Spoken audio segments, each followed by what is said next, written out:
kampanye belum mulai, foto saya banyak dipasang di mana-mana. Ya, saya harus ngomong apa adanya. Saya ke provinsi A, ada. Ke kota B, ada. Ke kabupaten C, ada juga. Sampai ke tikungan-tikungan desa saya lihat, ada juga. Tapi bukan foto saya sendirian. Ada di sebelahnya bareng capres. Ya, saya kira menurut saya juga enggak apa-apa, boleh-boleh saja. Presiden Jokowi mengatakan bahwa ia menerima setiap ejekan dan jika disebut tolol, plonga-plongo, bodoh, hingga Fir'aun oleh sebagian masyarakat. Hal itu dikatakan Jokowi dalam sambutannya pada sidang tahunan MPR dan sidang bersama DPR dan DPD 2023 di Gedung DPR Senayan, Jakarta pada 16 Agustus.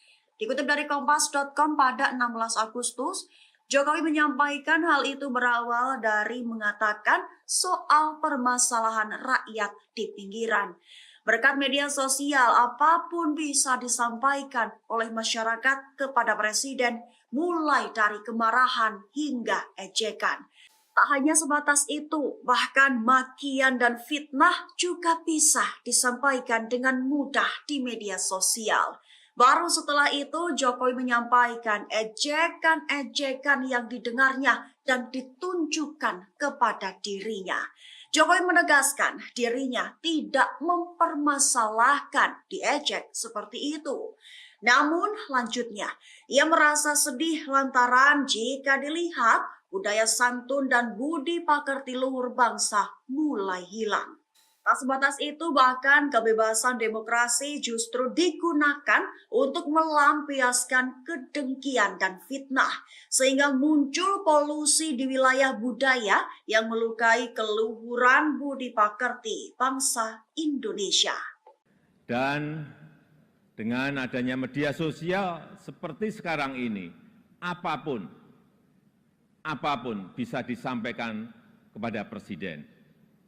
Mulai dari masalah rakyat di pinggiran, sampai kemarahan, sampai ejekan, dan bahkan makian, dan fitnahan, bisa dengan mudah disampaikan dengan media sosial.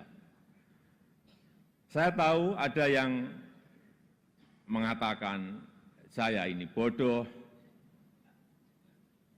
plonga-plongo, tidak tahu apa-apa, Fir'aun, tolol.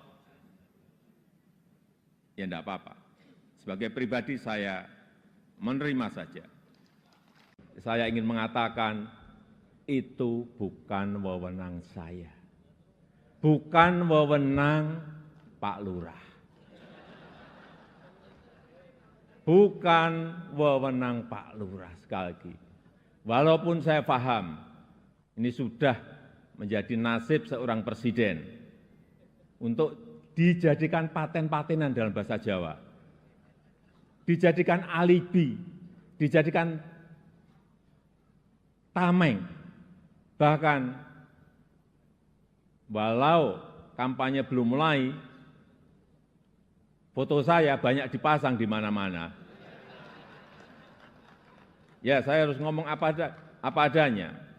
Saya ke provinsi A, ada. Ke kota B, ada. Ke kabupaten C, ada juga. Sampai ke tikungan-tikungan desa saya lihat, ada juga. Tapi bukan foto saya sendirian. Ada di sebelahnya bareng capres.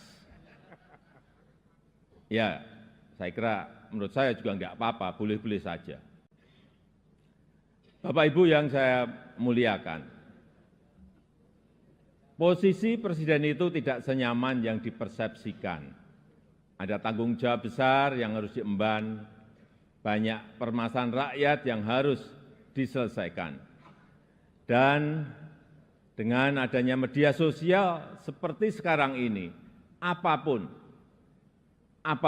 bisa disampaikan kepada Presiden. mulai dari masalah rakyat di pinggiran, sampai kemarahan, sampai ejekan, dan bahkan makian, dan fitnahan, bisa dengan mudah disampaikan dengan media sosial. Saya tahu ada yang mengatakan saya ini bodoh, pelongo-pelongo, tidak tahu apa-apa, Fir'aun, tolol. Ya enggak apa-apa. Sebagai pribadi saya menerima saja. Bapak Ibu yang saya muliakan, tantangan ke depan tidaklah mudah.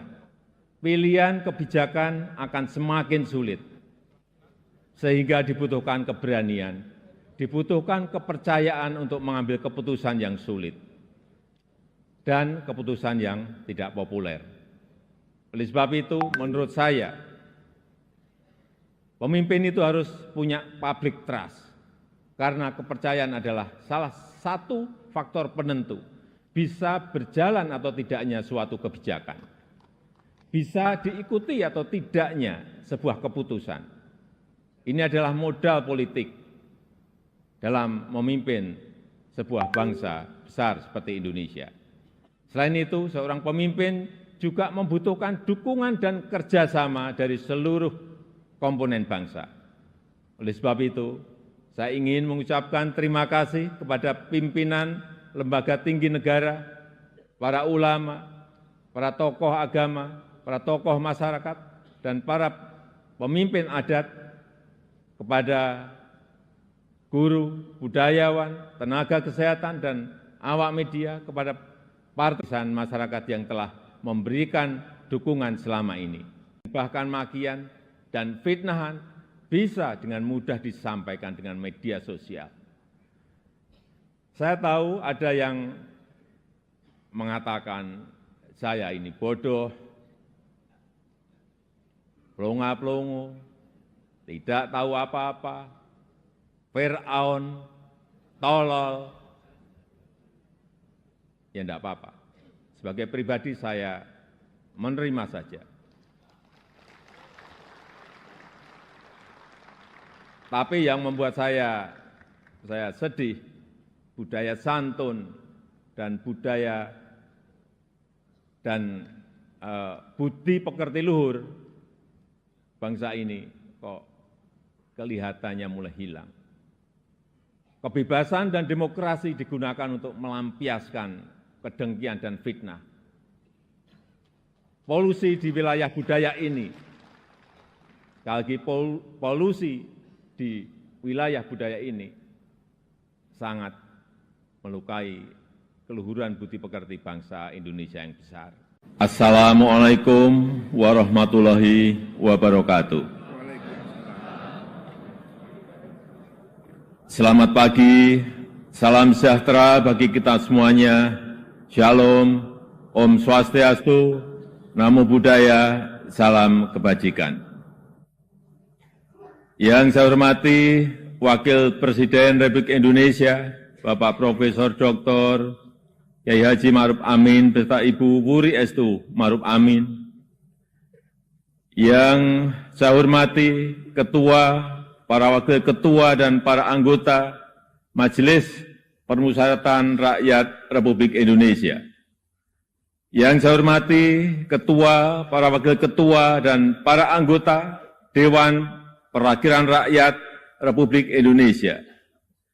Yang saya hormati Ketua, para Wakil Ketua dan para anggota Dewan Perwakilan Daerah Republik Indonesia. Yang saya hormati Ketua, para Wakil Ketua dan para anggota lembaga-lembaga negara. Yang saya hormati Ibu Profesor Dr. Hajah Megawati Soekarno Putri, Presiden Republik Indonesia kelima. Yang saya hormati Bapak Jenderal TNI Tri Sutrisno dan Bapak Dr. Haji Hamzahas. Yang saya hormati Bapak Haji Muhammad Yusuf Kalla beserta Ibu Hajah Mufidah Yusuf Kala, yang saya hormati Ibu Hajah Sinta Nuriyah Abdurrahman Wahid, yang saya hormati Yang Mulia para Duta Besar negara-negara sahabat, dan para pimpinan perwakilan badan dan organisasi internasional. Yang saya hormati para Menteri Kabinet Indonesia Maju, Jaksa Agung, Panglima TNI dan Kapolri, serta Kabin. Yang saya hormati para Ketua Umum Partai Politik, Bapak Ibu, Saudara-saudara sebangsa dan setanah air, para hadirin yang saya muliakan. Kita saat ini sudah memasuki tahun politik. Suasana sudah hangat-hangat kuku dan sedang tren ini di kalangan politisi dan parpol. Setiap ditanya capres dan cawapresnya, jawabannya belum ada arahan Pak Lurah. Saya sempat mikir, siapa ini Pak Lurah? Sedikit-sedikit kok Pak Lurah. Belakangan saya tahu yang dimaksud Pak Lurah ternyata saya. Ya, saya jawab saja, saya bukan lurah. Saya adalah Presiden Republik Indonesia. Ternyata Pak Lurah itu kode. Tapi perlu saya tegaskan, saya ini bukan ketua umum parpol, bukan ketua umum partai politik, bukan juga ketua koalisi partai. Dan sesuai ketentuan undang-undang, yang menentukan capres dan cawapres itu adalah partai politik dan koalisi partai politik. Jadi saya ingin mengatakan, itu bukan wewenang saya. Bukan wewenang Pak Lurah. Bukan wewenang Pak Lurah, sekali lagi. Walaupun saya paham, ini sudah menjadi nasib seorang presiden untuk dijadikan paten-patenan dalam bahasa Jawa. Dijadikan alibi, dijadikan tameng. Bahkan, walau kampanye belum mulai, foto saya banyak dipasang di mana-mana. Ya, saya harus ngomong apa adanya. Saya ke provinsi A, ada. Ke kota B, ada. Ke kabupaten C, ada juga. Sampai ke tikungan-tikungan desa saya lihat, ada juga. Tapi bukan foto saya sendirian. Ada di sebelahnya bareng capres. Ya, saya kira menurut saya juga enggak apa-apa, boleh-boleh saja. Bapak Ibu yang saya muliakan,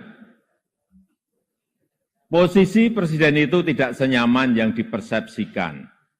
Ada tanggung jawab besar yang harus diemban, banyak permasalahan rakyat yang harus diselesaikan. Dan dengan adanya media sosial seperti sekarang ini, apapun bisa disampaikan kepada presiden. Mulai dari masalah rakyat di pinggiran, sampai kemarahan, sampai ejekan, dan bahkan makian, dan fitnahan, bisa dengan mudah disampaikan dengan media sosial. Saya tahu ada yang mengatakan saya ini bodoh, plonga-plongo, tidak tahu apa-apa, Fir'aun, tolol. Ya enggak apa-apa. Sebagai pribadi saya menerima saja. Tapi yang membuat saya saya sedih budaya santun dan budaya dan budi pekerti luhur bangsa ini kok kelihatannya mulai hilang. Kebebasan dan demokrasi digunakan untuk melampiaskan kedengkian dan fitnah. Polusi di wilayah budaya ini, sekali lagi polusi di wilayah budaya ini sangat melukai keluhuran budi pekerti bangsa Indonesia yang besar. Memang tidak semua seperti itu. Saya melihat mayoritas masyarakat juga sangat kecewa dengan polusi budaya tersebut. Cacian dan makian yang ada justru membangunkan nurani kita semua, nurani bangsa untuk bersatu menjaga moralitas ruang publik, bersatu menjaga mentalitas masyarakat, sehingga kita bisa tetap melangkah maju, menjalankan transformasi bangsa menuju Indonesia maju, menuju Indonesia emas 2045. Ini yang bolak-balik saya sampaikan di setiap kesempatan, bahwa Indonesia saat ini punya peluang besar untuk meraih Indonesia emas di 2045, meraih posisi jadi 5 besar kekuatan ekonomi dunia. Kita punya kesempatan. Dan tidak hanya peluangnya saja, tetapi strategi meraihnya sudah ada, sudah dirumuskan. Tinggal apakah kita mau memfokuskan energi kita untuk bergerak maju atau justru membuang energi kita untuk hal-hal yang tidak produktif, yang memecah belah, bahkan yang membuat kita melangkah mundur. Bapak, Ibu, saudara-saudara sebangsa dan setanah air, para hadirin yang saya muliakan. Bonus demografi yang akan mencapai puncak di tahun 2030-an adalah peluang besar kita untuk meraih Indonesia emas 2045. 68% adalah penduduk usia produktif. Disinilah kunci peningkatan produktivitas nasional kita. Selanjutnya, peluang besar yang kedua adalah international trust yang dimiliki Indonesia saat ini, yang dibangun bukan sekedar melalui gimmick dan retorika semata, melainkan melalui sebuah peran dan bukti nyata keberanian Indonesia dalam bersikap.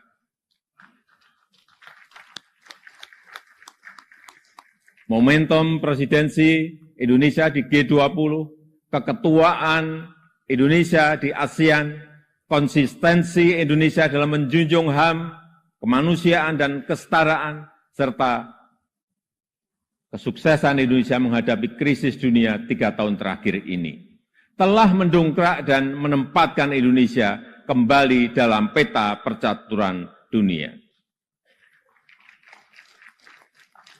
Dan di tengah kondisi dunia yang bergolak akibat perbedaan Indonesia dengan Pancasilanya, dengan harmoni keberagamannya, dengan prinsip demokrasinya, mampu menghadirkan ruang dialog, mampu menjadi titik temu dan menjembatani perbedaan yang ada. Lembaga think tank Australia, Lowy Institute, menyebut Indonesia sebagai middle power in Asia, dengan diplomatic influence yang terus meningkat tajam, dan Indonesia termasuk 1 dari 6 negara Asia yang mengalami kenaikan comprehensive power. Tapi kemudian ada yang bilang, memang kenapa dengan international trust yang tinggi? Rakyat kan makannya nasi. International trust nggak bisa dimakan. Ya, memang nggak bisa. Sama seperti jalan tol, nggak bisa dimakan. Ya memang, Nah, ini contoh menghabiskan energi untuk hal-hal yang tidak produktif. Tapi tidak apa-apa. Saya malah senang, memang harus ada yang begini-begini, supaya lebih berwarna, supaya tidak monoton dunia ini. Bapak Ibu yang saya muliakan, dengan international trust yang tinggi, kredibilitas kita akan lebih diakui. Kedaulatan kita akan lebih dihormati. Suara Indonesia akan lebih didengar, sehingga memudahkan kita dalam setiap bernegosiasi. Peluang tersebut harus mampu kita manfaatkan. Rugi besar kita jika melewatkan kesempatan ini, karena tidak semua negara memilikinya, dan belum tentu akan kembali memilikinya. Sehingga strategi pertama untuk memanfaatkan kesempatan ini adalah mempersiapkan sumber daya manusia Indonesia. Kita telah berhasil menurunkan angka stunting menjadi 21,6% di 2022 dari angka sebelumnya 37%. Menaikkan indeks pembangunan manusia menjadi 72,9 di 2022. Menaikkan indeks pemberdayaan gender menjadi 76,5 di tahun 2022. Menyiapkan anggaran perlindungan sosial total, kalau dijumlah dari 2015 sampai 2023, sebesar 3.212 triliun.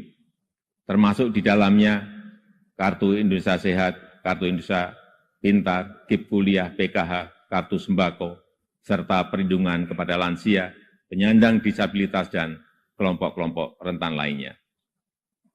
Serta rescaling dan upscaling tenaga kerja melalui Balai Latihan Kerja dan program Kartu Prakerja. Di saat yang sama, SDM yang telah kita persiapkan harus mendapatkan lapangan kerja untuk menghasilkan produktivitas nasional. Sehingga kita juga harus mengembangkan sektor ekonomi baru yang membuka lapangan kerja sebanyak-banyaknya, yang memberikan nilai tambah sebesar-besarnya. Disinilah peran sektor ekonomi hijau dan hilirisasi sebagai window opportunity kita untuk meraih kemajuan. Karena Indonesia sangat kaya sumber daya alam, termasuk bahan mineral, hasil perkebunan, hasil kelautan, serta sumber energi baru dan terbarukan. Tapi kaya SDA saja, kaya sumber daya alam saja tidak cukup. Jadi pemilik saja juga tidak cukup.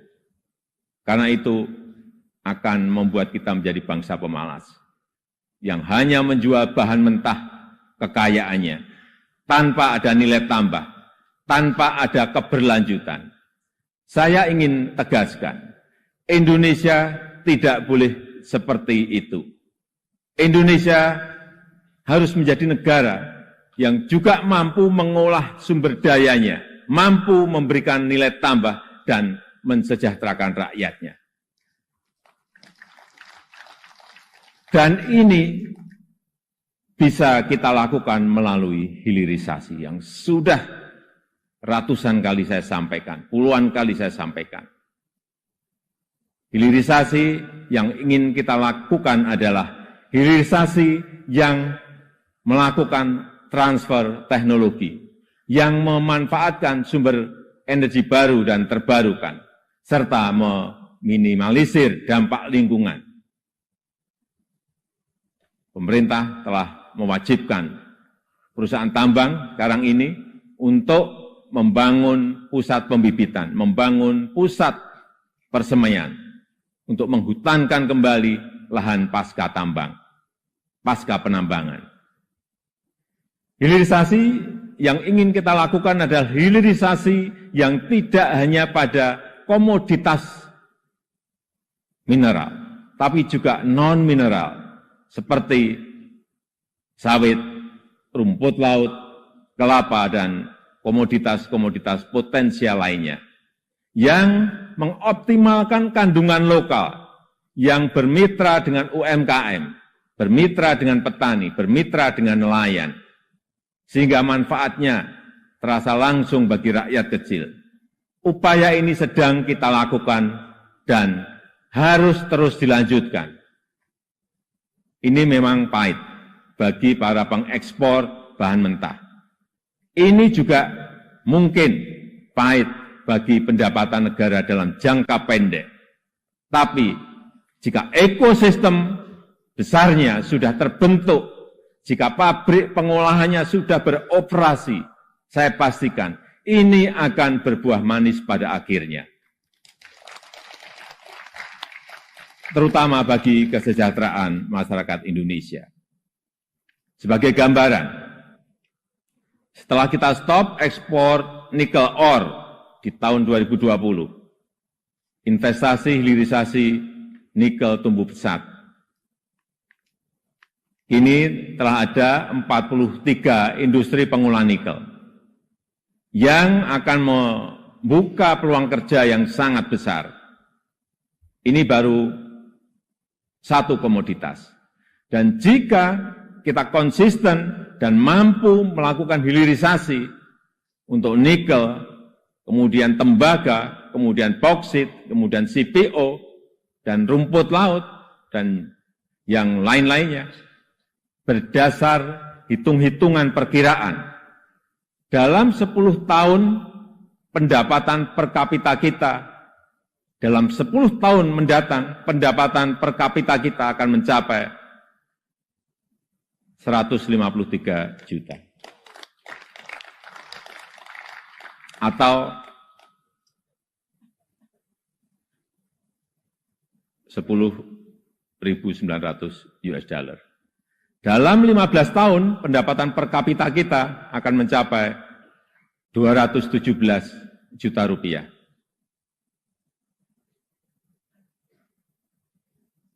Atau kurang lebih 15.800 US dollar.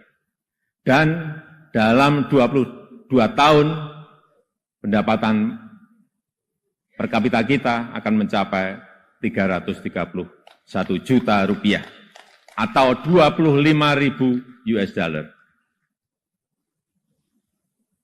Sebagai perbandingan, tahun 2022 kemarin kita berada di angka 71 juta rupiah.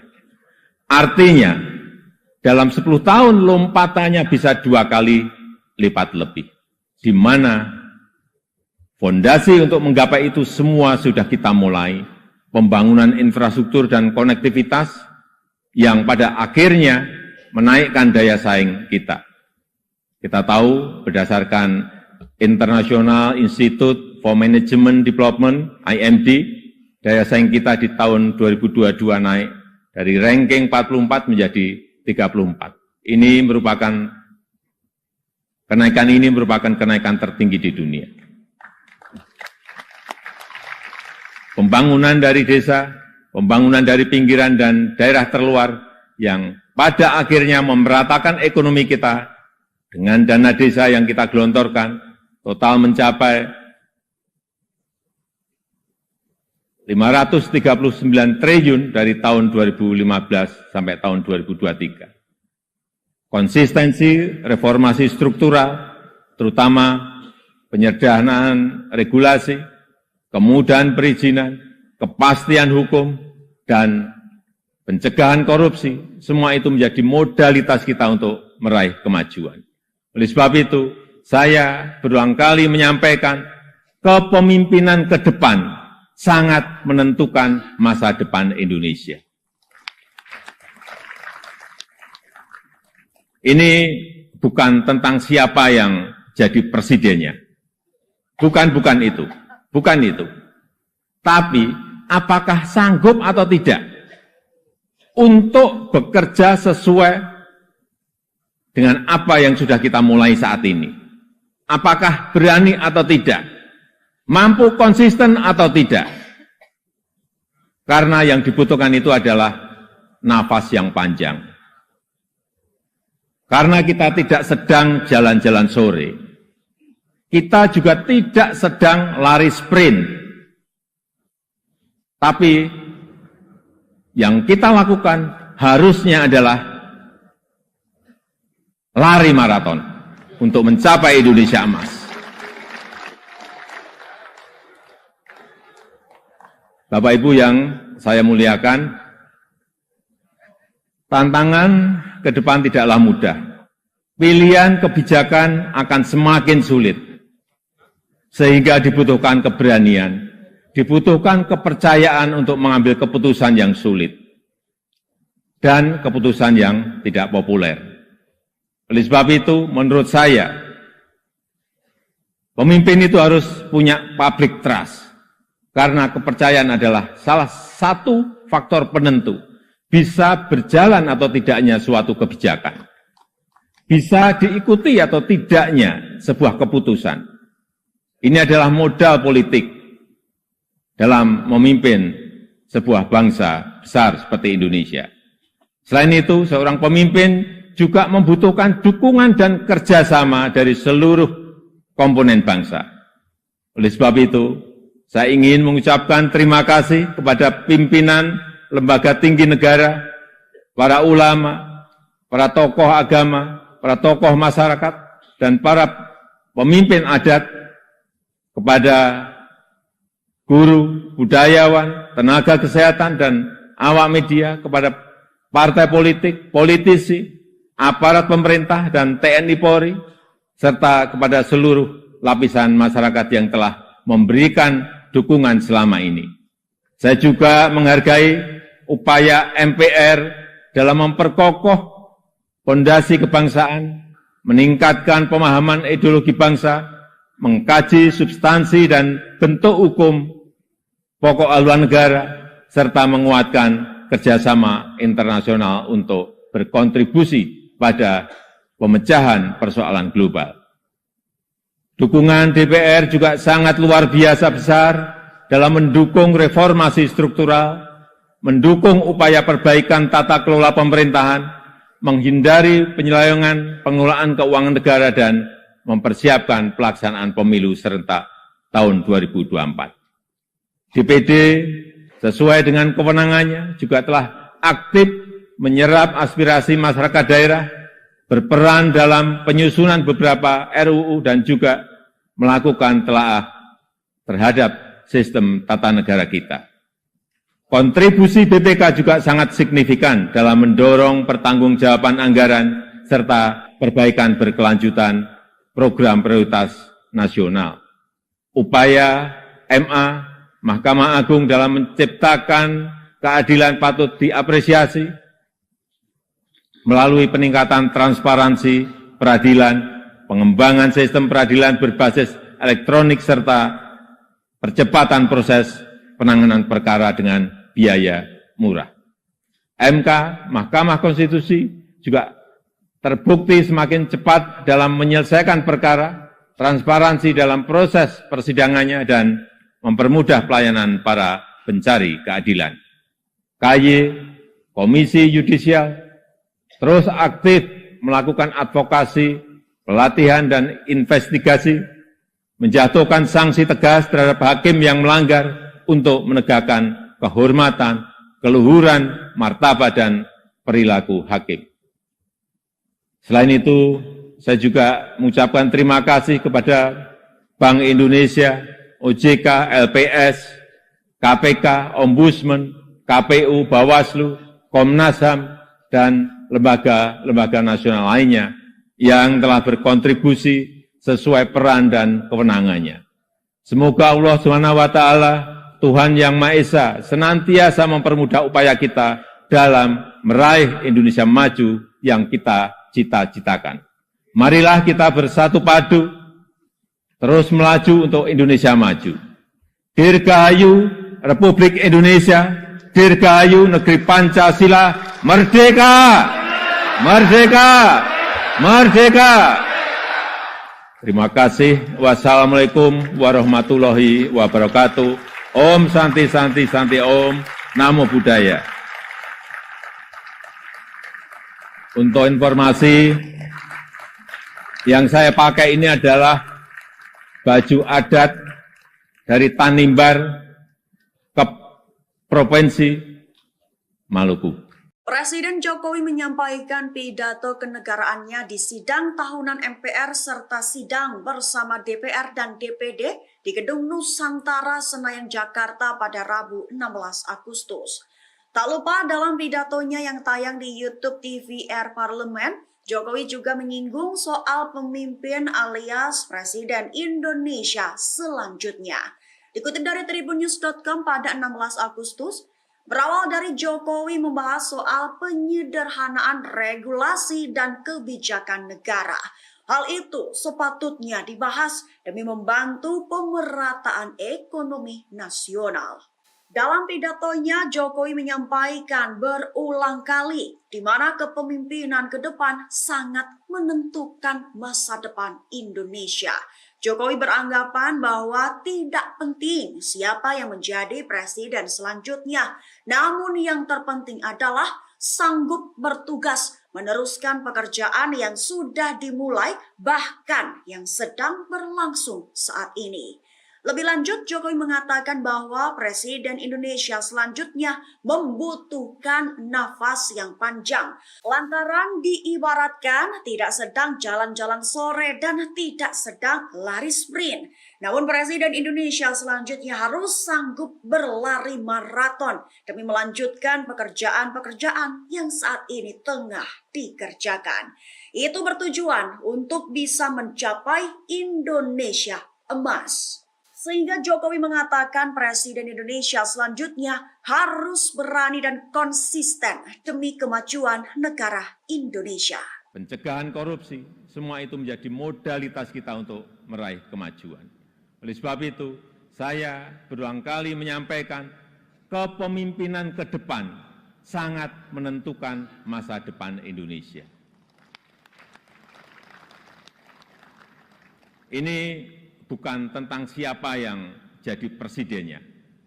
Bukan itu. Tapi apakah sanggup atau tidak untuk bekerja sesuai dengan apa yang sudah kita mulai saat ini. Apakah berani atau tidak? Mampu konsisten atau tidak? Karena yang dibutuhkan itu adalah nafas yang panjang. Karena kita tidak sedang jalan-jalan sore, kita juga tidak sedang lari sprint. Tapi yang kita lakukan harusnya adalah lari maraton untuk mencapai Indonesia emas. Kita saat ini sudah memasuki tahun politik. Suasana sudah hangat-hangat kuku, dan sedang tren ini di kalangan politisi dan parpol. Setiap ditanya capres dan cawapresnya, jawabannya belum ada arahan Pak Lurah.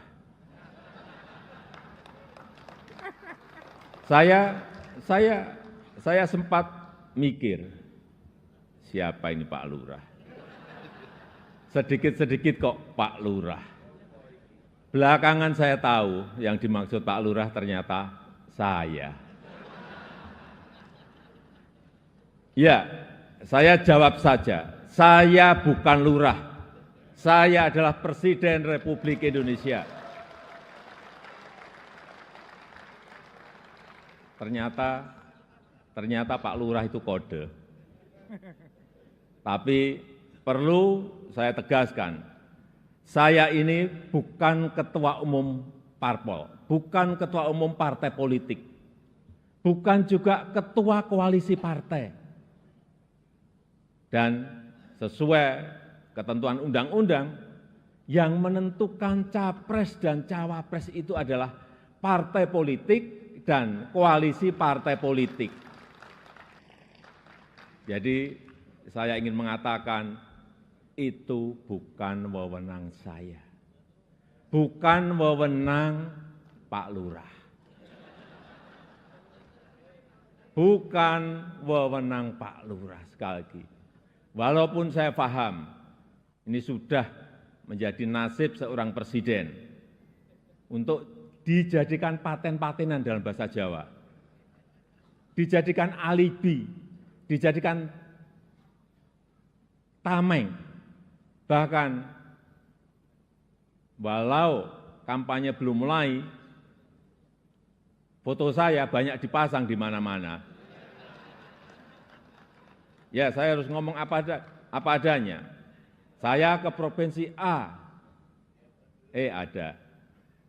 Ke kota B, ada. Ke kabupaten C, ada juga. Sampai ke tikungan-tikungan desa saya lihat, ada juga. Tapi bukan foto saya sendirian. Ada di sebelahnya bareng capres. Ya, saya kira menurut saya juga enggak apa-apa, boleh-boleh saja. Presiden Jokowi mengatakan bahwa ia menerima setiap ejekan dan jika disebut tolol, plonga-plongo, bodoh, hingga Fir'aun oleh sebagian masyarakat.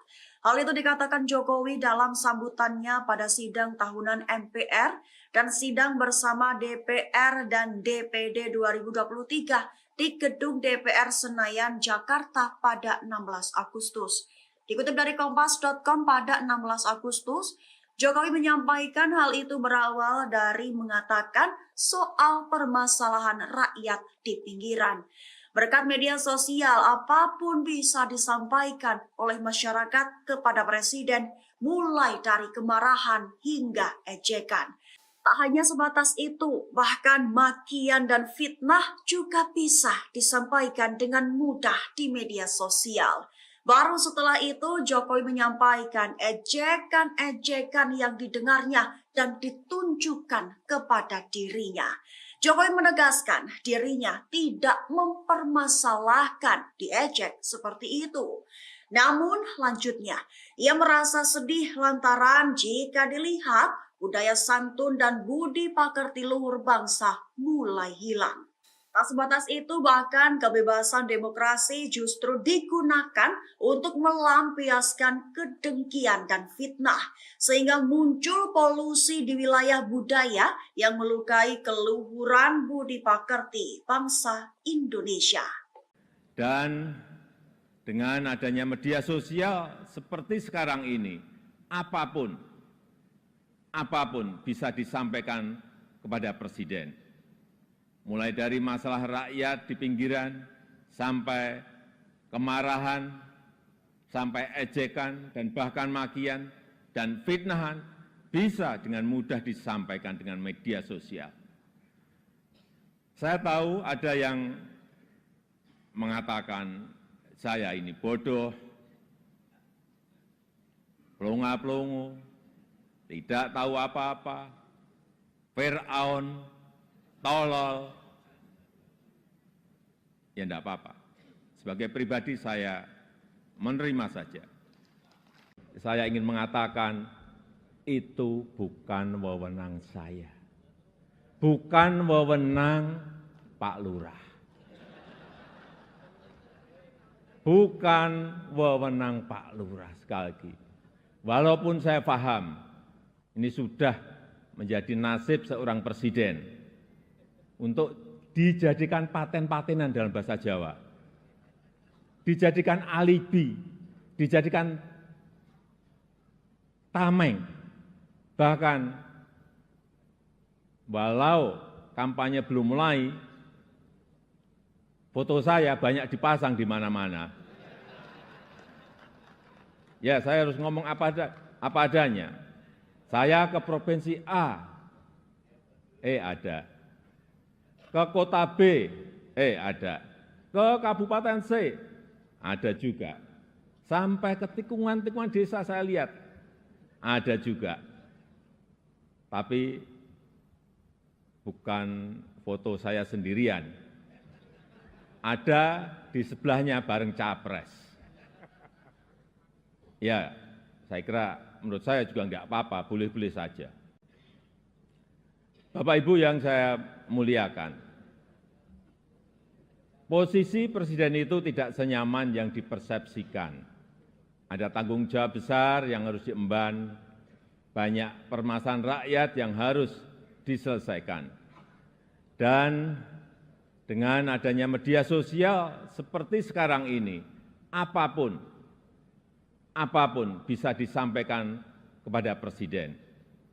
Mulai dari masalah rakyat di pinggiran, sampai kemarahan, sampai ejekan, dan bahkan makian, dan fitnahan, bisa dengan mudah disampaikan dengan media sosial. Saya tahu ada yang mengatakan saya ini bodoh, pelongo-pelongo, tidak tahu apa-apa, Fir'aun, tolol. Ya enggak apa-apa. Sebagai pribadi saya menerima saja. Bapak Ibu yang saya muliakan, tantangan ke depan tidaklah mudah. Pilihan kebijakan akan semakin sulit. Sehingga dibutuhkan keberanian, dibutuhkan kepercayaan untuk mengambil keputusan yang sulit dan keputusan yang tidak populer. Oleh sebab itu, menurut saya, pemimpin itu harus punya public trust, karena kepercayaan adalah salah satu faktor penentu bisa berjalan atau tidaknya suatu kebijakan, bisa diikuti atau tidaknya sebuah keputusan. Ini adalah modal politik dalam memimpin sebuah bangsa besar seperti Indonesia. Selain itu, seorang pemimpin juga membutuhkan dukungan dan kerjasama dari seluruh komponen bangsa.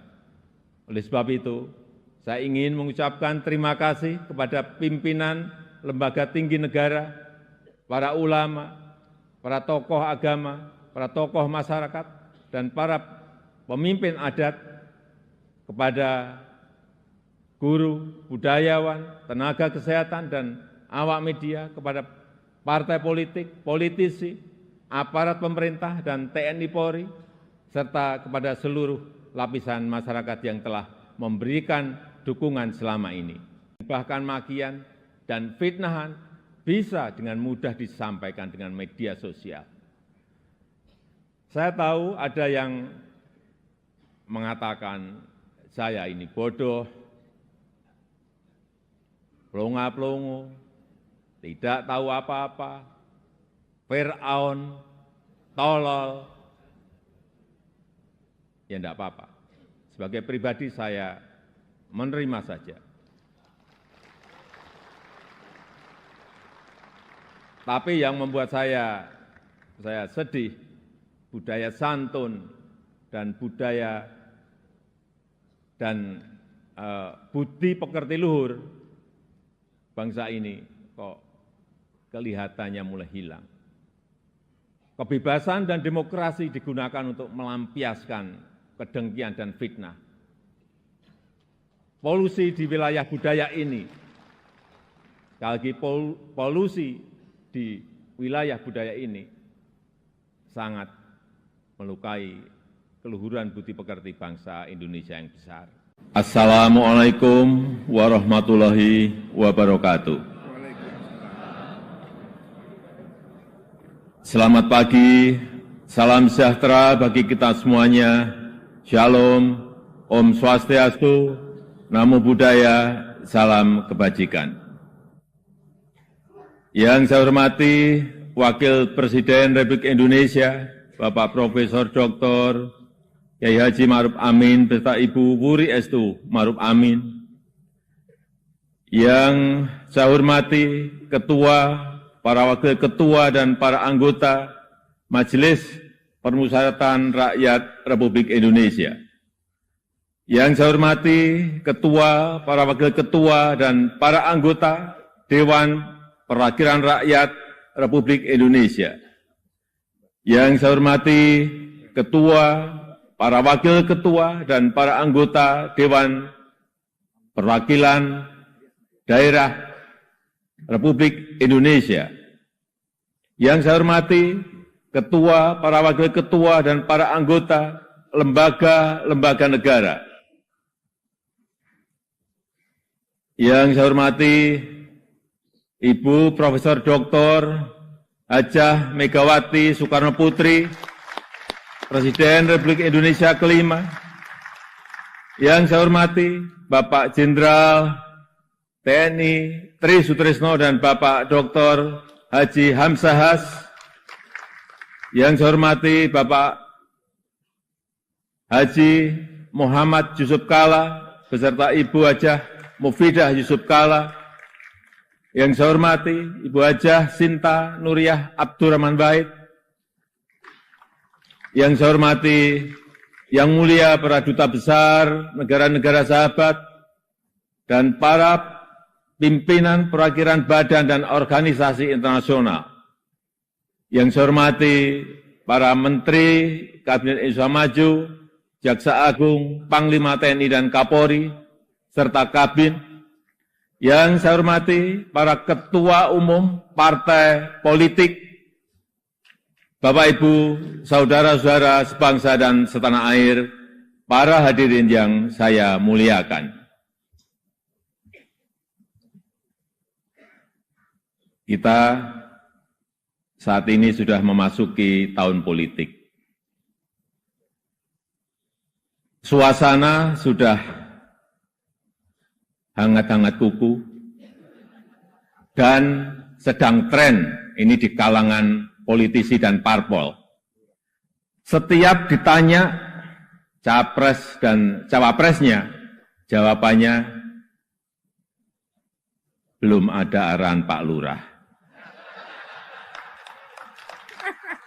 Saya sempat mikir, siapa ini Pak Lurah? Sedikit-sedikit kok Pak Lurah. Belakangan saya tahu yang dimaksud Pak Lurah ternyata saya. Ya, saya jawab saja, saya bukan lurah. Saya adalah Presiden Republik Indonesia. Ternyata Pak Lurah itu kode. Tapi perlu saya tegaskan, saya ini bukan ketua umum parpol, bukan ketua umum partai politik, bukan juga ketua koalisi partai. Dan sesuai ketentuan undang-undang, yang menentukan capres dan cawapres itu adalah partai politik dan koalisi partai politik. Jadi saya ingin mengatakan, itu bukan wewenang saya. Bukan wewenang Pak Lurah. Bukan wewenang Pak Lurah, sekali lagi. Walaupun saya paham, ini sudah menjadi nasib seorang presiden untuk dijadikan paten-patenan dalam bahasa Jawa.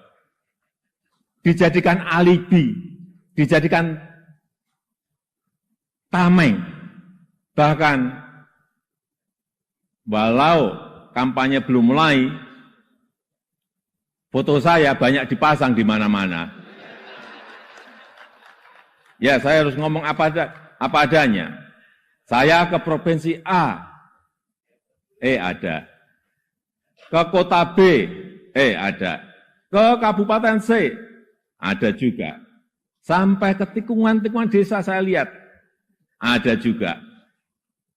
Tapi bukan foto saya sendirian. Ada di sebelahnya bareng capres. Ya, saya kira menurut saya juga enggak apa-apa, boleh-boleh saja. Bapak Ibu yang saya muliakan, posisi presiden itu tidak senyaman yang dipersepsikan. Ada tanggung jawab besar yang harus diemban, banyak permasalahan rakyat yang harus diselesaikan. Dan dengan adanya media sosial seperti sekarang ini, apapun bisa disampaikan kepada Presiden. Mulai dari masalah rakyat di pinggiran, sampai kemarahan, sampai ejekan, dan bahkan makian, dan fitnahan, bisa dengan mudah disampaikan dengan media sosial. Saya tahu ada yang mengatakan saya ini bodoh, plonga-plongo, tidak tahu apa-apa, Fir'aun, tolol. Ya enggak apa-apa. Sebagai pribadi saya menerima saja. Tapi yang membuat saya sedih, budaya santun dan budaya dan budi pekerti luhur bangsa ini kok kelihatannya mulai hilang. Kebebasan dan demokrasi digunakan untuk melampiaskan kedengkian dan fitnah. Polusi di wilayah budaya ini, sekali lagi polusi di wilayah budaya ini sangat melukai keluhuran budi pekerti bangsa Indonesia yang besar. Memang tidak semua seperti itu. Saya melihat mayoritas masyarakat juga sangat kecewa dengan polusi budaya tersebut. Cacian dan makian yang ada justru membangunkan nurani kita semua, nurani bangsa untuk bersatu menjaga moralitas ruang publik, bersatu menjaga mentalitas masyarakat, sehingga kita bisa tetap melangkah maju, menjalankan transformasi bangsa menuju Indonesia maju, menuju Indonesia emas 2045. Ini yang bolak-balik saya sampaikan di setiap kesempatan, bahwa Indonesia saat ini punya peluang besar untuk meraih Indonesia emas di 2045, meraih posisi jadi 5 besar kekuatan ekonomi dunia. Kita punya kesempatan. Dan tidak hanya peluangnya saja, tetapi strategi meraihnya sudah ada, sudah dirumuskan. Tinggal apakah kita mau memfokuskan energi kita untuk bergerak maju, atau justru membuang energi kita untuk hal-hal yang tidak produktif, yang memecah belah, bahkan yang membuat kita melangkah mundur. Bapak, Ibu, saudara-saudara sebangsa dan setanah air, para hadirin yang saya muliakan. Bonus demografi yang akan mencapai puncak di tahun 2030-an adalah peluang besar kita untuk meraih Indonesia emas 2045. 68% adalah penduduk usia produktif. Disinilah kunci peningkatan produktivitas nasional kita. Selanjutnya, peluang besar yang kedua adalah international trust yang dimiliki Indonesia saat ini, yang dibangun bukan sekedar melalui gimmick dan retorika semata, melainkan melalui sebuah peran dan bukti nyata keberanian Indonesia dalam bersikap.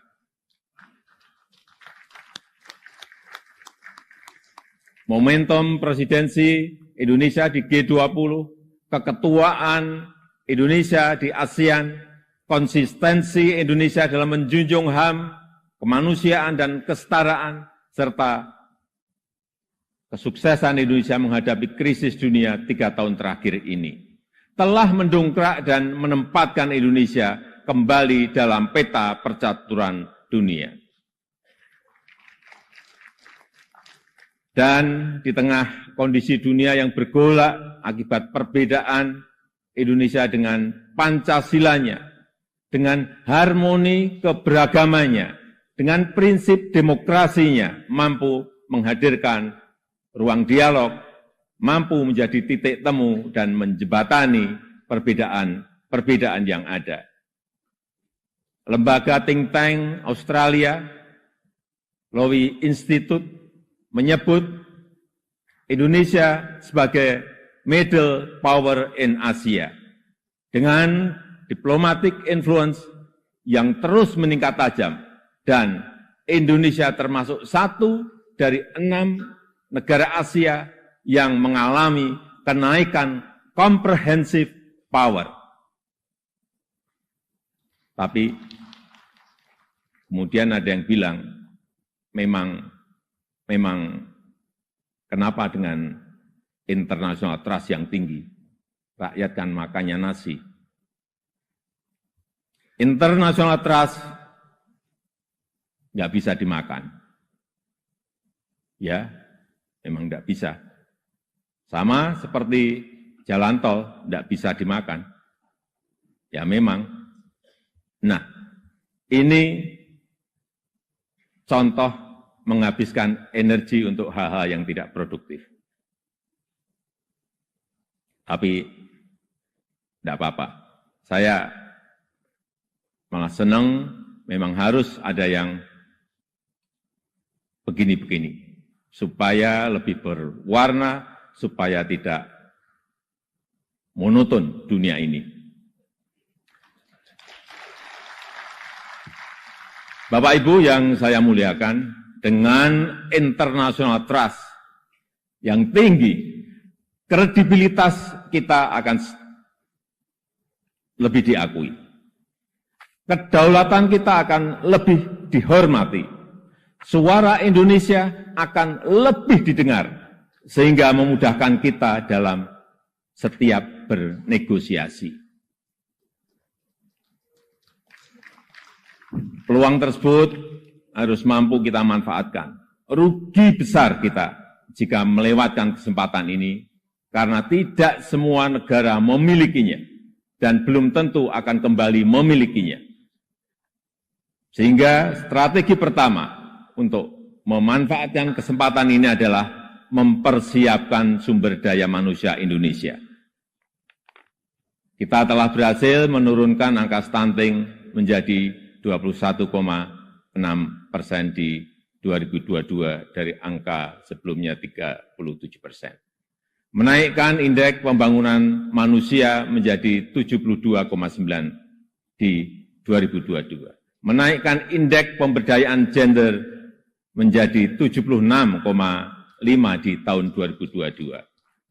Menyiapkan anggaran perlindungan sosial total, kalau dijumlah dari 2015 sampai 2023, sebesar 3.212 triliun. Termasuk di dalamnya Kartu Indonesia Sehat, Kartu Indonesia Pintar, KIP Kuliah, PKH, Kartu Sembako, serta perlindungan kepada lansia, penyandang disabilitas, dan kelompok-kelompok rentan lainnya. Serta rescaling dan upscaling tenaga kerja melalui Balai Latihan Kerja dan program Kartu Prakerja. Di saat yang sama, SDM yang telah kita persiapkan harus mendapatkan lapangan kerja untuk menghasilkan produktivitas nasional. Sehingga kita juga harus mengembangkan sektor ekonomi baru yang membuka lapangan kerja sebanyak-banyaknya, yang memberikan nilai tambah sebesar-besarnya. Disinilah peran sektor ekonomi hijau dan hilirisasi sebagai window opportunity kita untuk meraih kemajuan. Karena Indonesia sangat kaya sumber daya alam, termasuk bahan mineral, hasil perkebunan, hasil kelautan, serta sumber energi baru dan terbarukan. Tapi kaya SDA saja, kaya sumber daya alam saja tidak cukup. Jadi pemilik saja juga tidak cukup. Karena itu akan membuat kita menjadi bangsa pemalas yang hanya menjual bahan mentah kekayaannya tanpa ada nilai tambah, tanpa ada keberlanjutan. Saya ingin tegaskan, Indonesia tidak boleh seperti itu. Indonesia harus menjadi negara yang juga mampu mengolah sumber dayanya, mampu memberikan nilai tambah, dan mensejahterakan rakyatnya. Dan ini bisa kita lakukan melalui hilirisasi yang sudah ratusan kali saya sampaikan, puluhan kali saya sampaikan. Hilirisasi yang ingin kita lakukan adalah hilirisasi yang melakukan transfer teknologi, yang memanfaatkan sumber energi baru dan terbarukan, serta meminimalisir dampak lingkungan. Pemerintah telah mewajibkan perusahaan tambang sekarang ini untuk membangun pusat pembibitan, membangun pusat persemaian, untuk menghutankan kembali lahan pasca tambang, pasca penambangan. Hilirisasi yang ingin kita lakukan adalah hilirisasi yang tidak hanya pada komoditas mineral, tapi juga non-mineral, seperti sawit, rumput laut, kelapa, dan komoditas-komoditas potensial lainnya, yang mengoptimalkan kandungan lokal, yang bermitra dengan UMKM, bermitra dengan petani, bermitra dengan nelayan, sehingga manfaatnya terasa langsung bagi rakyat kecil. Upaya ini sedang kita lakukan dan harus terus dilanjutkan. Ini memang pahit bagi para pengekspor bahan mentah. Ini juga mungkin pahit bagi pendapatan negara dalam jangka pendek. Tapi jika ekosistem besarnya sudah terbentuk, jika pabrik pengolahannya sudah beroperasi, saya pastikan ini akan berbuah manis pada akhirnya. Terutama bagi kesejahteraan masyarakat Indonesia. Sebagai gambaran, setelah kita stop ekspor nikel ore di tahun 2020, investasi hilirisasi nikel tumbuh pesat. Kini telah ada 4 menyampaikan pidato kenegaraannya di sidang tahunan MPR serta sidang bersama DPR dan DPD di Gedung Nusantara Senayan Jakarta pada Rabu 16 Agustus. Tak lupa dalam pidatonya yang tayang di YouTube TVR Parlemen, Jokowi juga menyinggung soal pemimpin alias Presiden Indonesia selanjutnya. Dikutip dari tribunnews.com pada 16 Agustus, berawal dari Jokowi membahas soal penyederhanaan regulasi dan kebijakan negara. Hal itu sepatutnya dibahas demi membantu pemerataan ekonomi nasional. Dalam pidatonya, Jokowi menyampaikan berulang kali di mana kepemimpinan ke depan sangat menentukan masa depan Indonesia. Jokowi beranggapan bahwa tidak penting siapa yang menjadi presiden selanjutnya, namun yang terpenting adalah sanggup bertugas meneruskan pekerjaan yang sudah dimulai, bahkan yang sedang berlangsung saat ini. Lebih lanjut, Jokowi mengatakan bahwa Presiden Indonesia selanjutnya membutuhkan nafas yang panjang. Lantaran diibaratkan tidak sedang jalan-jalan sore dan tidak sedang lari sprint. Namun Presiden Indonesia selanjutnya harus sanggup berlari maraton demi melanjutkan pekerjaan-pekerjaan yang saat ini tengah dikerjakan. Itu bertujuan untuk bisa mencapai Indonesia emas. Sehingga Jokowi mengatakan Presiden Indonesia selanjutnya harus berani dan konsisten demi kemajuan negara Indonesia.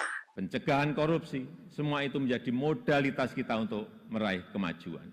Oleh sebab itu, saya berulang kali menyampaikan kepemimpinan ke depan sangat menentukan masa depan Indonesia. Ini bukan tentang siapa yang jadi presidennya. Bukan itu. Tapi apakah sanggup atau tidak untuk bekerja sesuai dengan apa yang sudah kita mulai saat ini. Apakah berani atau tidak? Mampu konsisten atau tidak? Karena yang dibutuhkan itu adalah nafas yang panjang. Karena kita tidak sedang jalan-jalan sore. Kita juga tidak sedang lari sprint.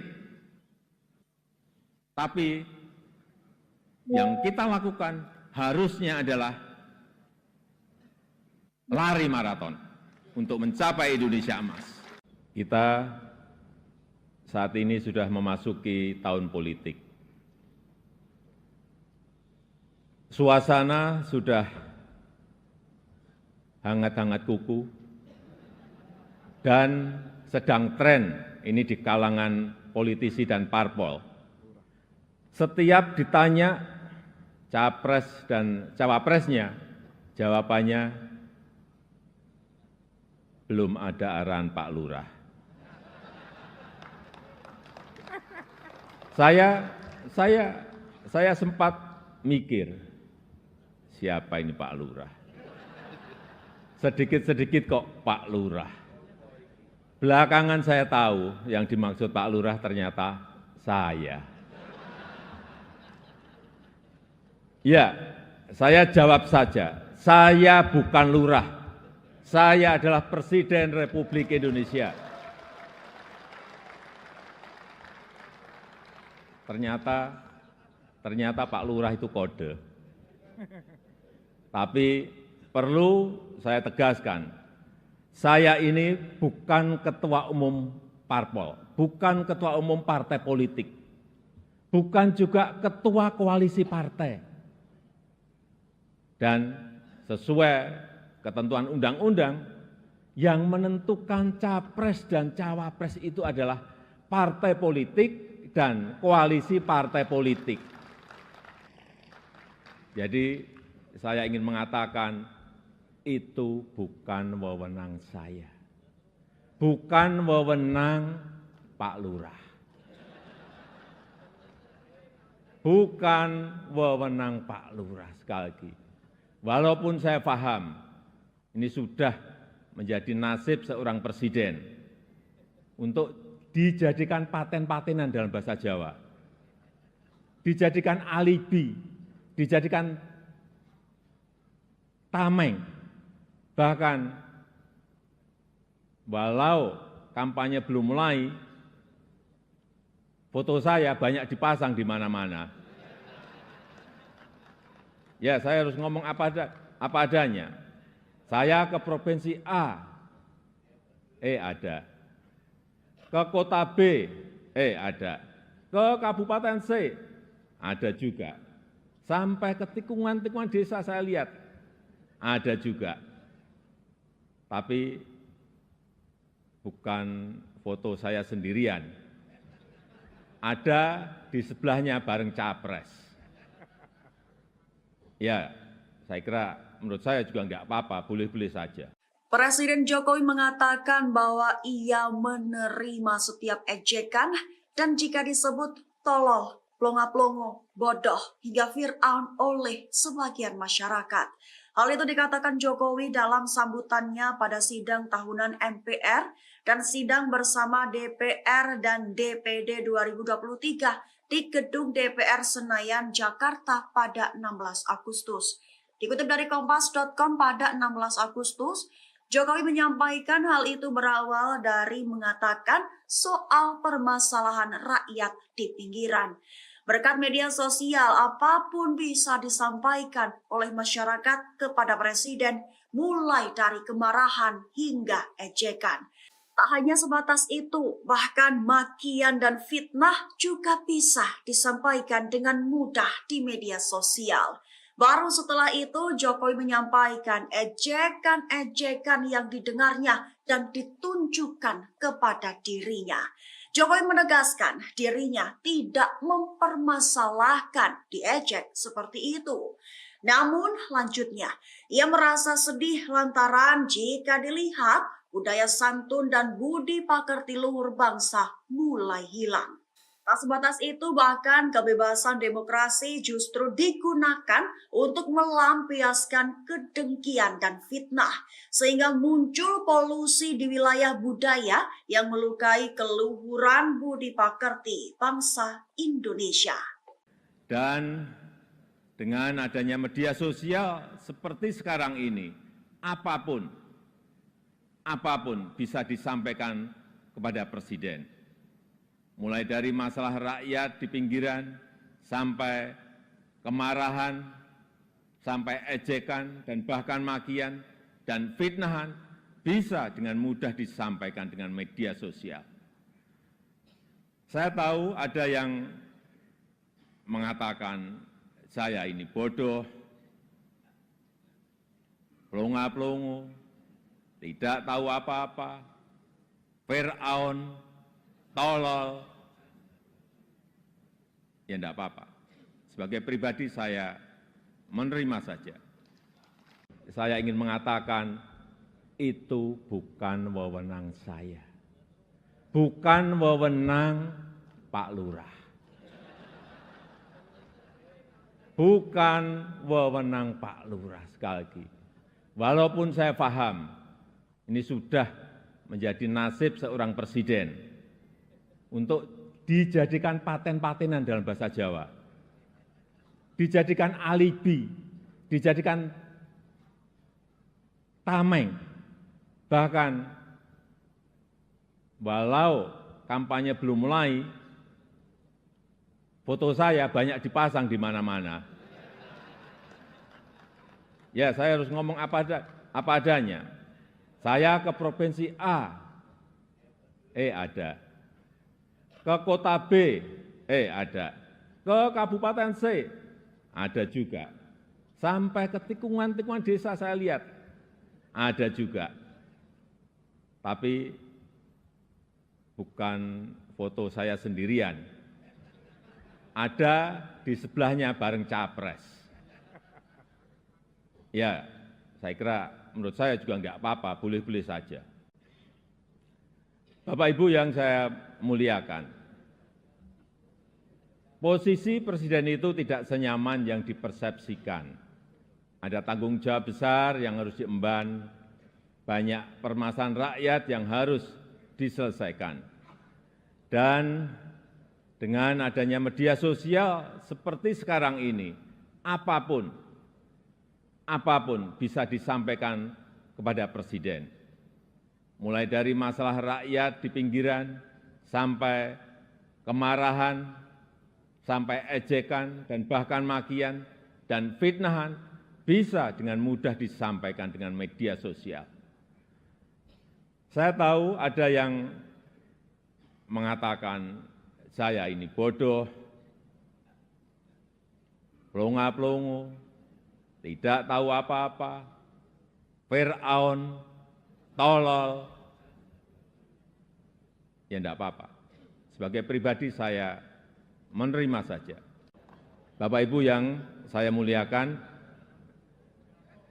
tantangan ke depan tidaklah mudah. Pilihan kebijakan akan semakin sulit.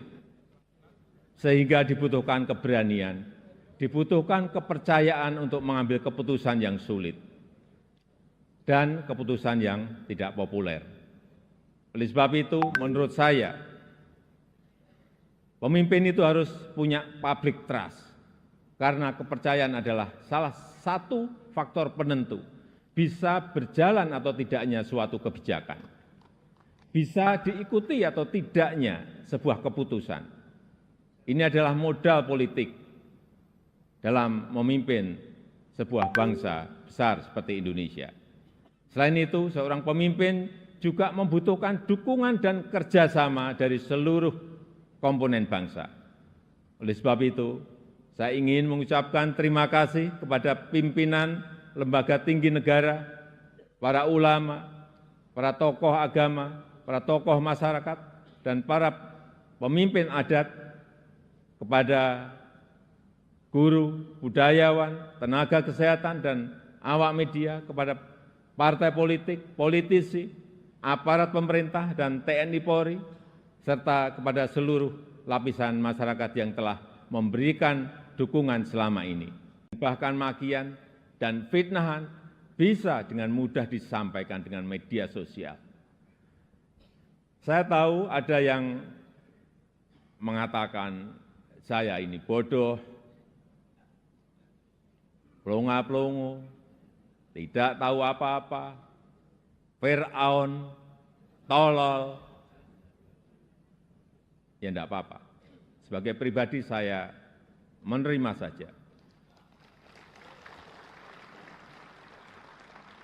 Tapi yang membuat saya sedih, budaya santun dan budaya dan budi pekerti luhur bangsa ini kok kelihatannya mulai hilang.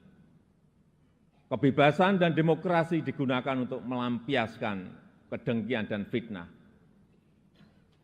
Polusi di wilayah budaya ini, sekali lagi polusi di wilayah budaya ini sangat melukai keluhuran budi pekerti bangsa Indonesia yang besar. Assalamualaikum warahmatullahi wabarakatuh. Selamat pagi, salam sejahtera bagi kita semuanya. Shalom, Om Swastiastu, Namo Buddhaya, salam kebajikan. Yang saya hormati Wakil Presiden Republik Indonesia, Bapak Profesor Dr. Kyai Haji Ma'ruf Amin beserta Ibu Wuri Estu Ma'ruf Amin. Yang saya hormati Ketua, para Wakil Ketua dan para anggota Majelis Permusyawaratan Rakyat Republik Indonesia. Yang saya hormati Ketua, para Wakil Ketua dan para anggota Dewan Perwakilan Rakyat Republik Indonesia. Yang saya hormati Ketua, para Wakil Ketua dan para anggota Dewan Perwakilan Daerah Republik Indonesia. Yang saya hormati Ketua, para Wakil Ketua dan para anggota lembaga-lembaga negara. Yang saya hormati Ibu Profesor Dr. Hajah Megawati Soekarno Putri, Presiden Republik Indonesia kelima. Yang saya hormati Bapak Jenderal TNI Tri Sutrisno dan Bapak Dr. Haji Hamzahas. Yang saya hormati Bapak Haji Muhammad Yusuf Kalla beserta Ibu Hajah Mufidah Yusuf Kalla. Yang saya hormati Ibu Hajah Sinta Nuriyah Abdurrahman Wahid. Yang saya hormati Yang Mulia para Duta Besar negara-negara sahabat dan para pimpinan perwakilan badan dan organisasi internasional. Yang saya hormati para Menteri Kabinet Indonesia Maju, Jaksa Agung, Panglima TNI dan Kapolri, serta Kabin.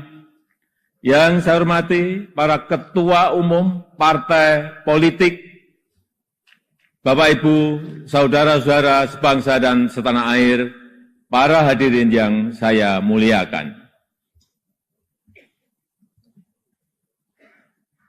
Kita saat ini sudah memasuki tahun politik. Suasana sudah hangat-hangat kuku, dan sedang tren ini di kalangan politisi dan parpol. Setiap ditanya capres dan cawapresnya, jawabannya belum ada arahan Pak Lurah. Saya sempat mikir, siapa ini Pak Lurah? Sedikit-sedikit kok Pak Lurah. Belakangan saya tahu yang dimaksud Pak Lurah ternyata saya. Ya, saya jawab saja, saya bukan lurah. Saya adalah Presiden Republik Indonesia. Ternyata Pak Lurah itu kode. Tapi perlu saya tegaskan, saya ini bukan ketua umum parpol, bukan ketua umum partai politik, bukan juga ketua koalisi partai. Dan sesuai ketentuan undang-undang, yang menentukan capres dan cawapres itu adalah partai politik dan koalisi partai politik. Jadi saya ingin mengatakan itu bukan wewenang saya. Bukan wewenang Pak Lurah. Bukan wewenang Pak Lurah, sekali lagi. Walaupun saya paham, ini sudah menjadi nasib seorang presiden untuk dijadikan paten-patenan dalam bahasa Jawa. Dijadikan alibi, dijadikan tameng. Bahkan, walau kampanye belum mulai, foto saya banyak dipasang di mana-mana. Ya, saya harus ngomong apa adanya. Saya ke provinsi A, ada.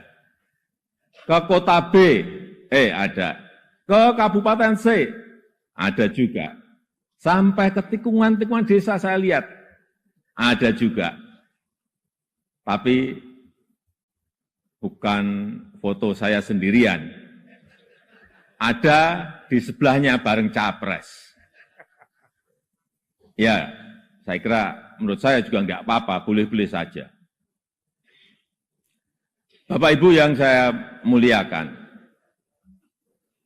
posisi presiden itu tidak senyaman yang dipersepsikan. Ada tanggung jawab besar yang harus diemban, banyak permasalahan rakyat yang harus diselesaikan. Dan dengan adanya media sosial seperti sekarang ini, apapun bisa disampaikan kepada presiden.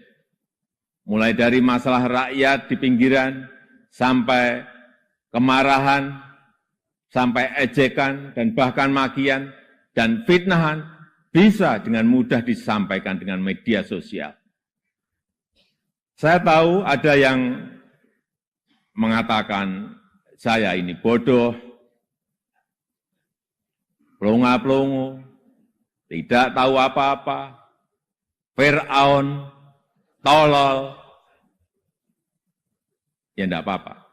Sebagai pribadi saya menerima saja.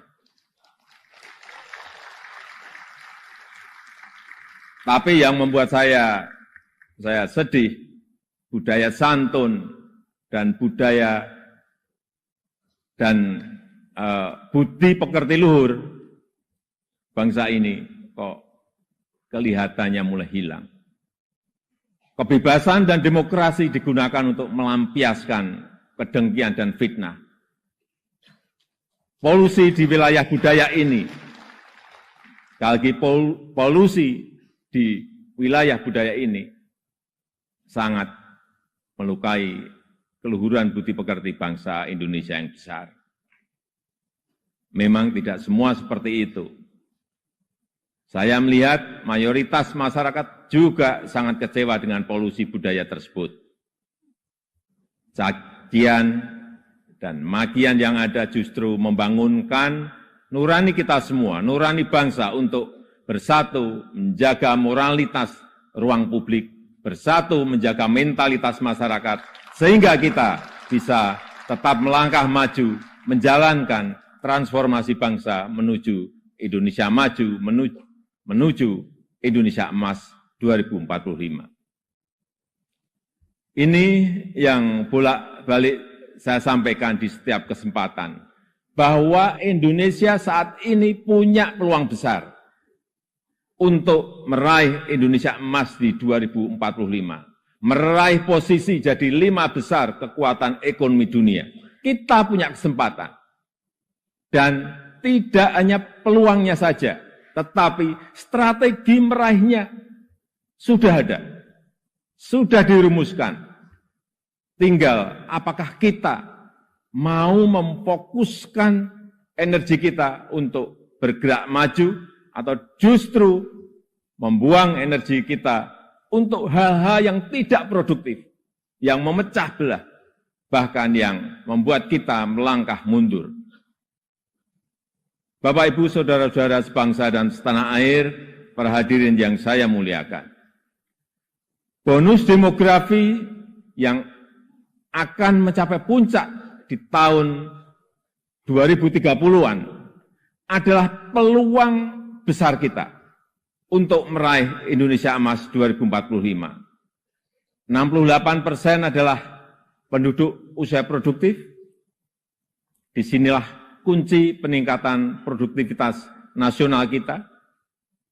Selanjutnya, peluang besar yang kedua adalah international trust yang dimiliki Indonesia saat ini, yang dibangun bukan sekedar melalui gimmick dan retorika semata, melainkan melalui sebuah peran dan bukti nyata keberanian Indonesia dalam bersikap.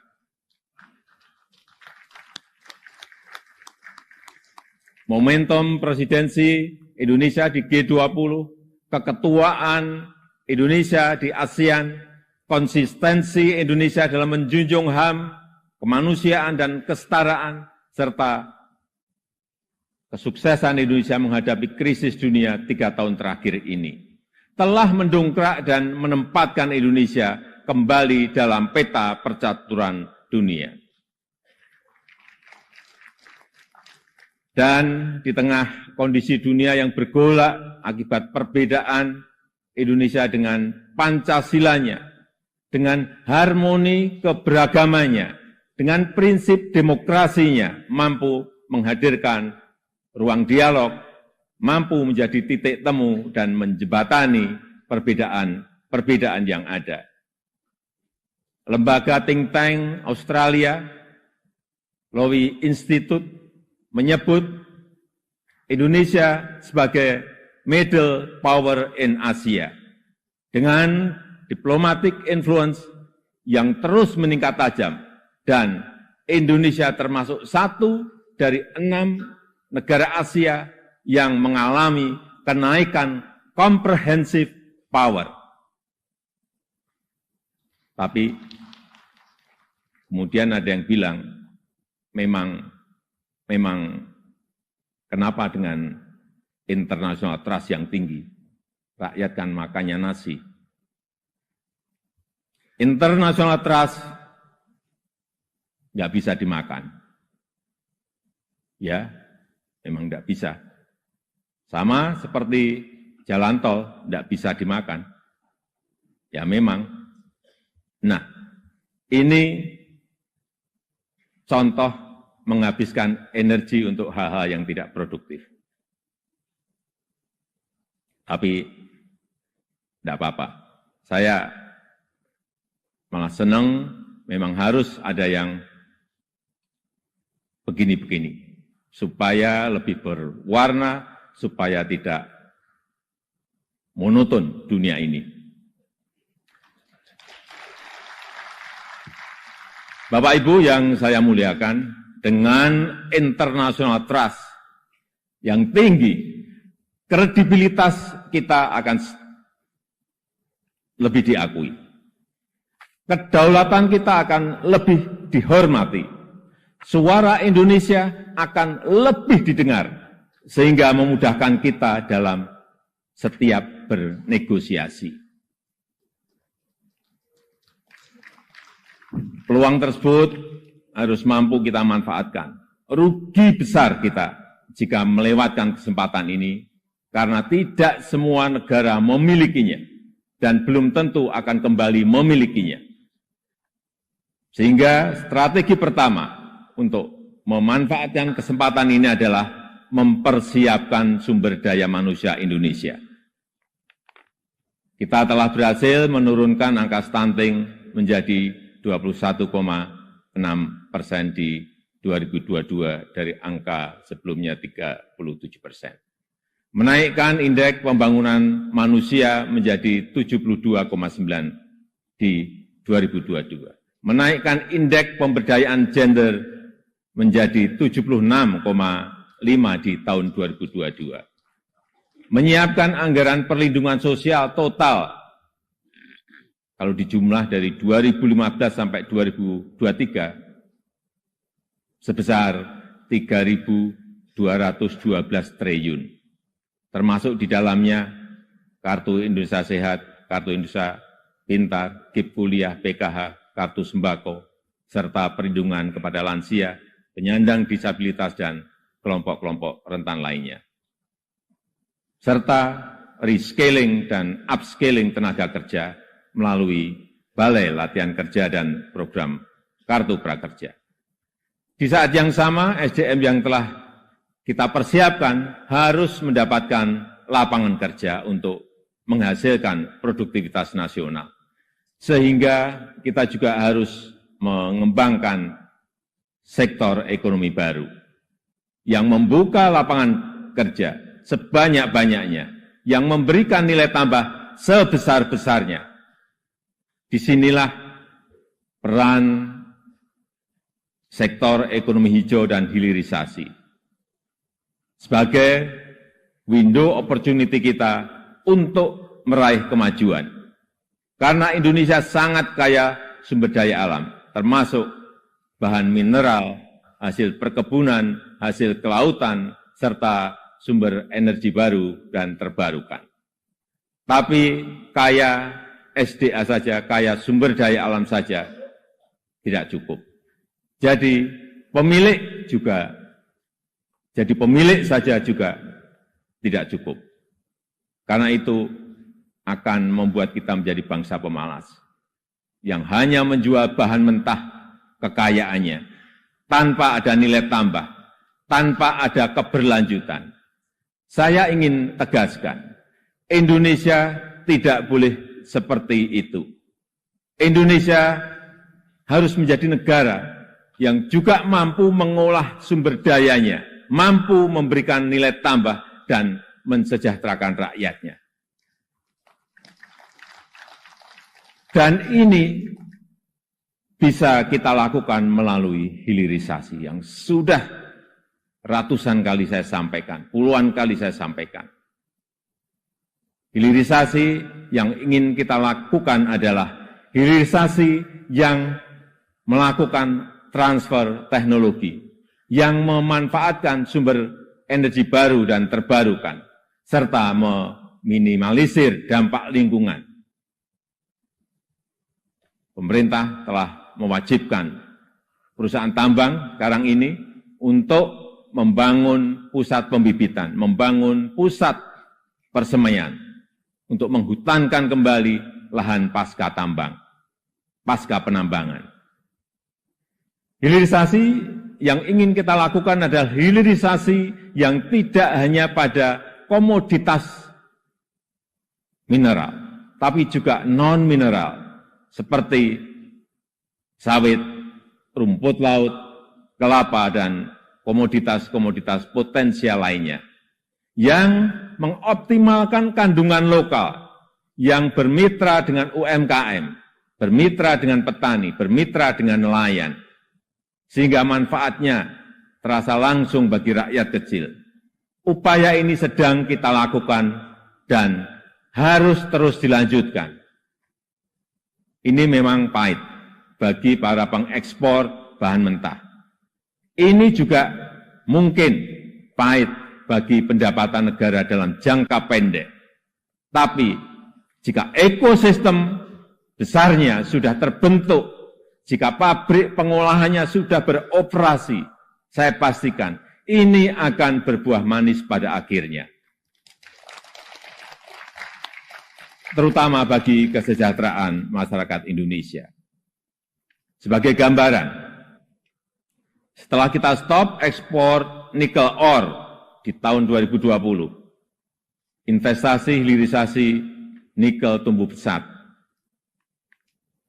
Kini telah ada 43 industri pengolahan nikel yang akan membuka peluang kerja yang sangat besar. Ini baru satu komoditas. Dan jika kita konsisten dan mampu melakukan hilirisasi untuk nikel, kemudian tembaga, kemudian boksit, kemudian CPO, dan rumput laut, dan yang lain-lainnya, berdasar hitung-hitungan perkiraan, dalam 10 tahun pendapatan per kapita kita, dalam 10 tahun mendatang, pendapatan per kapita kita akan mencapai 153 juta. atau 10.900 US dollar. Dalam 15 tahun, pendapatan per kapita kita akan mencapai 217 juta rupiah.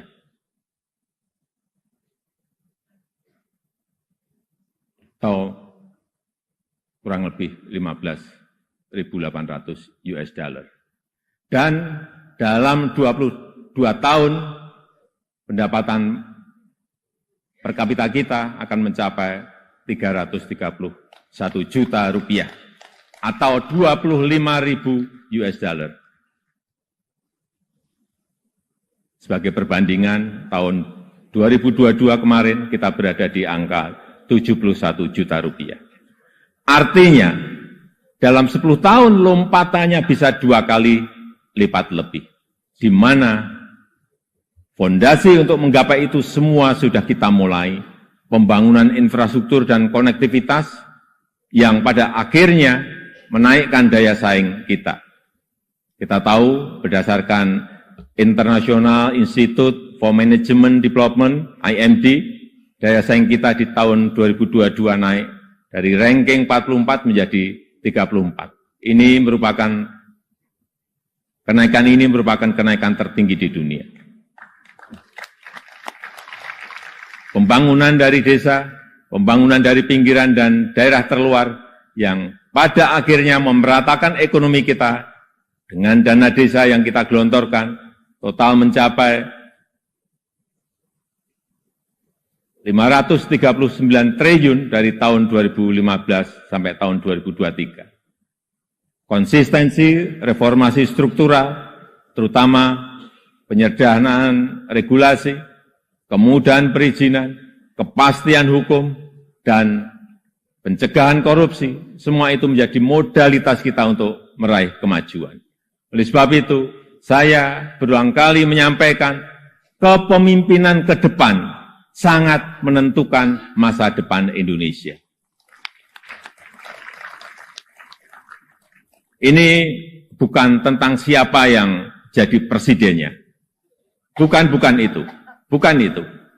Tapi, apakah sanggup atau tidak untuk bekerja sesuai dengan apa yang sudah kita mulai saat ini? Apakah berani atau tidak? Mampu konsisten atau tidak? Karena yang dibutuhkan itu adalah nafas yang panjang. Karena kita tidak sedang jalan-jalan sore. Kita juga tidak sedang lari sprint. Tapi yang kita lakukan harusnya adalah lari maraton untuk mencapai Indonesia emas. Bapak Ibu yang saya muliakan, tantangan ke depan tidaklah mudah. Pilihan kebijakan akan semakin sulit. Sehingga dibutuhkan keberanian, dibutuhkan kepercayaan untuk mengambil keputusan yang sulit. Dan keputusan yang tidak populer. Oleh sebab itu, menurut saya, pemimpin itu harus punya public trust. Karena kepercayaan adalah salah satu faktor penentu bisa berjalan atau tidaknya suatu kebijakan. Bisa diikuti atau tidaknya sebuah keputusan. Ini adalah modal politik dalam memimpin sebuah bangsa besar seperti Indonesia. Selain itu, seorang pemimpin juga membutuhkan dukungan dan kerjasama dari seluruh komponen bangsa. Oleh sebab itu, saya ingin mengucapkan terima kasih kepada pimpinan lembaga tinggi negara, para ulama, para tokoh agama, para tokoh masyarakat, dan para pemimpin adat, kepada guru, budayawan, tenaga kesehatan, dan awak media, kepada partai politik, politisi, aparat pemerintah, dan TNI Polri, serta kepada seluruh lapisan masyarakat yang telah memberikan dukungan selama ini. Saya juga menghargai upaya MPR dalam memperkokoh fondasi kebangsaan, meningkatkan pemahaman ideologi bangsa, mengkaji substansi dan bentuk hukum pokok haluan negara, serta menguatkan kerjasama internasional untuk berkontribusi pada pemecahan persoalan global. Dukungan DPR juga sangat luar biasa besar dalam mendukung reformasi struktural, mendukung upaya perbaikan tata kelola pemerintahan, menghindari penyelewengan pengelolaan keuangan negara, dan mempersiapkan pelaksanaan pemilu serentak tahun 2024. DPD sesuai dengan kewenangannya juga telah aktif menyerap aspirasi masyarakat daerah, berperan dalam penyusunan beberapa RUU dan juga melakukan telaah terhadap sistem tata negara kita. Kontribusi BPK juga sangat signifikan dalam mendorong pertanggungjawaban anggaran serta perbaikan berkelanjutan program prioritas nasional. Upaya MA, Mahkamah Agung dalam menciptakan keadilan patut diapresiasi melalui peningkatan transparansi peradilan, pengembangan sistem peradilan berbasis elektronik, serta percepatan proses penanganan perkara dengan biaya murah. MK, Mahkamah Konstitusi, juga terbukti semakin cepat dalam menyelesaikan perkara, transparansi dalam proses persidangannya, dan mempermudah pelayanan para pencari keadilan. KY, Komisi Yudisial, terus aktif melakukan advokasi, pelatihan, dan investigasi, menjatuhkan sanksi tegas terhadap hakim yang melanggar untuk menegakkan kehormatan, keluhuran, martabat, dan perilaku hakim. Selain itu, saya juga mengucapkan terima kasih kepada Bank Indonesia, OJK, LPS, KPK, Ombudsman, KPU, Bawaslu, Komnas HAM, dan lembaga-lembaga nasional lainnya yang telah berkontribusi sesuai peran dan kewenangannya. Semoga Allah SWT, Tuhan Yang Maha Esa, senantiasa mempermudah upaya kita dalam meraih Indonesia maju yang kita cita-citakan. Marilah kita bersatu padu, terus melaju untuk Indonesia maju. Dirgahayu Republik Indonesia, Dirgahayu Negeri Pancasila, merdeka! Merdeka! Merdeka! Terima kasih. Wassalamualaikum warahmatullahi wabarakatuh. Om Santi Santi Santi Om. Namo Buddhaya. Untuk informasi, yang saya pakai ini adalah baju adat dari Tanimbar ke Provinsi Maluku. Presiden Jokowi menyampaikan pidato kenegaraannya di sidang tahunan MPR serta sidang bersama DPR dan DPD di Gedung Nusantara, Senayan, Jakarta pada Rabu 16 Agustus. Tak lupa dalam pidatonya yang tayang di YouTube TVR Parlemen, Jokowi juga menyinggung soal pemimpin alias Presiden Indonesia selanjutnya. Dikutip dari tribunnews.com pada 16 Agustus, berawal dari Jokowi membahas soal penyederhanaan regulasi dan kebijakan negara. Hal itu sepatutnya dibahas demi membantu pemerataan ekonomi nasional. Dalam pidatonya, Jokowi menyampaikan berulang kali di mana kepemimpinan ke depan sangat menentukan masa depan Indonesia.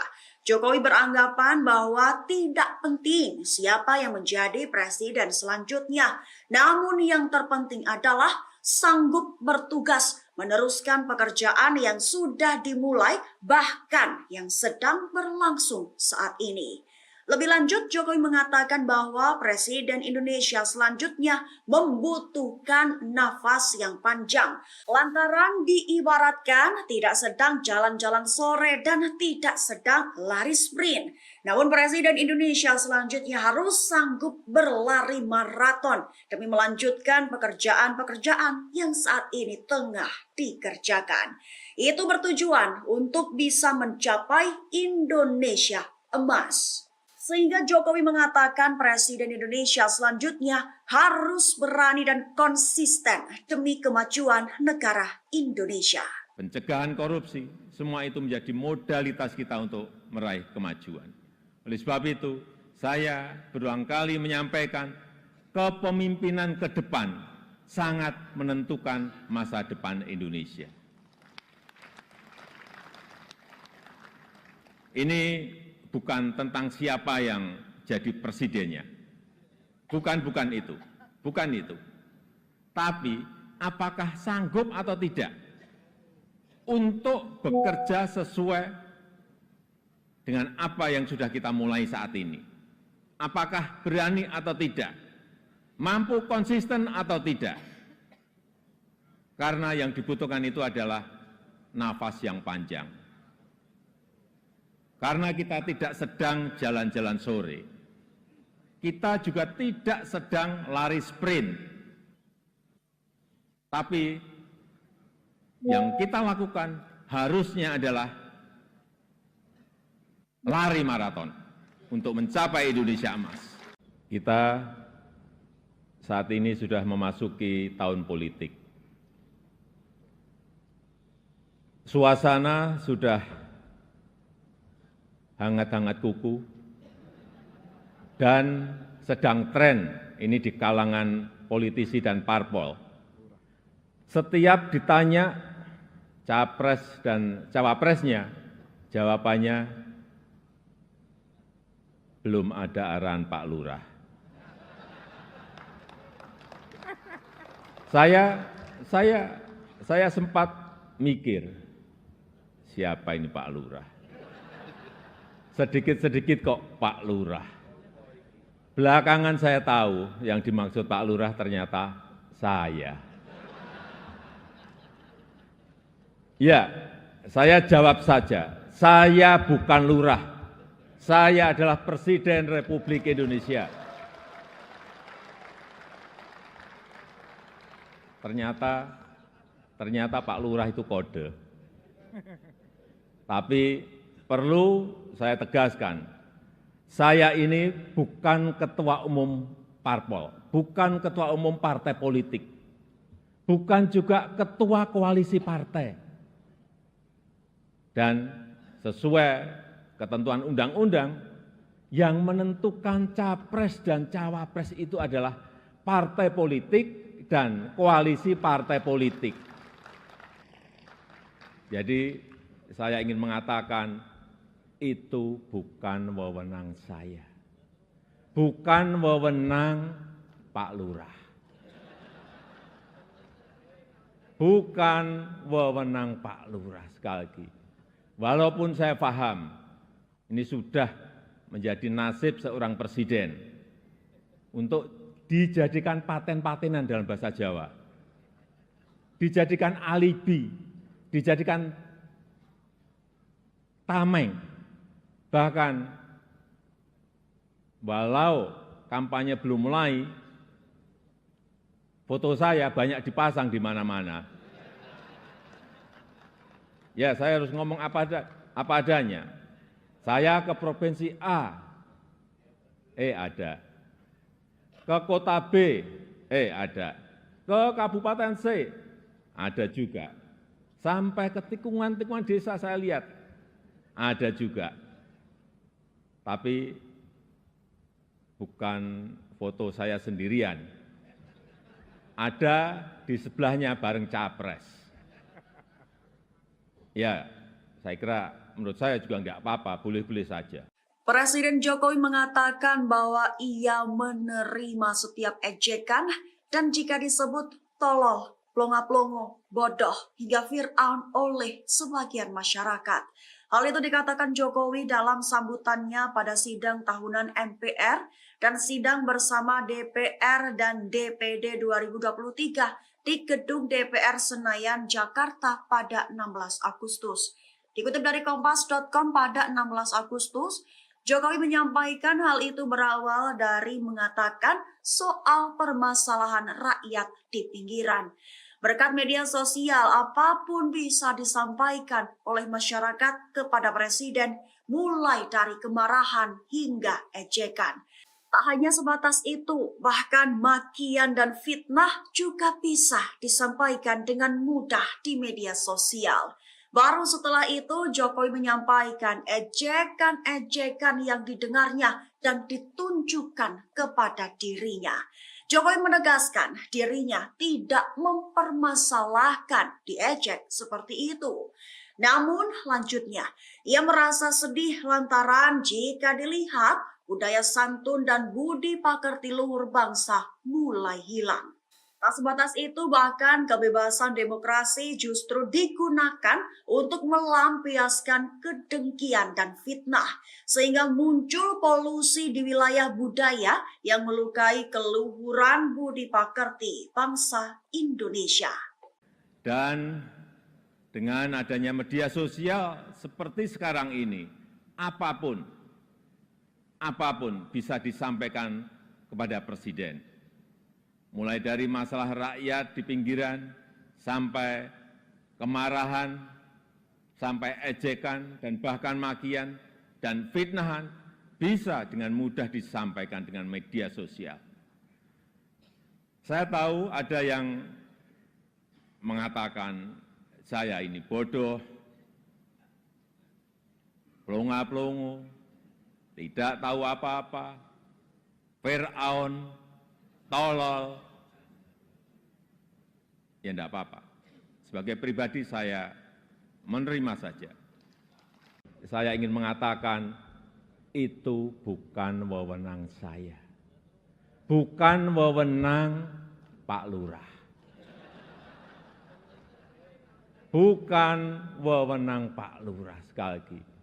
Walaupun saya paham ini sudah menjadi nasib seorang presiden untuk dijadikan paten-patenan dalam bahasa Jawa, dijadikan alibi, dijadikan tameng, bahkan walau kampanye belum mulai, foto saya banyak dipasang di mana-mana. Ya, saya harus ngomong apa adanya. Saya ke provinsi A, ada. Ke kota B, ada. Ke kabupaten C, ada juga. Sampai ke tikungan-tikungan desa saya lihat, ada juga. Tapi bukan foto saya sendirian. Ada di sebelahnya bareng capres. Ya, saya kira menurut saya juga enggak apa-apa, boleh-boleh saja. Bapak Ibu yang saya muliakan, posisi presiden itu tidak senyaman yang dipersepsikan. Ada tanggung jawab besar yang harus diemban, banyak permasalahan rakyat yang harus diselesaikan. Dan dengan adanya media sosial seperti sekarang ini, apapun bisa disampaikan kepada presiden. Mulai dari masalah rakyat di pinggiran, sampai kemarahan, sampai ejekan, dan bahkan makian, dan fitnahan, bisa dengan mudah disampaikan dengan media sosial. Saya tahu ada yang mengatakan, saya ini bodoh, pelongo-pelongo, tidak tahu apa-apa, Fir'aun, tolol. Ya enggak apa-apa. Sebagai pribadi saya menerima saja. Bapak Ibu yang saya muliakan, tantangan ke depan tidaklah mudah. Pilihan kebijakan akan semakin sulit. Sehingga dibutuhkan keberanian, dibutuhkan kepercayaan untuk mengambil keputusan yang sulit dan keputusan yang tidak populer. Oleh sebab itu, menurut saya, pemimpin itu harus punya public trust, karena kepercayaan adalah salah satu faktor penentu bisa berjalan atau tidaknya suatu kebijakan, bisa diikuti atau tidaknya sebuah keputusan. Ini adalah modal politik dalam memimpin sebuah bangsa besar seperti Indonesia. Selain itu, seorang pemimpin juga membutuhkan dukungan dan kerjasama dari seluruh komponen bangsa. Oleh sebab itu, saya ingin mengucapkan terima kasih kepada pimpinan lembaga tinggi negara, para ulama, para tokoh agama, para tokoh masyarakat, dan para pemimpin adat, kepada guru, budayawan, tenaga kesehatan, dan awak media, kepada partai politik, politisi, aparat pemerintah, dan TNI Polri, serta kepada seluruh lapisan masyarakat yang telah memberikan dukungan selama ini. Bahkan makian dan fitnahan bisa dengan mudah disampaikan dengan media sosial. Saya tahu ada yang mengatakan saya ini bodoh,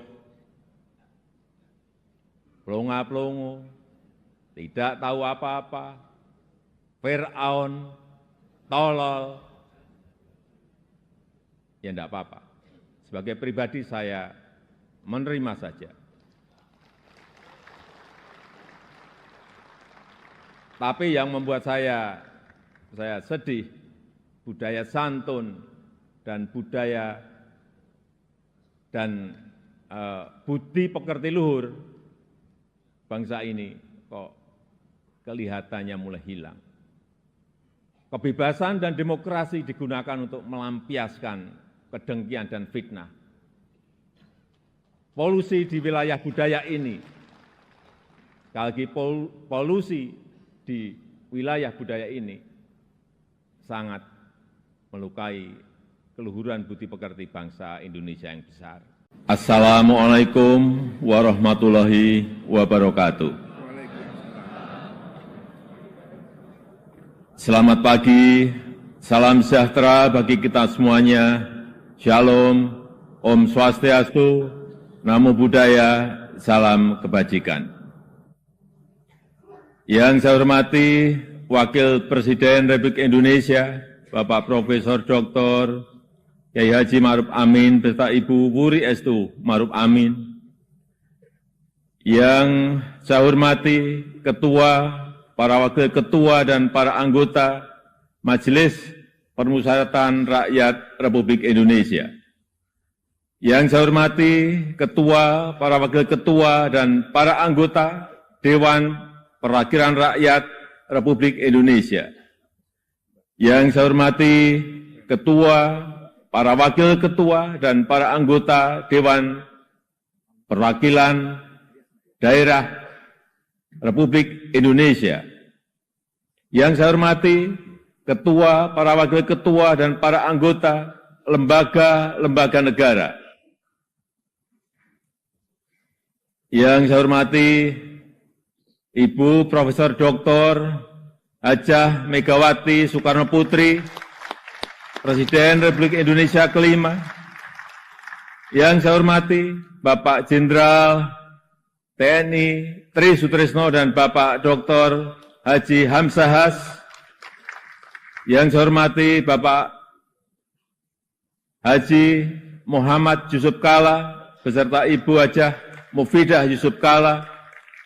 Yang saya hormati Ibu Hajah Sinta Nuriyah Abdurrahman Wahid.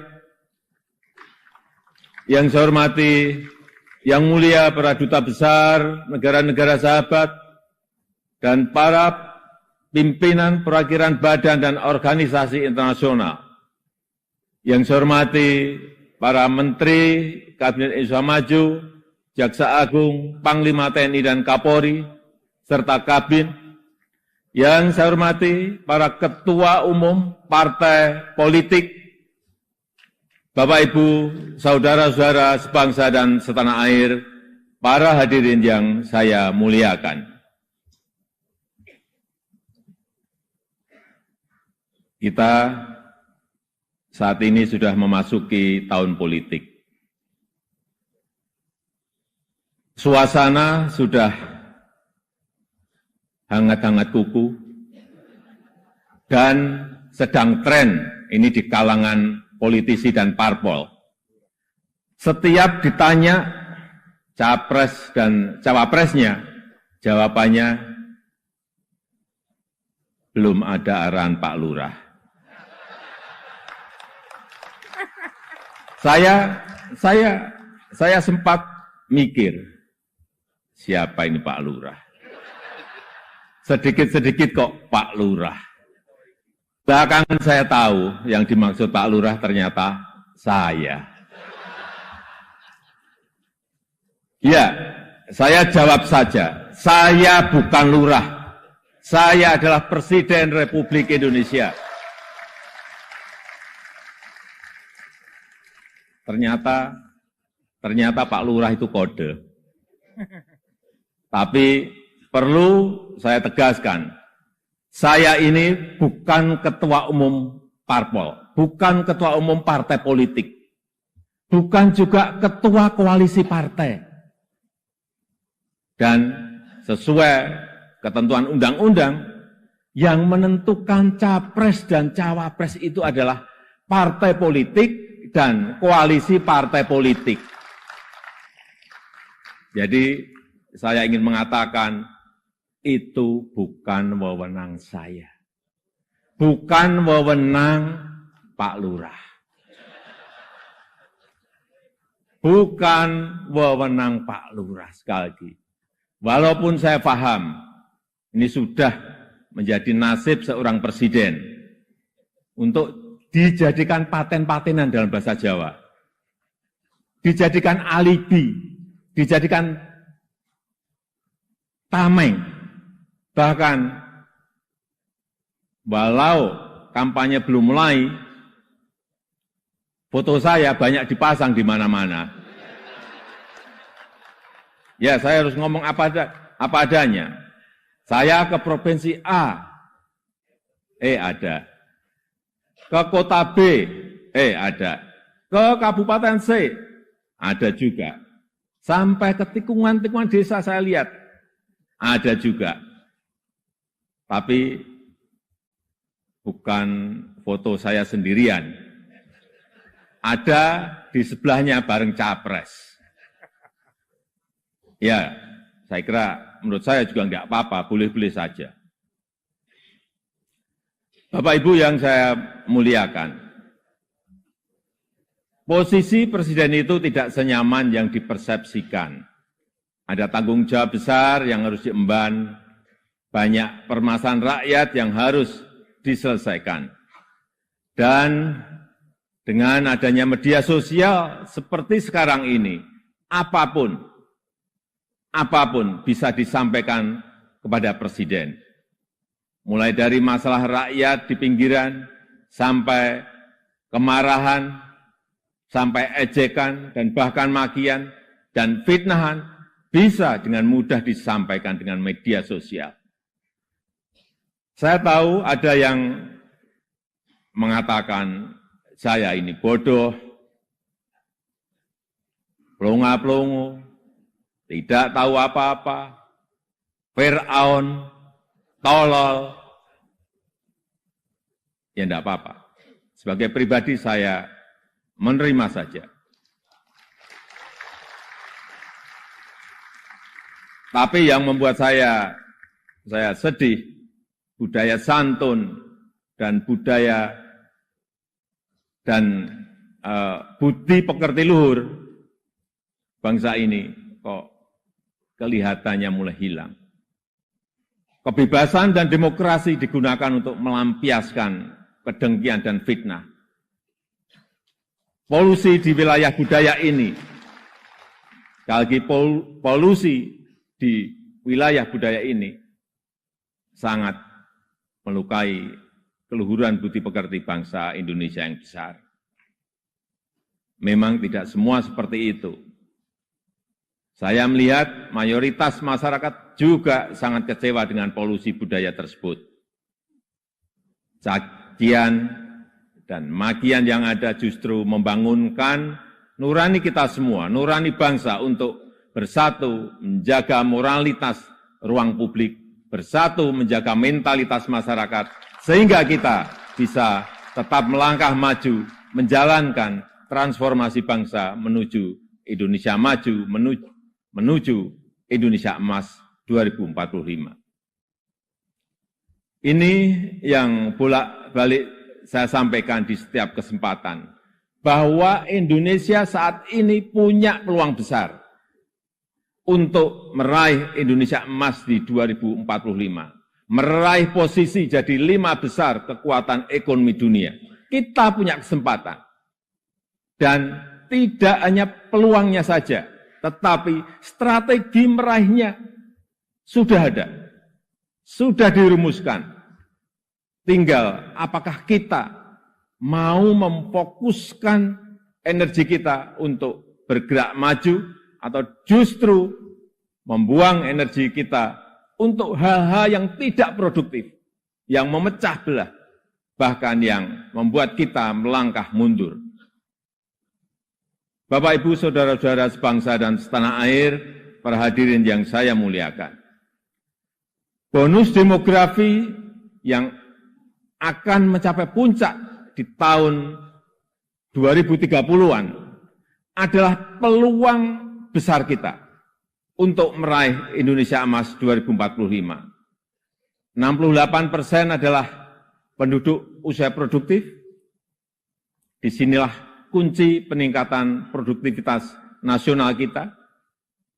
Selanjutnya, peluang besar yang kedua adalah international trust yang dimiliki Indonesia saat ini, yang dibangun bukan sekedar melalui gimmick dan retorika semata, melainkan melalui sebuah peran dan bukti nyata keberanian Indonesia dalam bersikap. Momentum presidensi Indonesia di G20, keketuaan Indonesia di ASEAN, konsistensi Indonesia dalam menjunjung HAM, kemanusiaan dan kesetaraan, serta kesuksesan Indonesia menghadapi krisis dunia 3 tahun terakhir ini, telah mendongkrak dan menempatkan Indonesia kembali dalam peta percaturan dunia. Dan di tengah kondisi dunia yang bergolak akibat perbedaan, Indonesia dengan Pancasilanya, dengan harmoni keberagamannya, dengan prinsip demokrasinya, mampu menghadirkan ruang dialog, mampu menjadi titik temu dan menjembatani perbedaan yang ada. Lembaga think tank Australia, Lowy Institute, menyebut Indonesia sebagai middle power in Asia, dengan diplomatic influence yang terus meningkat tajam, dan Indonesia termasuk 1 dari 6 negara Asia yang mengalami kenaikan comprehensive power. Tapi kemudian ada yang bilang, memang kenapa dengan international trust yang tinggi, rakyat kan makannya nasi. International trust nggak bisa dimakan. Ya, memang nggak bisa. Sama seperti jalan tol, nggak bisa dimakan. Ya memang. Nah, ini contoh menghabiskan energi untuk hal-hal yang tidak produktif. Tapi tidak apa-apa. Saya malah senang, memang harus ada yang begini-begini, supaya lebih berwarna, supaya tidak monoton dunia ini. Bapak Ibu yang saya muliakan, dengan international trust yang tinggi, kredibilitas kita akan lebih diakui. Kedaulatan kita akan lebih dihormati. Suara Indonesia akan lebih didengar, sehingga memudahkan kita dalam setiap bernegosiasi. Peluang tersebut harus mampu kita manfaatkan. Rugi besar kita jika melewatkan kesempatan ini, karena tidak semua negara memilikinya, dan belum tentu akan kembali memilikinya. Sehingga strategi pertama untuk memanfaatkan kesempatan ini adalah mempersiapkan sumber daya manusia Indonesia. Kita telah berhasil menurunkan angka stunting menjadi 21,6% di 2022 dari angka sebelumnya 37%. Menaikkan indeks pembangunan manusia menjadi 72,9 di 2022. Menaikkan indeks pemberdayaan gender menjadi 76,5 di tahun 2022. Menyiapkan anggaran perlindungan sosial total, kalau dijumlah dari 2015 sampai 2023, sebesar 3.212 triliun. Termasuk di dalamnya Kartu Indonesia Sehat, Kartu Indonesia Pintar, KIP Kuliah, PKH, Kartu Sembako, serta perlindungan kepada lansia, penyandang disabilitas, dan kelompok-kelompok rentan lainnya. Serta rescaling dan upscaling tenaga kerja melalui Balai Latihan Kerja dan program Kartu Prakerja.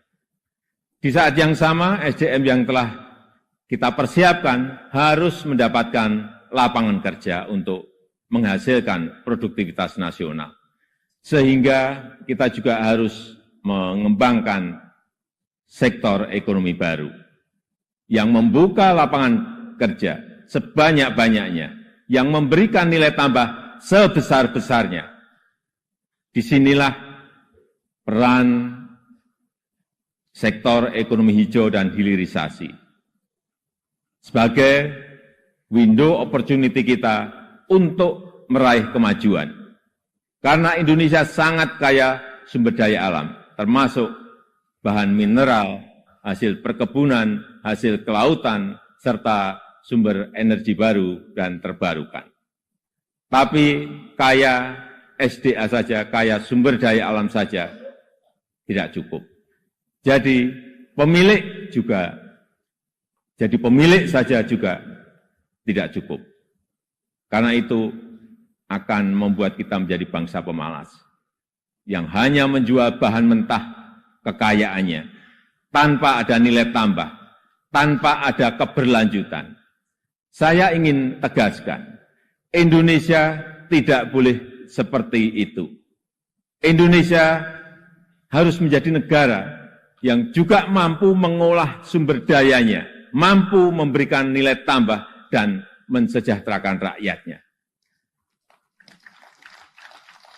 Dan ini bisa kita lakukan melalui hilirisasi yang sudah ratusan kali saya sampaikan, puluhan kali saya sampaikan.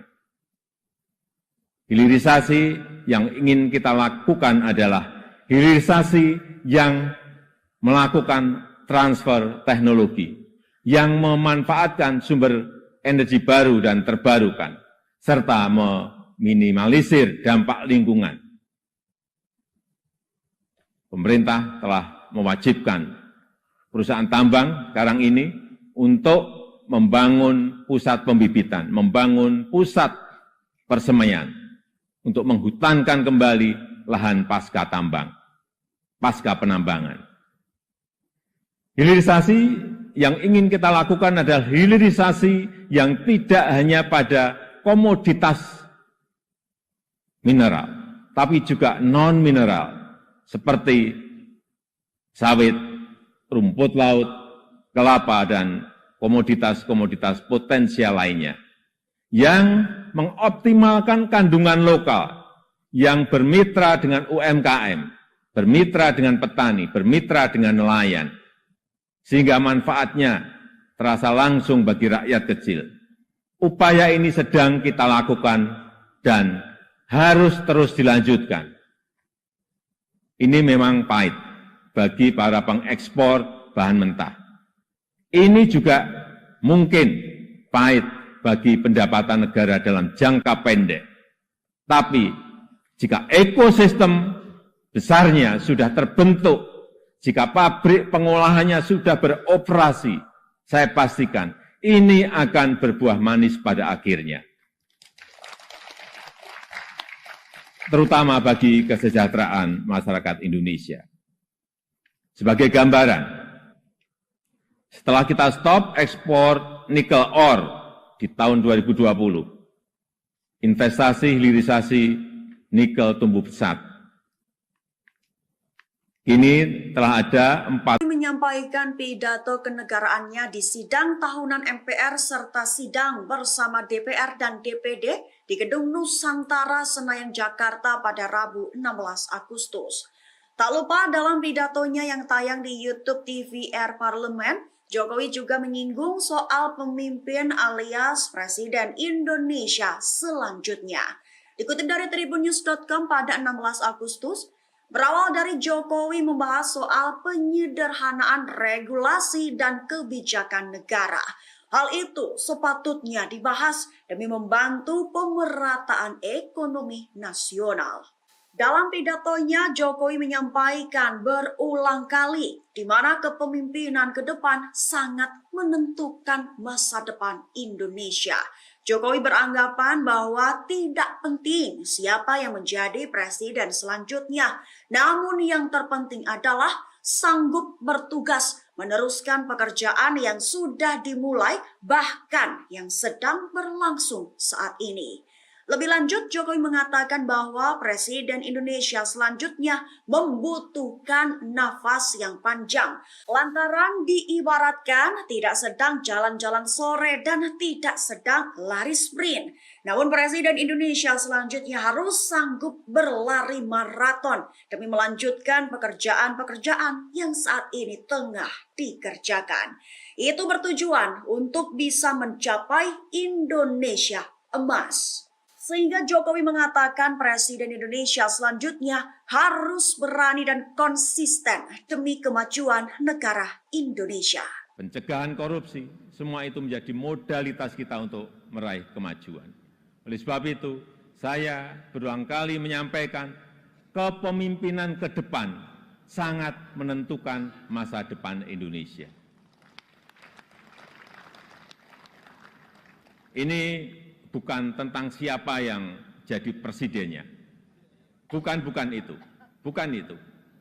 Tapi apakah sanggup atau tidak untuk bekerja sesuai dengan apa yang sudah kita mulai saat ini. Apakah berani atau tidak? Mampu konsisten atau tidak? Karena yang dibutuhkan itu adalah nafas yang panjang. Karena kita tidak sedang jalan-jalan sore, kita juga tidak sedang lari sprint.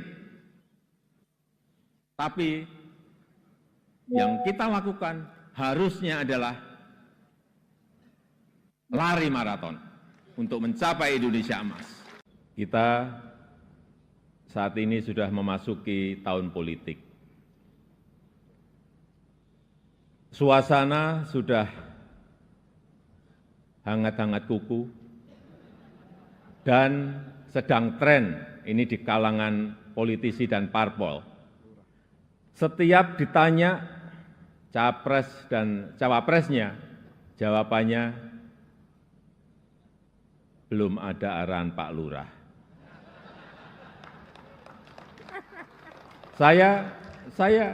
Saya sempat mikir, siapa ini Pak Lurah? Sedikit-sedikit kok Pak Lurah. Belakangan saya tahu yang dimaksud Pak Lurah ternyata saya.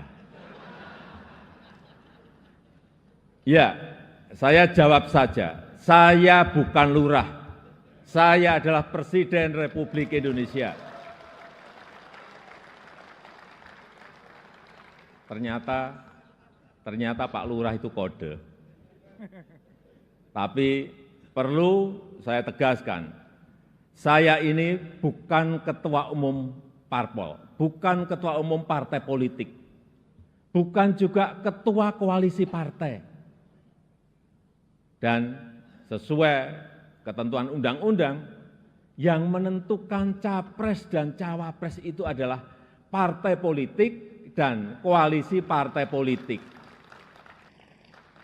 Jadi saya ingin mengatakan, itu bukan wewenang saya, bukan wewenang Pak Lurah, bukan wewenang Pak Lurah. Sekali lagi, walaupun saya paham ini sudah menjadi nasib seorang presiden untuk dijadikan paten-patenan dalam bahasa Jawa, dijadikan alibi, dijadikan tameng, bahkan walau kampanye belum mulai, foto saya banyak dipasang di mana-mana. Ya, saya harus ngomong apa adanya. Saya ke provinsi A, ada. Ke kota B, ada. Ke kabupaten C, ada juga. Sampai ke tikungan-tikungan desa saya lihat, ada juga. Tapi bukan foto saya sendirian. Ada di sebelahnya bareng capres. Ya, saya kira menurut saya juga enggak apa-apa, boleh-boleh saja. Presiden Jokowi mengatakan bahwa ia menerima setiap ejekan dan jika disebut tolol, plonga-plongo, bodoh, hingga Fir'aun oleh sebagian masyarakat. Hal itu dikatakan Jokowi dalam sambutannya pada sidang tahunan MPR dan sidang bersama DPR dan DPD 2023 di Gedung DPR Senayan, Jakarta pada 16 Agustus. Dikutip dari Kompas.com pada 16 Agustus, Jokowi menyampaikan hal itu berawal dari mengatakan soal permasalahan rakyat di pinggiran. Berkat media sosial, apapun bisa disampaikan oleh masyarakat kepada Presiden, mulai dari kemarahan hingga ejekan. Tak hanya sebatas itu, bahkan makian dan fitnah juga bisa disampaikan dengan mudah di media sosial. Baru setelah itu Jokowi menyampaikan ejekan-ejekan yang didengarnya dan ditunjukkan kepada dirinya. Jokowi menegaskan dirinya tidak mempermasalahkan diejek seperti itu. Namun lanjutnya, ia merasa sedih lantaran jika dilihat budaya santun dan budi pakerti luhur bangsa mulai hilang. Tak sebatas itu, bahkan kebebasan demokrasi justru digunakan untuk melampiaskan kedengkian dan fitnah, sehingga muncul polusi di wilayah budaya yang melukai keluhuran budi pakerti bangsa Indonesia. Dan dengan adanya media sosial seperti sekarang ini, apapun bisa disampaikan kepada Presiden. Mulai dari masalah rakyat di pinggiran, sampai kemarahan, sampai ejekan, dan bahkan makian, dan fitnahan, bisa dengan media sosial. Saya tahu ada yang mengatakan saya ini bodoh, plonga-plongo, tidak tahu apa-apa, Fir'aun, tolol. Ya enggak apa-apa. Sebagai pribadi saya menerima saja. Saya ingin mengatakan itu bukan wewenang saya. Bukan wewenang Pak Lurah. Bukan wewenang Pak Lurah, sekali lagi. Walaupun saya paham ini sudah menjadi nasib seorang presiden untuk dijadikan paten-patenan dalam bahasa Jawa, dijadikan alibi, dijadikan tameng, bahkan walau kampanye belum mulai, foto saya banyak dipasang di mana-mana. Ya, saya harus ngomong apa adanya. Saya ke provinsi A, ada. Ke kota B, ada. Ke kabupaten C, ada juga. Sampai ke tikungan-tikungan desa saya lihat, ada juga. Tapi bukan foto saya sendirian. Ada di sebelahnya bareng capres. Ya, saya kira menurut saya juga enggak apa-apa, boleh-boleh saja.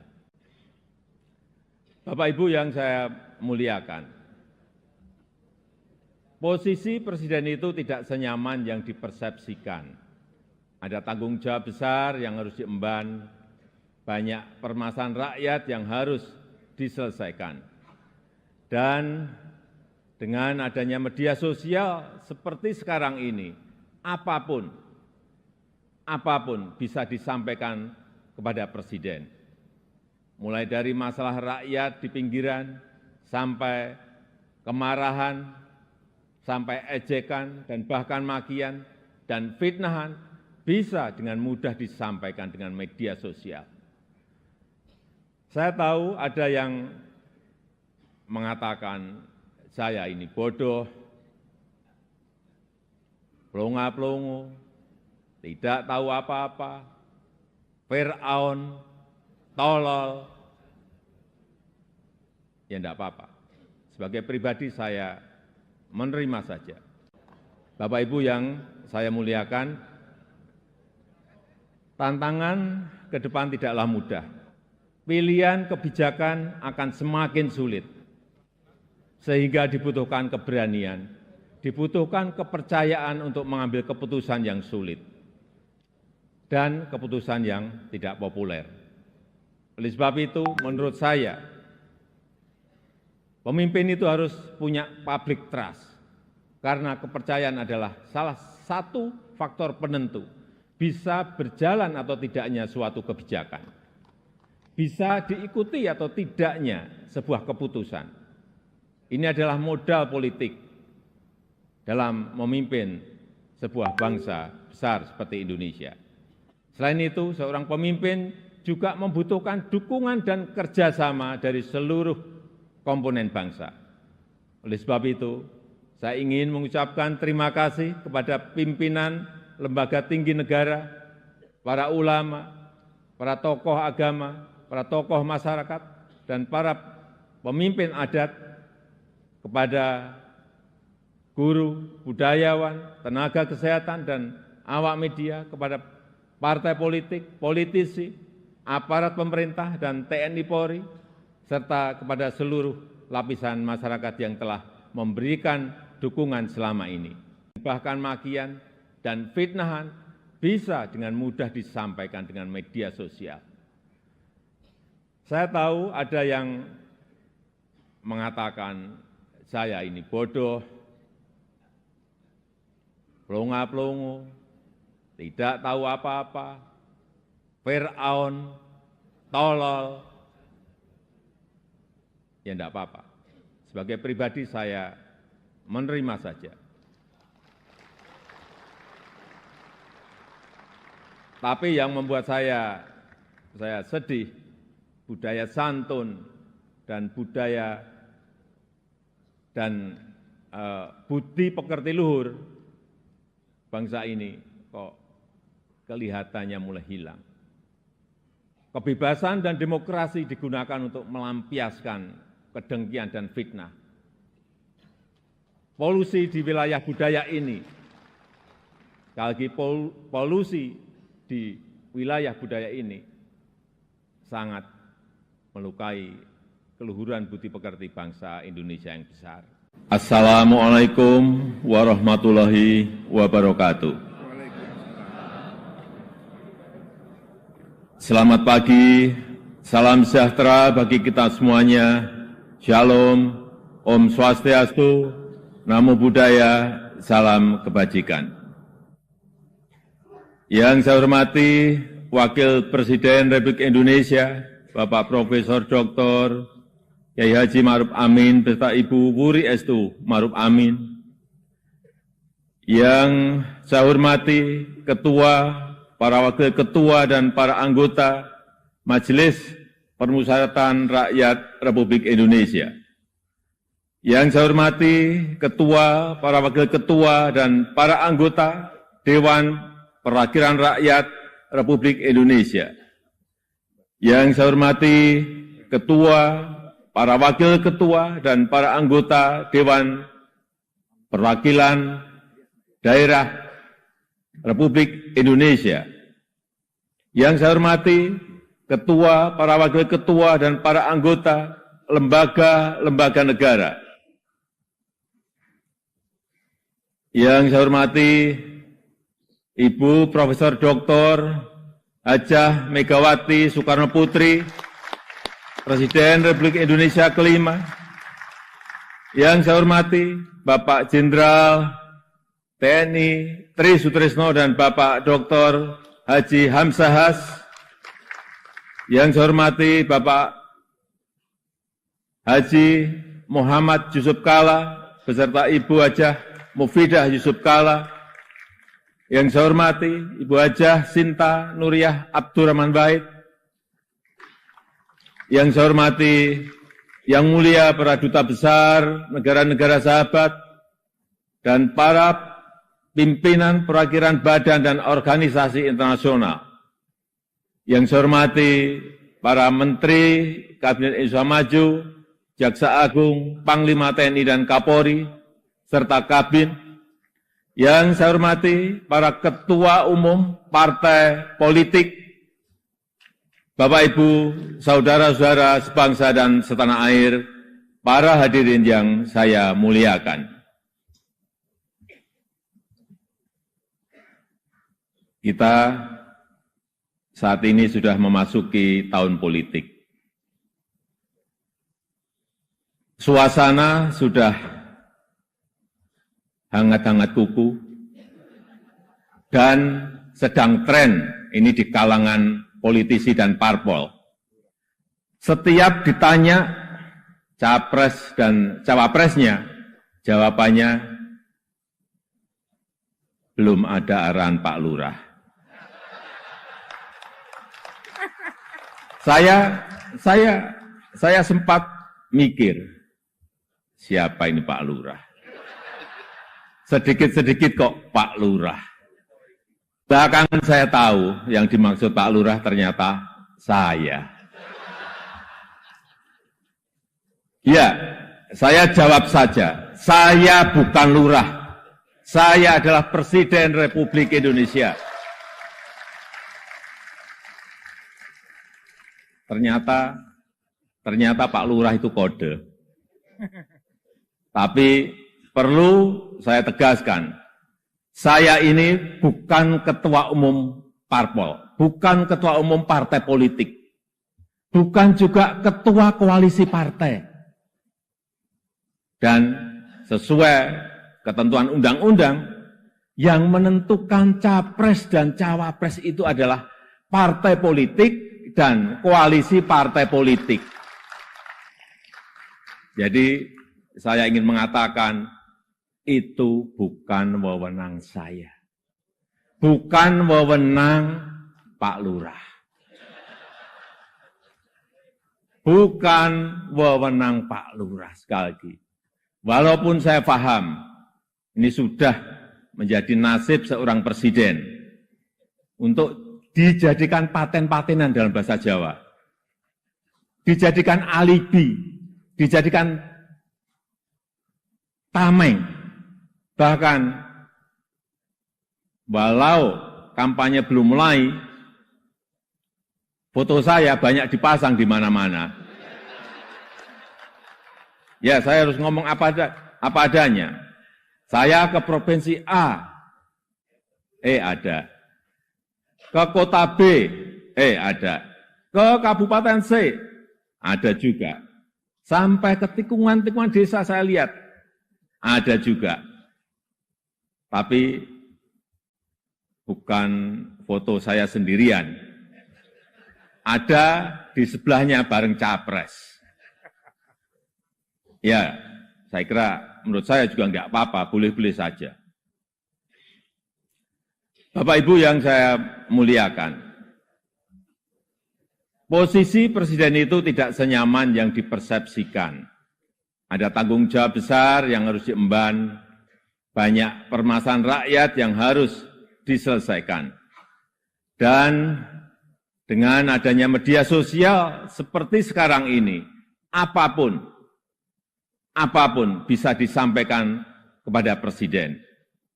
Mulai dari masalah rakyat di pinggiran, sampai kemarahan, sampai ejekan, dan bahkan makian, dan fitnahan, bisa dengan mudah disampaikan dengan media sosial. Saya tahu ada yang mengatakan saya ini bodoh, pelongo-pelongo, tidak tahu apa-apa, Fir'aun, tolol, ya enggak apa-apa. Sebagai pribadi saya menerima saja. Tapi yang membuat saya sedih, budaya santun dan budaya dan budi pekerti luhur bangsa ini kok kelihatannya mulai hilang. Kebebasan dan demokrasi digunakan untuk melampiaskan kedengkian dan fitnah. Polusi di wilayah budaya ini, sekali lagi polusi di wilayah budaya ini sangat melukai keluhuran budi pekerti bangsa Indonesia yang besar. Memang tidak semua seperti itu. Saya melihat mayoritas masyarakat juga sangat kecewa dengan polusi budaya tersebut. Cacian dan makian yang ada justru membangunkan nurani kita semua, nurani bangsa untuk bersatu menjaga moralitas ruang publik, bersatu menjaga mentalitas masyarakat, sehingga kita bisa tetap melangkah maju, menjalankan transformasi bangsa menuju Indonesia maju, menuju Indonesia emas 2045. Ini yang bolak-balik saya sampaikan di setiap kesempatan, bahwa Indonesia saat ini punya peluang besar untuk meraih Indonesia emas di 2045, meraih posisi jadi 5 besar kekuatan ekonomi dunia. Kita punya kesempatan. Dan tidak hanya peluangnya saja, tetapi strategi meraihnya sudah ada, sudah dirumuskan. Tinggal apakah kita mau memfokuskan energi kita untuk bergerak maju, atau justru membuang energi kita untuk hal-hal yang tidak produktif, yang memecah belah, bahkan yang membuat kita melangkah mundur. Bapak, Ibu, Saudara-saudara sebangsa dan setanah air, para hadirin yang saya muliakan. Bonus demografi yang akan mencapai puncak di tahun 2030-an adalah peluang besar kita untuk meraih Indonesia emas 2045. 68% adalah penduduk usia produktif. Disinilah kunci peningkatan produktivitas nasional kita. Selanjutnya, peluang besar yang kedua adalah international trust yang dimiliki Indonesia saat ini, yang dibangun bukan sekedar melalui gimmick dan retorika semata, melainkan melalui sebuah peran dan bukti nyata keberanian Indonesia dalam bersikap.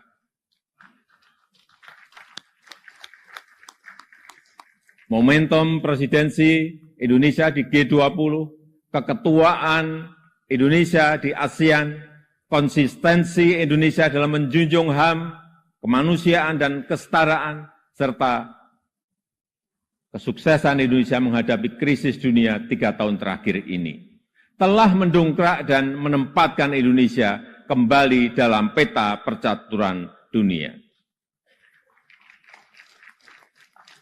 Dan di tengah kondisi dunia yang bergolak akibat perbedaan Indonesia dengan Pancasilanya, dengan harmoni keberagamannya, dengan prinsip demokrasinya, mampu menghadirkan ruang dialog, mampu menjadi titik temu dan menjembatani perbedaan yang ada. Lembaga think tank Australia, Lowy Institute, menyebut Indonesia sebagai middle power in Asia, dengan diplomatic influence yang terus meningkat tajam, dan Indonesia termasuk satu dari 6 negara Asia yang mengalami kenaikan comprehensive power. Tapi kemudian ada yang bilang, memang kenapa dengan international trust yang tinggi? rakyat kan makannya nasi. International trust nggak bisa dimakan. Ya, memang nggak bisa. Sama seperti jalan tol, nggak bisa dimakan. Ya memang. Nah, ini contoh menghabiskan energi untuk hal-hal yang tidak produktif. Tapi tidak apa-apa. Saya malah senang, memang harus ada yang begini-begini. Supaya lebih berwarna, supaya tidak monoton dunia ini. Bapak Ibu yang saya muliakan, dengan international trust yang tinggi, kredibilitas kita akan lebih diakui. Kedaulatan kita akan lebih dihormati. Suara Indonesia akan lebih didengar, sehingga memudahkan kita dalam setiap bernegosiasi. Peluang tersebut harus mampu kita manfaatkan. Rugi besar kita jika melewatkan kesempatan ini, karena tidak semua negara memilikinya, dan belum tentu akan kembali memilikinya. Sehingga strategi pertama untuk memanfaatkan kesempatan ini adalah mempersiapkan sumber daya manusia Indonesia. Kita telah berhasil menurunkan angka stunting menjadi 21,6% di 2022 dari angka sebelumnya 37%. Menaikkan indeks pembangunan manusia menjadi 72,9 di 2022. Menaikkan indeks pemberdayaan gender menjadi 76,5 di tahun 2022. Menyiapkan anggaran perlindungan sosial total, kalau dijumlah dari 2015 sampai 2023, sebesar 3.212 triliun. Termasuk di dalamnya Kartu Indonesia Sehat, Kartu Indonesia Pintar, KIP Kuliah, PKH, Kartu Sembako, serta perlindungan kepada lansia, penyandang disabilitas, dan kelompok-kelompok rentan lainnya. Serta reskilling dan upskilling tenaga kerja melalui Balai Latihan Kerja dan program Kartu Prakerja. Di saat yang sama, SDM yang telah kita persiapkan harus mendapatkan lapangan kerja untuk menghasilkan produktivitas nasional. Sehingga kita juga harus mengembangkan sektor ekonomi baru yang membuka lapangan kerja sebanyak-banyaknya, yang memberikan nilai tambah sebesar-besarnya. Disinilah peran sektor ekonomi hijau dan hilirisasi sebagai window opportunity kita untuk meraih kemajuan. Karena Indonesia sangat kaya sumber daya alam, termasuk bahan mineral, hasil perkebunan, hasil kelautan, serta sumber energi baru dan terbarukan. Tapi kaya SDA saja, kaya sumber daya alam saja, tidak cukup. Jadi pemilik saja juga tidak cukup. Karena itu akan membuat kita menjadi bangsa pemalas, yang hanya menjual bahan mentah kekayaannya, tanpa ada nilai tambah, tanpa ada keberlanjutan. Saya ingin tegaskan, Indonesia tidak boleh seperti itu. Indonesia harus menjadi negara yang juga mampu mengolah sumber dayanya, mampu memberikan nilai tambah dan mensejahterakan rakyatnya. Dan ini bisa kita lakukan melalui hilirisasi yang sudah ratusan kali saya sampaikan, puluhan kali saya sampaikan. Hilirisasi yang ingin kita lakukan adalah hilirisasi yang melakukan transfer teknologi, yang memanfaatkan sumber energi baru dan terbarukan, serta meminimalisir dampak lingkungan. Pemerintah telah mewajibkan perusahaan tambang sekarang ini untuk membangun pusat pembibitan, membangun pusat persemaian, untuk menghutankan kembali lahan pasca tambang, pasca penambangan.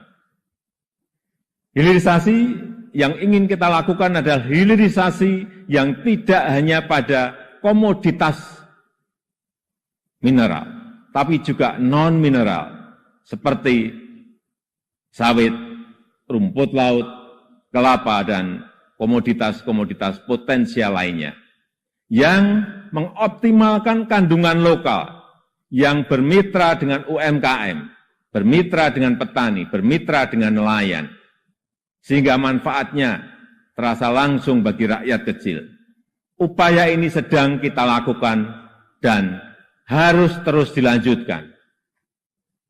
Ini memang pahit bagi para pengekspor bahan mentah.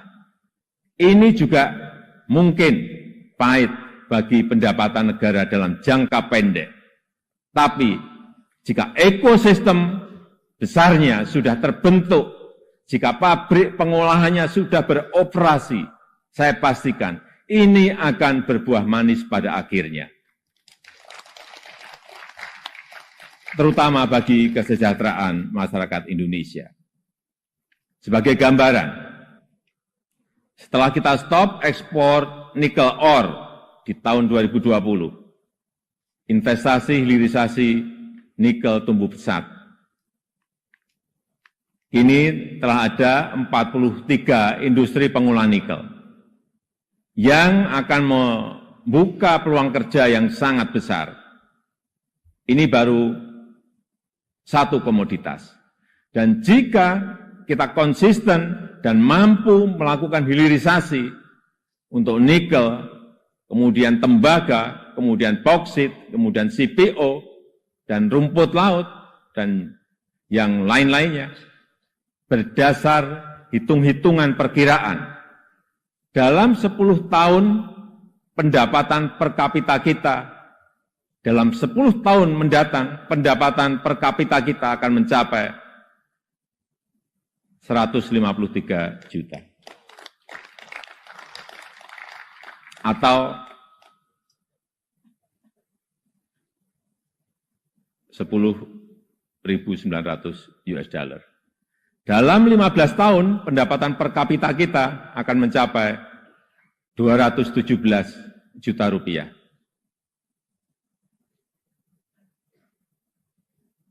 Atau kurang lebih 15.800 US dollar. Dan dalam 22 tahun, pendapatan per kapita kita akan mencapai 331 juta rupiah atau 25.000 US dollar. Sebagai perbandingan, tahun 2022 kemarin kita berada di angka 71 juta rupiah. Artinya, dalam 10 tahun lompatannya bisa 2 kali lipat lebih. Di mana fondasi untuk menggapai itu semua sudah kita mulai. Pembangunan infrastruktur dan konektivitas yang pada akhirnya menaikkan daya saing kita. Kita tahu berdasarkan International Institute for Management Development, IMD, daya saing kita di tahun 2022 naik dari ranking 44 menjadi 34. Kenaikan ini merupakan kenaikan tertinggi di dunia. Pembangunan dari desa, pembangunan dari pinggiran dan daerah terluar yang pada akhirnya memeratakan ekonomi kita dengan dana desa yang kita gelontorkan total mencapai 539 triliun dari tahun 2015 sampai tahun 2023. Konsistensi reformasi struktural, terutama penyederhanaan regulasi, kemudahan perizinan, kepastian hukum, dan pencegahan korupsi, semua itu menjadi modalitas kita untuk meraih kemajuan. Oleh sebab itu, saya berulang kali menyampaikan kepemimpinan ke depan sangat menentukan masa depan Indonesia. Ini bukan tentang siapa yang jadi presidennya. Bukan itu. Tapi apakah sanggup atau tidak untuk bekerja sesuai dengan apa yang sudah kita mulai saat ini. Apakah berani atau tidak? Mampu konsisten atau tidak? Karena yang dibutuhkan itu adalah nafas yang panjang. Karena kita tidak sedang jalan-jalan sore. Kita juga tidak sedang lari sprint. Tapi yang kita lakukan harusnya adalah lari maraton untuk mencapai Indonesia emas.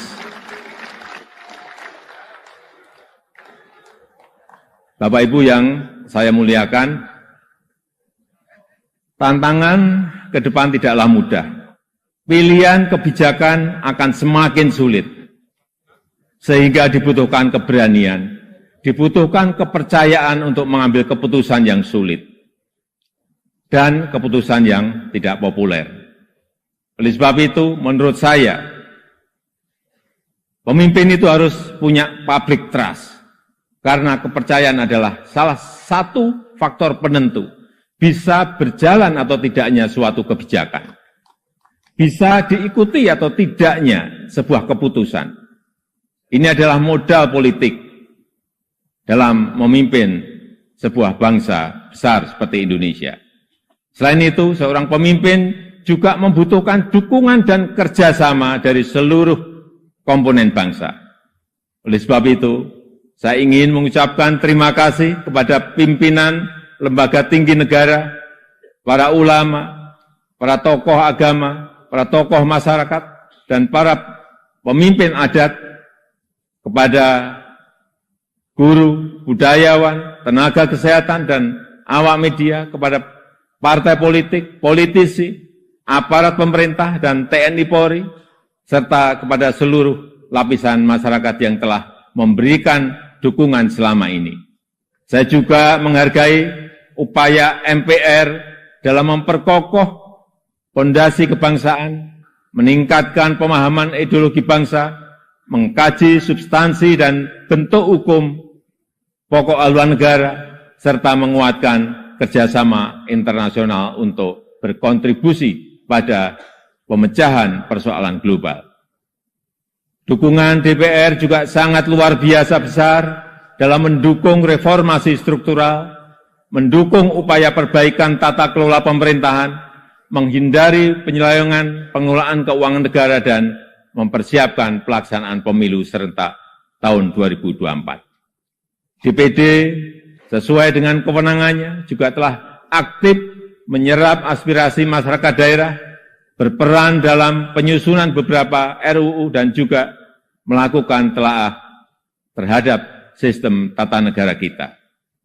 Kontribusi BPK juga sangat signifikan dalam mendorong pertanggungjawaban anggaran serta perbaikan berkelanjutan program prioritas nasional.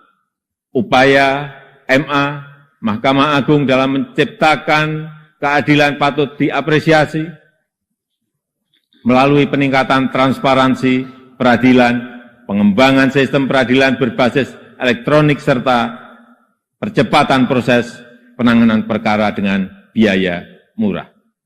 MK, Mahkamah Konstitusi, juga terbukti semakin cepat dalam menyelesaikan perkara, transparansi dalam proses persidangannya, dan mempermudah pelayanan para pencari keadilan. KY, Komisi Yudisial, terus aktif melakukan advokasi, pelatihan, dan investigasi, menjatuhkan sanksi tegas terhadap hakim yang melanggar untuk menegakkan kehormatan, keluhuran, martabat, dan perilaku hakim. Selain itu, saya juga mengucapkan terima kasih kepada Bank Indonesia, OJK, LPS, KPK, Ombudsman, KPU, Bawaslu, Komnas HAM, dan lembaga-lembaga nasional lainnya yang telah berkontribusi sesuai peran dan kewenangannya. Semoga Allah SWT Tuhan Yang Maha Esa senantiasa mempermudah upaya kita dalam meraih Indonesia maju yang kita cita-citakan. Marilah kita bersatu padu, terus melaju untuk Indonesia maju. Dirgahayu Republik Indonesia, Dirgahayu Negeri Pancasila, merdeka! Merdeka! Merdeka! Terima kasih. Wassalamualaikum warahmatullahi wabarakatuh. Om Santi Santi Santi Om. Namo Buddhaya. Untuk informasi, yang saya pakai ini adalah baju adat dari Tanimbar ke Provinsi Maluku. Presiden Jokowi menyampaikan pidato kenegaraannya di sidang tahunan MPR serta sidang bersama DPR dan DPD di Gedung Nusantara, Senayan, Jakarta pada Rabu 16 Agustus. Tak lupa dalam pidatonya yang tayang di YouTube TVR Parlemen, Jokowi juga menyinggung soal pemimpin alias Presiden Indonesia selanjutnya.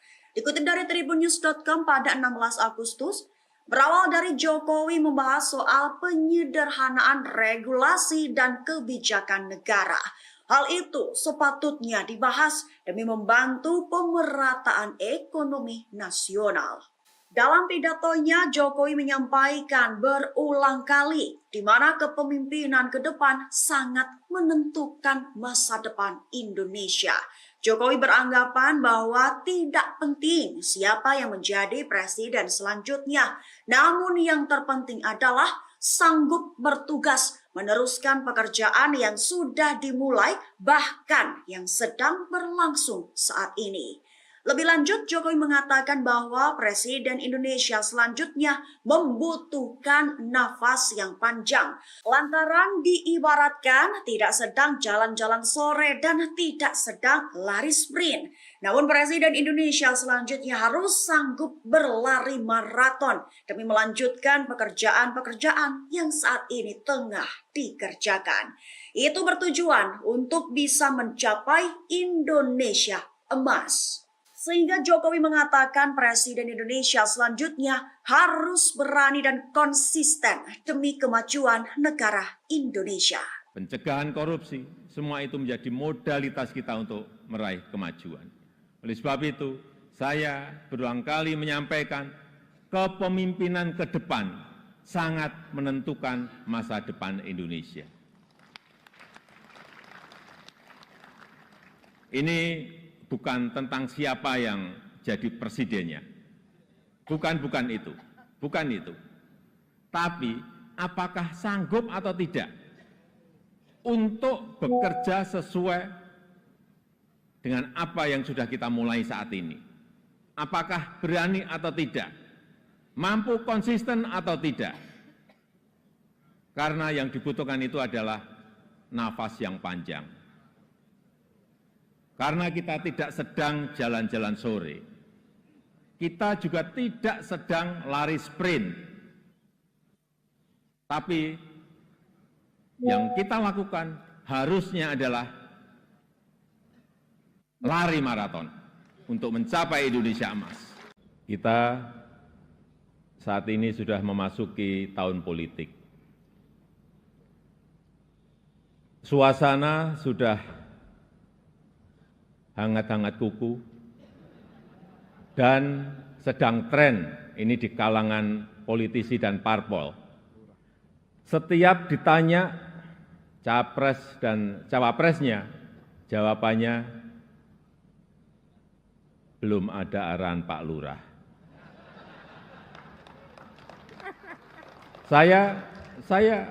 Saya sempat mikir, siapa ini Pak Lurah? Sedikit-sedikit kok Pak Lurah. Belakangan saya tahu yang dimaksud Pak Lurah ternyata saya. Ya, saya jawab saja, saya bukan lurah. Saya adalah Presiden Republik Indonesia. Ternyata Pak Lurah itu kode. Tapi perlu saya tegaskan, Saya ini bukan ketua umum parpol, bukan ketua umum partai politik, bukan juga ketua koalisi partai. Dan sesuai ketentuan undang-undang, yang menentukan capres dan cawapres itu adalah partai politik dan koalisi partai politik. Jadi saya ingin mengatakan itu bukan wewenang saya, bukan wewenang Pak Lurah, bukan wewenang Pak Lurah. Sekali lagi, walaupun saya paham ini sudah menjadi nasib seorang presiden untuk dijadikan paten-patenan dalam bahasa Jawa, dijadikan alibi, dijadikan tameng, bahkan walau kampanye belum mulai, foto saya banyak dipasang di mana-mana. Ya, saya harus ngomong apa adanya. Saya ke provinsi A, ada. Ke kota B, ada. Ke kabupaten C, ada juga. Sampai ke tikungan-tikungan desa saya lihat, ada juga. Tapi bukan foto saya sendirian. Ada di sebelahnya bareng capres. Ya, saya kira menurut saya juga enggak apa-apa, boleh-boleh saja. Presiden Jokowi mengatakan bahwa ia menerima setiap ejekan dan jika disebut tolol, plonga-plongo, bodoh, hingga Fir'aun oleh sebagian masyarakat. Hal itu dikatakan Jokowi dalam sambutannya pada sidang tahunan MPR dan sidang bersama DPR dan DPD 2023 di Gedung DPR Senayan, Jakarta pada 16 Agustus. Dikutip dari Kompas.com pada 16 Agustus, Jokowi menyampaikan hal itu berawal dari mengatakan soal permasalahan rakyat di pinggiran. Berkat media sosial, apapun bisa disampaikan oleh masyarakat kepada Presiden, mulai dari kemarahan hingga ejekan. Tak hanya sebatas itu, bahkan makian dan fitnah juga bisa disampaikan dengan mudah di media sosial. Baru setelah itu, Jokowi menyampaikan ejekan-ejekan yang didengarnya dan ditunjukkan kepada dirinya. Jokowi menegaskan dirinya tidak mempermasalahkan diejek seperti itu. Namun lanjutnya, ia merasa sedih lantaran jika dilihat budaya santun dan budi pekerti luhur bangsa mulai hilang. Tak sebatas itu, bahkan kebebasan demokrasi justru digunakan untuk melampiaskan kedengkian dan fitnah, sehingga muncul polusi di wilayah budaya yang melukai keluhuran budi pekerti bangsa Indonesia. Dan dengan adanya media sosial seperti sekarang ini, apapun bisa disampaikan kepada Presiden. Mulai dari masalah rakyat di pinggiran, sampai kemarahan, sampai ejekan, dan bahkan makian, dan fitnahan, bisa dengan mudah disampaikan dengan media sosial. Saya tahu ada yang mengatakan saya ini bodoh, plonga-plongo, tidak tahu apa-apa, Fir'aun, tolol. Ya enggak apa-apa. Sebagai pribadi saya menerima saja. Saya ingin mengatakan itu bukan wewenang saya. Bukan wewenang Pak Lurah. Bukan wewenang Pak Lurah, sekali lagi.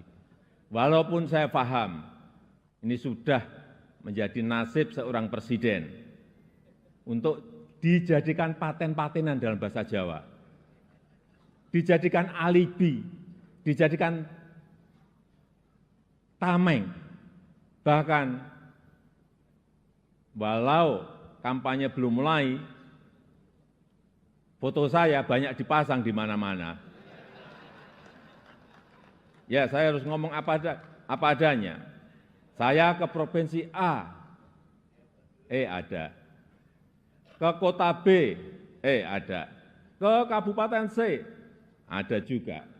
Sampai ke tikungan-tikungan desa saya lihat, ada juga.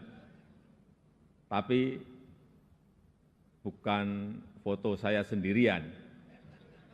Ada di sebelahnya bareng capres. Ya, saya kira menurut saya juga enggak apa-apa, boleh-boleh saja. Bapak Ibu yang saya muliakan, posisi presiden itu tidak senyaman yang dipersepsikan. Ada tanggung jawab besar yang harus diemban, banyak permasalahan rakyat yang harus diselesaikan. Dan dengan adanya media sosial seperti sekarang ini, apapun bisa disampaikan kepada presiden. Mulai dari masalah rakyat di pinggiran, sampai kemarahan, sampai ejekan, dan bahkan makian, dan fitnahan, bisa dengan mudah disampaikan dengan media sosial. Saya tahu ada yang mengatakan saya ini bodoh, pelongo-pelongo, tidak tahu apa-apa, Fir'aun, tolol. Ya enggak apa-apa. Sebagai pribadi saya menerima saja. Bapak Ibu yang saya muliakan, tantangan ke depan tidaklah mudah. Pilihan kebijakan akan semakin sulit. Sehingga dibutuhkan keberanian, dibutuhkan kepercayaan untuk mengambil keputusan yang sulit dan keputusan yang tidak populer. Oleh sebab itu, menurut saya, pemimpin itu harus punya public trust, karena kepercayaan adalah salah satu faktor penentu bisa berjalan atau tidaknya suatu kebijakan, bisa diikuti atau tidaknya sebuah keputusan. Ini adalah modal politik dalam memimpin sebuah bangsa besar seperti Indonesia. Selain itu, seorang pemimpin juga membutuhkan dukungan dan kerjasama dari seluruh komponen bangsa. Oleh sebab itu, saya ingin mengucapkan terima kasih kepada pimpinan lembaga tinggi negara, para ulama, para tokoh agama, para tokoh masyarakat, dan para pemimpin adat, kepada guru, budayawan, tenaga kesehatan, dan awak media, kepada partai politik, politisi, aparat pemerintah, dan TNI Polri, serta kepada seluruh lapisan masyarakat yang telah memberikan dukungan selama ini. Bahkan makian dan fitnahan bisa dengan mudah disampaikan dengan media sosial. Saya tahu ada yang mengatakan saya ini bodoh, pelongo-pelongo, tidak tahu apa-apa, Fir'aun, tolol. Ya enggak apa-apa. Sebagai pribadi saya menerima saja. Tapi yang membuat saya sedih, budaya santun dan budaya dan budi pekerti luhur bangsa ini kok kelihatannya mulai hilang. Kebebasan dan demokrasi digunakan untuk melampiaskan kedengkian dan fitnah. Polusi di wilayah budaya ini, sekali lagi polusi di wilayah budaya ini sangat melukai keluhuran budi pekerti bangsa Indonesia yang besar. Assalamualaikum warahmatullahi wabarakatuh. Selamat pagi, salam sejahtera bagi kita semuanya. Shalom, Om Swastiastu, Namo Buddhaya, salam kebajikan. Yang saya hormati Wakil Presiden Republik Indonesia, Bapak Profesor Dr. Kiai Haji Ma'ruf Amin beserta Ibu Wuri Estu Ma'ruf Amin. Yang saya hormati Ketua, para Wakil Ketua dan para anggota Majelis Permusyawaratan Rakyat Republik Indonesia. Yang saya hormati Ketua, para Wakil Ketua, dan para anggota Dewan Perwakilan Rakyat Republik Indonesia. Yang saya hormati Ketua, para Wakil Ketua, dan para anggota Dewan Perwakilan Daerah Republik Indonesia. Yang saya hormati Ketua, para Wakil Ketua, dan para anggota lembaga-lembaga negara. Yang saya hormati Ibu Profesor Dr. Hajah Megawati Soekarno Putri, Presiden Republik Indonesia kelima. Yang saya hormati Bapak Jenderal TNI Tri Sutrisno dan Bapak Dr. Haji Hamzahas. Yang saya hormati Bapak Haji Muhammad Yusuf Kalla beserta Ibu Hajah Mufidah Yusuf Kalla. Yang saya hormati Ibu Hajah Sinta Nuriyah Abdurrahman Wahid. Yang saya hormati Yang Mulia para Duta Besar negara-negara sahabat dan para pimpinan perwakilan badan dan organisasi internasional. Yang saya hormati para Menteri Kabinet Indonesia Maju, Jaksa Agung, Panglima TNI dan Kapolri, serta Kabin. Yang saya hormati para ketua umum partai politik, Bapak Ibu, saudara-saudara sebangsa dan setanah air, para hadirin yang saya muliakan. Kita saat ini sudah memasuki tahun politik. Suasana sudah hangat-hangat kuku, dan sedang tren ini di kalangan politisi dan parpol. Setiap ditanya capres dan cawapresnya, jawabannya belum ada arahan Pak Lurah. Saya sempat mikir, siapa ini Pak Lurah? Sedikit-sedikit kok Pak Lurah. Belakangan saya tahu yang dimaksud Pak Lurah ternyata saya. Ya, saya jawab saja, saya bukan lurah. Saya adalah Presiden Republik Indonesia. Ternyata Pak Lurah itu kode. Tapi perlu saya tegaskan, saya ini bukan ketua umum parpol, bukan ketua umum partai politik, bukan juga ketua koalisi partai. Dan sesuai ketentuan undang-undang, yang menentukan capres dan cawapres itu adalah partai politik dan koalisi partai politik. Jadi saya ingin mengatakan, itu bukan wewenang saya. Bukan wewenang Pak Lurah. Bukan wewenang Pak Lurah, sekali lagi. Walaupun saya paham, ini sudah menjadi nasib seorang presiden untuk dijadikan paten-patenan dalam bahasa Jawa. Dijadikan alibi, dijadikan tameng. Bahkan walau kampanye belum mulai, foto saya banyak dipasang di mana-mana.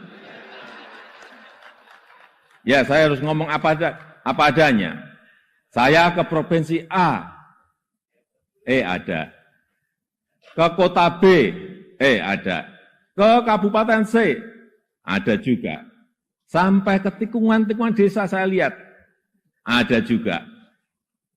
Tapi bukan foto saya sendirian. Ada di sebelahnya bareng capres. Ya, saya kira menurut saya juga enggak apa-apa, boleh-boleh saja. Bapak Ibu yang saya muliakan, Posisi presiden itu tidak senyaman yang dipersepsikan. Ada tanggung jawab besar yang harus diemban, banyak permasalahan rakyat yang harus diselesaikan. Dan dengan adanya media sosial seperti sekarang ini, apapun bisa disampaikan kepada presiden. Mulai dari masalah rakyat di pinggiran, sampai kemarahan, sampai ejekan, dan bahkan makian, dan fitnahan, bisa dengan mudah disampaikan dengan media sosial. Saya tahu ada yang mengatakan, saya ini bodoh, pelongo-pelongo, tidak tahu apa-apa, Fir'aun, tolol. Ya enggak apa-apa. Sebagai pribadi saya menerima saja. Tapi yang membuat saya sedih, budaya santun dan budaya dan budi pekerti luhur bangsa ini kok kelihatannya mulai hilang. Kebebasan dan demokrasi digunakan untuk melampiaskan kedengkian dan fitnah. Polusi di wilayah budaya ini, sekali lagi polusi di wilayah budaya ini sangat melukai keluhuran budi pekerti bangsa Indonesia yang besar. Memang tidak semua seperti itu. Saya melihat mayoritas masyarakat juga sangat kecewa dengan polusi budaya tersebut. Cacian dan makian yang ada justru membangunkan nurani kita semua, nurani bangsa untuk bersatu menjaga moralitas ruang publik, bersatu menjaga mentalitas masyarakat, sehingga kita bisa tetap melangkah maju, menjalankan transformasi bangsa menuju Indonesia maju, menuju Indonesia emas 2045. Ini yang bolak-balik saya sampaikan di setiap kesempatan, bahwa Indonesia saat ini punya peluang besar untuk meraih Indonesia emas di 2045, meraih posisi jadi 5 besar kekuatan ekonomi dunia. Kita punya kesempatan. Dan tidak hanya peluangnya saja, tetapi strategi meraihnya sudah ada, sudah dirumuskan. Tinggal apakah kita mau memfokuskan energi kita untuk bergerak maju atau justru membuang energi kita untuk hal-hal yang tidak produktif, yang memecah belah, bahkan yang membuat kita melangkah mundur. Bapak, Ibu, saudara-saudara sebangsa dan setanah air, para hadirin yang saya muliakan. Bonus demografi yang akan mencapai puncak di tahun 2030-an adalah peluang besar kita untuk meraih Indonesia emas 2045. 68% adalah penduduk usia produktif. Disinilah kunci peningkatan produktivitas nasional kita. Selanjutnya, peluang besar yang kedua adalah international trust yang dimiliki Indonesia saat ini, yang dibangun bukan sekedar melalui gimmick dan retorika semata, melainkan melalui sebuah peran dan bukti nyata keberanian Indonesia dalam bersikap.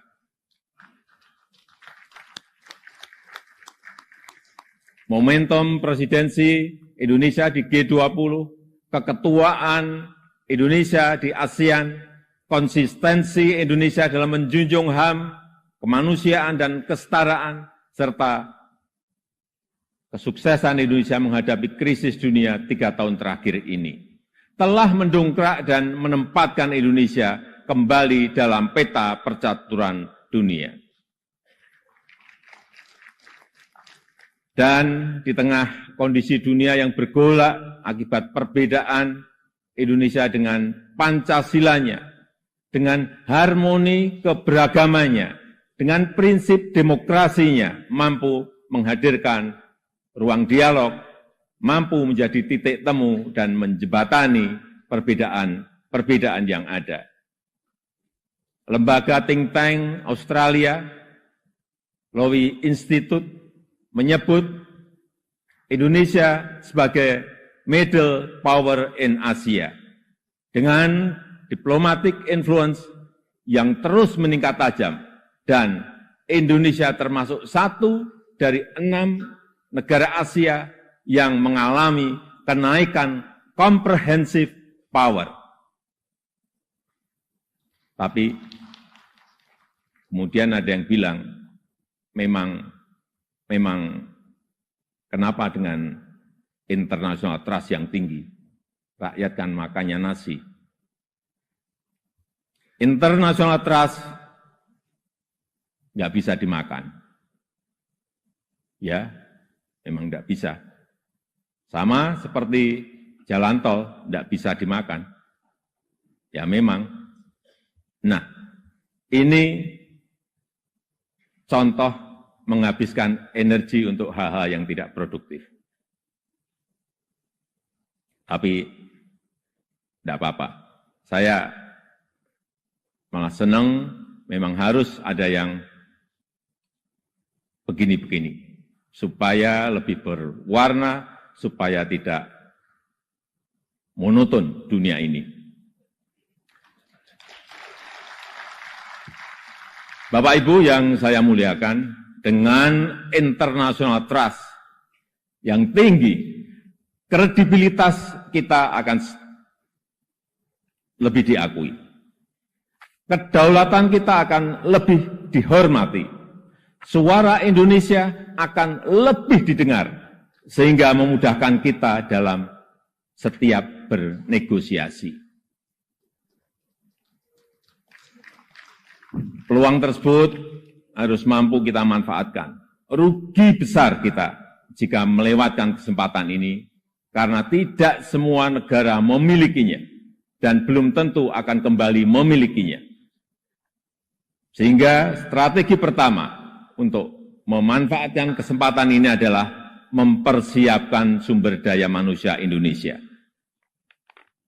Kita telah berhasil menurunkan angka stunting menjadi 21,6% di 2022 dari angka sebelumnya 37%. Menaikkan indeks pembangunan manusia menjadi 72,9 di 2022. Menaikkan indeks pemberdayaan gender menjadi 76,5 di tahun 2022. Menyiapkan anggaran perlindungan sosial total, kalau dijumlah dari 2015 sampai 2023, sebesar 3.212 triliun. Termasuk di dalamnya Kartu Indonesia Sehat, Kartu Indonesia Pintar, KIP Kuliah, PKH, Kartu Sembako, serta perlindungan kepada lansia, penyandang disabilitas, dan kelompok-kelompok rentan lainnya. Serta rescaling dan upscaling tenaga kerja melalui Balai Latihan Kerja dan program Kartu Prakerja. Di saat yang sama, SDM yang telah kita persiapkan harus mendapatkan lapangan kerja untuk menghasilkan produktivitas nasional. Sehingga kita juga harus mengembangkan sektor ekonomi baru yang membuka lapangan kerja sebanyak-banyaknya, yang memberikan nilai tambah sebesar-besarnya. Disinilah peran sektor ekonomi hijau dan hilirisasi sebagai window opportunity kita untuk meraih kemajuan. Karena Indonesia sangat kaya sumber daya alam, termasuk bahan mineral, hasil perkebunan, hasil kelautan, serta sumber energi baru dan terbarukan. Tapi kaya SDA saja, kaya sumber daya alam saja tidak cukup. Jadi pemilik saja juga tidak cukup. Karena itu akan membuat kita menjadi bangsa pemalas yang hanya menjual bahan mentah kekayaannya tanpa ada nilai tambah, tanpa ada keberlanjutan. Saya ingin tegaskan, Indonesia tidak boleh seperti itu. Indonesia harus menjadi negara yang juga mampu mengolah sumber dayanya, mampu memberikan nilai tambah dan mensejahterakan rakyatnya. Dan ini bisa kita lakukan melalui hilirisasi yang sudah ratusan kali saya sampaikan, puluhan kali saya sampaikan. Hilirisasi yang ingin kita lakukan adalah hilirisasi yang melakukan transfer teknologi, yang memanfaatkan sumber energi baru dan terbarukan, serta meminimalisir dampak lingkungan. Pemerintah telah mewajibkan perusahaan tambang sekarang ini untuk membangun pusat pembibitan, membangun pusat persemaian, untuk menghutankan kembali lahan pasca tambang, pasca penambangan. Hilirisasi yang ingin kita lakukan adalah hilirisasi yang tidak hanya pada komoditas mineral, tapi juga non-mineral, seperti sawit, rumput laut, kelapa, dan komoditas-komoditas potensial lainnya, yang mengoptimalkan kandungan lokal, yang bermitra dengan UMKM, bermitra dengan petani, bermitra dengan nelayan, sehingga manfaatnya terasa langsung bagi rakyat kecil. Upaya ini sedang kita lakukan dan harus terus dilanjutkan. Ini memang pahit bagi para pengekspor bahan mentah. Ini juga mungkin pahit bagi pendapatan negara dalam jangka pendek. Tapi jika ekosistem besarnya sudah terbentuk, jika pabrik pengolahannya sudah beroperasi, saya pastikan ini akan berbuah manis pada akhirnya. Terutama bagi kesejahteraan masyarakat Indonesia. Sebagai gambaran, setelah kita stop ekspor nikel ore di tahun 2020, investasi hilirisasi nikel tumbuh pesat. Kini telah ada 4 menyampaikan pidato kenegaraannya di sidang tahunan MPR serta sidang bersama DPR dan DPD di Gedung Nusantara Senayan Jakarta pada Rabu 16 Agustus. Tak lupa dalam pidatonya yang tayang di YouTube TVR Parlemen, Jokowi juga menyinggung soal pemimpin alias Presiden Indonesia selanjutnya. Dikutip dari tribunnews.com pada 16 Agustus, berawal dari Jokowi membahas soal penyederhanaan regulasi dan kebijakan negara. Hal itu sepatutnya dibahas demi membantu pemerataan ekonomi nasional. Dalam pidatonya, Jokowi menyampaikan berulang kali di mana kepemimpinan ke depan sangat menentukan masa depan Indonesia. Jokowi beranggapan bahwa tidak penting siapa yang menjadi presiden selanjutnya, namun yang terpenting adalah sanggup bertugas meneruskan pekerjaan yang sudah dimulai, bahkan yang sedang berlangsung saat ini. Lebih lanjut, Jokowi mengatakan bahwa Presiden Indonesia selanjutnya membutuhkan nafas yang panjang. Lantaran diibaratkan tidak sedang jalan-jalan sore dan tidak sedang lari sprint. Namun Presiden Indonesia selanjutnya harus sanggup berlari maraton demi melanjutkan pekerjaan-pekerjaan yang saat ini tengah dikerjakan. Itu bertujuan untuk bisa mencapai Indonesia emas. Sehingga Jokowi mengatakan Presiden Indonesia selanjutnya harus berani dan konsisten demi kemajuan negara Indonesia. Pencegahan korupsi, semua itu menjadi modalitas kita untuk meraih kemajuan. Oleh sebab itu, saya berulang kali menyampaikan kepemimpinan ke depan sangat menentukan masa depan Indonesia. Ini bukan tentang siapa yang jadi presidennya. Bukan itu. Tapi apakah sanggup atau tidak untuk bekerja sesuai dengan apa yang sudah kita mulai saat ini. Apakah berani atau tidak? Mampu konsisten atau tidak? Karena yang dibutuhkan itu adalah nafas yang panjang. Karena kita tidak sedang jalan-jalan sore. Kita juga tidak sedang lari sprint. Tapi yang kita lakukan harusnya adalah lari maraton untuk mencapai Indonesia emas. Kita saat ini sudah memasuki tahun politik. Suasana sudah hangat-hangat kuku dan sedang tren ini di kalangan politisi dan parpol. Setiap ditanya capres dan cawapresnya, jawabannya belum ada arahan Pak Lurah. Saya sempat mikir, siapa ini Pak Lurah? Sedikit-sedikit kok Pak Lurah. Belakangan saya tahu yang dimaksud Pak Lurah ternyata saya. Ya, saya jawab saja, saya bukan lurah. Saya adalah Presiden Republik Indonesia.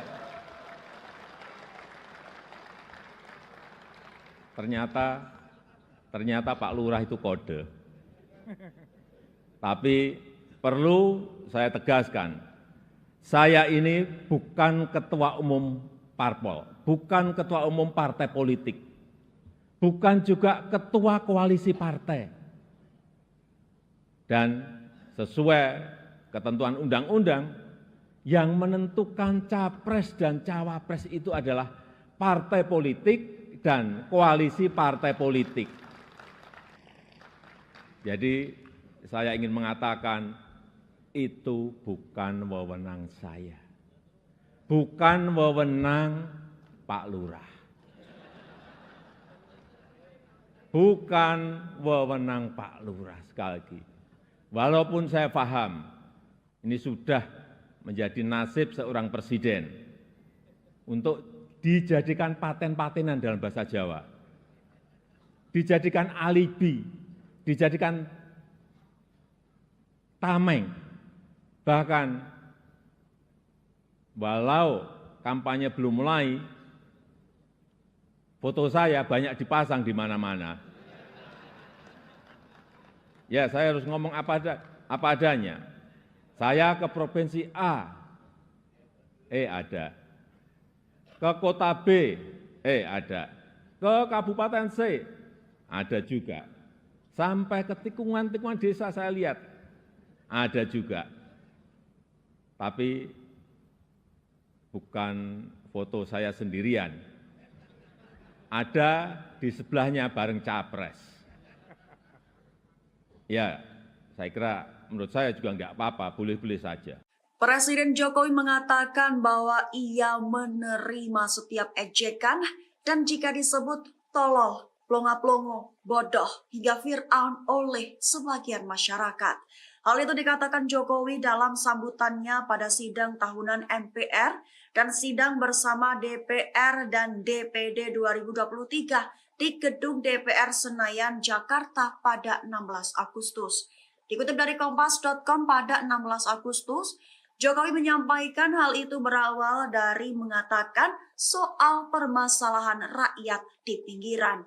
Berkat media sosial, apapun bisa disampaikan oleh masyarakat kepada Presiden, mulai dari kemarahan hingga ejekan. Tak hanya sebatas itu, bahkan makian dan fitnah juga bisa disampaikan dengan mudah di media sosial. Baru setelah itu, Jokowi menyampaikan ejekan-ejekan yang didengarnya dan ditunjukkan kepada dirinya. Jokowi menegaskan dirinya tidak mempermasalahkan diejek seperti itu. Namun lanjutnya, ia merasa sedih lantaran jika dilihat budaya santun dan budi pekerti luhur bangsa mulai hilang. Tak sebatas itu, bahkan kebebasan demokrasi justru digunakan untuk melampiaskan kedengkian dan fitnah, sehingga muncul polusi di wilayah budaya yang melukai keluhuran budi pekerti bangsa Indonesia. Dan dengan adanya media sosial seperti sekarang ini, apapun bisa disampaikan kepada Presiden. Mulai dari masalah rakyat di pinggiran, sampai kemarahan, sampai ejekan, dan bahkan makian, dan fitnahan, bisa dengan mudah disampaikan dengan media sosial. Saya tahu ada yang mengatakan saya ini bodoh, pelongo-pelongo, tidak tahu apa-apa, Fir'aun, tolol, ya enggak apa-apa. Sebagai pribadi saya menerima saja.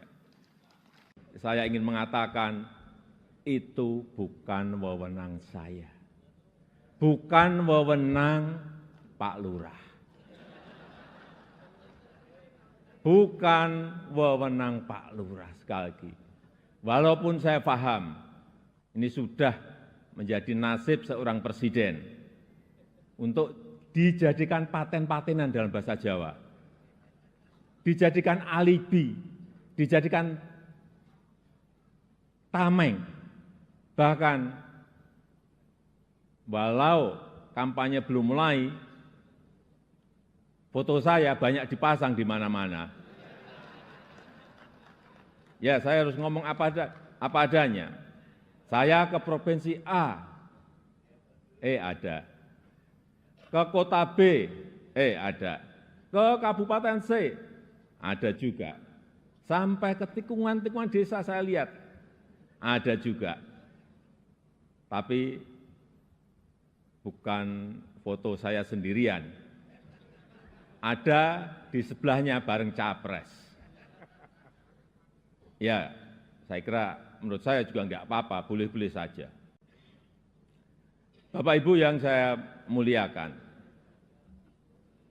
posisi presiden itu tidak senyaman yang dipersepsikan. Ada tanggung jawab besar yang harus diemban, banyak permasalahan rakyat yang harus diselesaikan. Dan dengan adanya media sosial seperti sekarang ini, apapun bisa disampaikan kepada Presiden. Mulai dari masalah rakyat di pinggiran, sampai kemarahan, sampai ejekan, dan bahkan makian, dan fitnahan, bisa dengan mudah disampaikan dengan media sosial. Saya tahu ada yang mengatakan saya ini bodoh, pelongo-pelongo, tidak tahu apa-apa, Fir'aun, tolol, ya enggak apa-apa. Sebagai pribadi saya menerima saja. Bapak Ibu yang saya muliakan, tantangan ke depan tidaklah mudah.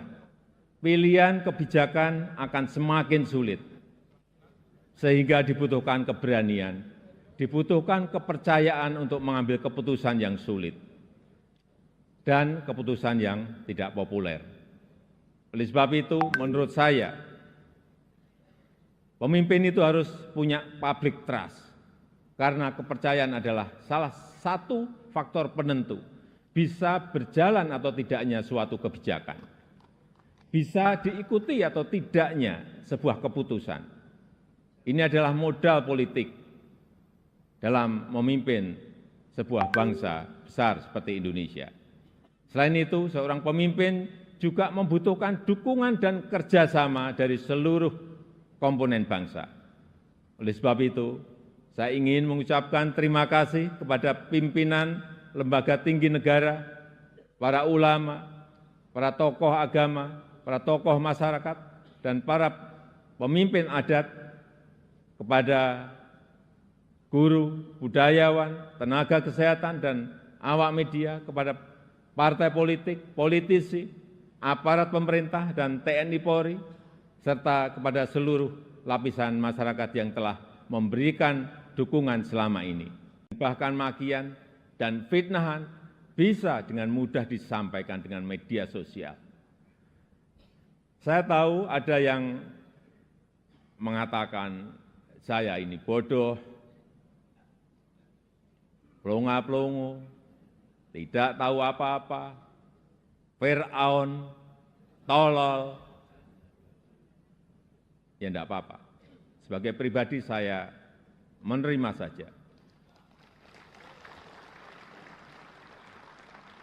Tapi yang membuat saya sedih, budaya santun dan budaya dan budi pekerti luhur bangsa ini kok kelihatannya mulai hilang.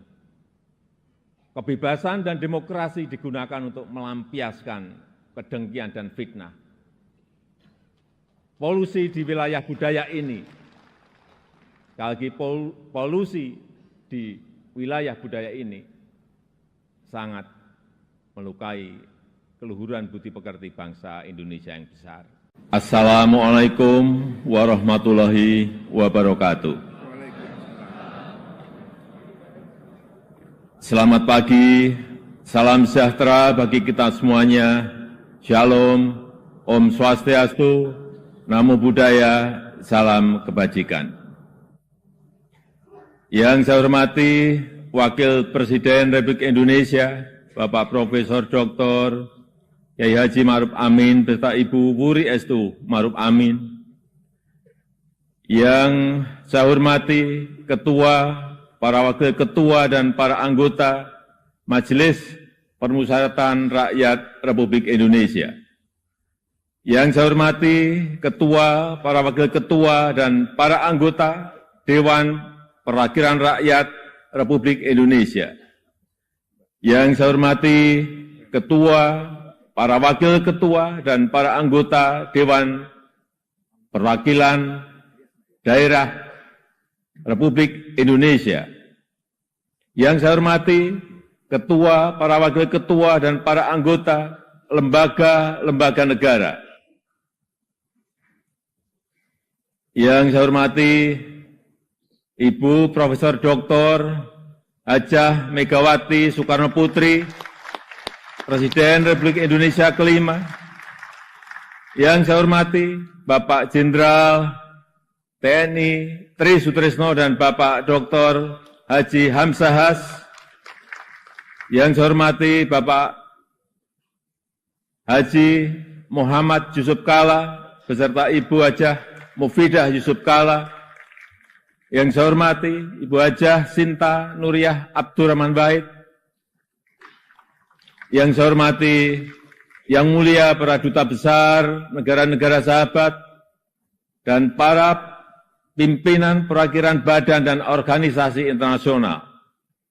Yang saya hormati para Menteri Kabinet Indonesia Maju, Jaksa Agung, Panglima TNI dan Kapolri, serta Kabin. Yang saya hormati para Ketua Umum Partai Politik, Bapak Ibu, Saudara-saudara sebangsa dan setanah air, para hadirin yang saya muliakan. Kita saat ini sudah memasuki tahun politik. Suasana sudah hangat-hangat kuku dan sedang tren ini di kalangan politisi dan parpol. Setiap ditanya capres dan cawapresnya, jawabannya belum ada arahan Pak Lurah. Saya sempat mikir, siapa ini Pak Lurah? Sedikit-sedikit kok Pak Lurah. Belakangan saya tahu yang dimaksud Pak Lurah ternyata saya. Ya, saya jawab saja, saya bukan lurah. Saya adalah Presiden Republik Indonesia. Ternyata Pak Lurah itu kode. Tapi perlu saya tegaskan, saya ini bukan ketua umum parpol, bukan ketua umum partai politik, bukan juga ketua koalisi partai. Dan sesuai ketentuan undang-undang, yang menentukan capres dan cawapres itu adalah partai politik dan koalisi partai politik. Jadi saya ingin mengatakan, itu bukan wewenang saya. Bukan wewenang Pak Lurah. Bukan wewenang Pak Lurah, sekali lagi. Walaupun saya paham, ini sudah menjadi nasib seorang presiden untuk dijadikan paten-patenan dalam bahasa Jawa. Dijadikan alibi, dijadikan tameng. Bahkan walau kampanye belum mulai, foto saya banyak dipasang di mana-mana. Ya, saya harus ngomong apa adanya. Saya ke provinsi A, ada. Ke kota B, ada. Ke kabupaten C, ada juga. Sampai ke tikungan-tikungan desa saya lihat, ada juga. Tapi bukan foto saya sendirian. Ada di sebelahnya bareng capres. Ya, saya kira menurut saya juga enggak apa-apa, boleh-boleh saja. Bapak Ibu yang saya muliakan, posisi presiden itu tidak senyaman yang dipersepsikan. Ada tanggung jawab besar yang harus diemban, banyak permasalahan rakyat yang harus diselesaikan. Dan dengan adanya media sosial seperti sekarang ini, apapun bisa disampaikan kepada presiden. Mulai dari masalah rakyat di pinggiran, sampai kemarahan, sampai ejekan, dan bahkan makian, dan fitnahan, bisa dengan mudah disampaikan dengan media sosial. Saya tahu ada yang mengatakan saya ini bodoh, pelongo-pelongo, tidak tahu apa-apa, Fir'aun, tolol. Ya enggak apa-apa. Sebagai pribadi saya menerima saja. Tapi yang membuat saya sedih, budaya santun dan budaya dan budi pekerti luhur bangsa ini kok kelihatannya mulai hilang. Kebebasan dan demokrasi digunakan untuk melampiaskan kedengkian dan fitnah. Polusi di wilayah budaya ini, sekali lagi polusi di wilayah budaya ini sangat melukai keluhuran budi pekerti bangsa Indonesia yang besar. Memang tidak semua seperti itu. Saya melihat mayoritas masyarakat juga sangat kecewa dengan polusi budaya tersebut. Cacian dan makian yang ada justru membangunkan nurani kita semua, nurani bangsa untuk bersatu menjaga moralitas ruang publik, bersatu menjaga mentalitas masyarakat, sehingga kita bisa tetap melangkah maju, menjalankan transformasi bangsa menuju Indonesia maju, menuju Indonesia emas 2045. Ini yang bolak-balik saya sampaikan di setiap kesempatan, bahwa Indonesia saat ini punya peluang besar untuk meraih Indonesia emas di 2045, meraih posisi jadi 5 besar kekuatan ekonomi dunia. Kita punya kesempatan. Dan tidak hanya peluangnya saja, tetapi strategi meraihnya sudah ada, sudah dirumuskan. Tinggal apakah kita mau memfokuskan energi kita untuk bergerak maju, atau justru membuang energi kita untuk hal-hal yang tidak produktif, yang memecah belah, bahkan yang membuat kita melangkah mundur. Bapak, Ibu, saudara-saudara sebangsa dan setanah air, para hadirin yang saya muliakan. Bonus demografi yang akan mencapai puncak di tahun 2030-an adalah peluang besar kita untuk meraih Indonesia Emas 2045. 68% adalah penduduk usia produktif. Disinilah kunci peningkatan produktivitas nasional kita. Selanjutnya, peluang besar yang kedua adalah international trust yang dimiliki Indonesia saat ini, yang dibangun bukan sekedar melalui gimmick dan retorika semata, melainkan melalui sebuah peran dan bukti nyata keberanian Indonesia dalam bersikap.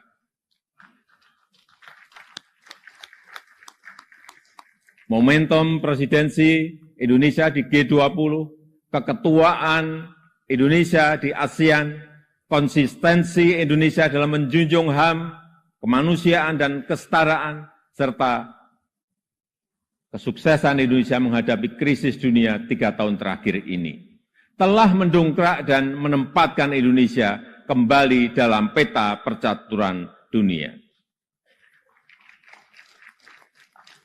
Dan di tengah kondisi dunia yang bergolak akibat perbedaan Indonesia dengan Pancasilanya, dengan harmoni keberagamannya, dengan prinsip demokrasinya, mampu menghadirkan ruang dialog, mampu menjadi titik temu dan menjembatani perbedaan yang ada. Lembaga think tank Australia, Lowy Institute, menyebut Indonesia sebagai middle power in Asia, dengan diplomatic influence yang terus meningkat tajam, dan Indonesia termasuk satu dari 6 negara Asia yang mengalami kenaikan comprehensive power. Tapi kemudian ada yang bilang, memang kenapa dengan international trust yang tinggi, rakyat kan makannya nasi. International trust nggak bisa dimakan. Ya, memang nggak bisa. Sama seperti jalan tol nggak bisa dimakan. Ya memang. Nah, ini contoh menghabiskan energi untuk hal-hal yang tidak produktif. Tapi tidak apa-apa. Saya malah senang, memang harus ada yang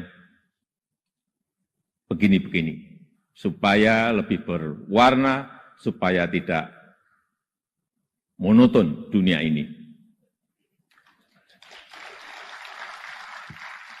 Bapak Ibu yang saya muliakan, dengan international trust yang tinggi, kredibilitas kita akan lebih diakui. Kedaulatan kita akan lebih dihormati. Suara Indonesia akan lebih didengar, sehingga memudahkan kita dalam setiap bernegosiasi. Peluang tersebut harus mampu kita manfaatkan. Rugi besar kita jika melewatkan kesempatan ini, karena tidak semua negara memilikinya, dan belum tentu akan kembali memilikinya. Sehingga strategi pertama untuk memanfaatkan kesempatan ini adalah mempersiapkan sumber daya manusia Indonesia. Kita telah berhasil menurunkan angka stunting menjadi 21,6% di 2022 dari angka sebelumnya 37%.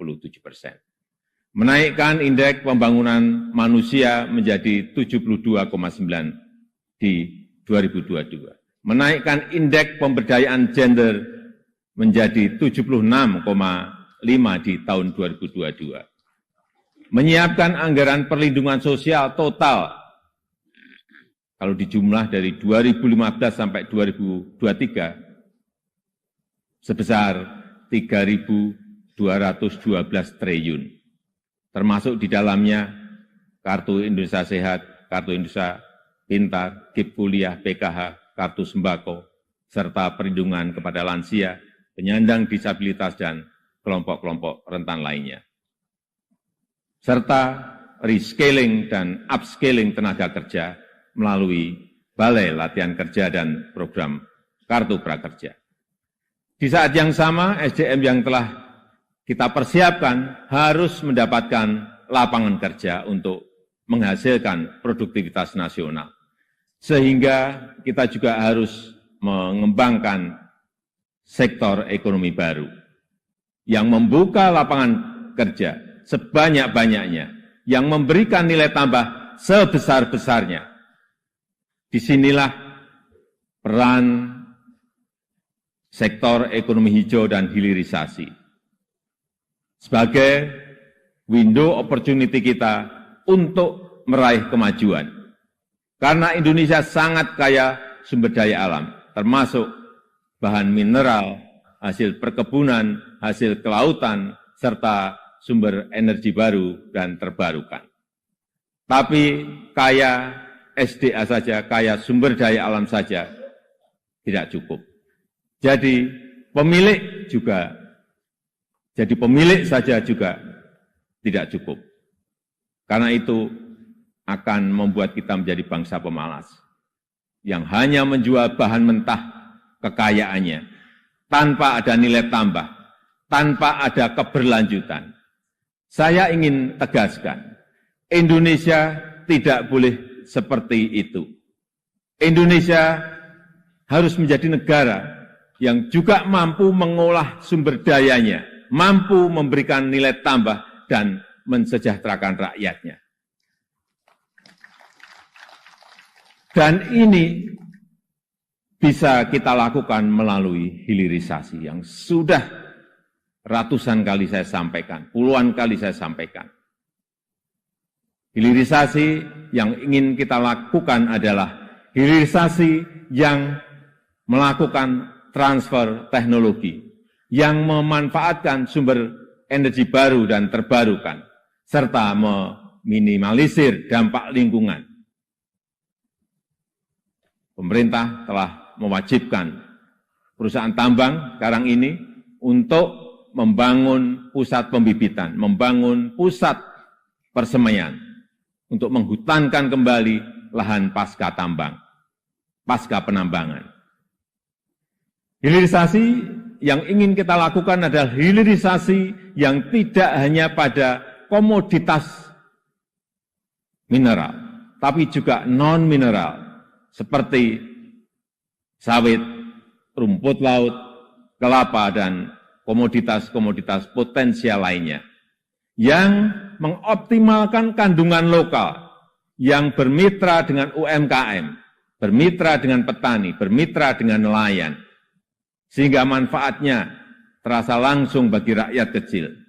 Upaya ini sedang kita lakukan dan harus terus dilanjutkan. Ini memang pahit bagi para pengekspor bahan mentah. Ini juga mungkin pahit bagi pendapatan negara dalam jangka pendek. Tapi jika ekosistem besarnya sudah terbentuk, jika pabrik pengolahannya sudah beroperasi, saya pastikan ini akan berbuah manis pada akhirnya.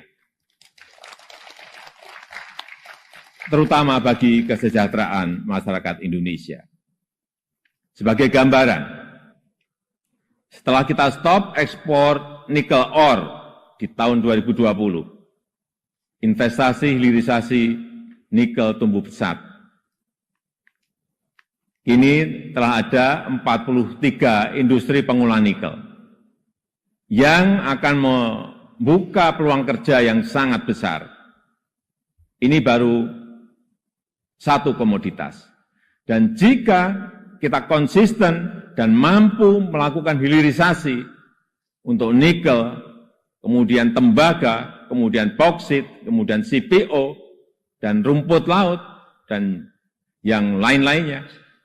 Berdasar hitung-hitungan perkiraan, dalam 10 tahun pendapatan per kapita kita, dalam 10 tahun mendatang, pendapatan per kapita kita akan mencapai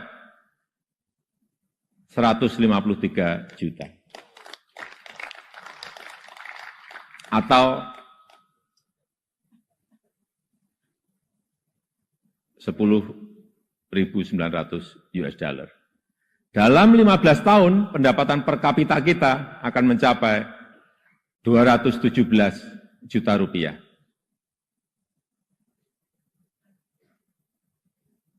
Atau kurang lebih 15.800 US dollar. Dan dalam 22 tahun, pendapatan per kapita kita akan mencapai 331 juta rupiah atau 25.000 US dollar. Sebagai perbandingan, tahun 2022 kemarin kita berada di angka 71 juta rupiah. Artinya, dalam 10 tahun lompatannya bisa 2 kali lipat lebih. Di mana fondasi untuk menggapai itu semua sudah kita mulai. Pembangunan infrastruktur dan konektivitas yang pada akhirnya menaikkan daya saing kita. Kita tahu berdasarkan International Institute for Management Development, IMD, daya saing kita di tahun 2022 naik dari ranking 44 menjadi 34. Kenaikan ini merupakan kenaikan tertinggi di dunia. Pembangunan dari desa, pembangunan dari pinggiran dan daerah terluar yang pada akhirnya memeratakan ekonomi kita dengan dana desa yang kita gelontorkan total mencapai 539 triliun dari tahun 2015 sampai tahun 2023. Konsistensi reformasi struktural, terutama penyederhanaan regulasi, kemudahan perizinan, kepastian hukum, dan pencegahan korupsi, semua itu menjadi modalitas kita untuk meraih kemajuan. Oleh sebab itu, saya berulang kali menyampaikan, kepemimpinan ke depan sangat menentukan masa depan Indonesia. Ini bukan tentang siapa yang jadi presidennya. Bukan itu. Bukan itu. Tapi, apakah sanggup atau tidak untuk bekerja sesuai dengan apa yang sudah kita mulai saat ini? Apakah berani atau tidak? Mampu konsisten atau tidak? Karena yang dibutuhkan itu adalah nafas yang panjang. Karena kita tidak sedang jalan-jalan sore. Kita juga tidak sedang lari sprint. Tapi yang kita lakukan harusnya adalah lari maraton untuk mencapai Indonesia emas. Bapak Ibu yang saya muliakan, tantangan ke depan tidaklah mudah. Pilihan kebijakan akan semakin sulit. Sehingga dibutuhkan keberanian, dibutuhkan kepercayaan untuk mengambil keputusan yang sulit. Dan keputusan yang tidak populer. Oleh sebab itu, menurut saya, pemimpin itu harus punya public trust. Karena kepercayaan adalah salah satu faktor penentu. Bisa berjalan atau tidaknya suatu kebijakan.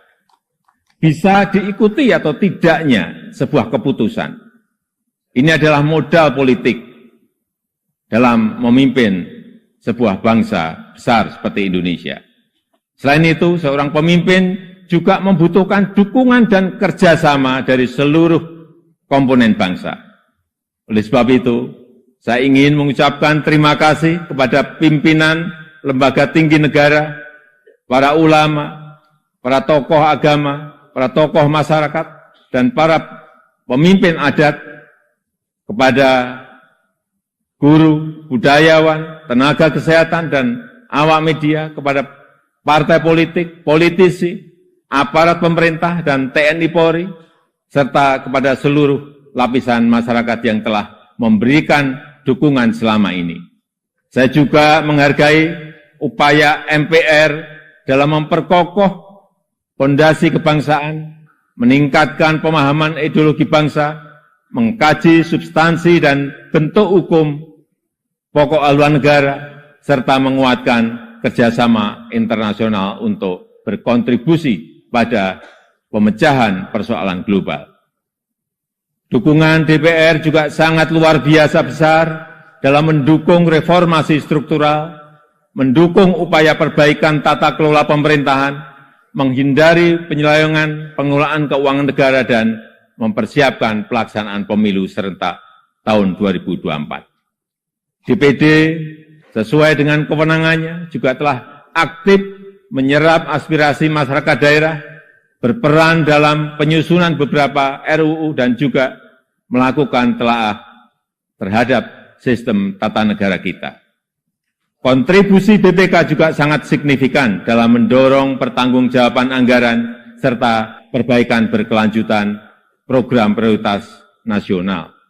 Upaya MA, Mahkamah Agung, dalam menciptakan keadilan patut diapresiasi melalui peningkatan transparansi peradilan, pengembangan sistem peradilan berbasis elektronik, serta percepatan proses penanganan perkara dengan biaya murah. MK, Mahkamah Konstitusi, juga terbukti semakin cepat dalam menyelesaikan perkara, transparansi dalam proses persidangannya, dan mempermudah pelayanan para pencari keadilan. KY, Komisi Yudisial, terus aktif melakukan advokasi, pelatihan, dan investigasi, menjatuhkan sanksi tegas terhadap hakim yang melanggar untuk menegakkan kehormatan, keluhuran, martabat, dan perilaku hakim. Selain itu, saya juga mengucapkan terima kasih kepada Bank Indonesia, OJK, LPS, KPK, Ombudsman, KPU, Bawaslu, Komnas HAM, dan lembaga-lembaga nasional lainnya yang telah berkontribusi sesuai peran dan kewenangannya. Semoga Allah SWT, Tuhan Yang Maha Esa, senantiasa mempermudah upaya kita dalam meraih Indonesia maju yang kita cita-citakan. Marilah kita bersatu padu, terus melaju untuk Indonesia maju. Dirgahayu Republik Indonesia, dirgahayu negeri Pancasila, merdeka! Merdeka! Merdeka! Terima kasih. Wassalamualaikum warahmatullahi wabarakatuh. Om Santi Santi Santi Om. Namo Buddhaya. Untuk informasi, yang saya pakai ini adalah baju adat dari Tanimbar ke Provinsi Maluku. Presiden Jokowi menyampaikan pidato kenegaraannya di sidang tahunan MPR serta sidang bersama DPR dan DPD di Gedung Nusantara, Senayan, Jakarta pada Rabu 16 Agustus. Tak lupa dalam pidatonya yang tayang di YouTube TVR Parlemen, Jokowi juga menyinggung soal pemimpin alias Presiden Indonesia selanjutnya. Dikutip dari tribunnews.com pada 16 Agustus, berawal dari Jokowi membahas soal penyederhanaan regulasi dan kebijakan negara. Hal itu sepatutnya dibahas demi membantu pemerataan ekonomi nasional.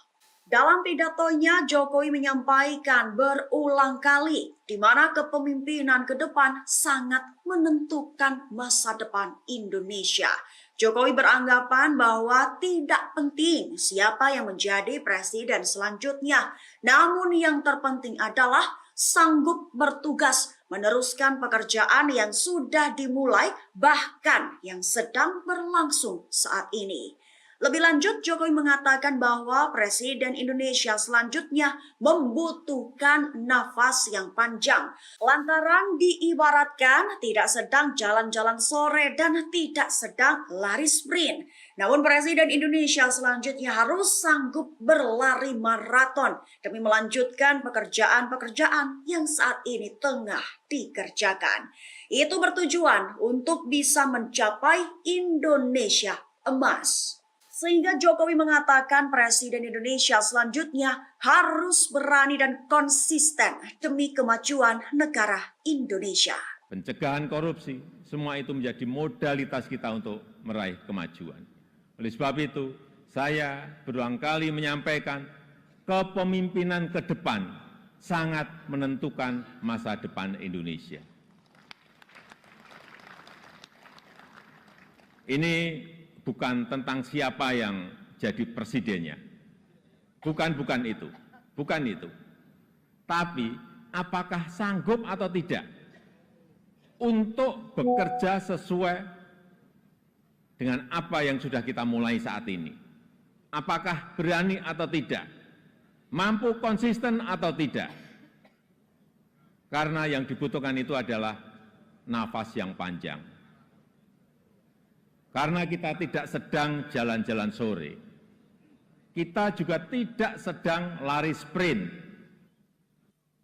Tapi yang kita lakukan harusnya adalah lari maraton untuk mencapai Indonesia emas. Kita saat ini sudah memasuki tahun politik. Suasana sudah hangat-hangat kuku, dan sedang tren ini di kalangan politisi dan parpol. Setiap ditanya capres dan cawapresnya, jawabannya belum ada arahan Pak Lurah. Saya sempat mikir, siapa ini Pak Lurah? Sedikit-sedikit kok Pak Lurah. Belakangan saya tahu yang dimaksud Pak Lurah ternyata saya. Ya, saya jawab saja, saya bukan lurah.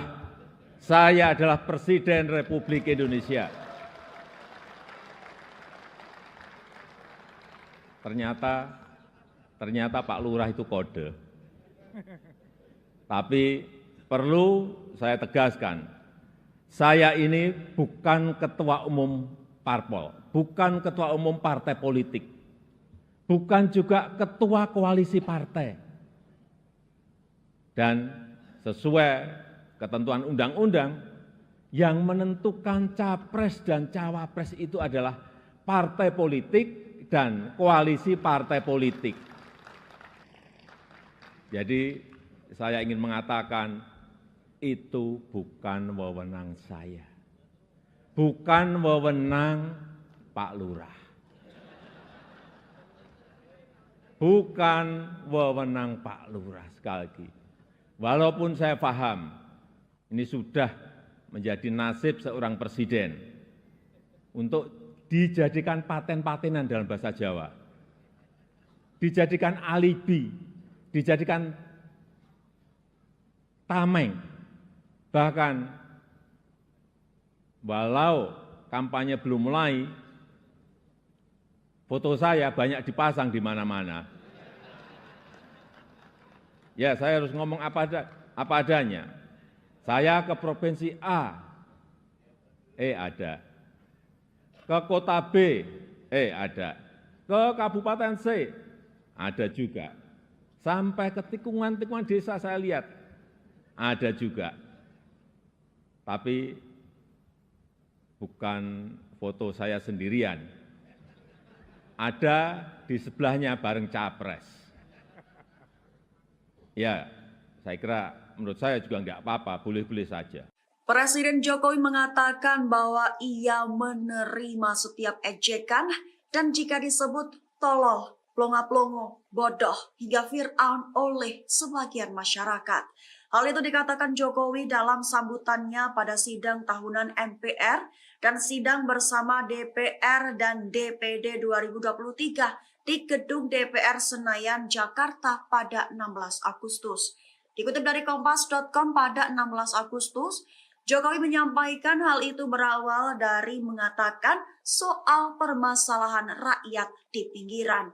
Berkat media sosial, apapun bisa disampaikan oleh masyarakat kepada Presiden, mulai dari kemarahan hingga ejekan.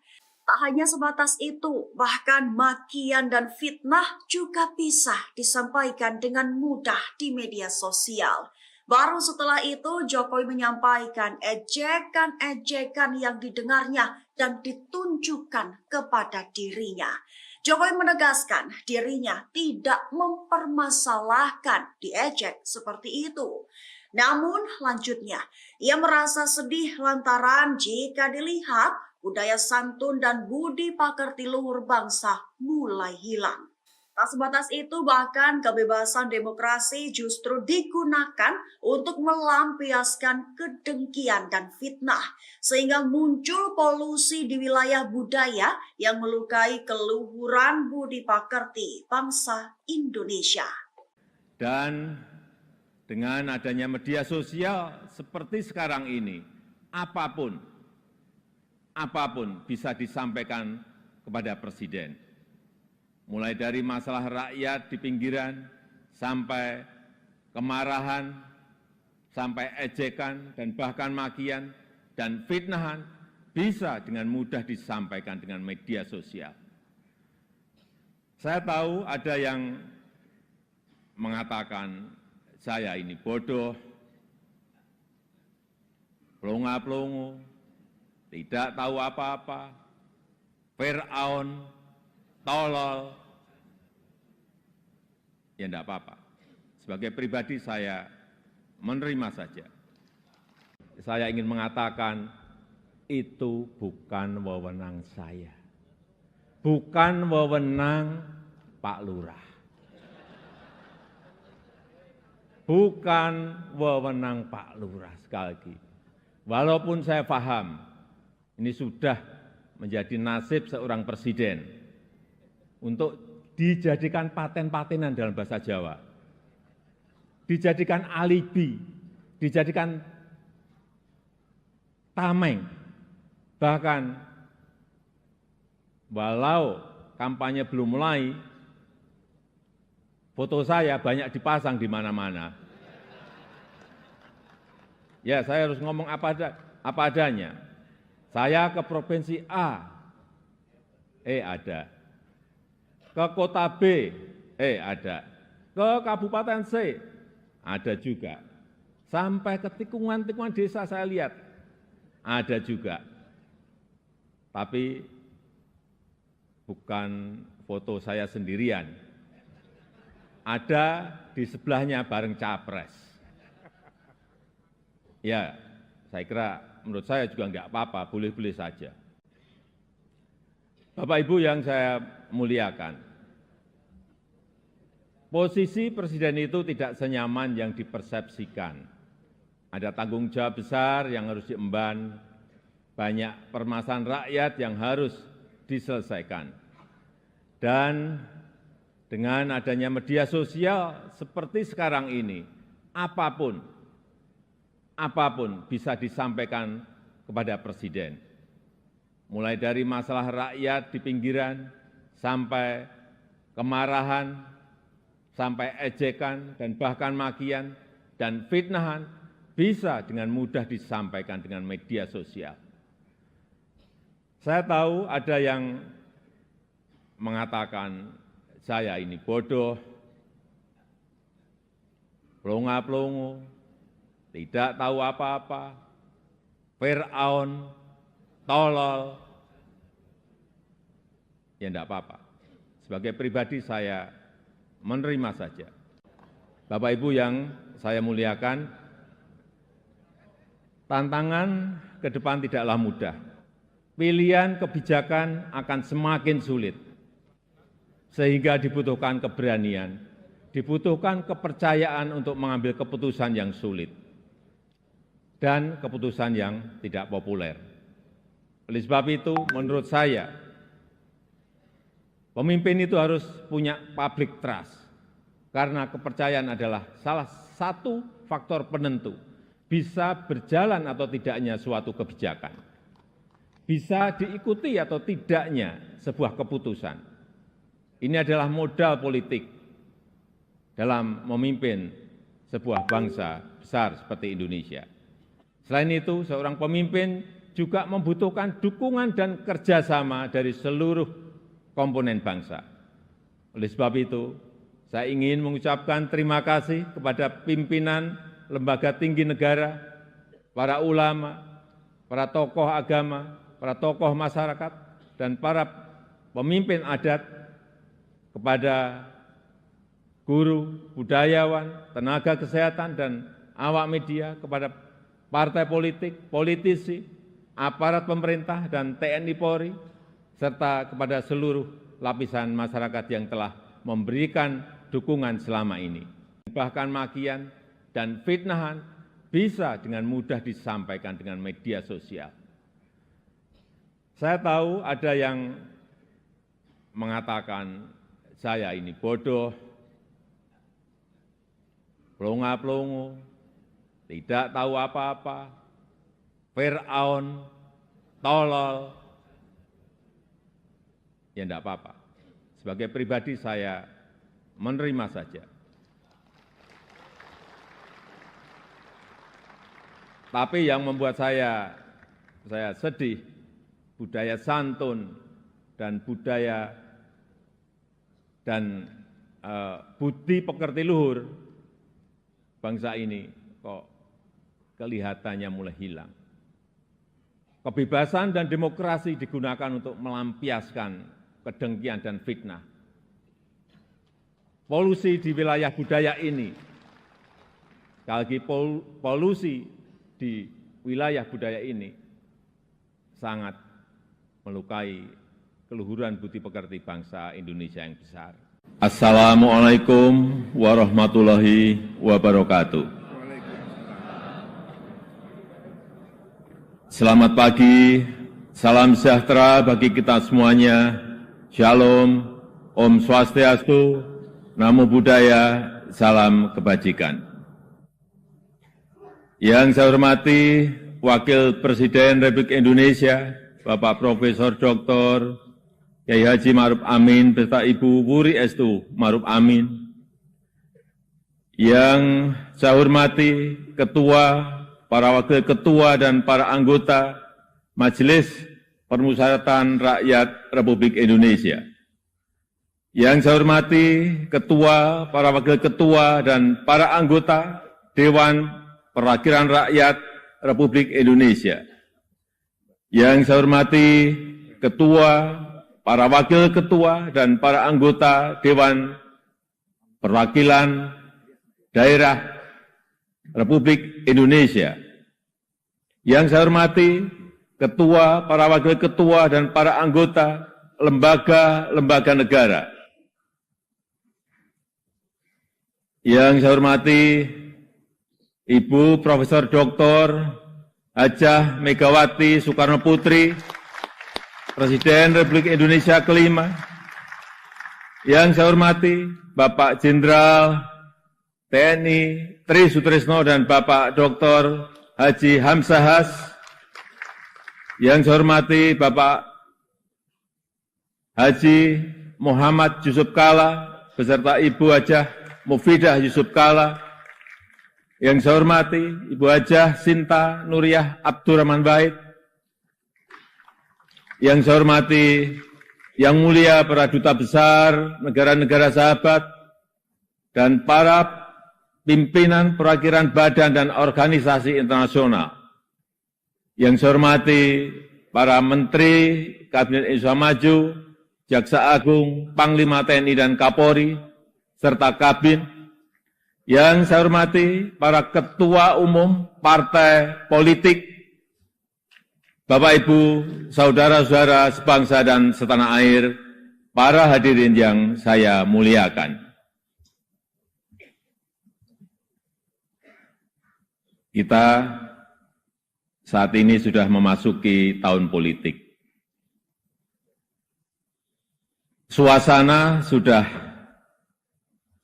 hangat-hangat kuku dan sedang tren ini di kalangan politisi dan parpol. Setiap ditanya capres dan cawapresnya, jawabannya belum ada arahan Pak Lurah. Saya sempat mikir, siapa ini Pak Lurah? Sedikit-sedikit kok Pak Lurah. Bahkan saya tahu yang dimaksud Pak Lurah ternyata saya. Ya, saya jawab saja, saya bukan lurah.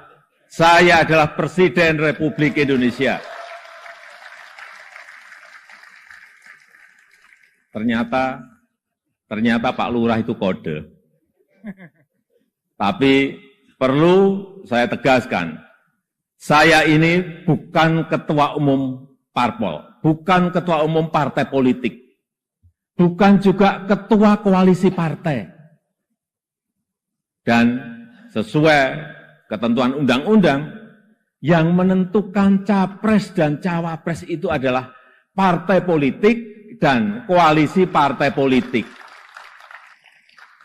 Jadi saya ingin mengatakan, itu bukan wewenang saya. Bukan wewenang Pak Lurah. Bukan wewenang Pak Lurah, sekali lagi.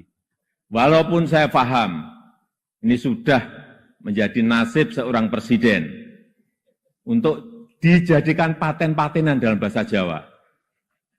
Dijadikan alibi, dijadikan tameng. Bahkan,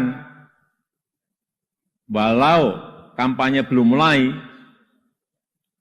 foto saya banyak dipasang di mana-mana. Ya, saya harus ngomong apa adanya. Saya ke provinsi A, ada. Ke kota B, ada. Ke kabupaten C, ada juga. Sampai ke tikungan-tikungan desa saya lihat, ada juga. Tapi bukan foto saya sendirian. Ada di sebelahnya bareng capres. Ya, saya kira menurut saya juga enggak apa-apa, boleh-boleh saja. Bapak Ibu yang saya muliakan, posisi presiden itu tidak senyaman yang dipersepsikan. Ada tanggung jawab besar yang harus diemban, banyak permasalahan rakyat yang harus diselesaikan. Dan dengan adanya media sosial seperti sekarang ini, apapun bisa disampaikan kepada presiden. Mulai dari masalah rakyat di pinggiran, sampai kemarahan, sampai ejekan, dan bahkan makian, dan fitnahan, bisa dengan mudah disampaikan dengan media sosial. Saya tahu ada yang mengatakan, saya ini bodoh, plonga-plongo, tidak tahu apa-apa, Fir'aun, tolol. Ya enggak apa-apa. Sebagai pribadi saya menerima saja. Tapi yang membuat saya sedih, budaya santun dan budaya dan budi pekerti luhur bangsa ini kok kelihatannya mulai hilang. Kebebasan dan demokrasi digunakan untuk melampiaskan kedengkian dan fitnah. Polusi di wilayah budaya ini, sekali lagi polusi di wilayah budaya ini sangat melukai keluhuran budi pekerti bangsa Indonesia yang besar. Memang tidak semua seperti itu. Saya melihat mayoritas masyarakat juga sangat kecewa dengan polusi budaya tersebut. Cacian, dan makian yang ada justru membangunkan nurani kita semua, nurani bangsa untuk bersatu menjaga moralitas ruang publik, bersatu menjaga mentalitas masyarakat, sehingga kita bisa tetap melangkah maju, menjalankan transformasi bangsa menuju Indonesia maju, menuju Indonesia emas 2045. Ini yang bolak-balik saya sampaikan di setiap kesempatan, bahwa Indonesia saat ini punya peluang besar untuk meraih Indonesia emas di 2045, meraih posisi jadi 5 besar kekuatan ekonomi dunia. Kita punya kesempatan. Dan tidak hanya peluangnya saja, tetapi strategi meraihnya sudah ada, sudah dirumuskan. Tinggal apakah kita mau memfokuskan energi kita untuk bergerak maju atau justru membuang energi kita untuk hal-hal yang tidak produktif, yang memecah belah, bahkan yang membuat kita melangkah mundur. Bapak, Ibu, saudara-saudara sebangsa dan setanah air, para hadirin yang saya muliakan. Bonus demografi yang akan mencapai puncak di tahun 2030-an adalah peluang besar kita untuk meraih Indonesia Emas 2045. 68% adalah penduduk usia produktif. Disinilah kunci peningkatan produktivitas nasional kita. Selanjutnya, peluang besar yang kedua adalah international trust yang dimiliki Indonesia saat ini, yang dibangun bukan sekedar melalui gimmick dan retorika semata, melainkan melalui sebuah peran dan bukti nyata keberanian Indonesia dalam bersikap.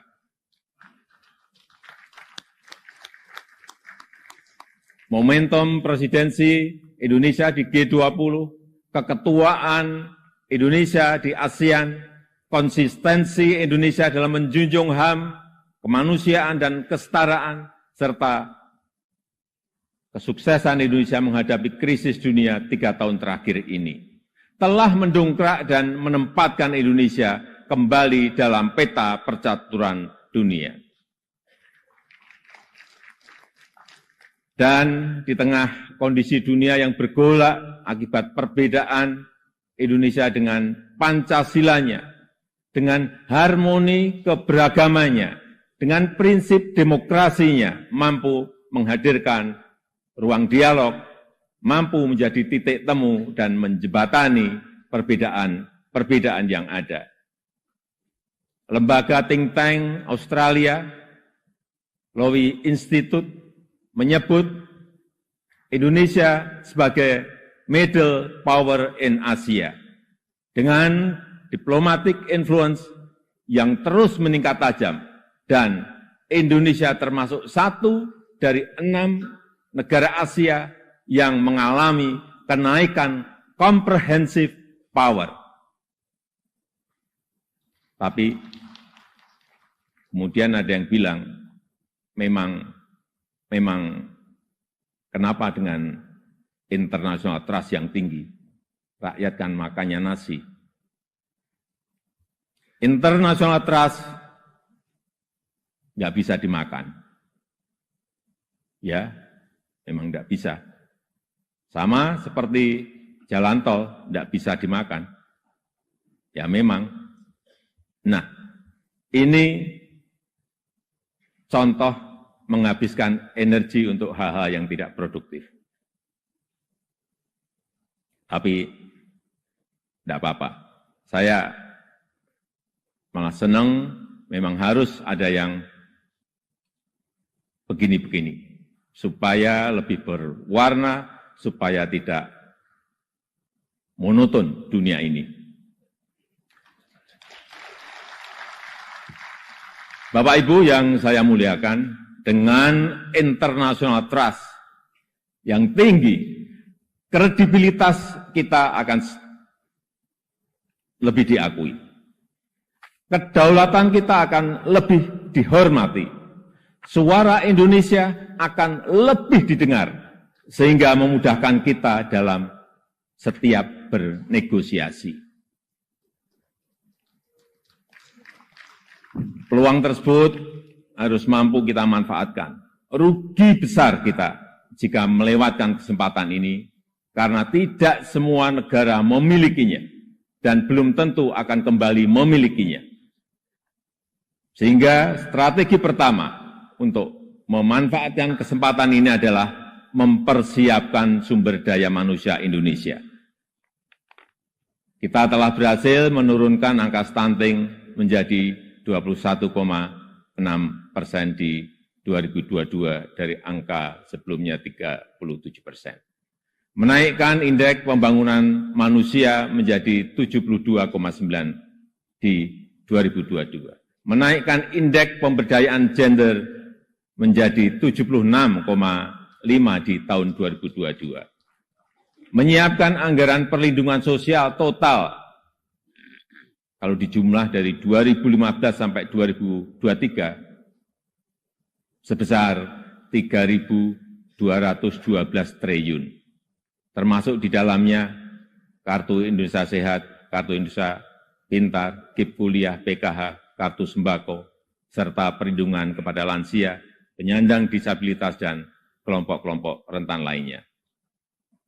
Serta rescaling dan upscaling tenaga kerja melalui Balai Latihan Kerja dan program Kartu Prakerja. Di saat yang sama, SDM yang telah kita persiapkan harus mendapatkan lapangan kerja untuk menghasilkan produktivitas nasional.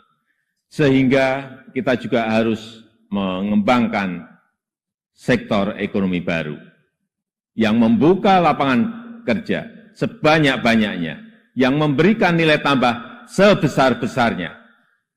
Disinilah peran sektor ekonomi hijau dan hilirisasi sebagai window opportunity kita untuk meraih kemajuan. Karena Indonesia sangat kaya sumber daya alam, termasuk bahan mineral, hasil perkebunan, hasil kelautan, serta sumber energi baru dan terbarukan. Tapi kaya SDA saja, kaya sumber daya alam saja tidak cukup. Jadi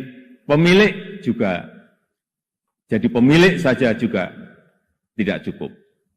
Karena itu akan membuat kita menjadi bangsa pemalas yang hanya menjual bahan mentah kekayaannya tanpa ada nilai tambah, tanpa ada keberlanjutan. Saya ingin tegaskan, Indonesia tidak boleh seperti itu. Indonesia harus menjadi negara yang juga mampu mengolah sumber dayanya, mampu memberikan nilai tambah dan mensejahterakan rakyatnya.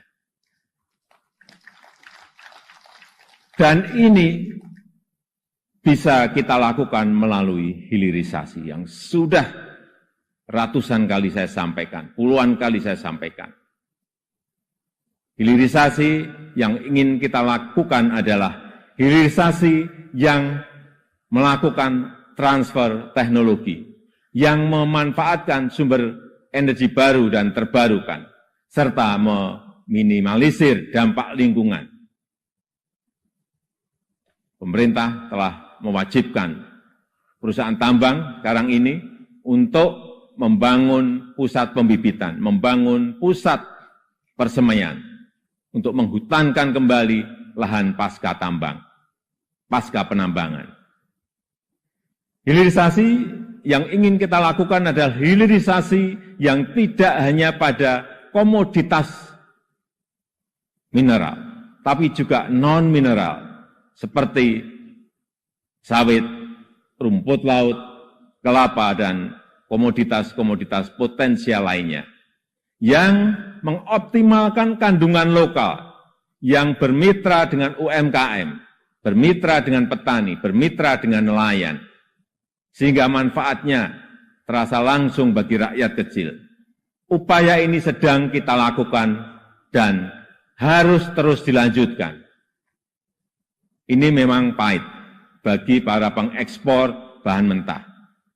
Ini juga mungkin pahit bagi pendapatan negara dalam jangka pendek. Tapi jika ekosistem besarnya sudah terbentuk, jika pabrik pengolahannya sudah beroperasi, saya pastikan ini akan berbuah manis pada akhirnya. Terutama bagi kesejahteraan masyarakat Indonesia. Sebagai gambaran, setelah kita stop ekspor nikel ore di tahun 2020, investasi hilirisasi nikel tumbuh pesat. Kini telah ada 4 menyampaikan pidato kenegaraannya di sidang tahunan MPR serta sidang bersama DPR dan DPD di Gedung Nusantara Senayan Jakarta pada Rabu 16 Agustus. Tak lupa dalam pidatonya yang tayang di YouTube TVR Parlemen, Jokowi juga menyinggung soal pemimpin alias Presiden Indonesia selanjutnya.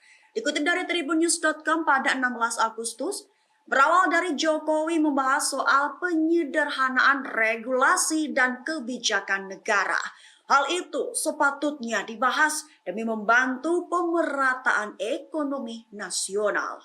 Dalam pidatonya, Jokowi menyampaikan berulang kali di mana kepemimpinan ke depan sangat menentukan masa depan Indonesia.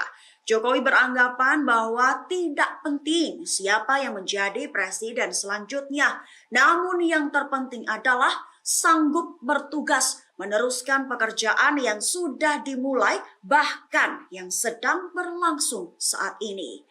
Lebih lanjut, Jokowi mengatakan bahwa Presiden Indonesia selanjutnya membutuhkan nafas yang panjang. Lantaran diibaratkan tidak sedang jalan-jalan sore dan tidak sedang lari sprint. Namun Presiden Indonesia selanjutnya harus sanggup berlari maraton demi melanjutkan pekerjaan-pekerjaan yang saat ini tengah dikerjakan. Itu bertujuan untuk bisa mencapai Indonesia emas.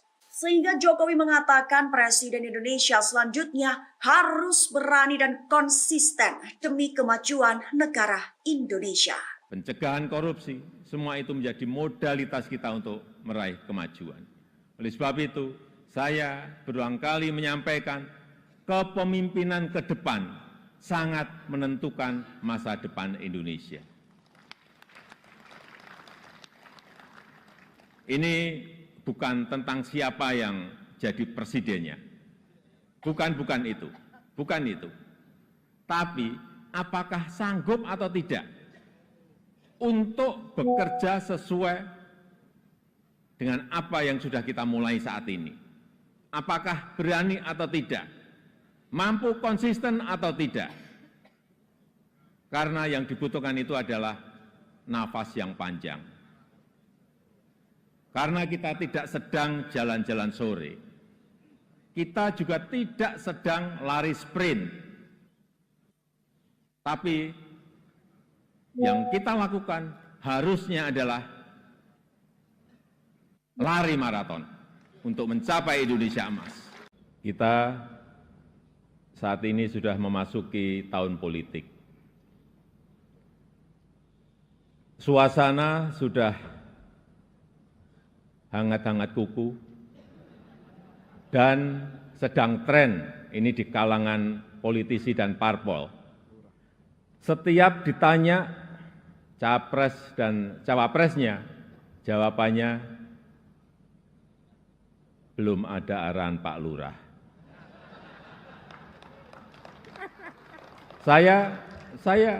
Saya sempat mikir, siapa ini Pak Lurah? Sedikit-sedikit kok Pak Lurah. Belakangan saya tahu yang dimaksud Pak Lurah ternyata saya.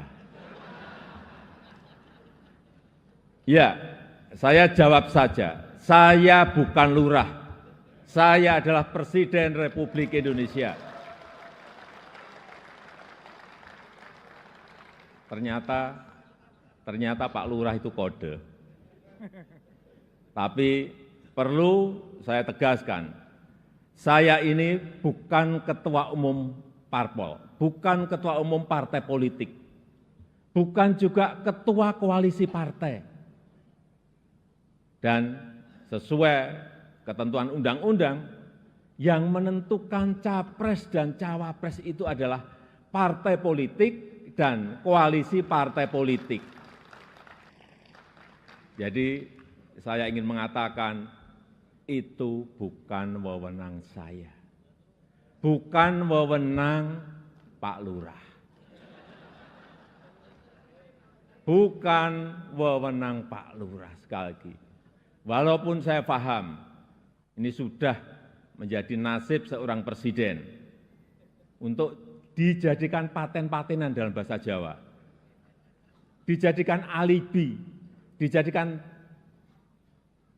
tameng, bahkan walau kampanye belum mulai, foto saya banyak dipasang di mana-mana. Ya, saya harus ngomong apa adanya. Saya ke provinsi A, ada. Ke kota B, ada. Ke kabupaten C, ada juga. Sampai ke tikungan-tikungan desa saya lihat, ada juga. Tapi bukan foto saya sendirian. Ada di sebelahnya bareng capres. Ya, saya kira menurut saya juga enggak apa-apa, boleh-boleh saja. Presiden Jokowi mengatakan bahwa ia menerima setiap ejekan dan jika disebut tolol, plonga-plongo, bodoh, hingga Fir'aun oleh sebagian masyarakat. Hal itu dikatakan Jokowi dalam sambutannya pada sidang tahunan MPR dan sidang bersama DPR dan DPD 2023 di Gedung DPR Senayan, Jakarta pada 16 Agustus. Dikutip dari Kompas.com pada 16 Agustus, Jokowi menyampaikan hal itu berawal dari mengatakan soal permasalahan rakyat di pinggiran. Berkat media sosial, apapun bisa disampaikan oleh masyarakat kepada Presiden, mulai dari kemarahan hingga ejekan. Tak hanya sebatas itu, bahkan makian dan fitnah juga bisa disampaikan dengan mudah di media sosial. Baru setelah itu Jokowi menyampaikan ejekan-ejekan yang didengarnya dan ditunjukkan kepada dirinya. Jokowi menegaskan dirinya tidak mempermasalahkan diejek seperti itu. Namun lanjutnya, ia merasa sedih lantaran jika dilihat budaya santun dan budi pekerti luhur bangsa mulai hilang. Tak sebatas itu, bahkan kebebasan demokrasi justru digunakan untuk melampiaskan kedengkian dan fitnah, sehingga muncul polusi di wilayah budaya yang melukai keluhuran budi pekerti bangsa Indonesia. Dan dengan adanya media sosial seperti sekarang ini, apapun bisa disampaikan kepada Presiden. Mulai dari masalah rakyat di pinggiran, sampai kemarahan, sampai ejekan, dan bahkan makian, dan fitnahan, bisa dengan mudah disampaikan dengan media sosial.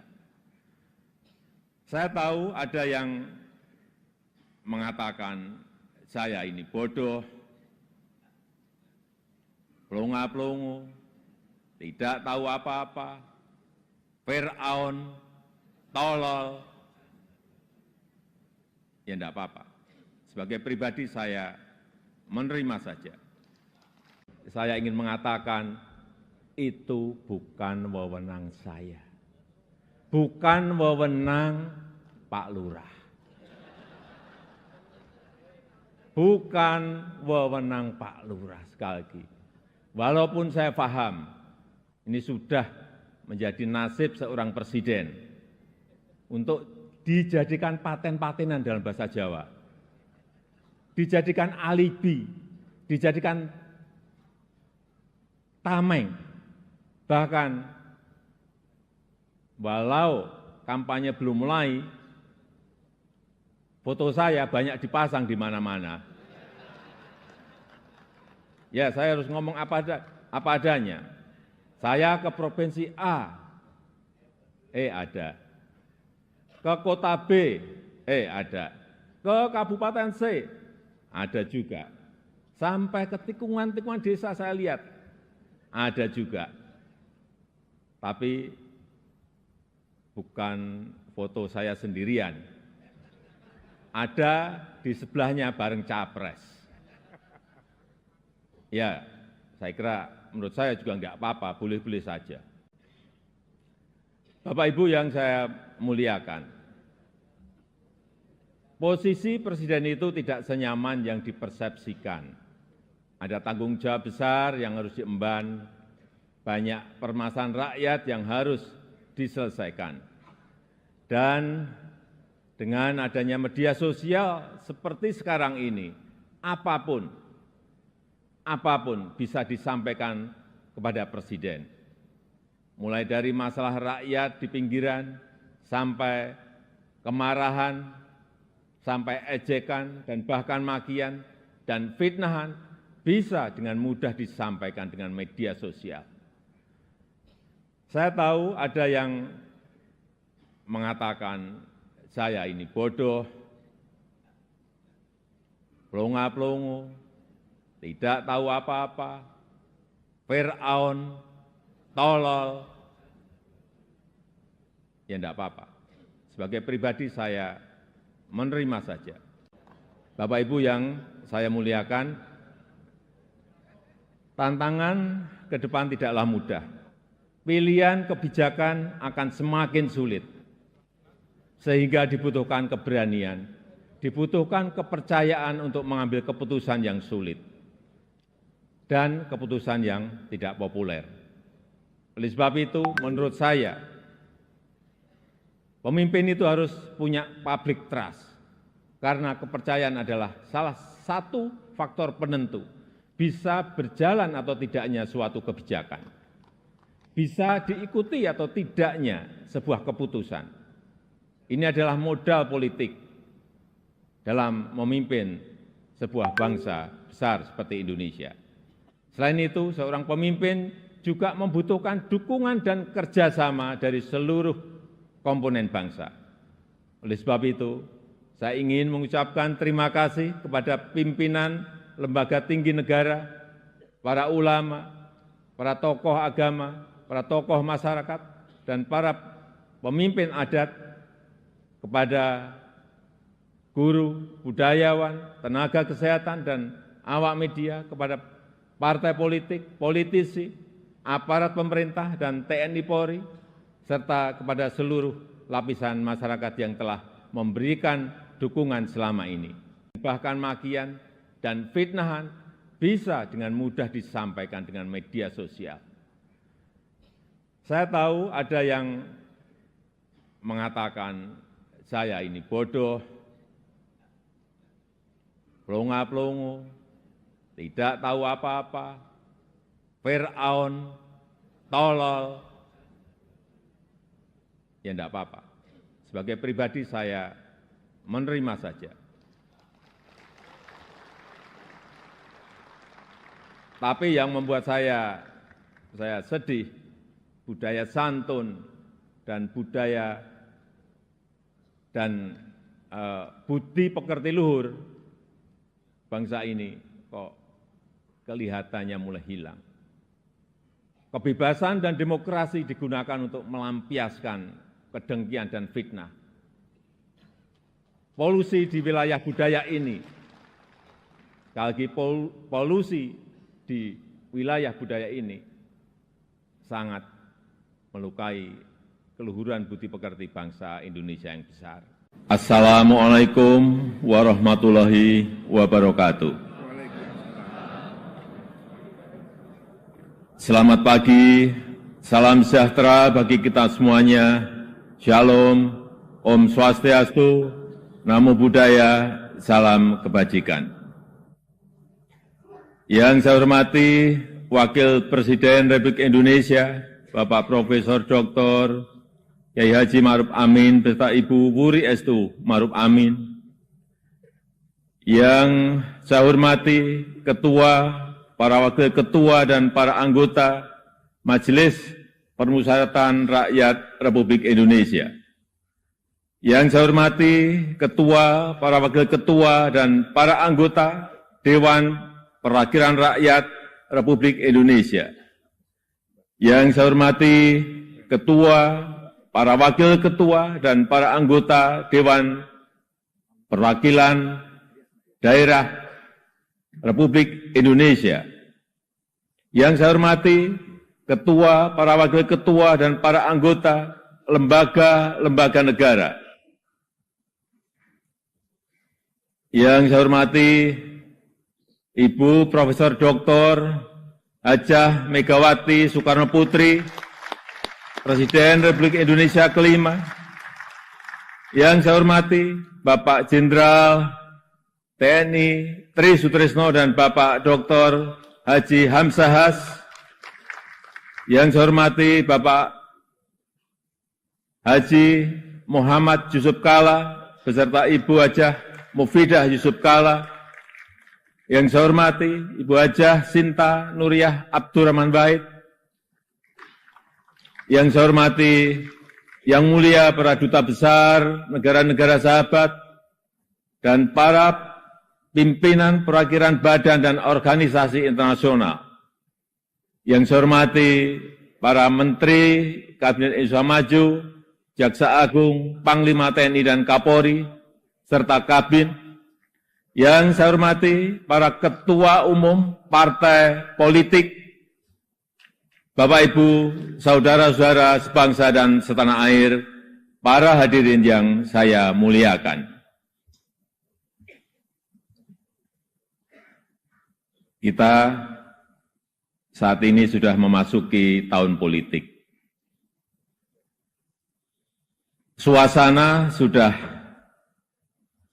hangat-hangat kuku dan sedang tren ini di kalangan politisi dan parpol. Setiap ditanya capres dan cawapresnya, jawabannya belum ada arahan Pak Lurah. Saya sempat mikir, siapa ini Pak Lurah? Sedikit-sedikit kok Pak Lurah. Bahkan saya tahu yang dimaksud Pak Lurah ternyata saya. Ya, saya jawab saja, saya bukan lurah. Saya adalah Presiden Republik Indonesia. Ternyata Pak Lurah itu kode. Tapi perlu saya tegaskan, saya ini bukan ketua umum parpol, bukan ketua umum partai politik, bukan juga ketua koalisi partai. Dan sesuai ketentuan undang-undang, yang menentukan capres dan cawapres itu adalah partai politik dan koalisi partai politik. Jadi saya ingin mengatakan, itu bukan wewenang saya. Bukan wewenang Pak Lurah. Bukan wewenang Pak Lurah, sekali lagi. Walaupun saya paham, ini sudah menjadi nasib seorang presiden untuk dijadikan paten-patenan dalam bahasa Jawa. Dijadikan alibi, dijadikan tameng. Bahkan, walau kampanye belum mulai, foto saya banyak dipasang di mana-mana. Ya, saya harus ngomong apa adanya. Saya ke provinsi A, ada. Ke kota B, ada. Ke kabupaten C, ada juga. Sampai ke tikungan-tikungan desa saya lihat, ada juga. Tapi bukan foto saya sendirian. Ada di sebelahnya bareng capres. Ya, saya kira menurut saya juga enggak apa-apa, boleh-boleh saja. Bapak Ibu yang saya muliakan, posisi presiden itu tidak senyaman yang dipersepsikan. Ada tanggung jawab besar yang harus diemban, banyak permasalahan rakyat yang harus diselesaikan. Dan dengan adanya media sosial seperti sekarang ini, apapun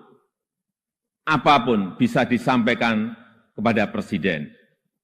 Mulai dari masalah rakyat di pinggiran, sampai kemarahan, sampai ejekan, dan bahkan makian, dan fitnahan, bisa dengan mudah disampaikan dengan media sosial. Saya tahu ada yang mengatakan, saya ini bodoh,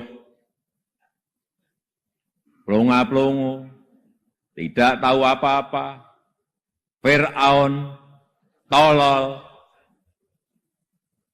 Ya enggak apa-apa. Sebagai pribadi saya menerima saja. Tapi yang membuat saya sedih, budaya santun dan budaya dan budi pekerti luhur bangsa ini kok kelihatannya mulai hilang. Kebebasan dan demokrasi digunakan untuk melampiaskan kedengkian dan fitnah.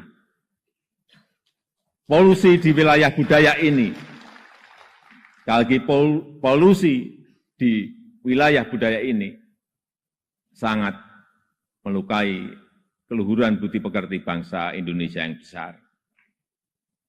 Memang tidak semua seperti itu. Saya melihat mayoritas masyarakat juga sangat kecewa dengan polusi budaya tersebut. Cacian dan makian yang ada justru membangunkan nurani kita semua, nurani bangsa untuk bersatu menjaga moralitas ruang publik, bersatu menjaga mentalitas masyarakat, sehingga kita bisa tetap melangkah maju, menjalankan transformasi bangsa menuju Indonesia maju, menuju Indonesia emas 2045. Ini yang bolak-balik saya sampaikan di setiap kesempatan, bahwa Indonesia saat ini punya peluang besar untuk meraih Indonesia emas di 2045, meraih posisi jadi 5 besar kekuatan ekonomi dunia. Kita punya kesempatan. Dan tidak hanya peluangnya saja, tetapi strategi meraihnya sudah ada, sudah dirumuskan. Tinggal apakah kita mau memfokuskan energi kita untuk bergerak maju, atau justru membuang energi kita untuk hal-hal yang tidak produktif, yang memecah belah, bahkan yang membuat kita melangkah mundur. Bapak, Ibu, saudara-saudara sebangsa dan setanah air, para hadirin yang saya muliakan. Bonus demografi yang akan mencapai puncak di tahun 2030-an adalah peluang besar kita untuk meraih Indonesia emas 2045. 68% adalah penduduk usia produktif. Disinilah kunci peningkatan produktivitas nasional kita. Selanjutnya, peluang besar yang kedua adalah international trust yang dimiliki Indonesia saat ini, yang dibangun bukan sekedar melalui gimmick dan retorika semata, melainkan melalui sebuah peran dan bukti nyata keberanian Indonesia dalam bersikap.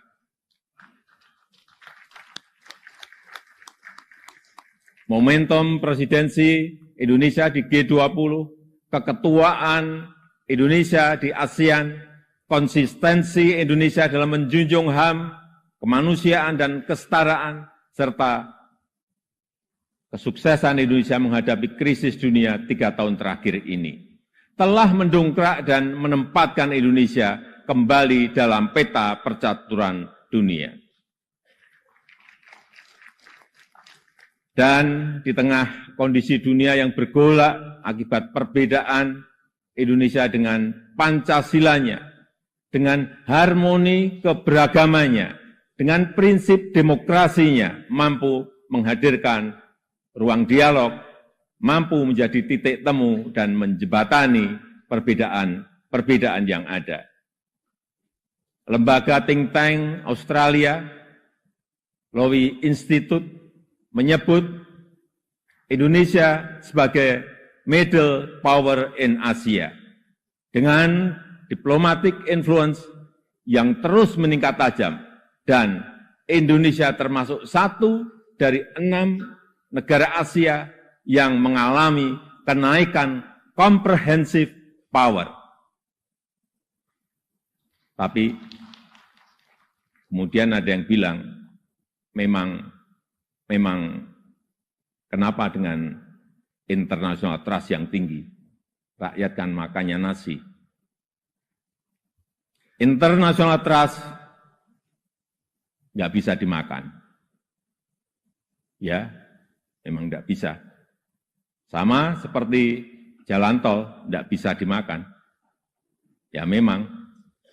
Nah, ini contoh menghabiskan energi untuk hal-hal yang tidak produktif. Tapi tidak apa-apa. Saya malah senang, memang harus ada yang begini-begini, supaya lebih berwarna, supaya tidak monoton dunia ini. Bapak Ibu yang saya muliakan, dengan international trust yang tinggi, kredibilitas kita akan lebih diakui. Kedaulatan kita akan lebih dihormati. Suara Indonesia akan lebih didengar, sehingga memudahkan kita dalam setiap bernegosiasi.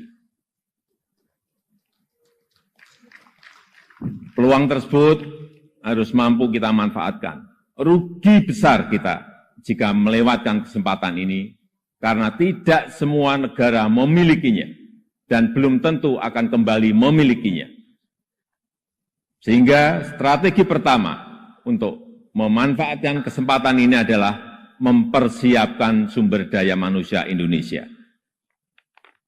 Kita telah berhasil menurunkan angka stunting menjadi 21,6% di 2022 dari angka sebelumnya 37%. Menaikkan indeks pembangunan manusia menjadi 72,9 di 2022. Menaikkan indeks pemberdayaan gender menjadi 76,5 di tahun 2022. Menyiapkan anggaran perlindungan sosial total, kalau dijumlah dari 2015 sampai 2023, sebesar 3.212 triliun. Termasuk di dalamnya Kartu Indonesia Sehat, Kartu Indonesia Pintar, KIP Kuliah, PKH, Kartu Sembako, serta perlindungan kepada lansia, penyandang disabilitas, dan kelompok-kelompok rentan lainnya. Serta rescaling dan upscaling tenaga kerja melalui Balai Latihan Kerja dan program Kartu Prakerja. Di saat yang sama, SDM yang telah kita persiapkan harus mendapatkan lapangan kerja untuk menghasilkan produktivitas nasional. Sehingga kita juga harus mengembangkan sektor ekonomi baru yang membuka lapangan kerja sebanyak-banyaknya, yang memberikan nilai tambah sebesar-besarnya. Disinilah peran sektor ekonomi hijau dan hilirisasi sebagai window opportunity kita untuk meraih kemajuan. Karena Indonesia sangat kaya sumber daya alam, termasuk bahan mineral, hasil perkebunan, hasil kelautan, serta sumber energi baru dan terbarukan. Tapi kaya SDA saja, kaya sumber daya alam saja tidak cukup. Jadi pemilik saja juga tidak cukup. Karena itu akan membuat kita menjadi bangsa pemalas yang hanya menjual bahan mentah kekayaannya tanpa ada nilai tambah, tanpa ada keberlanjutan. Saya ingin tegaskan, Indonesia tidak boleh seperti itu. Indonesia harus menjadi negara yang juga mampu mengolah sumber dayanya, mampu memberikan nilai tambah dan mensejahterakan rakyatnya. Dan ini bisa kita lakukan melalui hilirisasi yang sudah ratusan kali saya sampaikan, puluhan kali saya sampaikan. Hilirisasi yang ingin kita lakukan adalah hilirisasi yang melakukan transfer teknologi, yang memanfaatkan sumber energi baru dan terbarukan, serta meminimalisir dampak lingkungan. Pemerintah telah mewajibkan perusahaan tambang sekarang ini untuk membangun pusat pembibitan, membangun pusat persemaian, untuk menghutankan kembali lahan pasca tambang, pasca penambangan. Hilirisasi yang ingin kita lakukan adalah hilirisasi yang tidak hanya pada komoditas mineral, tapi juga non-mineral, seperti sawit, rumput laut, kelapa, dan komoditas-komoditas potensial lainnya, yang mengoptimalkan kandungan lokal, yang bermitra dengan UMKM, bermitra dengan petani, bermitra dengan nelayan, sehingga manfaatnya terasa langsung bagi rakyat kecil. Upaya ini sedang kita lakukan dan harus terus dilanjutkan. Ini memang pahit bagi para pengekspor bahan mentah. Ini juga mungkin pahit bagi pendapatan negara dalam jangka pendek. Tapi jika ekosistem besarnya sudah terbentuk, jika pabrik pengolahannya sudah beroperasi, saya pastikan ini akan berbuah manis pada akhirnya. Terutama bagi kesejahteraan masyarakat Indonesia. Sebagai gambaran, setelah kita stop ekspor nikel ore di tahun 2020, investasi hilirisasi nikel tumbuh pesat. Kini telah ada 43 industri pengolahan nikel yang akan membuka peluang kerja yang sangat besar. Ini baru satu komoditas.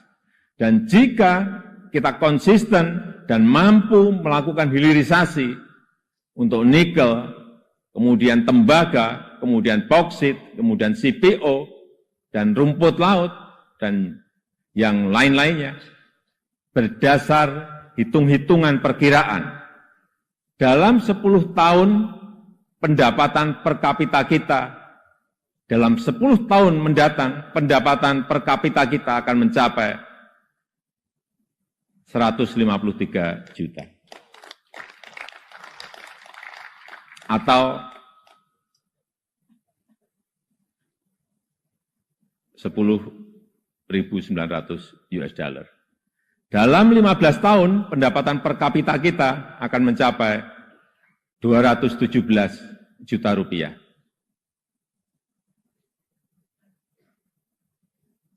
Atau kurang lebih 15.800 US dollar. Dan dalam 22 tahun, pendapatan per kapita kita akan mencapai 331 juta rupiah atau 25.000 US dollar. Sebagai perbandingan, tahun 2022 kemarin kita berada di angka 71 juta rupiah. Artinya, dalam 10 tahun lompatannya bisa 2 kali lipat lebih. Di mana fondasi untuk menggapai itu semua sudah kita mulai. Pembangunan infrastruktur dan konektivitas yang pada akhirnya menaikkan daya saing kita. Kita tahu berdasarkan International Institute for Management Development, IMD, dari ranking 44 menjadi 34. Kenaikan ini merupakan kenaikan tertinggi di dunia. Pembangunan dari desa, pembangunan dari pinggiran dan daerah terluar yang pada akhirnya memeratakan ekonomi kita Dengan dana desa yang kita gelontorkan, total mencapai 539 triliun dari tahun 2015 sampai tahun 2023. Konsistensi reformasi struktural, terutama penyederhanaan regulasi, kemudahan perizinan, kepastian hukum, dan pencegahan korupsi, semua itu menjadi modalitas kita untuk meraih kemajuan. Oleh sebab itu, saya berulang kali menyampaikan kepemimpinan ke depan sangat menentukan masa depan Indonesia. Ini bukan tentang siapa yang jadi presidennya. Bukan itu. Tapi, apakah sanggup atau tidak untuk bekerja sesuai dengan apa yang sudah kita mulai saat ini? Apakah berani atau tidak? Mampu konsisten atau tidak? Karena yang dibutuhkan itu adalah nafas yang panjang. Karena kita tidak sedang jalan-jalan sore. Kita juga tidak sedang lari sprint. Tapi yang kita lakukan harusnya adalah lari maraton untuk mencapai Indonesia emas. Bapak Ibu yang saya muliakan, tantangan ke depan tidaklah mudah. Pilihan kebijakan akan semakin sulit. Sehingga dibutuhkan keberanian, dibutuhkan kepercayaan untuk mengambil keputusan yang sulit. Dan keputusan yang tidak populer. Oleh sebab itu, menurut saya, pemimpin itu harus punya public trust. Karena kepercayaan adalah salah satu faktor penentu bisa berjalan atau tidaknya suatu kebijakan. Bisa diikuti atau tidaknya sebuah keputusan. Ini adalah modal politik dalam memimpin sebuah bangsa besar seperti Indonesia. Selain itu, seorang pemimpin juga membutuhkan dukungan dan kerjasama dari seluruh komponen bangsa. Oleh sebab itu, saya ingin mengucapkan terima kasih kepada pimpinan lembaga tinggi negara, para ulama, para tokoh agama, para tokoh masyarakat, dan para pemimpin adat, kepada guru, budayawan, tenaga kesehatan, dan awak media, kepada partai politik, politisi, aparat pemerintah, dan TNI Polri, serta kepada seluruh lapisan masyarakat yang telah memberikan dukungan selama ini. Saya juga menghargai upaya MPR dalam memperkokoh fondasi kebangsaan, meningkatkan pemahaman ideologi bangsa, mengkaji substansi dan bentuk hukum pokok haluan negara, serta menguatkan kerjasama internasional untuk berkontribusi pada pemecahan persoalan global. Dukungan DPR juga sangat luar biasa besar dalam mendukung reformasi struktural, mendukung upaya perbaikan tata kelola pemerintahan, menghindari penyelewengan pengelolaan keuangan negara, dan mempersiapkan pelaksanaan pemilu serentak tahun 2024. DPD sesuai dengan kewenangannya juga telah aktif menyerap aspirasi masyarakat daerah, berperan dalam penyusunan beberapa RUU dan juga melakukan telaah terhadap sistem tata negara kita.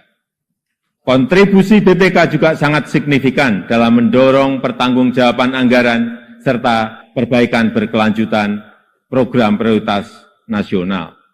Upaya MA, Mahkamah Agung dalam menciptakan keadilan patut diapresiasi melalui peningkatan transparansi peradilan, pengembangan sistem peradilan berbasis elektronik, serta percepatan proses penanganan perkara dengan biaya murah. MK, Mahkamah Konstitusi, juga terbukti semakin cepat dalam menyelesaikan perkara, transparansi dalam proses persidangannya, dan mempermudah pelayanan para pencari keadilan. KY, Komisi Yudisial, terus aktif melakukan advokasi, pelatihan dan investigasi, menjatuhkan sanksi tegas terhadap hakim yang melanggar untuk menegakkan kehormatan, keluhuran, martabat, dan perilaku hakim. Selain itu, saya juga mengucapkan terima kasih kepada Bank Indonesia, OJK, LPS, KPK, Ombudsman, KPU, Bawaslu, Komnas HAM, dan lembaga-lembaga nasional lainnya yang telah berkontribusi sesuai peran dan kewenangannya. Semoga Allah SWT, Tuhan Yang Maha Esa, senantiasa mempermudah upaya kita dalam meraih Indonesia maju yang kita cita-citakan. Marilah kita bersatu padu, terus melaju untuk Indonesia maju. Dirgahayu Republik Indonesia, Dirgahayu Negeri Pancasila, merdeka! Merdeka! Merdeka! Terima kasih. Wassalamualaikum warahmatullahi wabarakatuh. Om Santi Santi Santi Om. Namo Buddhaya. Untuk informasi, yang saya pakai ini adalah baju adat dari Tanimbar ke Provinsi Maluku. Presiden Jokowi menyampaikan pidato kenegaraannya di sidang tahunan MPR serta sidang bersama DPR dan DPD di Gedung Nusantara, Senayan, Jakarta pada Rabu 16 Agustus. Tak lupa dalam pidatonya yang tayang di YouTube TVR Parlemen, Jokowi juga menyinggung soal pemimpin alias Presiden Indonesia selanjutnya. Dikutip dari tribunnews.com pada 16 Agustus, berawal dari Jokowi membahas soal penyederhanaan regulasi dan kebijakan negara. Hal itu sepatutnya dibahas demi membantu pemerataan ekonomi nasional. Dalam pidatonya, Jokowi menyampaikan berulang kali di mana kepemimpinan ke depan sangat menentukan masa depan Indonesia. Jokowi beranggapan bahwa tidak penting siapa yang menjadi presiden selanjutnya, namun yang terpenting adalah sanggup bertugas meneruskan pekerjaan yang sudah dimulai, bahkan yang sedang berlangsung saat ini. Lebih lanjut, Jokowi mengatakan bahwa Presiden Indonesia selanjutnya membutuhkan nafas yang panjang. Lantaran diibaratkan tidak sedang jalan-jalan sore dan tidak sedang lari sprint. Namun Presiden Indonesia selanjutnya harus sanggup berlari maraton demi melanjutkan pekerjaan-pekerjaan yang saat ini tengah dikerjakan. Itu bertujuan untuk bisa mencapai Indonesia emas. Sehingga Jokowi mengatakan Presiden Indonesia selanjutnya harus berani dan konsisten demi kemajuan negara Indonesia. Pencegahan korupsi, semua itu menjadi modalitas kita untuk meraih kemajuan. Oleh sebab itu, saya berulang kali menyampaikan kepemimpinan ke depan sangat menentukan masa depan Indonesia. Ini bukan tentang siapa yang jadi presidennya. Bukan itu. Tapi apakah sanggup atau tidak untuk bekerja sesuai dengan apa yang sudah kita mulai saat ini. Apakah berani atau tidak? Mampu konsisten atau tidak?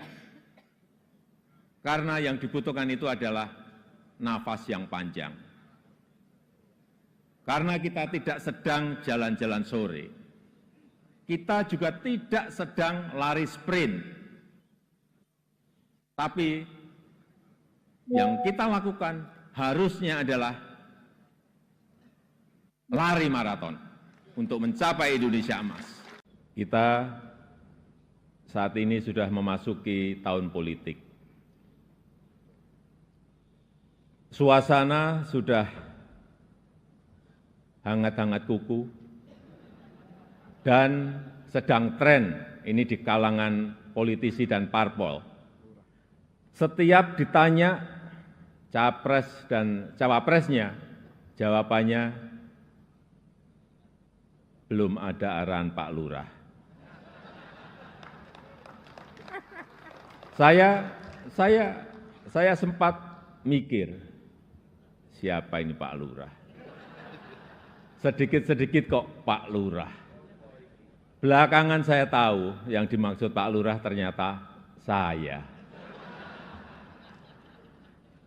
Ya, saya jawab saja, saya bukan lurah, saya adalah Presiden Republik Indonesia.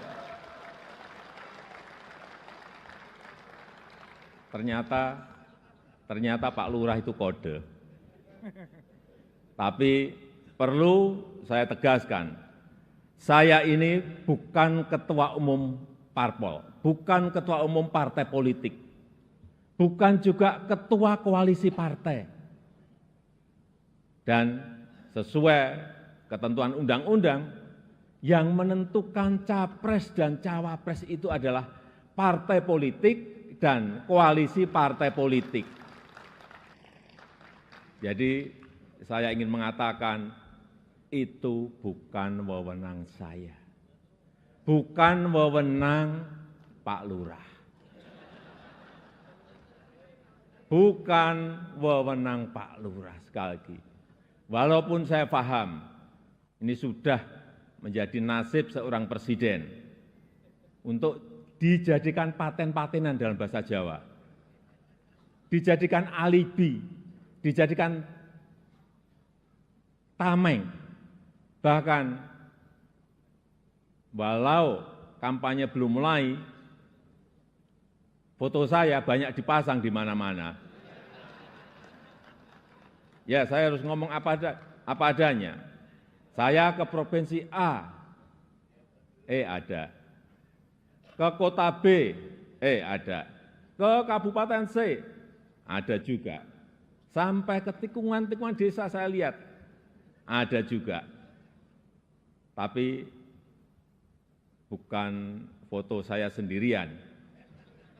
Ada di sebelahnya bareng capres. Ya, saya kira menurut saya juga enggak apa-apa, boleh-boleh saja. Presiden Jokowi mengatakan bahwa ia menerima setiap ejekan dan jika disebut tolol, plonga-plongo, bodoh, hingga Fir'aun oleh sebagian masyarakat. Hal itu dikatakan Jokowi dalam sambutannya pada sidang tahunan MPR dan sidang bersama DPR dan DPD 2023 di Gedung DPR Senayan, Jakarta pada 16 Agustus. Dikutip dari Kompas.com pada 16 Agustus, Jokowi menyampaikan hal itu berawal dari mengatakan soal permasalahan rakyat di pinggiran. Berkat media sosial, apapun bisa disampaikan oleh masyarakat kepada Presiden, mulai dari kemarahan hingga ejekan. Tak hanya sebatas itu, bahkan makian dan fitnah juga bisa disampaikan dengan mudah di media sosial. Baru setelah itu Jokowi menyampaikan ejekan-ejekan yang didengarnya dan ditunjukkan kepada dirinya. Jokowi menegaskan dirinya tidak mempermasalahkan diejek seperti itu. Namun lanjutnya, ia merasa sedih lantaran jika dilihat budaya santun dan budi pekerti luhur bangsa mulai hilang. Tak sebatas itu, bahkan kebebasan demokrasi justru digunakan untuk melampiaskan kedengkian dan fitnah, sehingga muncul polusi di wilayah budaya yang melukai keluhuran budi pekerti bangsa Indonesia. Dan dengan adanya media sosial seperti sekarang ini, apapun bisa disampaikan kepada Presiden. Mulai dari masalah rakyat di pinggiran, sampai kemarahan, sampai ejekan, dan bahkan makian, dan fitnahan, bisa dengan mudah disampaikan dengan media sosial. Saya tahu ada yang mengatakan, saya ini bodoh, plonga-plongo, tidak tahu apa-apa, Fir'aun, tolol, ya enggak apa-apa. Sebagai pribadi saya menerima saja. Saya ingin mengatakan itu bukan wewenang saya. Bukan wewenang Pak Lurah. bukan wewenang Pak Lurah sekali lagi. Walaupun saya paham ini sudah menjadi nasib seorang presiden untuk dijadikan paten-patenan dalam bahasa Jawa, dijadikan alibi, dijadikan tameng, bahkan walau kampanye belum mulai, foto saya banyak dipasang di mana-mana. Ya, saya harus ngomong apa adanya.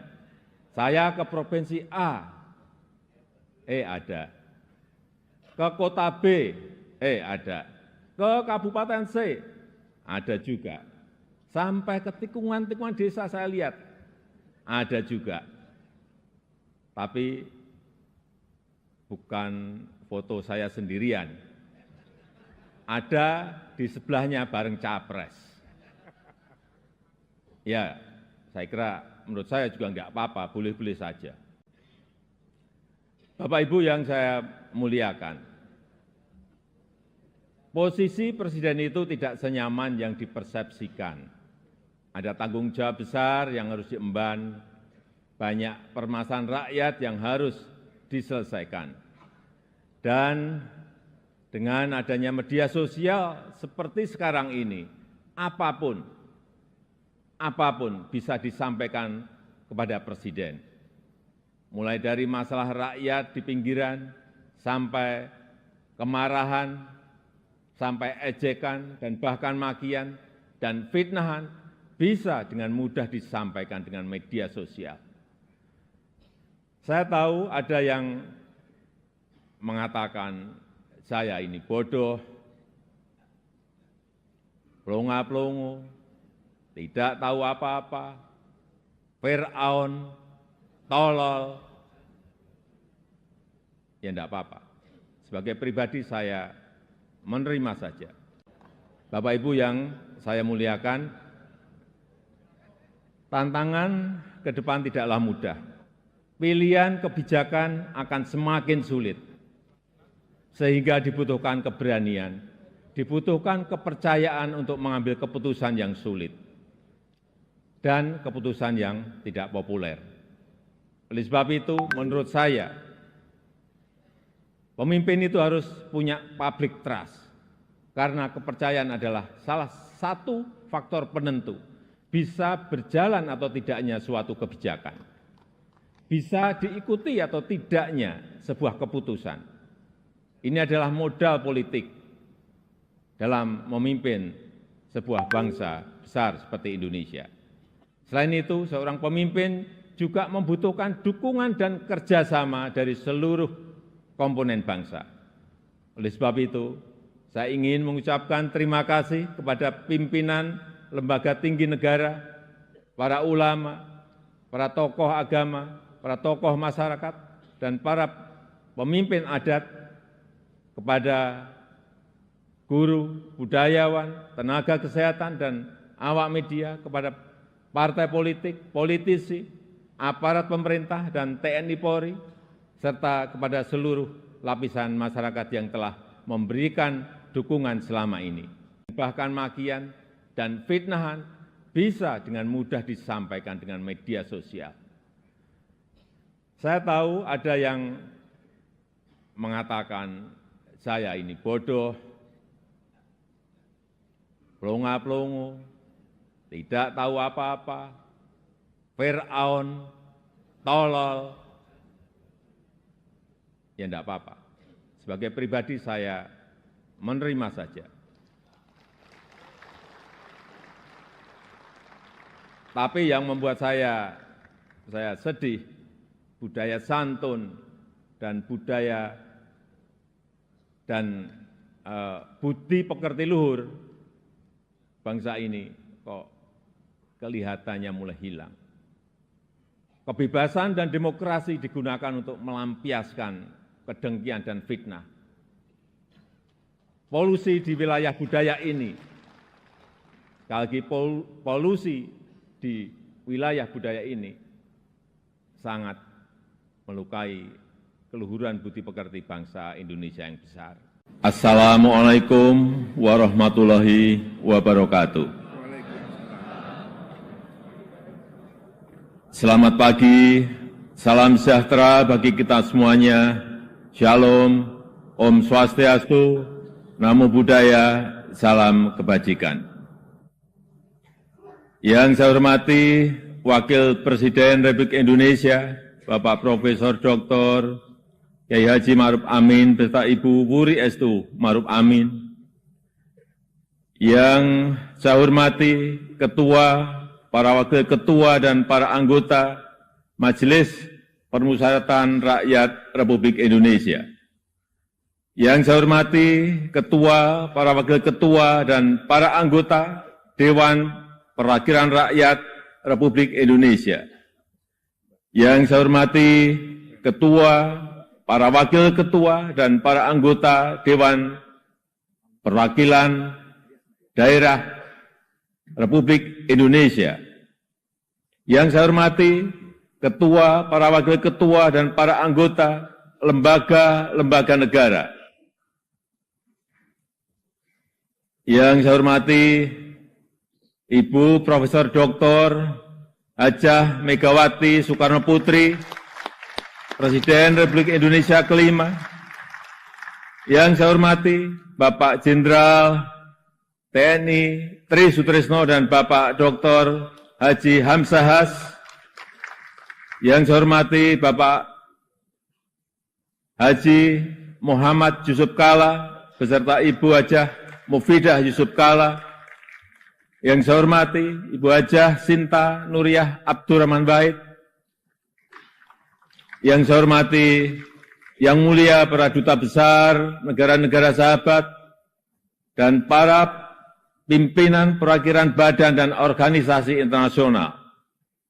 Yang saya hormati para Menteri Kabinet Indonesia Maju, Jaksa Agung, Panglima TNI dan Kapolri, serta Kabin. Yang saya hormati para ketua umum partai politik, Bapak Ibu, saudara-saudara sebangsa dan setanah air, para hadirin yang saya muliakan. Kita saat ini sudah memasuki tahun politik. Suasana sudah hangat-hangat kuku, dan sedang tren ini di kalangan politisi dan parpol. Setiap ditanya capres dan cawapresnya, jawabannya belum ada arahan Pak Lurah.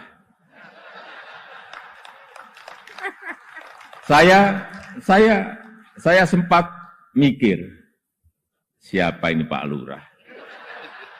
Sedikit-sedikit kok Pak Lurah. Belakangan saya tahu yang dimaksud Pak Lurah ternyata saya. Ya, saya jawab saja, saya bukan lurah. Saya adalah Presiden Republik Indonesia. Ternyata Pak Lurah itu kode. Tapi perlu saya tegaskan, saya ini bukan ketua umum parpol, bukan ketua umum partai politik, bukan juga ketua koalisi partai. Dan sesuai ketentuan undang-undang, yang menentukan capres dan cawapres itu adalah partai politik dan koalisi partai politik. Jadi saya ingin mengatakan, itu bukan wewenang saya. Bukan wewenang Pak Lurah. Bukan wewenang Pak Lurah, sekali lagi. Walaupun saya paham, ini sudah menjadi nasib seorang presiden untuk dijadikan paten-patenan dalam bahasa Jawa. Dijadikan alibi, dijadikan tameng. Bahkan, walau kampanye belum mulai, foto saya banyak dipasang di mana-mana. Ya, saya harus ngomong apa aja. apa adanya. Saya ke provinsi A, ada. Ke kota B, ada. Ke kabupaten C, ada juga. Sampai ke tikungan-tikungan desa saya lihat, ada juga. Tapi bukan foto saya sendirian. Ada di sebelahnya bareng capres. Ya, saya kira menurut saya juga enggak apa-apa, boleh-boleh saja. Bapak Ibu yang saya muliakan, posisi presiden itu tidak senyaman yang dipersepsikan. Ada tanggung jawab besar yang harus diemban, banyak permasalahan rakyat yang harus diselesaikan. Dan dengan adanya media sosial seperti sekarang ini, apapun bisa disampaikan kepada presiden. Mulai dari masalah rakyat di pinggiran, sampai kemarahan, sampai ejekan, dan bahkan makian, dan fitnahan, bisa dengan mudah disampaikan dengan media sosial. Saya tahu ada yang mengatakan, saya ini bodoh, plonga-plongo, tidak tahu apa-apa, Fir'aun, tolol. Ya enggak apa-apa. Sebagai pribadi saya menerima saja. Tapi yang membuat saya sedih, budaya santun dan budaya dan budi pekerti luhur bangsa ini kok kelihatannya mulai hilang. Kebebasan dan demokrasi digunakan untuk melampiaskan kedengkian dan fitnah.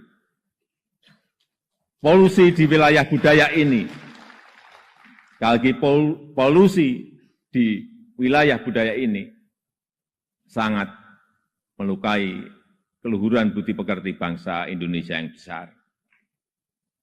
Memang tidak semua seperti itu.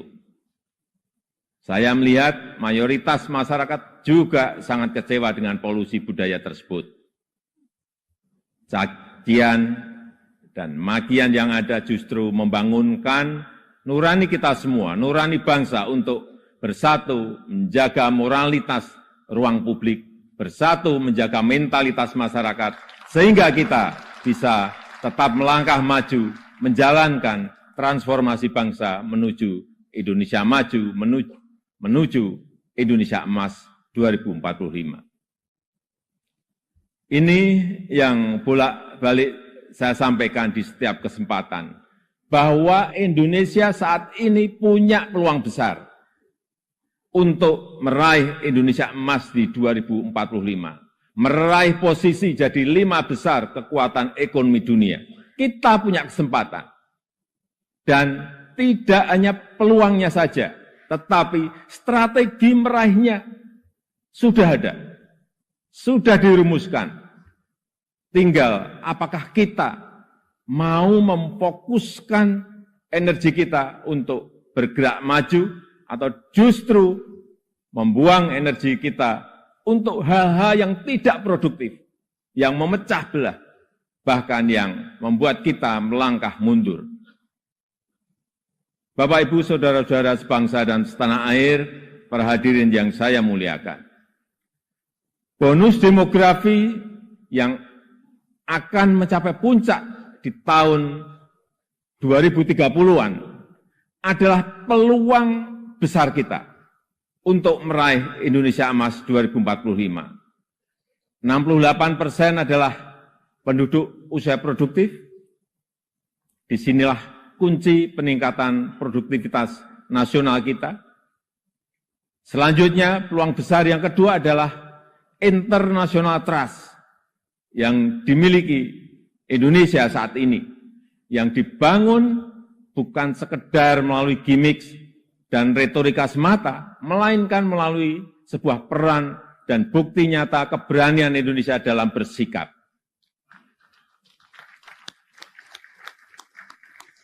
Momentum presidensi Indonesia di G20, keketuaan Indonesia di ASEAN, konsistensi Indonesia dalam menjunjung HAM, kemanusiaan dan kesetaraan, serta kesuksesan Indonesia menghadapi krisis dunia 3 tahun terakhir ini telah mendongkrak dan menempatkan Indonesia kembali dalam peta percaturan dunia. Dan di tengah kondisi dunia yang bergolak akibat perbedaan Indonesia dengan Pancasilanya, dengan harmoni keberagamannya, dengan prinsip demokrasinya, mampu menghadirkan ruang dialog, mampu menjadi titik temu dan menjembatani perbedaan yang ada. Lembaga think tank Australia, Lowy Institute, menyebut Indonesia sebagai middle power in Asia dengan diplomatic influence yang terus meningkat tajam, dan Indonesia termasuk 1 dari 6 negara Asia yang mengalami kenaikan comprehensive power. Tapi kemudian ada yang bilang, memang kenapa dengan international trust yang tinggi, rakyat kan makannya nasi. International trust nggak bisa dimakan. Ya, memang nggak bisa. Sama seperti jalan tol, nggak bisa dimakan. Ya memang. Nah, ini contoh menghabiskan energi untuk hal-hal yang tidak produktif. Tapi tidak apa-apa. Saya malah senang, memang harus ada yang begini-begini, supaya lebih berwarna, supaya tidak monoton dunia ini. Bapak Ibu yang saya muliakan, dengan international trust yang tinggi, kredibilitas kita akan lebih diakui. Kedaulatan kita akan lebih dihormati. Suara Indonesia akan lebih didengar, sehingga memudahkan kita dalam setiap bernegosiasi. Peluang tersebut harus mampu kita manfaatkan. Rugi besar kita jika melewatkan kesempatan ini, karena tidak semua negara memilikinya, dan belum tentu akan kembali memilikinya. Sehingga strategi pertama untuk memanfaatkan kesempatan ini adalah mempersiapkan sumber daya manusia Indonesia. Kita telah berhasil menurunkan angka stunting menjadi 21,6% di 2022 dari angka sebelumnya 37%. Menaikkan indeks pembangunan manusia menjadi 72,9 di 2022. Menaikkan indeks pemberdayaan gender menjadi 76,5 di tahun 2022. Menyiapkan anggaran perlindungan sosial total, kalau dijumlah dari 2015 sampai 2023, sebesar 3.212 triliun. Termasuk di dalamnya Kartu Indonesia Sehat, Kartu Indonesia Pintar, KIP Kuliah, PKH, Kartu Sembako, serta perlindungan kepada lansia, penyandang disabilitas, dan kelompok-kelompok rentan lainnya. Serta rescaling dan upscaling tenaga kerja melalui Balai Latihan Kerja dan program Kartu Prakerja. Di saat yang sama, SDM yang telah kita persiapkan harus mendapatkan lapangan kerja untuk menghasilkan produktivitas nasional. Sehingga kita juga harus mengembangkan sektor ekonomi baru yang membuka lapangan kerja sebanyak-banyaknya, yang memberikan nilai tambah sebesar-besarnya. Disinilah peran sektor ekonomi hijau dan hilirisasi sebagai window opportunity kita untuk meraih kemajuan. Karena Indonesia sangat kaya sumber daya alam, termasuk bahan mineral, hasil perkebunan, hasil kelautan, serta sumber energi baru dan terbarukan. Tapi kaya SDA saja, kaya sumber daya alam saja, tidak cukup. Jadi pemilik saja juga tidak cukup. Karena itu akan membuat kita menjadi bangsa pemalas yang hanya menjual bahan mentah kekayaannya tanpa ada nilai tambah, tanpa ada keberlanjutan. Saya ingin tegaskan, Indonesia tidak boleh seperti itu. Indonesia harus menjadi negara yang juga mampu mengolah sumber dayanya, mampu memberikan nilai tambah dan mensejahterakan rakyatnya.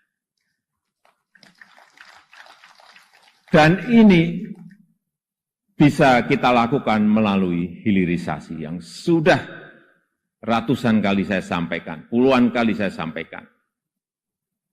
Hilirisasi yang ingin kita lakukan adalah hilirisasi yang melakukan transfer teknologi, yang memanfaatkan sumber energi baru dan terbarukan, serta meminimalisir dampak lingkungan.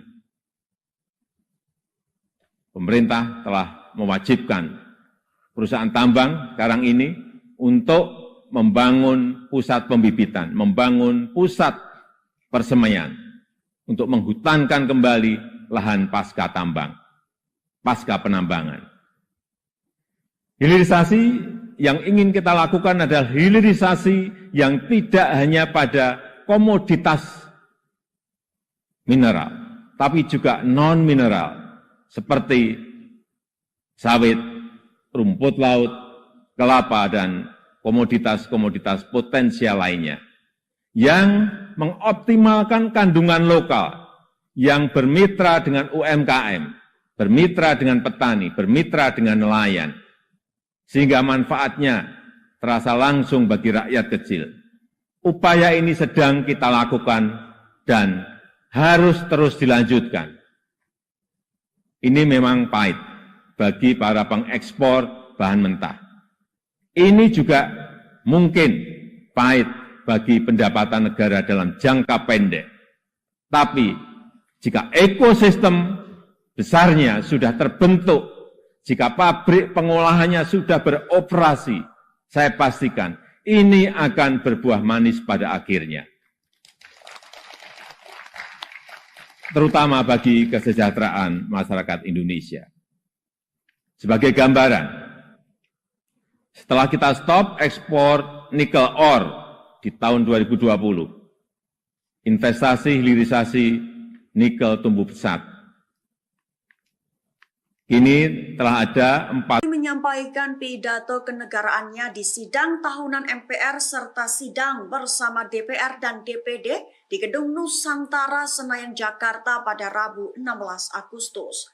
Tak lupa dalam pidatonya yang tayang di YouTube TVR Parlemen, Jokowi juga menyinggung soal pemimpin alias Presiden Indonesia selanjutnya. Dikutip dari tribunnews.com pada 16 Agustus, berawal dari Jokowi membahas soal penyederhanaan regulasi dan kebijakan negara. Hal itu sepatutnya dibahas demi membantu pemerataan ekonomi nasional. Dalam pidatonya, Jokowi menyampaikan berulang kali di mana kepemimpinan ke depan sangat menentukan masa depan Indonesia. Jokowi beranggapan bahwa tidak penting siapa yang menjadi presiden selanjutnya, namun yang terpenting adalah sanggup bertugas meneruskan pekerjaan yang sudah dimulai, bahkan yang sedang berlangsung saat ini. Lebih lanjut, Jokowi mengatakan bahwa Presiden Indonesia selanjutnya membutuhkan nafas yang panjang. Lantaran diibaratkan tidak sedang jalan-jalan sore dan tidak sedang lari sprint. Namun Presiden Indonesia selanjutnya harus sanggup berlari maraton demi melanjutkan pekerjaan-pekerjaan yang saat ini tengah dikerjakan. Itu bertujuan untuk bisa mencapai Indonesia emas. Sehingga Jokowi mengatakan Presiden Indonesia selanjutnya harus berani dan konsisten demi kemajuan negara Indonesia. Pencegahan korupsi, semua itu menjadi modalitas kita untuk meraih kemajuan. Oleh sebab itu, saya berulang kali menyampaikan kepemimpinan ke depan sangat menentukan masa depan Indonesia. Ini bukan tentang siapa yang jadi presidennya. Bukan itu. Tapi apakah sanggup atau tidak untuk bekerja sesuai dengan apa yang sudah kita mulai saat ini. Apakah berani atau tidak, mampu konsisten atau tidak. Karena yang dibutuhkan itu adalah nafas yang panjang. Karena kita tidak sedang jalan-jalan sore, kita juga tidak sedang lari sprint. Tapi yang kita lakukan harusnya adalah lari maraton untuk mencapai Indonesia emas. Kita saat ini sudah memasuki tahun politik. Suasana sudah hangat-hangat kuku dan sedang tren ini di kalangan politisi dan parpol. Setiap ditanya capres dan cawapresnya, jawabannya belum ada arahan Pak Lurah. Saya sempat mikir, siapa ini Pak Lurah? Sedikit-sedikit kok Pak Lurah. Belakangan saya tahu yang dimaksud Pak Lurah ternyata saya. Ya, saya jawab saja, saya bukan lurah. Saya adalah Presiden Republik Indonesia. Ternyata Pak Lurah itu kode. Tapi perlu saya tegaskan, saya ini bukan ketua umum parpol, bukan ketua umum partai politik, bukan juga ketua koalisi partai. Dan sesuai ketentuan undang-undang, yang menentukan capres dan cawapres itu adalah partai politik dan koalisi partai politik. Jadi saya ingin mengatakan, itu bukan wewenang saya, bukan wewenang Pak Lurah, bukan wewenang Pak Lurah. Sekali lagi, walaupun saya paham ini sudah menjadi nasib seorang presiden untuk dijadikan paten-patenan dalam bahasa Jawa, dijadikan alibi, dijadikan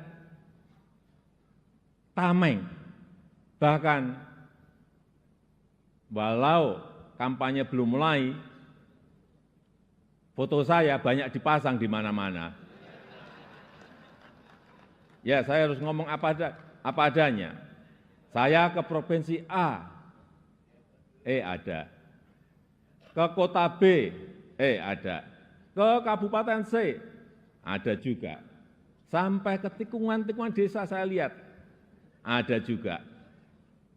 Tapi bukan foto saya sendirian. Ada di sebelahnya bareng capres. Ya, saya kira menurut saya juga enggak apa-apa, boleh-boleh saja. Presiden Jokowi mengatakan bahwa ia menerima setiap ejekan dan jika disebut tolol, plonga-plongo, bodoh, hingga Fir'aun oleh sebagian masyarakat. Hal itu dikatakan Jokowi dalam sambutannya pada sidang tahunan MPR dan sidang bersama DPR dan DPD 2023 di Gedung DPR Senayan, Jakarta pada 16 Agustus. Dikutip dari Kompas.com pada 16 Agustus, Jokowi menyampaikan hal itu berawal dari mengatakan soal permasalahan rakyat di pinggiran. Berkat media sosial, apapun bisa disampaikan oleh masyarakat kepada presiden, mulai dari kemarahan hingga ejekan. Tak hanya sebatas itu, bahkan makian dan fitnah juga bisa disampaikan dengan mudah di media sosial. Baru setelah itu Jokowi menyampaikan ejekan-ejekan yang didengarnya dan ditunjukkan kepada dirinya. Jokowi menegaskan dirinya tidak mempermasalahkan diejek seperti itu. Namun lanjutnya, ia merasa sedih lantaran jika dilihat budaya santun dan budi pekerti luhur bangsa mulai hilang. Tak sebatas itu, bahkan kebebasan demokrasi justru digunakan untuk melampiaskan kedengkian dan fitnah, sehingga muncul polusi di wilayah budaya yang melukai keluhuran budi pekerti bangsa Indonesia. Dan dengan adanya media sosial seperti sekarang ini, apapun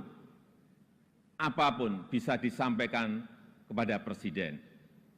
Mulai dari masalah rakyat di pinggiran, sampai kemarahan, sampai ejekan, dan bahkan makian, dan fitnahan, bisa dengan mudah disampaikan dengan media sosial.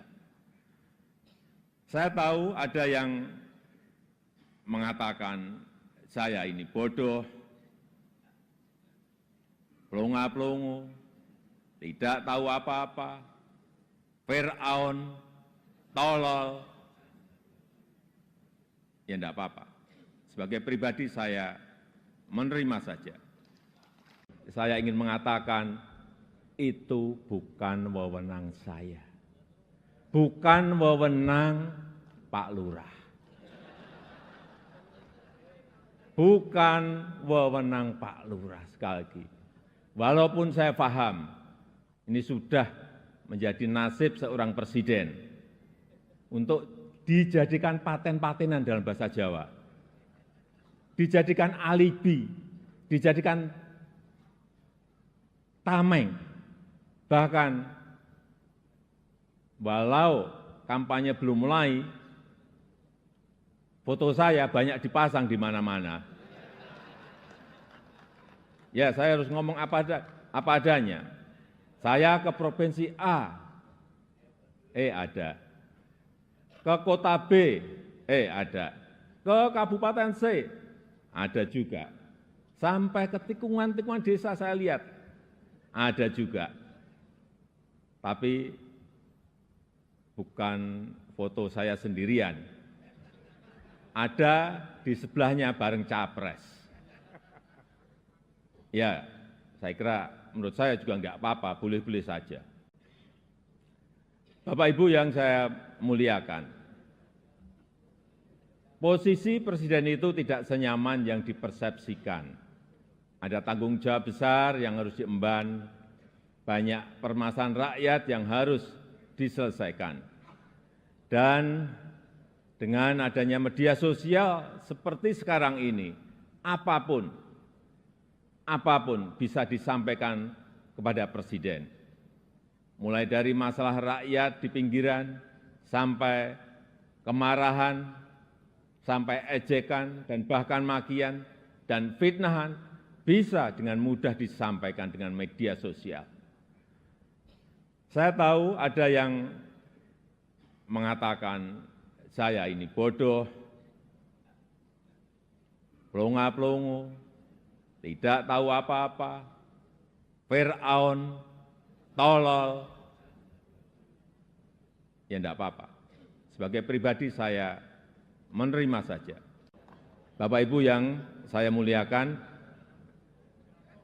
tantangan ke depan tidaklah mudah. Pilihan kebijakan akan semakin sulit. Sehingga dibutuhkan keberanian, dibutuhkan kepercayaan untuk mengambil keputusan yang sulit dan keputusan yang tidak populer.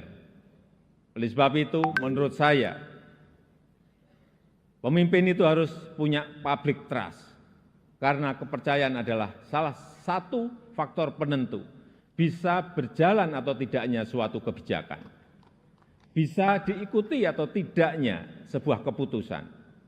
Ini adalah modal politik dalam memimpin sebuah bangsa besar seperti Indonesia. Selain itu, seorang pemimpin juga membutuhkan dukungan dan kerjasama dari seluruh komponen bangsa. Oleh sebab itu, saya ingin mengucapkan terima kasih kepada pimpinan lembaga tinggi negara, para ulama, para tokoh agama, para tokoh masyarakat, dan para pemimpin adat, kepada guru, budayawan, tenaga kesehatan, dan awak media, kepada partai politik, politisi, aparat pemerintah, dan TNI Polri, serta kepada seluruh lapisan masyarakat yang telah memberikan dukungan selama ini. Bahkan makian dan fitnahan bisa dengan mudah disampaikan dengan media sosial. Saya tahu ada yang mengatakan saya ini bodoh, pelongo-pelongo, tidak tahu apa-apa, Fir'aun, tolol. Ya enggak apa-apa. Sebagai pribadi saya menerima saja. Tapi yang membuat saya sedih, budaya santun dan budaya dan budi pekerti luhur bangsa ini kok kelihatannya mulai hilang. Kebebasan dan demokrasi digunakan untuk melampiaskan kedengkian dan fitnah. Polusi di wilayah budaya ini, sekali lagi polusi di wilayah budaya ini sangat melukai keluhuran budi pekerti bangsa Indonesia yang besar. Assalamualaikum warahmatullahi wabarakatuh. Selamat pagi, salam sejahtera bagi kita semuanya. Shalom, Om Swastiastu, Namo Buddhaya, salam kebajikan. Yang saya hormati Wakil Presiden Republik Indonesia, Bapak Profesor Dr. Kyai Haji Ma'ruf Amin beserta Ibu Wuri Estu Ma'ruf Amin. Yang saya hormati Ketua, para Wakil Ketua dan para anggota Majelis Permusyawaratan Rakyat Republik Indonesia. Yang saya hormati Ketua, para Wakil Ketua dan para anggota Dewan Perwakilan Rakyat Republik Indonesia. Yang saya hormati Ketua, para Wakil Ketua dan para anggota Dewan Perwakilan Daerah Republik Indonesia. Yang saya hormati Ketua, para Wakil Ketua dan para anggota lembaga-lembaga negara. Yang saya hormati Ibu Profesor Dr. Hajah Megawati Soekarno Putri, Presiden Republik Indonesia kelima.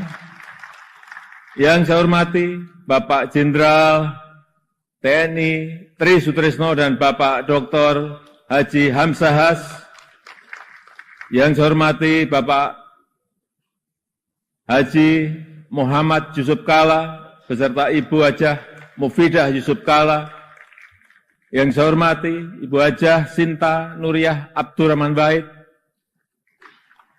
Yang saya hormati Yang Mulia para Duta Besar negara-negara sahabat dan para pimpinan perwakilan badan dan organisasi internasional.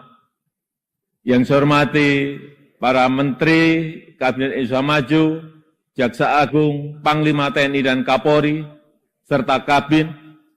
Yang saya hormati para Ketua Umum Partai Politik, Bapak Ibu, Saudara-saudara sebangsa dan setanah air, para hadirin yang saya muliakan. Kita saat ini sudah memasuki tahun politik. Suasana sudah hangat-hangat kuku dan sedang tren ini di kalangan politisi dan parpol. Setiap ditanya capres dan cawapresnya, jawabannya belum ada arahan Pak Lurah.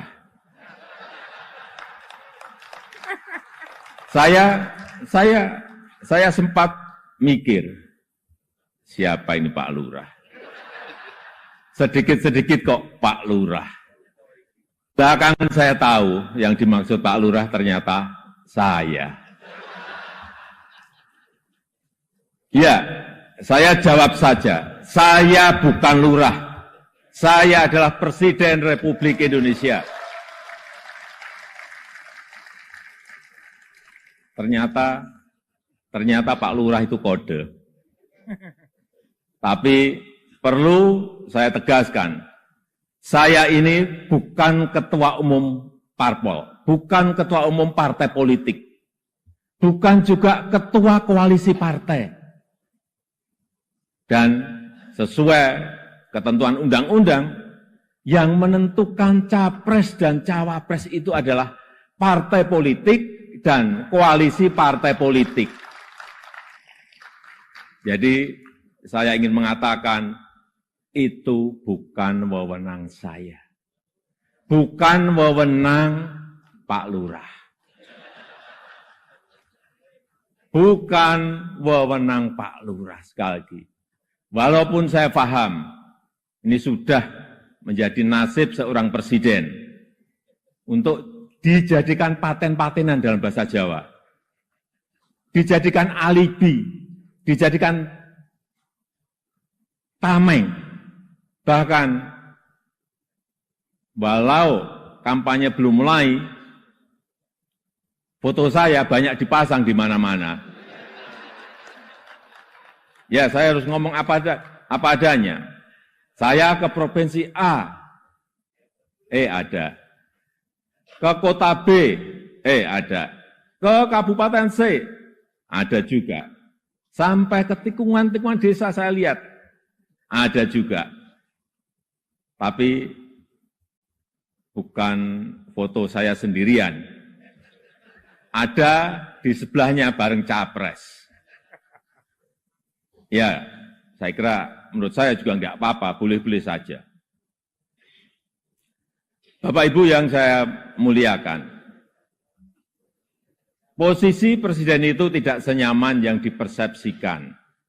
Ada tanggung jawab besar yang harus diemban, banyak permasalahan rakyat yang harus diselesaikan.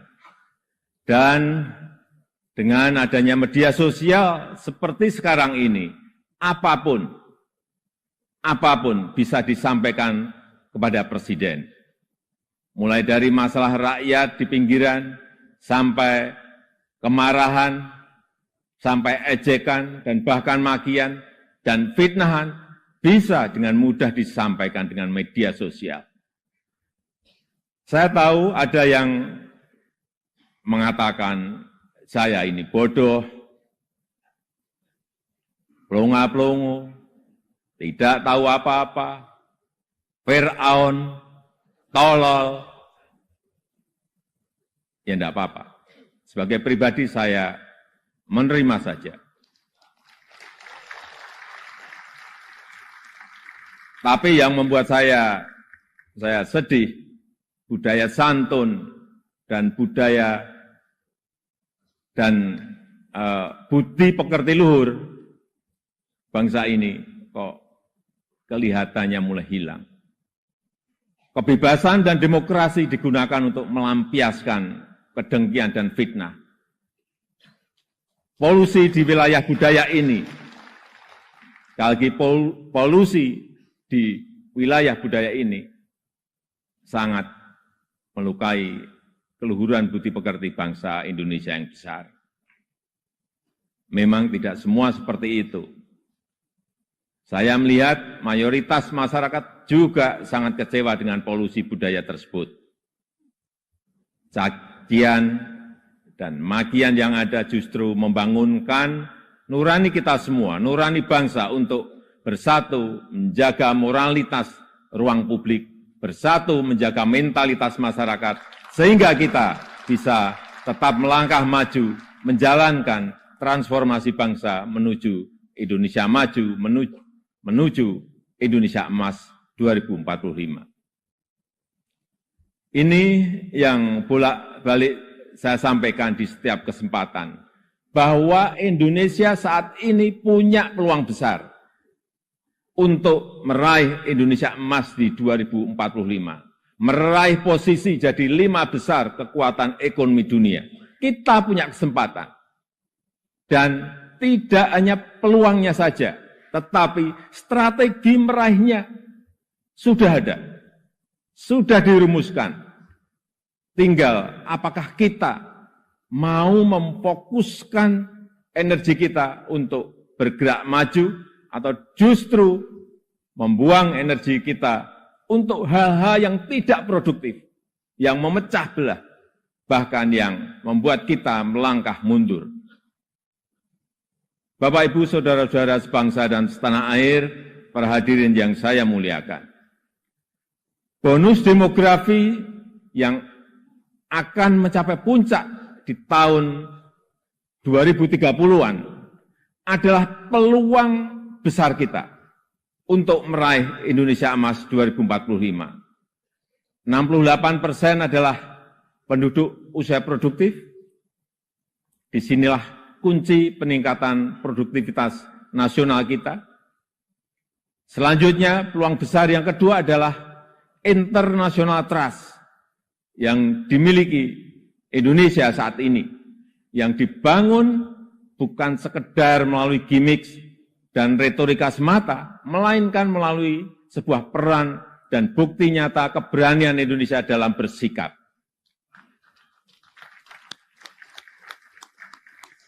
Momentum presidensi Indonesia di G20, keketuaan Indonesia di ASEAN, konsistensi Indonesia dalam menjunjung HAM, kemanusiaan dan kesetaraan, serta kesuksesan Indonesia menghadapi krisis dunia 3 tahun terakhir ini, telah mendongkrak dan menempatkan Indonesia kembali dalam peta percaturan dunia. Dan di tengah kondisi dunia yang bergolak akibat perbedaan, Indonesia dengan Pancasilanya, dengan harmoni keberagamannya, dengan prinsip demokrasinya, mampu menghadirkan ruang dialog, mampu menjadi titik temu dan menjembatani perbedaan yang ada. Lembaga think tank Australia, Lowy Institute, menyebut Indonesia sebagai middle power in Asia. Dengan diplomatic influence yang terus meningkat tajam, dan Indonesia termasuk satu dari 6 negara Asia yang mengalami kenaikan comprehensive power. Tapi kemudian ada yang bilang, memang kenapa dengan international trust yang tinggi? Rakyat kan makannya nasi. International trust nggak bisa dimakan. Ya, memang nggak bisa. Sama seperti jalan tol, nggak bisa dimakan. Ya memang. Nah, ini contoh menghabiskan energi untuk hal-hal yang tidak produktif. Tapi tidak apa-apa. Saya malah senang, memang harus ada yang begini-begini, supaya lebih berwarna, supaya tidak monoton dunia ini. Bapak Ibu yang saya muliakan, dengan international trust yang tinggi, kredibilitas kita akan lebih diakui. Kedaulatan kita akan lebih dihormati. Suara Indonesia akan lebih didengar, sehingga memudahkan kita dalam setiap bernegosiasi. Peluang tersebut harus mampu kita manfaatkan. Rugi besar kita jika melewatkan kesempatan ini, karena tidak semua negara memilikinya dan belum tentu akan kembali memilikinya. Sehingga strategi pertama untuk memanfaatkan kesempatan ini adalah mempersiapkan sumber daya manusia Indonesia. Kita telah berhasil menurunkan angka stunting menjadi 21,6% di 2022 dari angka sebelumnya 37%.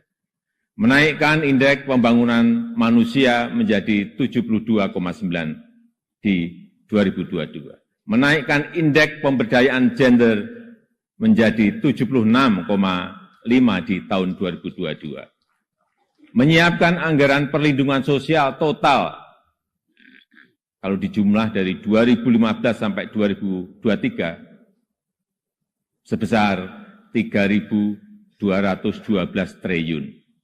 Termasuk di dalamnya Kartu Indonesia Sehat, Kartu Indonesia Pintar, KIP Kuliah, PKH, Kartu Sembako, serta perlindungan kepada lansia, penyandang disabilitas, dan kelompok-kelompok rentan lainnya. Serta rescaling dan upscaling tenaga kerja melalui Balai Latihan Kerja dan program Kartu Prakerja. Di saat yang sama, SDM yang telah kita persiapkan harus mendapatkan lapangan kerja untuk menghasilkan produktivitas nasional. Sehingga kita juga harus mengembangkan sektor ekonomi baru yang membuka lapangan kerja sebanyak-banyaknya, yang memberikan nilai tambah sebesar-besarnya. Disinilah peran sektor ekonomi hijau dan hilirisasi sebagai window opportunity kita untuk meraih kemajuan. Karena Indonesia sangat kaya sumber daya alam, termasuk bahan mineral, hasil perkebunan, hasil kelautan, serta sumber energi baru dan terbarukan. Tapi kaya SDA saja, kaya sumber daya alam saja tidak cukup. Jadi pemilik saja juga tidak cukup.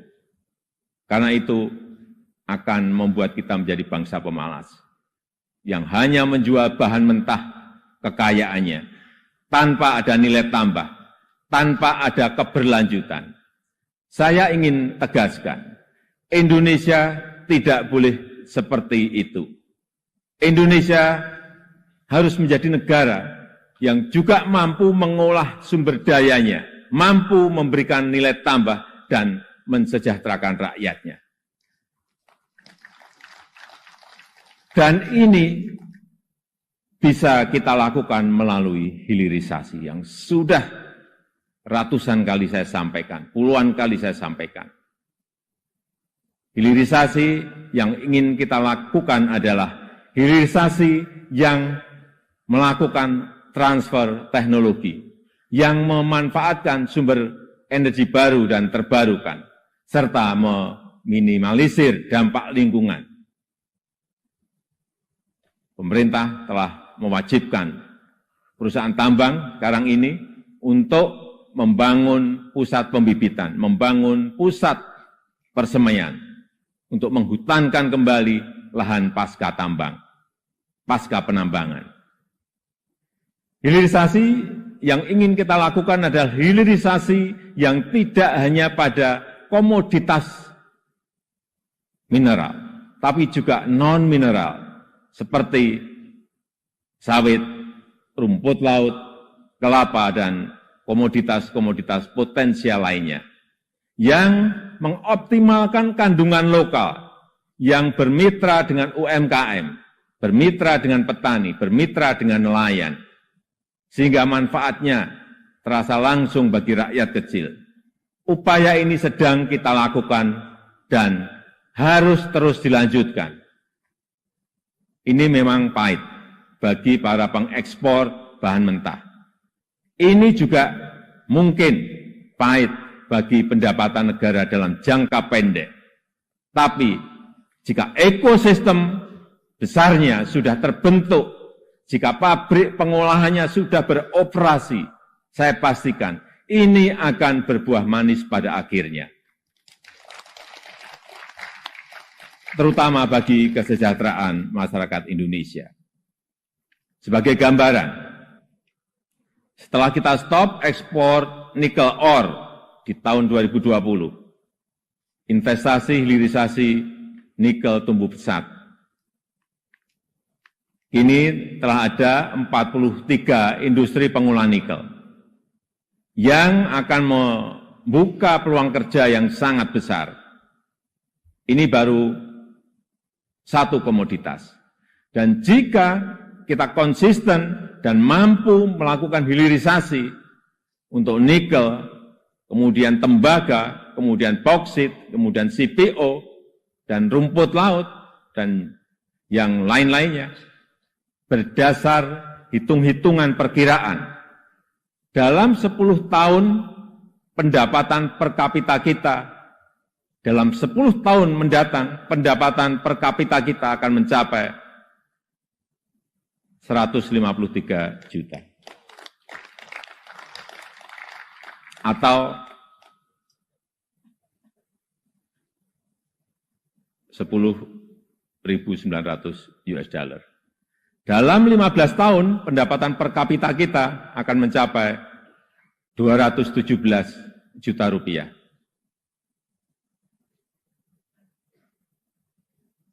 Atau kurang lebih 15.800 US dollar.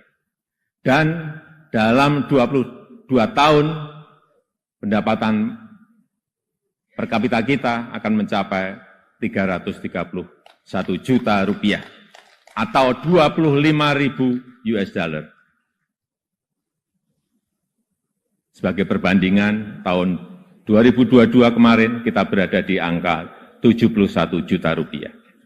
Artinya, dalam 10 tahun lompatannya bisa 2 kali lipat lebih. Di mana fondasi untuk menggapai itu semua sudah kita mulai.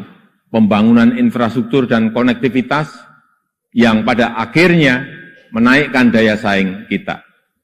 Kita tahu berdasarkan International Institute for Management Development, IMD, daya saing kita di tahun 2022 naik dari ranking 44 menjadi 34. Kenaikan ini merupakan kenaikan tertinggi di dunia. Pembangunan dari desa, pembangunan dari pinggiran dan daerah terluar yang pada akhirnya memeratakan ekonomi kita dengan dana desa yang kita gelontorkan total mencapai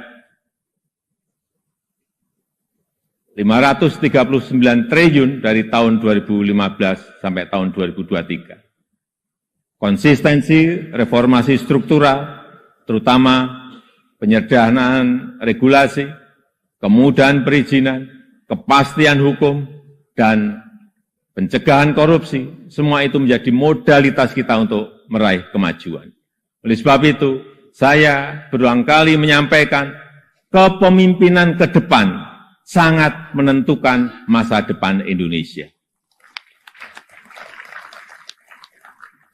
Ini bukan tentang siapa yang jadi presidennya. Bukan itu. Bukan itu. Tapi apakah sanggup atau tidak untuk bekerja sesuai dengan apa yang sudah kita mulai saat ini. Apakah berani atau tidak? Mampu konsisten atau tidak? Karena yang dibutuhkan itu adalah nafas yang panjang. Karena kita tidak sedang jalan-jalan sore. Kita juga tidak sedang lari sprint. Tapi yang kita lakukan harusnya adalah lari maraton untuk mencapai Indonesia emas. Bapak Ibu yang saya muliakan, tantangan ke depan tidaklah mudah. Pilihan kebijakan akan semakin sulit. Sehingga dibutuhkan keberanian, dibutuhkan kepercayaan untuk mengambil keputusan yang sulit.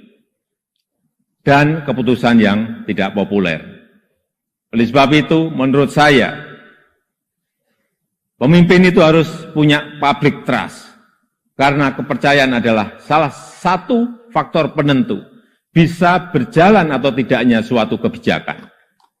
bisa diikuti atau tidaknya sebuah keputusan. Ini adalah modal politik dalam memimpin sebuah bangsa besar seperti Indonesia. Selain itu, seorang pemimpin juga membutuhkan dukungan dan kerjasama dari seluruh komponen bangsa. Oleh sebab itu, saya ingin mengucapkan terima kasih kepada pimpinan lembaga tinggi negara, para ulama, para tokoh agama, para tokoh masyarakat, dan para pemimpin adat, kepada guru, budayawan, tenaga kesehatan, dan awak media, kepada partai politik, politisi, aparat pemerintah, dan TNI Polri, serta kepada seluruh lapisan masyarakat yang telah memberikan dukungan selama ini. Saya juga menghargai upaya MPR dalam memperkokoh fondasi kebangsaan, meningkatkan pemahaman ideologi bangsa, mengkaji substansi dan bentuk hukum pokok haluan negara, serta menguatkan kerjasama internasional untuk berkontribusi pada pemecahan persoalan global. Dukungan DPR juga sangat luar biasa besar dalam mendukung reformasi struktural, mendukung upaya perbaikan tata kelola pemerintahan, menghindari penyelewengan pengelolaan keuangan negara, dan mempersiapkan pelaksanaan pemilu serentak tahun 2024. DPD sesuai dengan kewenangannya juga telah aktif menyerap aspirasi masyarakat daerah, berperan dalam penyusunan beberapa RUU, dan juga melakukan telaah terhadap sistem tata negara kita.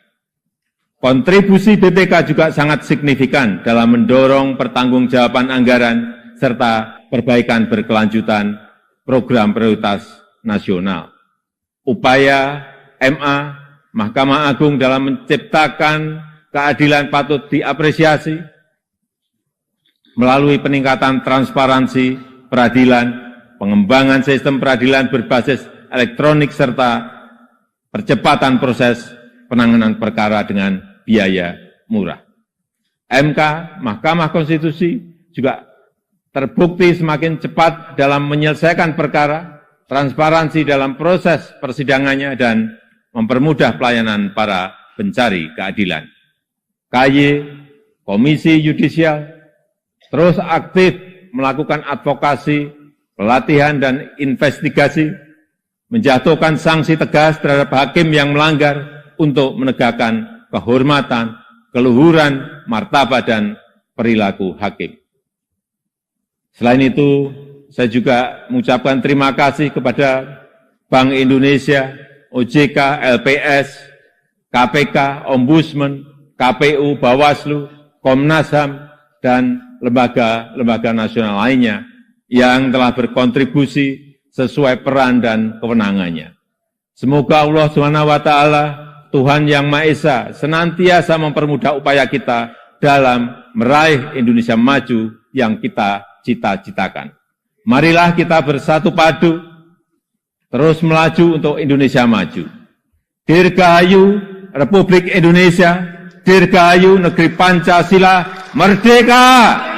Merdeka! Merdeka! Terima kasih. Wassalamualaikum warahmatullahi wabarakatuh. Om Santi Santi Santi Om. Namo Buddhaya. Untuk informasi, yang saya pakai ini adalah baju adat dari Tanimbar ke Provinsi Maluku. Presiden Jokowi menyampaikan pidato kenegaraannya di sidang tahunan MPR serta sidang bersama DPR dan DPD di Gedung Nusantara, Senayan, Jakarta pada Rabu 16 Agustus. Tak lupa dalam pidatonya yang tayang di YouTube TVR Parlemen, Jokowi juga menyinggung soal pemimpin alias Presiden Indonesia selanjutnya.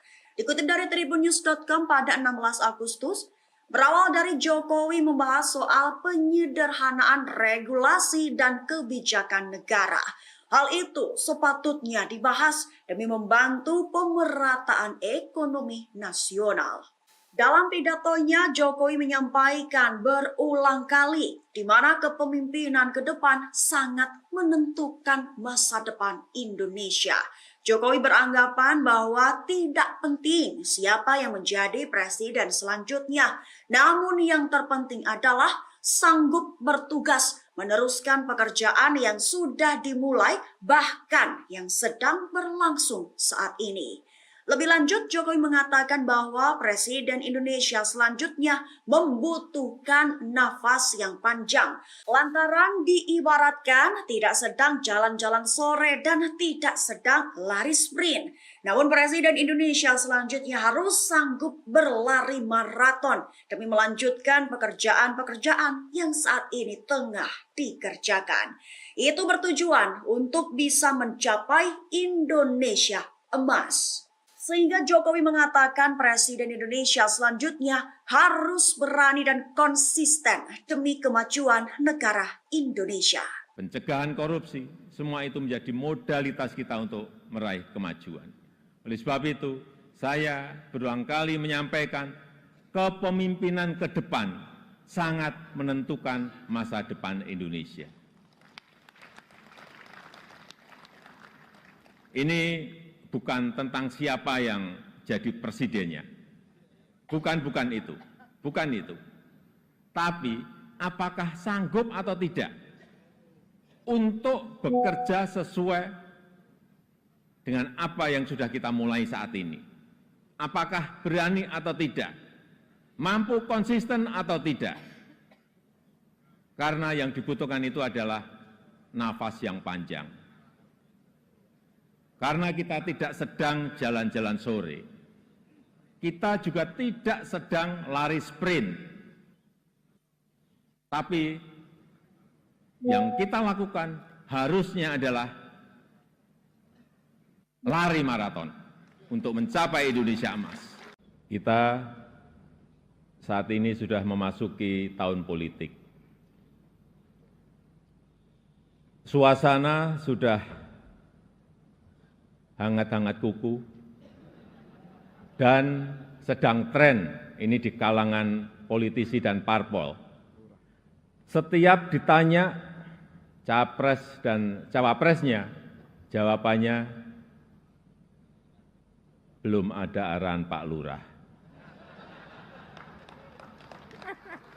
Saya sempat mikir, siapa ini Pak Lurah? Sedikit-sedikit kok Pak Lurah. Belakangan saya tahu yang dimaksud Pak Lurah ternyata saya. Ya, saya jawab saja, saya bukan lurah. Saya adalah Presiden Republik Indonesia. Ternyata Pak Lurah itu kode. Tapi perlu saya tegaskan, saya ini bukan ketua umum parpol, bukan ketua umum partai politik, bukan juga ketua koalisi partai. Dan sesuai ketentuan undang-undang, yang menentukan capres dan cawapres itu adalah partai politik dan koalisi partai politik. Jadi saya ingin mengatakan, itu bukan wewenang saya, bukan wewenang Pak Lurah, bukan wewenang Pak Lurah. Sekali lagi, walaupun saya paham ini sudah menjadi nasib seorang presiden untuk dijadikan paten-patenan dalam bahasa Jawa, dijadikan alibi, dijadikan tameng. Bahkan walau kampanye belum mulai, foto saya banyak dipasang di mana-mana. Ya, saya harus ngomong apa adanya. Saya ke provinsi A, ada. Ke kota B, ada. Ke kabupaten C, ada juga. Sampai ke tikungan-tikungan desa saya lihat, ada juga. Tapi bukan foto saya sendirian. Ada di sebelahnya bareng capres. Ya, saya kira menurut saya juga enggak apa-apa, boleh-boleh saja. Presiden Jokowi mengatakan bahwa ia menerima setiap ejekan dan jika disebut tolol, plonga-plongo, bodoh, hingga Fir'aun oleh sebagian masyarakat. Hal itu dikatakan Jokowi dalam sambutannya pada sidang tahunan MPR dan sidang bersama DPR dan DPD 2023 di Gedung DPR Senayan, Jakarta pada 16 Agustus. Dikutip dari Kompas.com pada 16 Agustus, Jokowi menyampaikan hal itu berawal dari mengatakan soal permasalahan rakyat di pinggiran. Berkat media sosial, apapun bisa disampaikan oleh masyarakat kepada presiden, mulai dari kemarahan hingga ejekan. Tak hanya sebatas itu, bahkan makian dan fitnah juga bisa disampaikan dengan mudah di media sosial. Baru setelah itu Jokowi menyampaikan ejekan-ejekan yang didengarnya dan ditunjukkan kepada dirinya. Jokowi menegaskan dirinya tidak mempermasalahkan diejek seperti itu. Namun lanjutnya, ia merasa sedih lantaran jika dilihat budaya santun dan budi pekerti luhur bangsa mulai hilang. Tak sebatas itu, bahkan kebebasan demokrasi justru digunakan untuk melampiaskan kedengkian dan fitnah, sehingga muncul polusi di wilayah budaya yang melukai keluhuran budi pekerti bangsa Indonesia. Dan dengan adanya media sosial seperti sekarang ini, apapun bisa disampaikan kepada presiden. Mulai dari masalah rakyat di pinggiran, sampai kemarahan, sampai ejekan, dan bahkan makian, dan fitnahan, bisa dengan mudah disampaikan dengan media sosial. Saya tahu ada yang mengatakan saya ini bodoh, plonga-plongo, tidak tahu apa-apa, Fir'aun, tolol, ya enggak apa-apa. Sebagai pribadi saya menerima saja. Saya ingin mengatakan itu bukan wewenang saya. Bukan wewenang Pak Lurah. Bukan wewenang Pak Lurah, sekali lagi. Walaupun saya paham ini sudah menjadi nasib seorang presiden untuk dijadikan paten-patenan dalam bahasa Jawa, dijadikan alibi, dijadikan tameng, bahkan walau kampanye belum mulai, foto saya banyak dipasang di mana-mana. Ya, saya harus ngomong apa adanya. Saya ke provinsi A, ada. Ke kota B, ada. Ke kabupaten C, ada juga. Sampai ke tikungan-tikungan desa saya lihat, ada juga. Tapi bukan foto saya sendirian. Ada di sebelahnya bareng capres. Ya, saya kira menurut saya juga enggak apa-apa, boleh-boleh saja. Bapak Ibu yang saya muliakan, posisi presiden itu tidak senyaman yang dipersepsikan. Ada tanggung jawab besar yang harus diemban, banyak permasalahan rakyat yang harus diselesaikan. Dan dengan adanya media sosial seperti sekarang ini, apapun bisa disampaikan kepada presiden. Mulai dari masalah rakyat di pinggiran, sampai kemarahan, sampai ejekan, dan bahkan makian, dan fitnahan, bisa dengan mudah disampaikan dengan media sosial. Saya tahu ada yang mengatakan saya ini bodoh, plonga-plongo, tidak tahu apa-apa, Fir'aun, tolol. ya tidak apa-apa. Sebagai pribadi saya menerima saja. Bapak Ibu yang saya muliakan, tantangan ke depan tidaklah mudah. Pilihan kebijakan akan semakin sulit, sehingga dibutuhkan keberanian, dibutuhkan kepercayaan untuk mengambil keputusan yang sulit dan keputusan yang tidak populer. Oleh sebab itu, menurut saya, pemimpin itu harus punya public trust, karena kepercayaan adalah salah satu faktor penentu bisa berjalan atau tidaknya suatu kebijakan, bisa diikuti atau tidaknya sebuah keputusan. Ini adalah modal politik dalam memimpin sebuah bangsa besar seperti Indonesia. Selain itu, seorang pemimpin juga membutuhkan dukungan dan kerjasama dari seluruh komponen bangsa.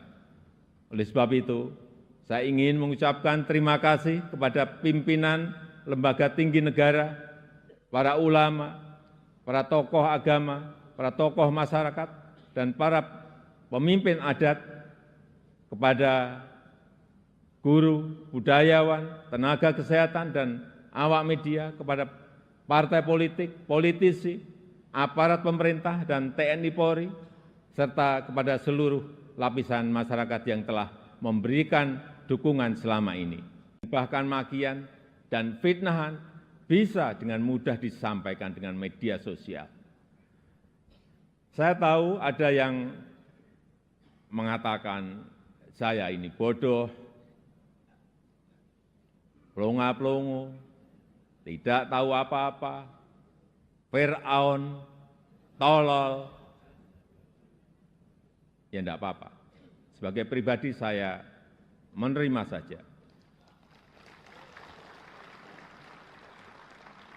Tapi yang membuat saya sedih, budaya santun dan budaya dan budi pekerti luhur bangsa ini kok kelihatannya mulai hilang.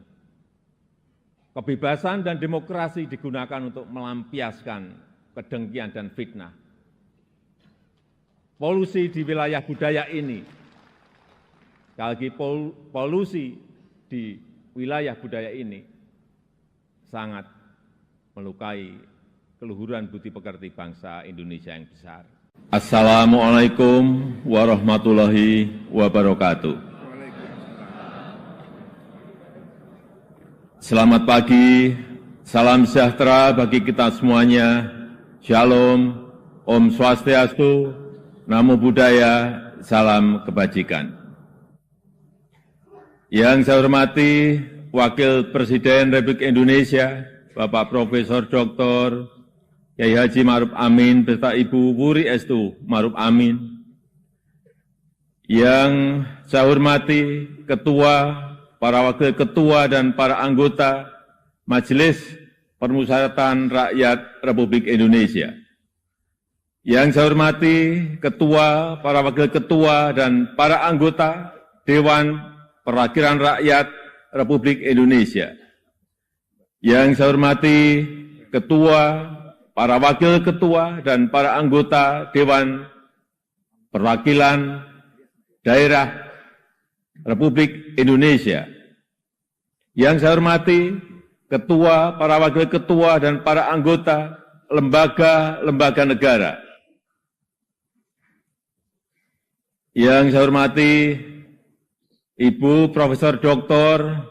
Hajah Megawati Soekarno Putri, Presiden Republik Indonesia kelima. Yang saya hormati Bapak Jenderal TNI Tri Sutrisno dan Bapak Dr. Haji Hamzahas. Yang saya hormati Bapak Haji Muhammad Yusuf Kalla beserta Ibu Hajah Mufidah Yusuf Kalla. Yang saya hormati Ibu Hajah Sinta Nuriyah Abdurrahman Wahid. Yang saya hormati Yang Mulia para Duta Besar negara-negara sahabat dan para pimpinan perwakilan badan dan organisasi internasional. Yang saya hormati para Menteri Kabinet Indonesia Maju, Jaksa Agung, Panglima TNI dan Kapolri, serta Kabin, yang saya hormati para ketua umum partai politik, Bapak Ibu, saudara-saudara sebangsa dan setanah air, para hadirin yang saya muliakan. Kita saat ini sudah memasuki tahun politik. Suasana sudah hangat-hangat kuku dan sedang tren ini di kalangan politisi dan parpol. Setiap ditanya capres dan cawapresnya, jawabannya belum ada arahan Pak Lurah. Saya sempat mikir, siapa ini Pak Lurah? Sedikit-sedikit kok Pak Lurah. Belakangan saya tahu yang dimaksud Pak Lurah ternyata saya. Ya, saya jawab saja, saya bukan lurah. Saya adalah Presiden Republik Indonesia. Ternyata Pak Lurah itu kode. Tapi perlu saya tegaskan, saya ini bukan ketua umum parpol, bukan ketua umum partai politik, bukan juga ketua koalisi partai. Dan sesuai ketentuan undang-undang, yang menentukan capres dan cawapres itu adalah partai politik dan koalisi partai politik. Jadi saya ingin mengatakan, itu bukan wewenang saya. Bukan wewenang Pak Lurah. Bukan wewenang Pak Lurah, sekali lagi. Walaupun saya paham, ini sudah menjadi nasib seorang presiden untuk dijadikan paten-patenan dalam bahasa Jawa. Dijadikan alibi, dijadikan tameng. Bahkan, walau kampanye belum mulai, foto saya banyak dipasang di mana-mana. Ya, saya harus ngomong apa adanya. Saya ke provinsi A, ada. Ke kota B, ada. Ke kabupaten C, ada juga. Sampai ke tikungan-tikungan desa saya lihat, ada juga. Tapi bukan foto saya sendirian. Ada di sebelahnya bareng capres. Ya, saya kira menurut saya juga enggak apa-apa, boleh-boleh saja. Bapak Ibu yang saya muliakan, posisi presiden itu tidak senyaman yang dipersepsikan. Ada tanggung jawab besar yang harus diemban, banyak permasalahan rakyat yang harus diselesaikan. Dan dengan adanya media sosial seperti sekarang ini, apapun bisa disampaikan kepada presiden. Mulai dari masalah rakyat di pinggiran, sampai kemarahan, sampai ejekan, dan bahkan makian, dan fitnahan, bisa dengan mudah disampaikan dengan media sosial. Saya tahu ada yang mengatakan, saya ini bodoh, plonga-plongo, tidak tahu apa-apa, Fir'aun, tolol. Ya enggak apa-apa. Sebagai pribadi saya menerima saja. Tapi yang membuat saya sedih, budaya santun dan budaya dan budi pekerti luhur bangsa ini kok kelihatannya mulai hilang. Kebebasan dan demokrasi digunakan untuk melampiaskan kedengkian dan fitnah. Polusi di wilayah budaya ini Sekali lagi polusi di wilayah budaya ini sangat melukai keluhuran budi pekerti bangsa Indonesia yang besar. Memang tidak semua seperti itu. Saya melihat mayoritas masyarakat juga sangat kecewa dengan polusi budaya tersebut. Cacian dan makian yang ada justru membangunkan nurani kita semua, nurani bangsa untuk bersatu menjaga moralitas ruang publik, bersatu menjaga mentalitas masyarakat, sehingga kita bisa tetap melangkah maju, menjalankan transformasi bangsa menuju Indonesia maju, menuju Indonesia emas 2045.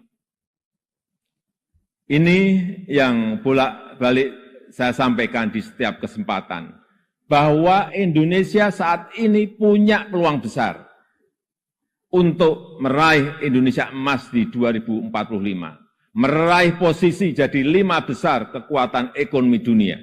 Kita punya kesempatan. Dan tidak hanya peluangnya saja, tetapi strategi meraihnya sudah ada, sudah dirumuskan. Tinggal apakah kita mau memfokuskan energi kita untuk bergerak maju, atau justru membuang energi kita untuk hal-hal yang tidak produktif, yang memecah belah, bahkan yang membuat kita melangkah mundur. Bapak, Ibu, saudara-saudara sebangsa dan setanah air, para hadirin yang saya muliakan.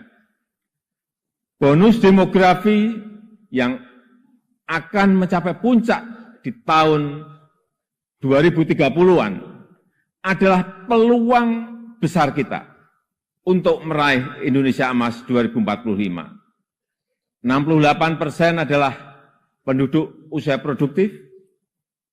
Disinilah kunci peningkatan produktivitas nasional kita.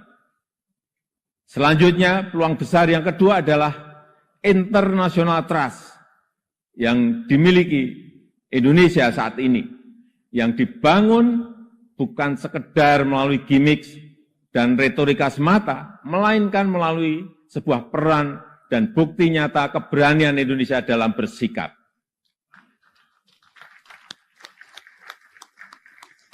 Momentum presidensi Indonesia di G20, keketuaan Indonesia di ASEAN, konsistensi Indonesia dalam menjunjung HAM, kemanusiaan dan kesetaraan, serta kesuksesan Indonesia menghadapi krisis dunia 3 tahun terakhir ini, telah mendongkrak dan menempatkan Indonesia kembali dalam peta percaturan dunia.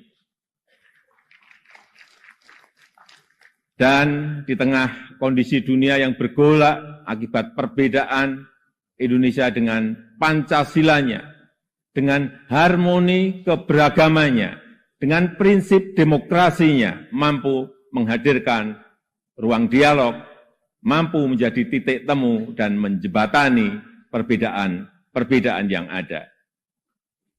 Lembaga think tank Australia, Lowy Institute, menyebut Indonesia sebagai middle power in Asia, dengan diplomatic influence yang terus meningkat tajam, dan Indonesia termasuk 1 dari 6 negara Asia yang mengalami kenaikan comprehensive power. Tapi kemudian ada yang bilang, memang kenapa dengan international trust yang tinggi? Rakyat kan makannya nasi. International trust nggak bisa dimakan. Ya, memang nggak bisa. Sama seperti jalan tol, nggak bisa dimakan. Ya memang. Nah, ini contoh menghabiskan energi untuk hal-hal yang tidak produktif. Tapi tidak apa-apa. Saya malah senang, memang harus ada yang begini-begini, supaya lebih berwarna, supaya tidak monoton dunia ini. Bapak Ibu yang saya muliakan, dengan international trust yang tinggi, kredibilitas kita akan lebih diakui. Kedaulatan kita akan lebih dihormati. Suara Indonesia akan lebih didengar, sehingga memudahkan kita dalam setiap bernegosiasi. Peluang tersebut harus mampu kita manfaatkan. Rugi besar kita jika melewatkan kesempatan ini, karena tidak semua negara memilikinya, dan belum tentu akan kembali memilikinya.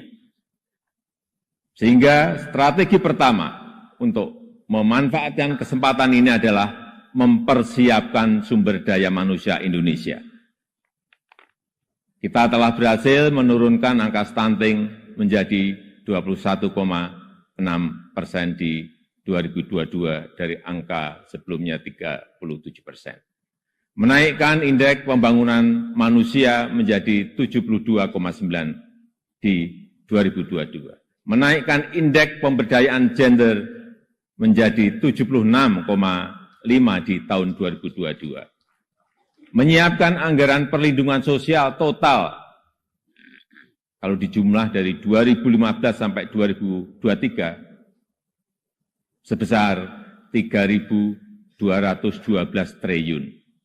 Termasuk di dalamnya Kartu Indonesia Sehat, Kartu Indonesia Pintar, KIP Kuliah, PKH, Kartu Sembako, serta perlindungan kepada lansia, penyandang disabilitas, dan kelompok-kelompok rentan lainnya. Serta rescaling dan upscaling tenaga kerja melalui Balai Latihan Kerja dan program Kartu Prakerja. Di saat yang sama, SDM yang telah kita persiapkan harus mendapatkan lapangan kerja untuk menghasilkan produktivitas nasional.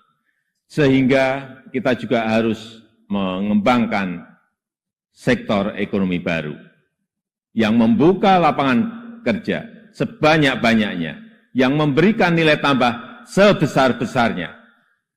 Disinilah peran sektor ekonomi hijau dan hilirisasi sebagai window opportunity kita untuk meraih kemajuan. Karena Indonesia sangat kaya sumber daya alam, termasuk bahan mineral, hasil perkebunan, hasil kelautan, serta sumber energi baru dan terbarukan. Tapi kaya SDA saja, kaya sumber daya alam saja tidak cukup. Jadi pemilik saja juga tidak cukup. Karena itu akan membuat kita menjadi bangsa pemalas yang hanya menjual bahan mentah kekayaannya tanpa ada nilai tambah, tanpa ada keberlanjutan. Saya ingin tegaskan, Indonesia tidak boleh seperti itu. Indonesia harus menjadi negara yang juga mampu mengolah sumber dayanya, mampu memberikan nilai tambah dan mensejahterakan rakyatnya. Dan ini bisa kita lakukan melalui hilirisasi yang sudah ratusan kali saya sampaikan, puluhan kali saya sampaikan. Hilirisasi yang ingin kita lakukan adalah hilirisasi yang melakukan transfer teknologi, yang memanfaatkan sumber energi baru dan terbarukan, serta meminimalisir dampak lingkungan. Pemerintah telah mewajibkan perusahaan tambang sekarang ini untuk membangun pusat pembibitan, membangun pusat persemaian, untuk menghutankan kembali lahan pasca tambang, pasca penambangan. Hilirisasi yang ingin kita lakukan adalah hilirisasi yang tidak hanya pada komoditas mineral, tapi juga non-mineral, seperti sawit, rumput laut, kelapa, dan komoditas-komoditas potensial lainnya, yang mengoptimalkan kandungan lokal, yang bermitra dengan UMKM, bermitra dengan petani, bermitra dengan nelayan, sehingga manfaatnya terasa langsung bagi rakyat kecil. Upaya ini sedang kita lakukan dan harus terus dilanjutkan. Ini memang pahit bagi para pengekspor bahan mentah. Ini juga mungkin pahit bagi pendapatan negara dalam jangka pendek. Tapi jika ekosistem besarnya sudah terbentuk, jika pabrik pengolahannya sudah beroperasi, saya pastikan ini akan berbuah manis pada akhirnya. Terutama bagi kesejahteraan masyarakat Indonesia. Sebagai gambaran, setelah kita stop ekspor nikel ore di tahun 2020, investasi hilirisasi nikel tumbuh pesat. Kini telah ada 4 menyampaikan pidato kenegaraannya di sidang tahunan MPR serta sidang bersama DPR dan DPD di Gedung Nusantara Senayan, Jakarta pada Rabu 16 Agustus. Tak lupa dalam pidatonya yang tayang di YouTube TVR Parlemen, Jokowi juga menyinggung soal pemimpin alias Presiden Indonesia selanjutnya.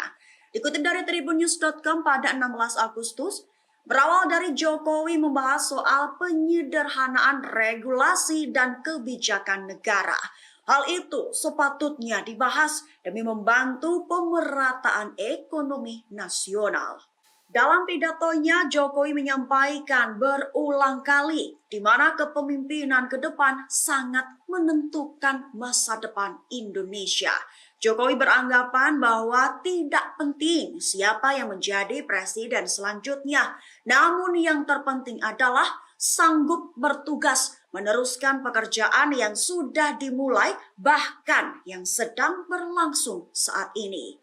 Lebih lanjut, Jokowi mengatakan bahwa Presiden Indonesia selanjutnya membutuhkan nafas yang panjang. Lantaran diibaratkan tidak sedang jalan-jalan sore dan tidak sedang lari sprint.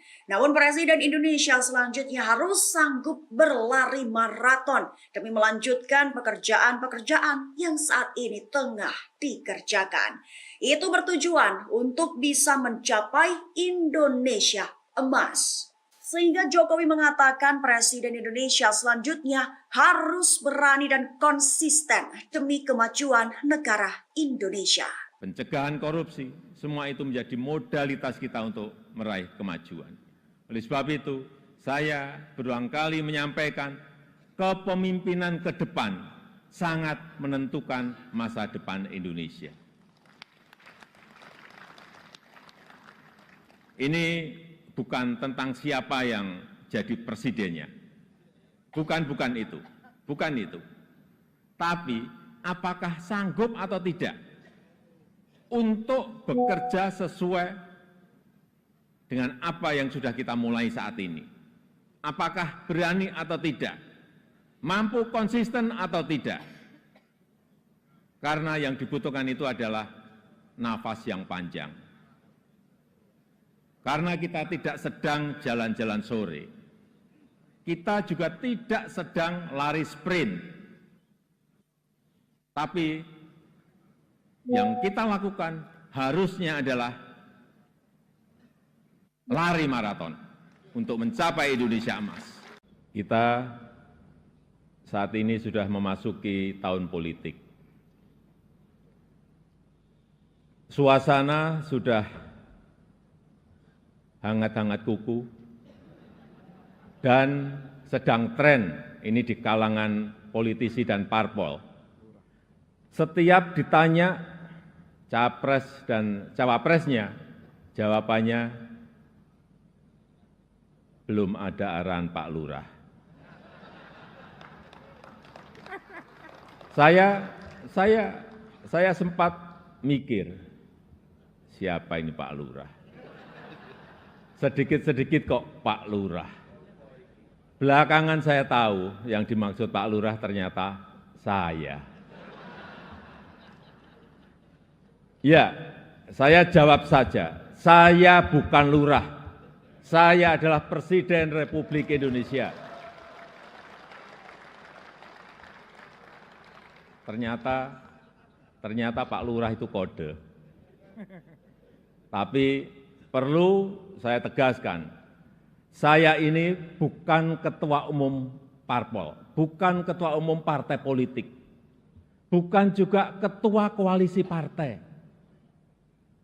Dan sesuai ketentuan undang-undang, yang menentukan capres dan cawapres itu adalah partai politik dan koalisi partai politik. Jadi saya ingin mengatakan itu bukan wewenang saya, bukan wewenang Pak Lurah,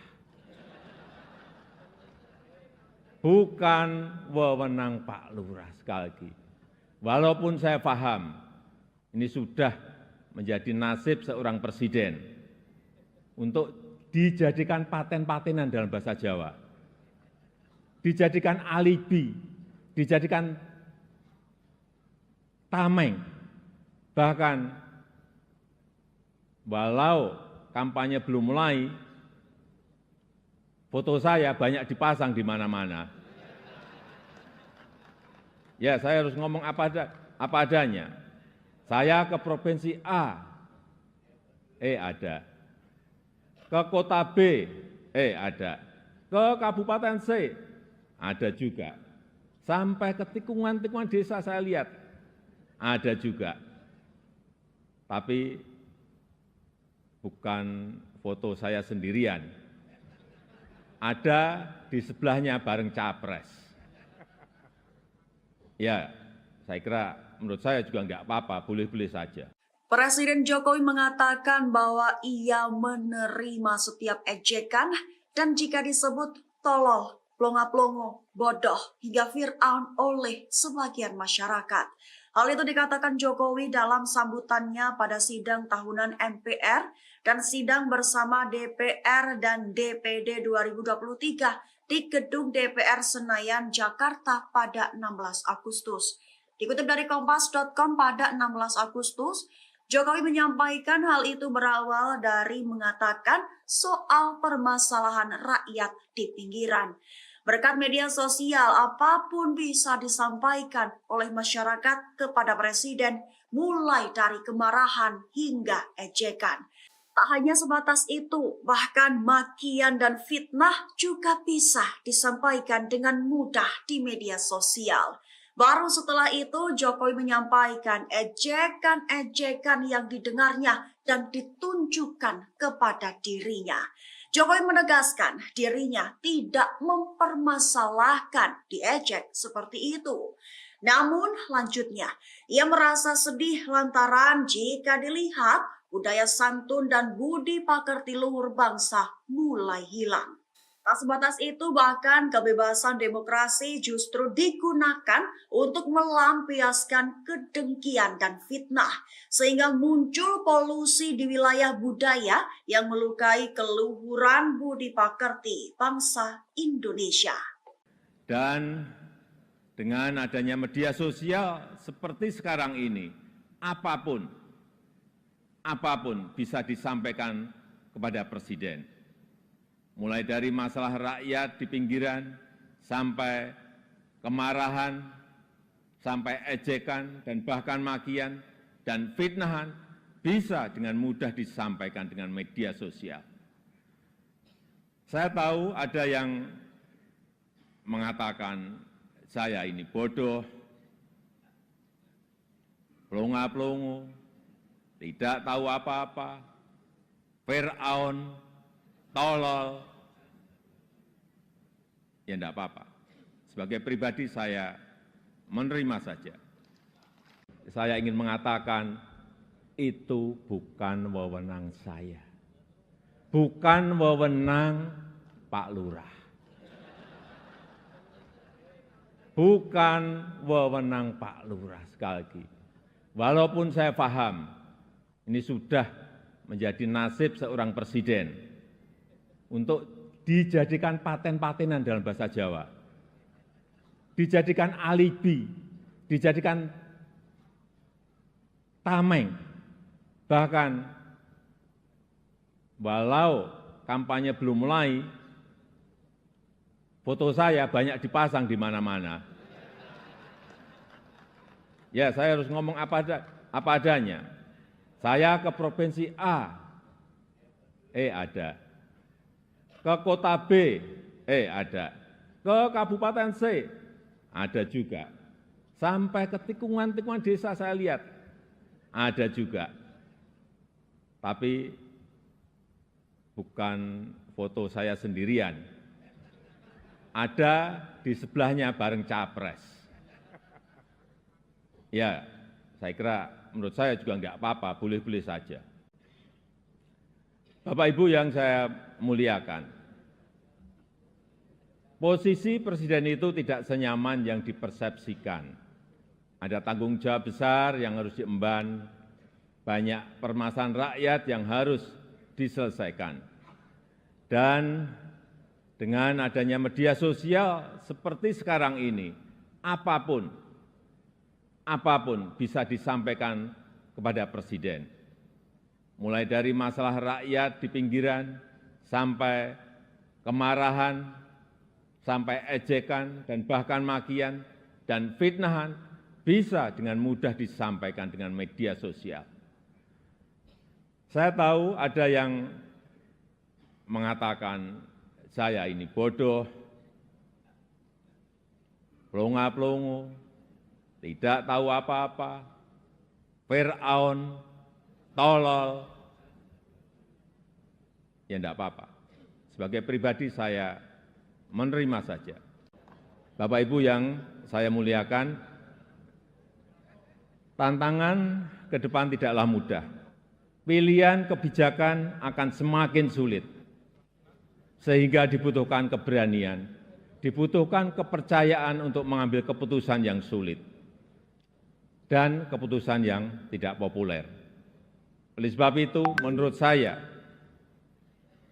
pemimpin itu harus punya public trust, karena kepercayaan adalah salah satu faktor penentu bisa berjalan atau tidaknya suatu kebijakan, bisa diikuti atau tidaknya sebuah keputusan.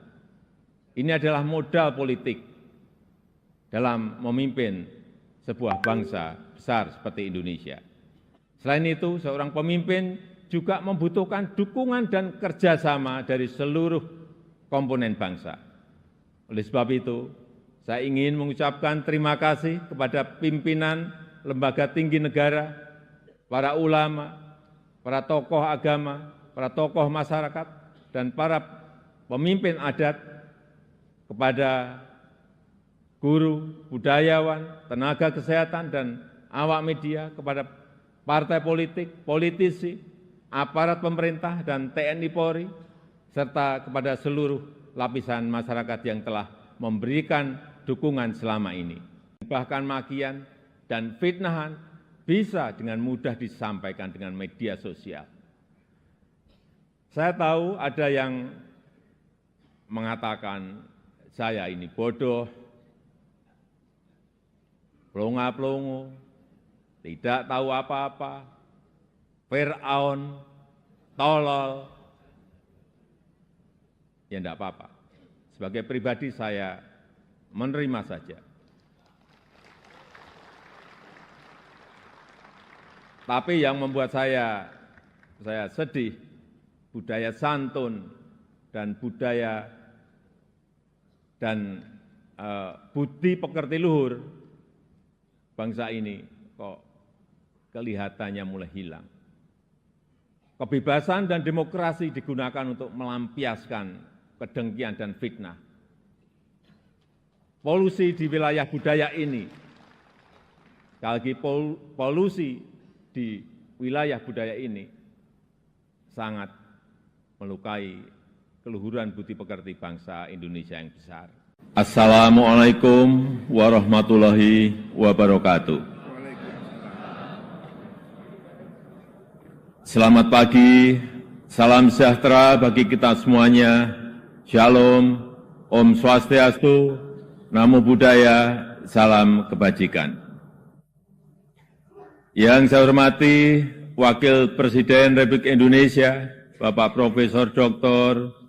Kiai Haji Ma'ruf Amin beserta Ibu Wuri Estu Ma'ruf Amin. Yang saya hormati Ketua, para Wakil Ketua dan para anggota Majelis Permusyawaratan Rakyat Republik Indonesia. Yang saya hormati Ketua, para Wakil Ketua dan para anggota Dewan Perwakilan Rakyat Republik Indonesia. Yang saya hormati Ketua, para Wakil Ketua dan para anggota Dewan Perwakilan Daerah Republik Indonesia. Yang saya hormati Ketua, para Wakil Ketua dan para anggota lembaga-lembaga negara. Yang saya hormati Ibu Profesor Dr. Hajah Megawati Soekarno Putri, Presiden Republik Indonesia kelima. Yang saya hormati Bapak Jenderal TNI Tri Sutrisno dan Bapak Dr. Haji Hamzahas. Yang saya hormati Bapak Haji Muhammad Yusuf Kalla beserta Ibu Hajah Mufidah Yusuf Kalla. Yang saya hormati Ibu Hajah Sinta Nuriyah Abdurrahman Wahid. Yang saya hormati Yang Mulia para Duta Besar negara-negara sahabat dan para pimpinan perwakilan badan dan organisasi internasional. Yang saya hormati para Menteri Kabinet Indonesia Maju, Jaksa Agung, Panglima TNI dan Kapolri, serta Kabin. Yang saya hormati para ketua umum partai politik, Bapak Ibu, saudara-saudara sebangsa dan setanah air, para hadirin yang saya muliakan. Kita saat ini sudah memasuki tahun politik. Suasana sudah hangat-hangat kuku, dan sedang tren ini di kalangan politisi dan parpol. Setiap ditanya capres dan cawapresnya, jawabannya belum ada arahan Pak Lurah.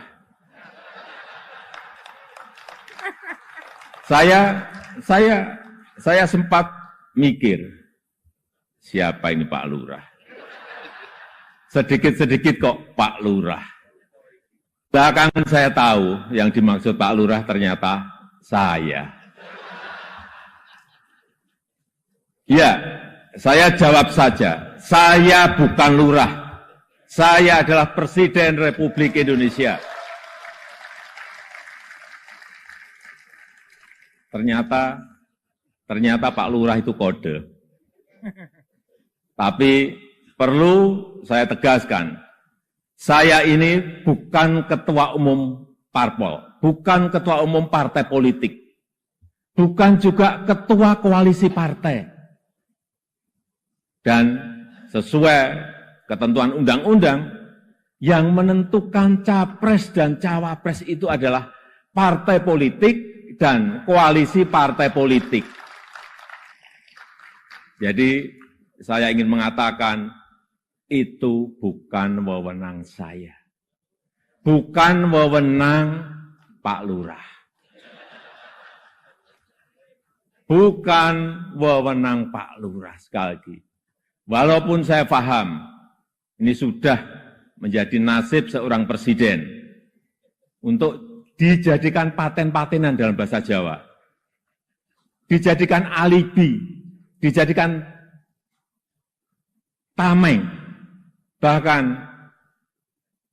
walau kampanye belum mulai, foto saya banyak dipasang di mana-mana. Ya, saya harus ngomong apa adanya.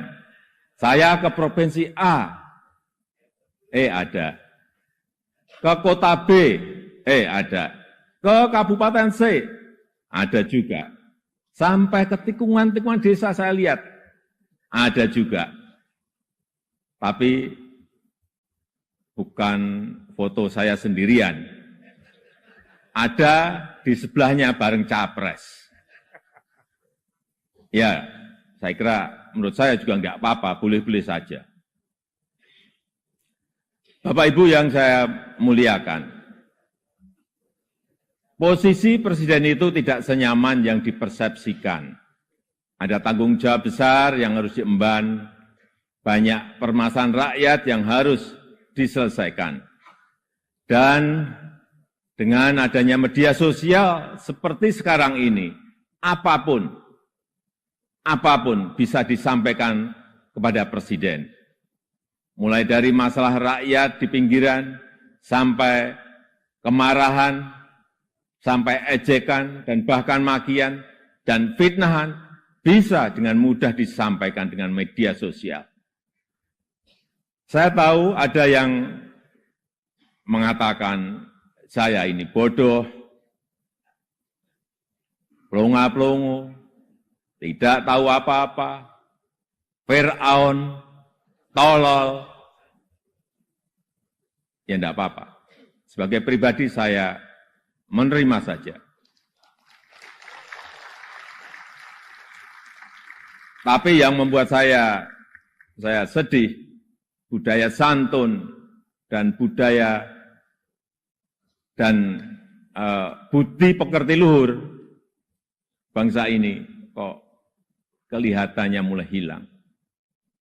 Kebebasan dan demokrasi digunakan untuk melampiaskan kedengkian dan fitnah. Polusi di wilayah budaya ini, sekali lagi polusi di wilayah budaya ini sangat melukai keluhuran budi pekerti bangsa Indonesia yang besar. Memang tidak semua seperti itu. Saya melihat mayoritas masyarakat juga sangat kecewa dengan polusi budaya tersebut. Cacian dan makian yang ada justru membangunkan nurani kita semua, nurani bangsa untuk bersatu menjaga moralitas ruang publik, bersatu menjaga mentalitas masyarakat, sehingga kita bisa tetap melangkah maju, menjalankan transformasi bangsa menuju Indonesia maju, menuju Indonesia emas 2045.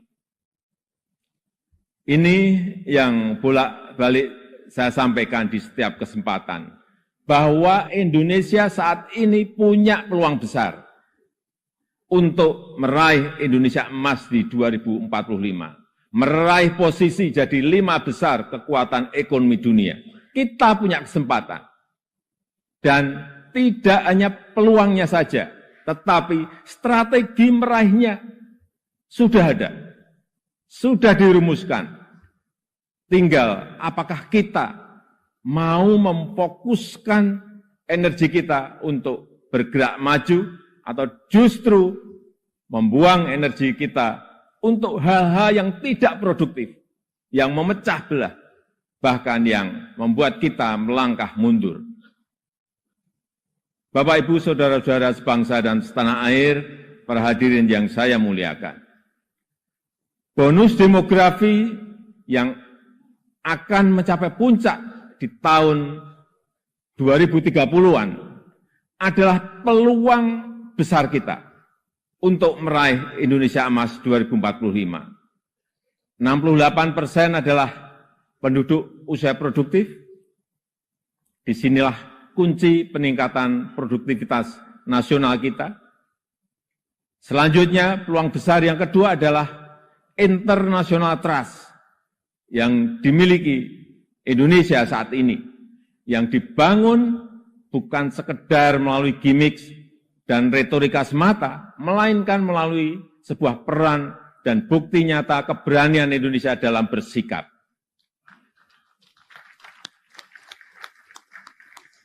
Momentum presidensi Indonesia di G20, keketuaan Indonesia di ASEAN, konsistensi Indonesia dalam menjunjung HAM, kemanusiaan dan kesetaraan, serta kesuksesan Indonesia menghadapi krisis dunia 3 tahun terakhir ini telah mendongkrak dan menempatkan Indonesia kembali dalam peta percaturan dunia. Dan di tengah kondisi dunia yang bergolak akibat perbedaan, Indonesia dengan Pancasilanya, dengan harmoni keberagamannya, dengan prinsip demokrasinya, mampu menghadirkan ruang dialog, mampu menjadi titik temu dan menjembatani perbedaan yang ada.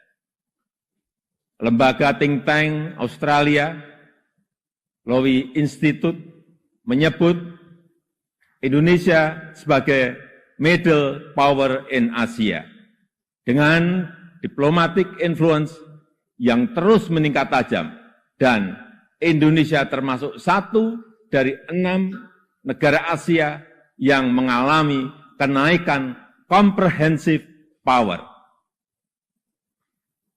Tapi kemudian ada yang bilang, memang kenapa dengan international trust yang tinggi, rakyat kan makannya nasi. International trust nggak bisa dimakan. Ya, memang nggak bisa. Sama seperti jalan tol, nggak bisa dimakan. Ya memang. Nah, ini contoh menghabiskan energi untuk hal-hal yang tidak produktif. Tapi tidak apa-apa. Saya malah senang, memang harus ada yang begini-begini, supaya lebih berwarna, supaya tidak monoton dunia ini. Bapak Ibu yang saya muliakan, dengan international trust yang tinggi, kredibilitas kita akan lebih diakui. Kedaulatan kita akan lebih dihormati. Suara Indonesia akan lebih didengar, sehingga memudahkan kita dalam setiap bernegosiasi. Peluang tersebut harus mampu kita manfaatkan. Rugi besar kita jika melewatkan kesempatan ini, karena tidak semua negara memilikinya, dan belum tentu akan kembali memilikinya. Sehingga strategi pertama untuk memanfaatkan kesempatan ini adalah mempersiapkan sumber daya manusia Indonesia. Kita telah berhasil menurunkan angka stunting menjadi 21,6% di 2022 dari angka sebelumnya 37%.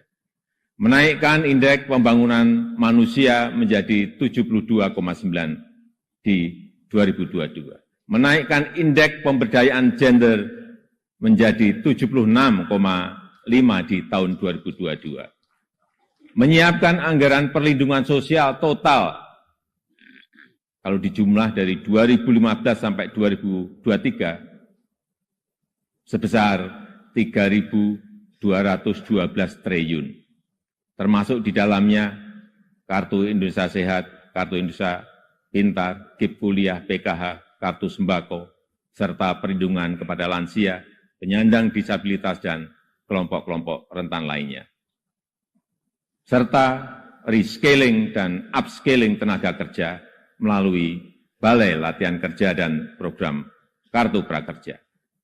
Di saat yang sama, SDM yang telah kita persiapkan harus mendapatkan lapangan kerja untuk menghasilkan produktivitas nasional.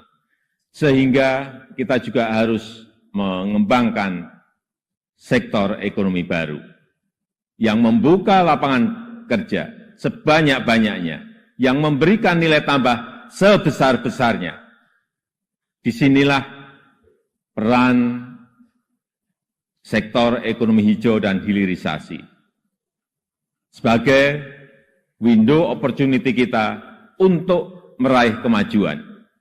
Karena Indonesia sangat kaya sumber daya alam, termasuk bahan mineral, hasil perkebunan, hasil kelautan, serta sumber energi baru dan terbarukan. Tapi kaya SDA saja, kaya sumber daya alam saja tidak cukup. Jadi pemilik juga jadi pemilik saja juga tidak cukup. Karena itu akan membuat kita menjadi bangsa pemalas yang hanya menjual bahan mentah kekayaannya tanpa ada nilai tambah, tanpa ada keberlanjutan. Saya ingin tegaskan, Indonesia tidak boleh seperti itu. Indonesia harus menjadi negara yang juga mampu mengolah sumber dayanya, mampu memberikan nilai tambah dan mensejahterakan rakyatnya. Dan ini bisa kita lakukan melalui hilirisasi yang sudah ratusan kali saya sampaikan, puluhan kali saya sampaikan. Hilirisasi yang ingin kita lakukan adalah hilirisasi yang melakukan transfer teknologi, yang memanfaatkan sumber energi baru dan terbarukan, serta meminimalisir dampak lingkungan. Pemerintah telah mewajibkan perusahaan tambang sekarang ini untuk membangun pusat pembibitan, membangun pusat persemaian, untuk menghutankan kembali lahan pasca tambang, pasca penambangan. Hilirisasi yang ingin kita lakukan adalah hilirisasi yang tidak hanya pada komoditas mineral, tapi juga non-mineral, seperti sawit, rumput laut, kelapa, dan komoditas-komoditas potensial lainnya, yang mengoptimalkan kandungan lokal, yang bermitra dengan UMKM, bermitra dengan petani, bermitra dengan nelayan, sehingga manfaatnya terasa langsung bagi rakyat kecil. Upaya ini sedang kita lakukan dan harus terus dilanjutkan. Ini memang pahit bagi para pengekspor bahan mentah. Ini juga mungkin pahit bagi pendapatan negara dalam jangka pendek. Tapi jika ekosistem besarnya sudah terbentuk, jika pabrik pengolahannya sudah beroperasi, saya pastikan ini akan berbuah manis pada akhirnya. Terutama bagi kesejahteraan masyarakat Indonesia. Sebagai gambaran, setelah kita stop ekspor nikel ore di tahun 2020, investasi hilirisasi nikel tumbuh pesat. Kini telah ada 43 industri pengolahan nikel yang akan membuka peluang kerja yang sangat besar. Ini baru satu komoditas. Dan jika kita konsisten dan mampu melakukan hilirisasi untuk nikel, kemudian tembaga, kemudian bauksit, kemudian CPO, dan rumput laut, dan yang lain-lainnya, berdasar hitung-hitungan perkiraan, dalam 10 tahun pendapatan per kapita kita, dalam 10 tahun mendatang, pendapatan per kapita kita akan mencapai 153 juta. Atau 10.900 US dollar. Dalam 15 tahun, pendapatan per kapita kita akan mencapai 217 juta rupiah.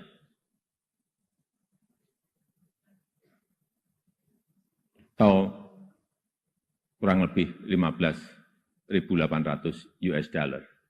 Dan dalam 22 tahun, pendapatan per kapita kita akan mencapai 331 juta rupiah atau 25.000 US dollar. Sebagai perbandingan, tahun 2022 kemarin kita berada di angka 71 juta rupiah.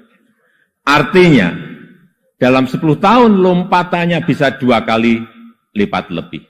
Di mana fondasi untuk menggapai itu semua sudah kita mulai. Pembangunan infrastruktur dan konektivitas yang pada akhirnya menaikkan daya saing kita. Kita tahu berdasarkan International Institute for Management Development, IMD, daya saing kita di tahun 2022 naik dari ranking 44 menjadi 34. Kenaikan ini merupakan kenaikan tertinggi di dunia. Pembangunan dari desa, pembangunan dari pinggiran dan daerah terluar yang pada akhirnya memeratakan ekonomi kita dengan dana desa yang kita gelontorkan total mencapai 539 triliun dari tahun 2015 sampai tahun 2023. Konsistensi reformasi struktural, terutama penyederhanaan regulasi, kemudahan perizinan, kepastian hukum, dan pencegahan korupsi, semua itu menjadi modalitas kita untuk meraih kemajuan. Oleh sebab itu, saya berulang kali menyampaikan kepemimpinan ke depan sangat menentukan masa depan Indonesia. Ini bukan tentang siapa yang jadi presidennya. Bukan itu. Tapi, apakah sanggup atau tidak untuk bekerja sesuai dengan apa yang sudah kita mulai saat ini? Apakah berani atau tidak? Mampu konsisten atau tidak? Karena yang dibutuhkan itu adalah nafas yang panjang.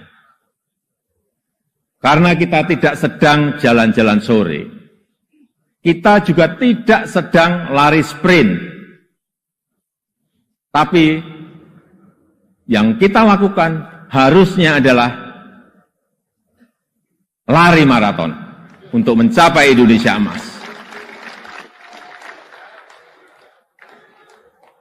Bapak Ibu yang saya muliakan,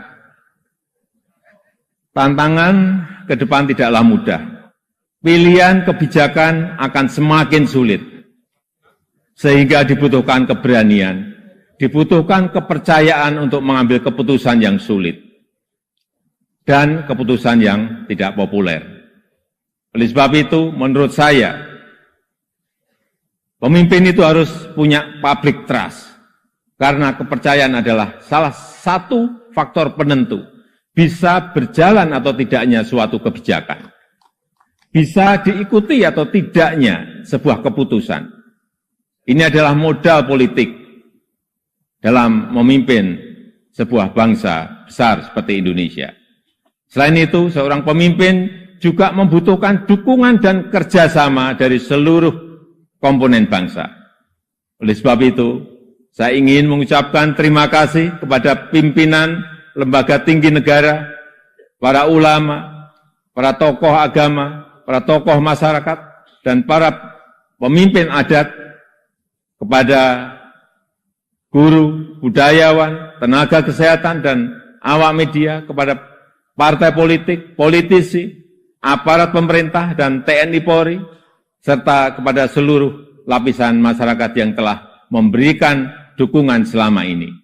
Saya juga menghargai upaya MPR dalam memperkokoh fondasi kebangsaan, meningkatkan pemahaman ideologi bangsa, mengkaji substansi dan bentuk hukum pokok haluan negara, serta menguatkan kerjasama internasional untuk berkontribusi pada pemecahan persoalan global.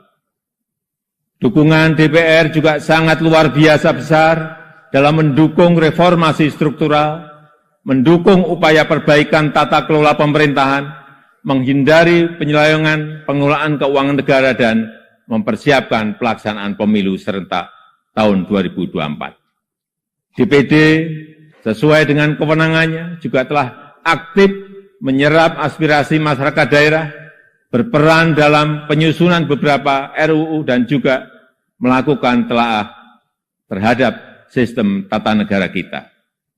Kontribusi BPK juga sangat signifikan dalam mendorong pertanggungjawaban anggaran serta perbaikan berkelanjutan program prioritas nasional. Upaya MA, Mahkamah Agung dalam menciptakan keadilan patut diapresiasi melalui peningkatan transparansi peradilan pengembangan sistem peradilan berbasis elektronik, serta percepatan proses penanganan perkara dengan biaya murah. MK, Mahkamah Konstitusi, juga terbukti semakin cepat dalam menyelesaikan perkara, transparansi dalam proses persidangannya, dan mempermudah pelayanan para pencari keadilan. KY, Komisi Yudisial, terus aktif melakukan advokasi, pelatihan, dan investigasi, menjatuhkan sanksi tegas terhadap hakim yang melanggar untuk menegakkan kehormatan, keluhuran, martabat, dan perilaku hakim. Selain itu, saya juga mengucapkan terima kasih kepada Bank Indonesia, OJK, LPS, KPK, Ombudsman, KPU, Bawaslu, Komnas HAM, dan lembaga-lembaga nasional lainnya yang telah berkontribusi sesuai peran dan kewenangannya. Semoga Allah SWT, Tuhan Yang Maha Esa, senantiasa mempermudah upaya kita dalam meraih Indonesia maju yang kita cita-citakan. Marilah kita bersatu padu, terus melaju untuk Indonesia maju. Dirgahayu Republik Indonesia, Dirgahayu Negeri Pancasila, merdeka!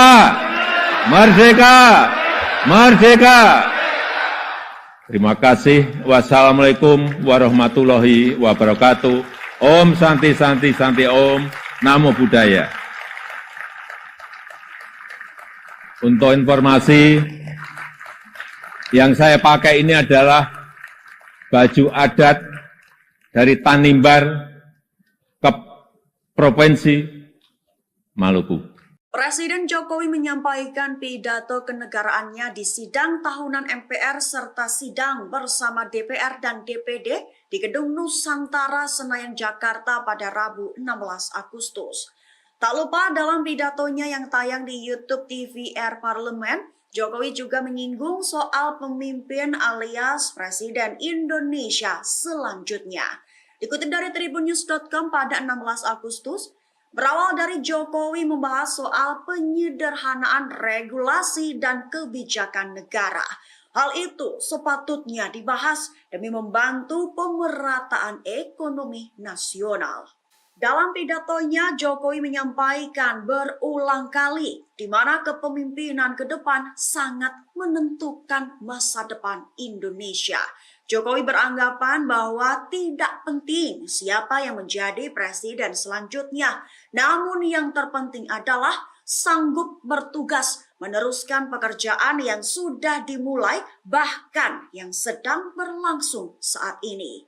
Lebih lanjut, Jokowi mengatakan bahwa Presiden Indonesia selanjutnya membutuhkan nafas yang panjang. Lantaran diibaratkan tidak sedang jalan-jalan sore dan tidak sedang lari sprint. Namun Presiden Indonesia selanjutnya harus sanggup berlari maraton demi melanjutkan pekerjaan-pekerjaan yang saat ini tengah dikerjakan. Itu bertujuan untuk bisa mencapai Indonesia emas. Sehingga Jokowi mengatakan Presiden Indonesia selanjutnya harus berani dan konsisten demi kemajuan negara Indonesia. Pencegahan korupsi, semua itu menjadi modalitas kita untuk meraih kemajuan. Oleh sebab itu, saya berulang kali menyampaikan kepemimpinan ke depan sangat menentukan masa depan Indonesia. Ini bukan tentang siapa yang jadi presidennya. Bukan itu. Tapi apakah sanggup atau tidak untuk bekerja sesuai dengan apa yang sudah kita mulai saat ini. Apakah berani atau tidak? Mampu konsisten atau tidak? Karena yang dibutuhkan itu adalah nafas yang panjang. Karena kita tidak sedang jalan-jalan sore, kita juga tidak sedang lari sprint. Tapi yang kita lakukan harusnya adalah lari maraton untuk mencapai Indonesia emas. Kita saat ini sudah memasuki tahun politik. Suasana sudah hangat-hangat kuku, dan sedang tren ini di kalangan politisi dan parpol. Setiap ditanya capres dan cawapresnya, jawabannya belum ada arahan Pak Lurah. Saya sempat mikir, siapa ini Pak Lurah? Sedikit-sedikit kok Pak Lurah. Belakangan saya tahu yang dimaksud Pak Lurah ternyata saya. Ya, saya jawab saja, saya bukan lurah. Saya adalah Presiden Republik Indonesia. Ternyata Pak Lurah itu kode. Tapi perlu saya tegaskan, saya ini bukan ketua umum parpol, bukan ketua umum partai politik, bukan juga ketua koalisi partai. Dan sesuai ketentuan undang-undang, yang menentukan capres dan cawapres itu adalah partai politik dan koalisi partai politik. Jadi saya ingin mengatakan itu bukan wewenang saya, bukan wewenang Pak Lurah, bukan wewenang Pak Lurah. Sekali lagi, walaupun saya paham ini sudah menjadi nasib seorang presiden untuk dijadikan paten-patenan dalam bahasa Jawa, dijadikan alibi, dijadikan tameng, bahkan walau kampanye belum mulai, foto saya banyak dipasang di mana-mana. Ya, saya harus ngomong apa adanya. Saya ke provinsi A, ada. Ke kota B, ada. Ke kabupaten C, ada juga. Sampai ke tikungan-tikungan desa saya lihat, ada juga. Tapi bukan foto saya sendirian. Ada di sebelahnya bareng capres. Ya, saya kira menurut saya juga enggak apa-apa, boleh-boleh saja. Presiden Jokowi mengatakan bahwa ia menerima setiap ejekan dan jika disebut tolol, plonga-plongo, bodoh, hingga Fir'aun oleh sebagian masyarakat. Hal itu dikatakan Jokowi dalam sambutannya pada sidang tahunan MPR dan sidang bersama DPR dan DPD 2023 di Gedung DPR Senayan, Jakarta pada 16 Agustus. Dikutip dari Kompas.com pada 16 Agustus, Jokowi menyampaikan hal itu berawal dari mengatakan soal permasalahan rakyat di pinggiran. Berkat media sosial, apapun bisa disampaikan oleh masyarakat kepada Presiden, mulai dari kemarahan hingga ejekan. Tak hanya sebatas itu, bahkan makian dan fitnah juga bisa disampaikan dengan mudah di media sosial. Baru setelah itu Jokowi menyampaikan ejekan-ejekan yang didengarnya dan ditunjukkan kepada dirinya. Jokowi menegaskan dirinya tidak mempermasalahkan diejek seperti itu. Namun lanjutnya, ia merasa sedih lantaran jika dilihat budaya santun dan budi pekerti luhur bangsa mulai hilang. Tak sebatas itu, bahkan kebebasan demokrasi justru digunakan untuk melampiaskan kedengkian dan fitnah, sehingga muncul polusi di wilayah budaya yang melukai keluhuran budi pekerti bangsa Indonesia. Dan dengan adanya media sosial seperti sekarang ini, apapun bisa disampaikan kepada Presiden. Mulai dari masalah rakyat di pinggiran, sampai kemarahan, sampai ejekan, dan bahkan makian, dan fitnahan, bisa dengan mudah disampaikan dengan media sosial. Saya tahu ada yang mengatakan, saya ini bodoh, pelongo-pelongo, tidak tahu apa-apa, Fir'aun, tolol, ya enggak apa-apa. Sebagai pribadi saya menerima saja. Saya ingin mengatakan itu bukan wewenang saya. Bukan wewenang Pak Lurah.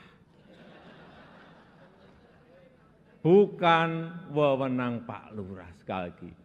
Walaupun saya paham, ini sudah menjadi nasib seorang presiden untuk dijadikan paten-patenan dalam bahasa Jawa, dijadikan alibi, dijadikan tameng, bahkan walau kampanye belum mulai, foto saya banyak dipasang di mana-mana. Ya, saya harus ngomong apa adanya. Saya ke provinsi A, ada. Ke kota B, ada. Ke kabupaten C, ada juga. Sampai ke tikungan-tikungan desa saya lihat, ada juga. Tapi bukan foto saya sendirian. Ada di sebelahnya bareng capres. Ya, saya kira menurut saya juga enggak apa-apa, boleh-boleh saja. Bapak Ibu yang saya muliakan, posisi presiden itu tidak senyaman yang dipersepsikan. Ada tanggung jawab besar yang harus diemban, banyak permasalahan rakyat yang harus diselesaikan. Dan dengan adanya media sosial seperti sekarang ini, apapun bisa disampaikan kepada presiden. Mulai dari masalah rakyat di pinggiran, sampai kemarahan, sampai ejekan, dan bahkan makian, dan fitnahan, bisa dengan mudah disampaikan dengan media sosial. Saya tahu ada yang mengatakan saya ini bodoh, pelongo-pelongo, tidak tahu apa-apa, Fir'aun, tolol, ya enggak apa-apa. Sebagai pribadi saya menerima saja. Bapak Ibu yang saya muliakan, tantangan ke depan tidaklah mudah. Pilihan kebijakan akan semakin sulit, sehingga dibutuhkan keberanian, dibutuhkan kepercayaan untuk mengambil keputusan yang sulit dan keputusan yang tidak populer. Oleh sebab itu, menurut saya, pemimpin itu harus punya public trust, karena kepercayaan adalah salah satu faktor penentu bisa berjalan atau tidaknya suatu kebijakan, bisa diikuti atau tidaknya sebuah keputusan. Ini adalah modal politik dalam memimpin sebuah bangsa besar seperti Indonesia. Selain itu, seorang pemimpin juga membutuhkan dukungan dan kerjasama dari seluruh komponen bangsa. Oleh sebab itu, saya ingin mengucapkan terima kasih kepada pimpinan lembaga tinggi negara, para ulama, para tokoh agama, para tokoh masyarakat, dan para pemimpin adat, kepada guru, budayawan, tenaga kesehatan, dan awak media, kepada partai politik, politisi, aparat pemerintah, dan TNI Polri, serta kepada seluruh lapisan masyarakat yang telah memberikan dukungan selama ini. Bahkan makian dan fitnahan bisa dengan mudah disampaikan dengan media sosial. Saya tahu ada yang mengatakan saya ini bodoh, pelongo-pelongo, tidak tahu apa-apa, Fir'aun, tolol, ya enggak apa-apa. Sebagai pribadi saya menerima saja. Tapi yang membuat saya sedih, budaya santun dan budaya dan budi pekerti luhur bangsa ini kok kelihatannya mulai hilang. kebebasan dan demokrasi digunakan untuk melampiaskan kedengkian dan fitnah. Polusi di wilayah budaya ini, sekali lagi polusi di wilayah budaya ini sangat melukai keluhuran budi pekerti bangsa Indonesia yang besar. Assalamualaikum warahmatullahi wabarakatuh. Selamat pagi, salam sejahtera bagi kita semuanya. Shalom, Om Swastiastu, Namo Buddhaya, salam kebajikan. Yang saya hormati Wakil Presiden Republik Indonesia, Bapak Profesor Dr. Kyai Haji Ma'ruf Amin beserta Ibu Wuri Estu Ma'ruf Amin.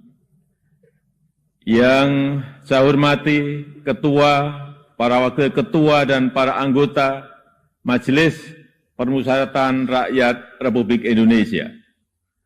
Yang saya hormati Ketua, para Wakil Ketua dan para anggota Dewan Perwakilan Rakyat Republik Indonesia.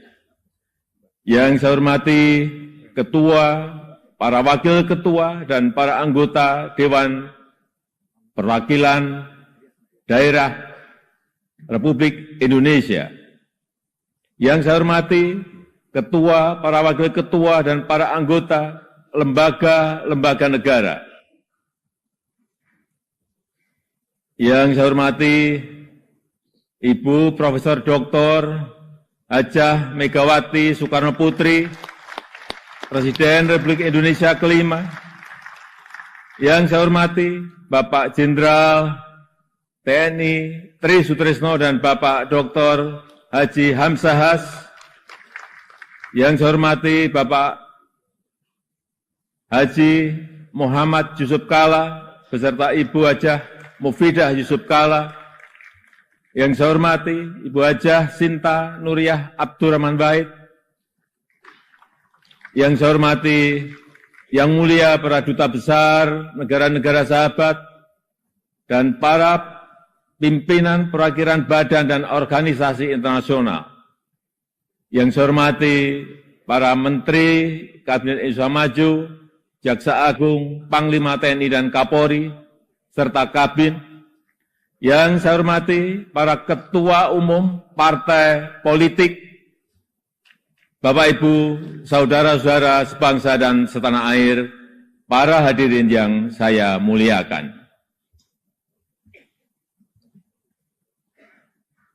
Kita saat ini sudah memasuki tahun politik. Suasana sudah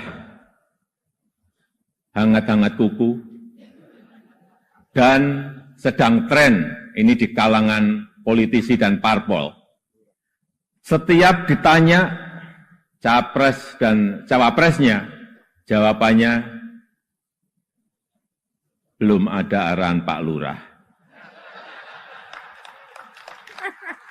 Saya sempat mikir, siapa ini Pak Lurah?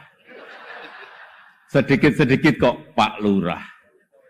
Belakangan saya tahu yang dimaksud Pak Lurah ternyata saya. Ya, saya jawab saja, saya bukan lurah. Saya adalah Presiden Republik Indonesia. Ternyata Pak Lurah itu kode.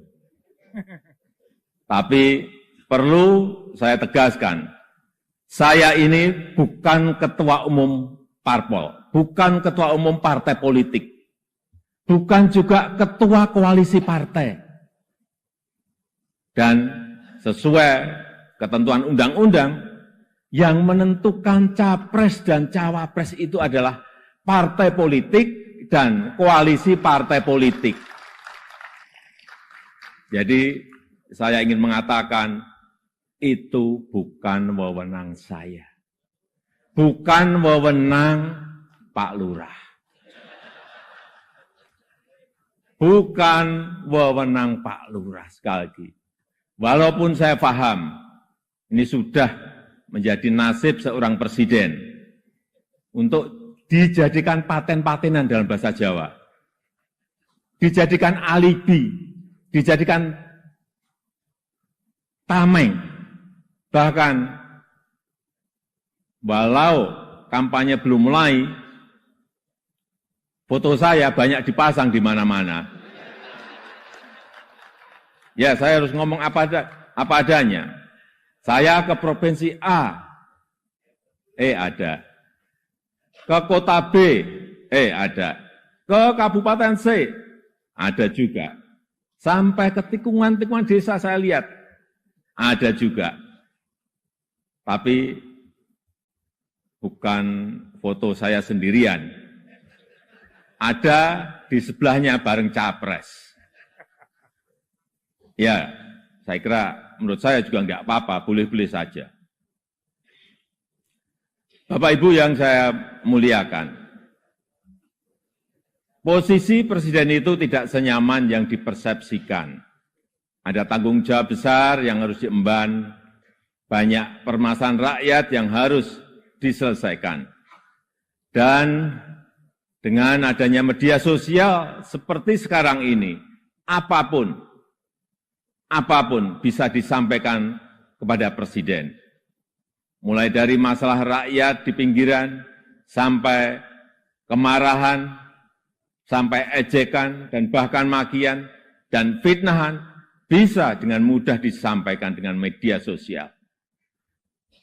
Saya tahu ada yang mengatakan saya ini bodoh, pelongo-pelongo, tidak tahu apa-apa, Fir'aun, tolol. Ya enggak apa-apa. Sebagai pribadi saya menerima saja. Tapi yang membuat saya sedih, budaya santun dan budaya dan budi pekerti luhur bangsa ini kok kelihatannya mulai hilang. Kebebasan dan demokrasi digunakan untuk melampiaskan kedengkian dan fitnah. Polusi di wilayah budaya ini, sekali lagi polusi di wilayah budaya ini sangat melukai keluhuran budi pekerti bangsa Indonesia yang besar. Memang tidak semua seperti itu. Saya melihat mayoritas masyarakat juga sangat kecewa dengan polusi budaya tersebut. Cacian dan makian yang ada justru membangunkan nurani kita semua, nurani bangsa untuk bersatu menjaga moralitas ruang publik, bersatu menjaga mentalitas masyarakat, sehingga kita bisa tetap melangkah maju, menjalankan transformasi bangsa menuju Indonesia maju, menuju Indonesia emas 2045. Ini yang bolak-balik saya sampaikan di setiap kesempatan, bahwa Indonesia saat ini punya peluang besar untuk meraih Indonesia emas di 2045, meraih posisi jadi 5 besar kekuatan ekonomi dunia. Kita punya kesempatan. Dan tidak hanya peluangnya saja, tetapi strategi meraihnya sudah ada, sudah dirumuskan. Tinggal apakah kita mau memfokuskan energi kita untuk bergerak maju, atau justru membuang energi kita untuk hal-hal yang tidak produktif, yang memecah belah, bahkan yang membuat kita melangkah mundur. Bapak, Ibu, saudara-saudara sebangsa dan setanah air, para hadirin yang saya muliakan. Bonus demografi yang akan mencapai puncak di tahun 2030-an adalah peluang besar kita untuk meraih Indonesia emas 2045. 68% adalah penduduk usia produktif. Disinilah kunci peningkatan produktivitas nasional kita. Selanjutnya, peluang besar yang kedua adalah international trust yang dimiliki Indonesia saat ini yang dibangun bukan sekedar melalui gimmick dan retorika semata, melainkan melalui sebuah peran dan bukti nyata keberanian Indonesia dalam bersikap.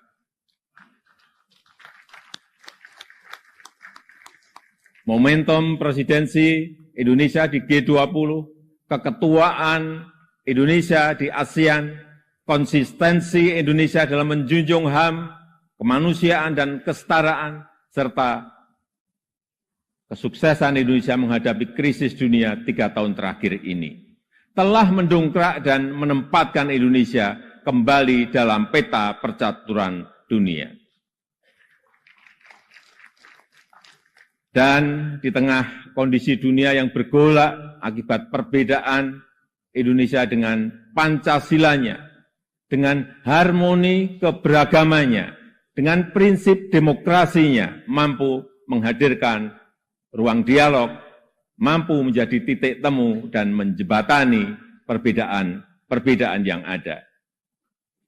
Lembaga think tank Australia, Lowy Institute, menyebut Indonesia sebagai middle power in Asia dengan diplomatic influence yang terus meningkat tajam, dan Indonesia termasuk satu dari 6 negara Asia yang mengalami kenaikan comprehensive power.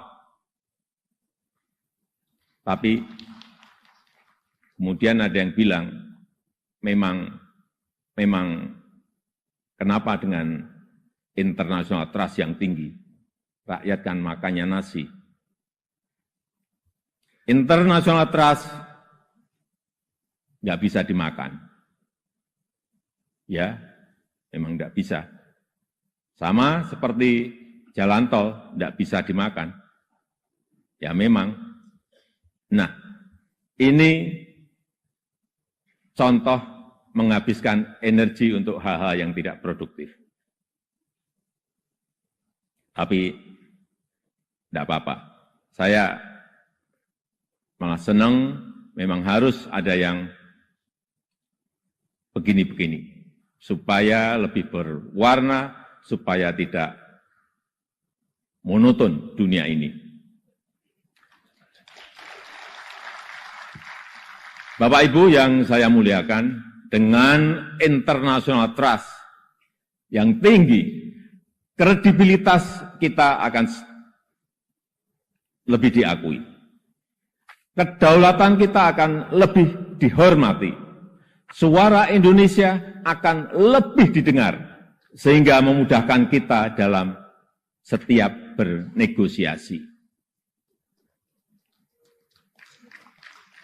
Peluang tersebut harus mampu kita manfaatkan. Rugi besar kita jika melewatkan kesempatan ini, karena tidak semua negara memilikinya, dan belum tentu akan kembali memilikinya. Sehingga strategi pertama untuk memanfaatkan kesempatan ini adalah mempersiapkan sumber daya manusia Indonesia.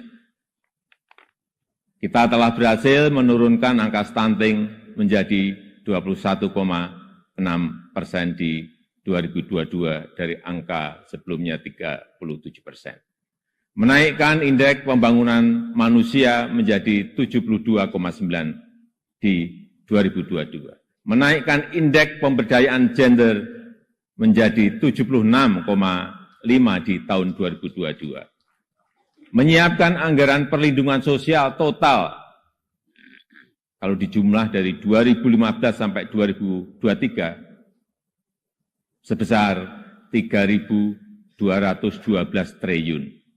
Termasuk di dalamnya Kartu Indonesia Sehat, Kartu Indonesia Pintar, KIP Kuliah, PKH, Kartu Sembako, serta perlindungan kepada lansia, penyandang disabilitas, dan kelompok-kelompok rentan lainnya. Serta rescaling dan upscaling tenaga kerja melalui Balai Latihan Kerja dan program Kartu Prakerja. Di saat yang sama, SDM yang telah kita persiapkan harus mendapatkan lapangan kerja untuk menghasilkan produktivitas nasional. Sehingga kita juga harus mengembangkan sektor ekonomi baru. yang membuka lapangan kerja sebanyak-banyaknya, yang memberikan nilai tambah sebesar-besarnya. Disinilah peran sektor ekonomi hijau dan hilirisasi sebagai window opportunity kita untuk meraih kemajuan. Karena Indonesia sangat kaya sumber daya alam, termasuk bahan mineral, hasil perkebunan, hasil kelautan, serta sumber energi baru dan terbarukan. Tapi kaya SDA saja, kaya sumber daya alam saja tidak cukup. Jadi pemilik saja juga tidak cukup.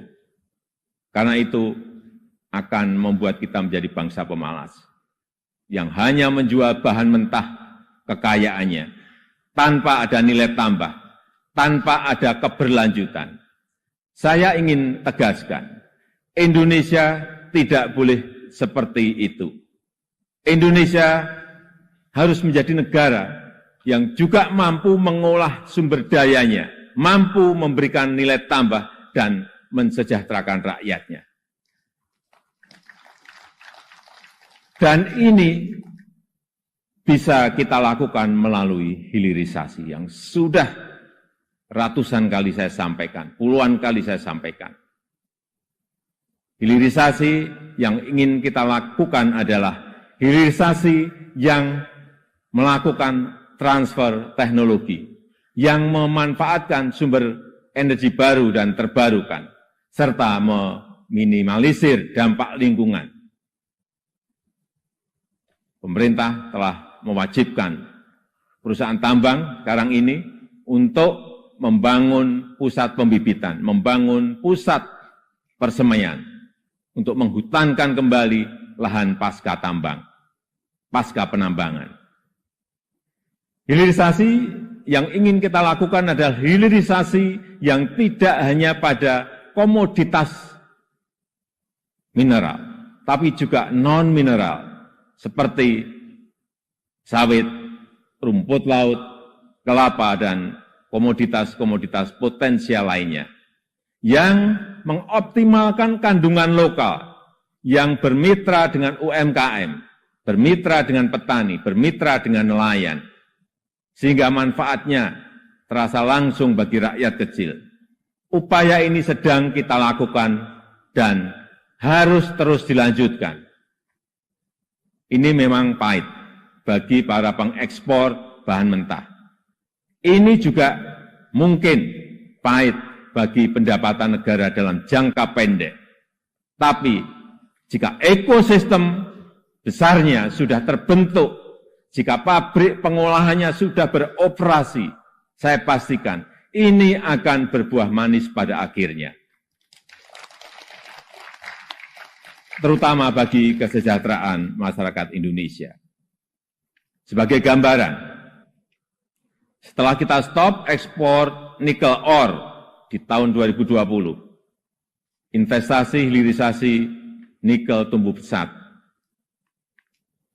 Kini telah ada 4 menyampaikan pidato kenegaraannya di sidang tahunan MPR serta sidang bersama DPR dan DPD di Gedung Nusantara Senayan Jakarta pada Rabu 16 Agustus. Tak lupa dalam pidatonya yang tayang di YouTube TVR Parlemen, Jokowi juga menyinggung soal pemimpin alias Presiden Indonesia selanjutnya. Dikutip dari tribunnews.com pada 16 Agustus, berawal dari Jokowi membahas soal penyederhanaan regulasi dan kebijakan negara. Hal itu sepatutnya dibahas demi membantu pemerataan ekonomi nasional. Dalam pidatonya, Jokowi menyampaikan berulang kali di mana kepemimpinan ke depan sangat menentukan masa depan Indonesia.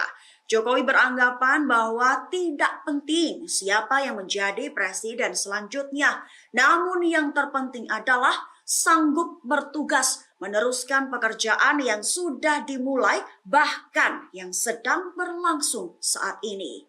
Lebih lanjut, Jokowi mengatakan bahwa Presiden Indonesia selanjutnya membutuhkan nafas yang panjang. Lantaran diibaratkan tidak sedang jalan-jalan sore dan tidak sedang lari sprint. Namun Presiden Indonesia selanjutnya harus sanggup berlari maraton demi melanjutkan pekerjaan-pekerjaan yang saat ini tengah dikerjakan. Itu bertujuan untuk bisa mencapai Indonesia emas.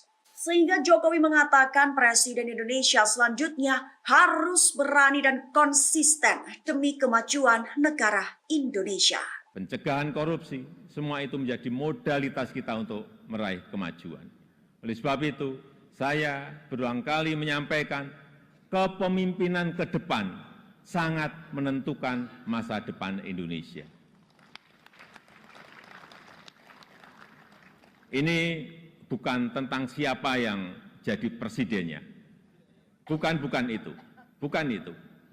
Tapi apakah sanggup atau tidak untuk bekerja sesuai dengan apa yang sudah kita mulai saat ini. Apakah berani atau tidak? Mampu konsisten atau tidak? Karena yang dibutuhkan itu adalah nafas yang panjang. Karena kita tidak sedang jalan-jalan sore. Kita juga tidak sedang lari sprint. Tapi yang kita lakukan harusnya adalah lari maraton untuk mencapai Indonesia emas. Kita saat ini sudah memasuki tahun politik. Suasana sudah hangat-hangat kuku, dan sedang tren ini di kalangan politisi dan parpol.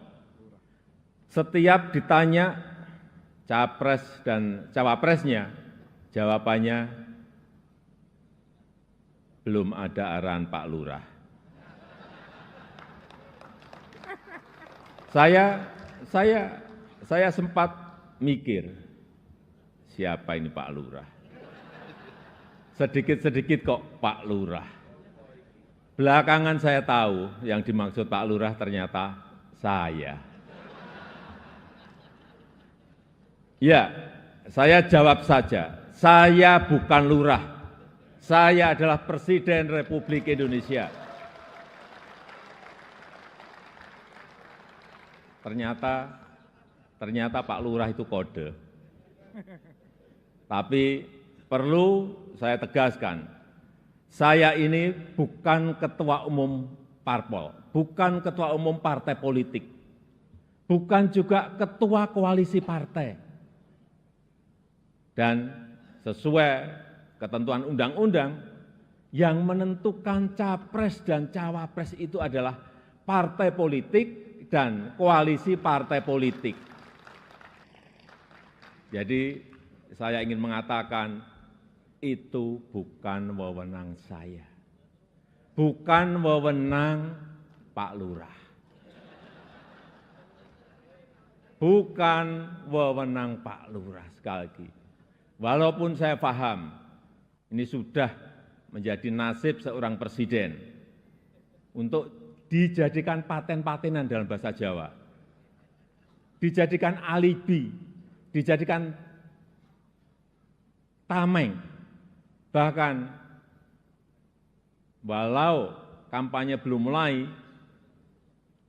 foto saya banyak dipasang di mana-mana. Ya, saya harus ngomong apa adanya. Saya ke provinsi A, ada. Ke kota B, ada. Ke kabupaten C, ada juga. Sampai ke tikungan-tikungan desa saya lihat, ada juga.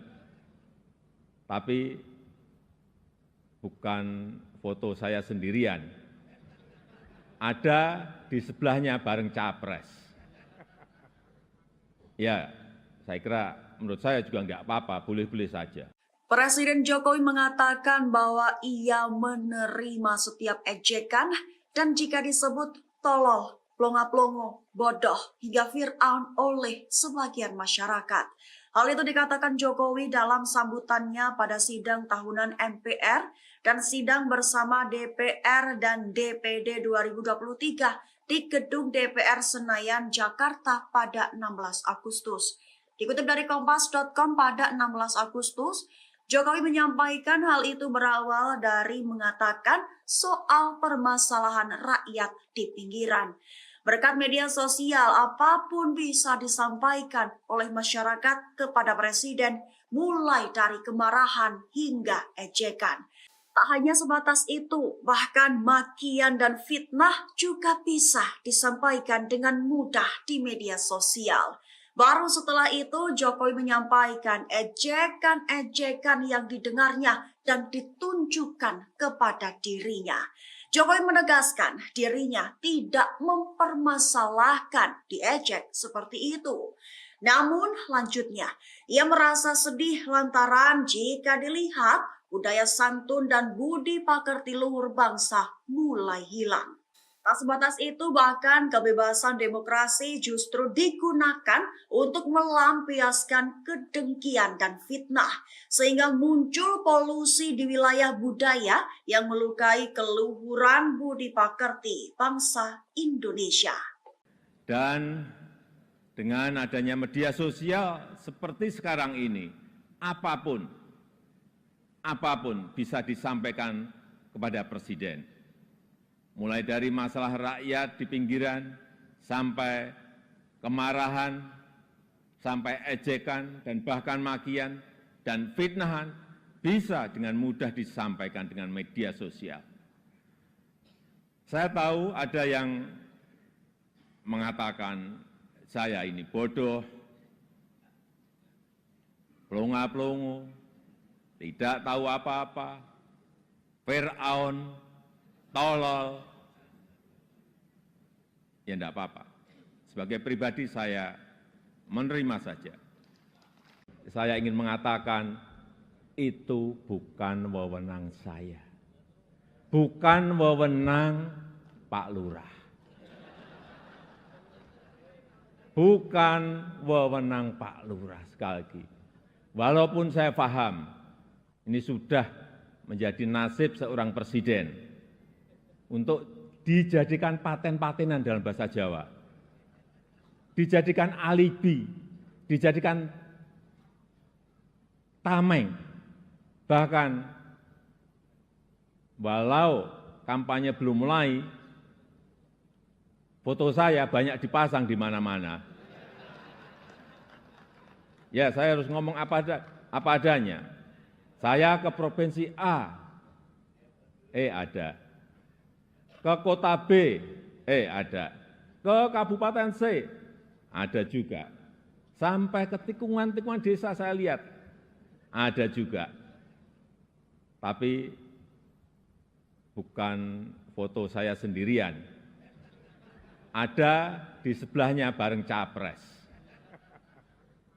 Ya, saya kira menurut saya juga enggak apa-apa, boleh-boleh saja.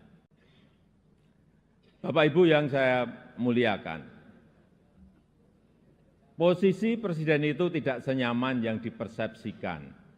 Ada tanggung jawab besar yang harus diemban, banyak permasalahan rakyat yang harus diselesaikan.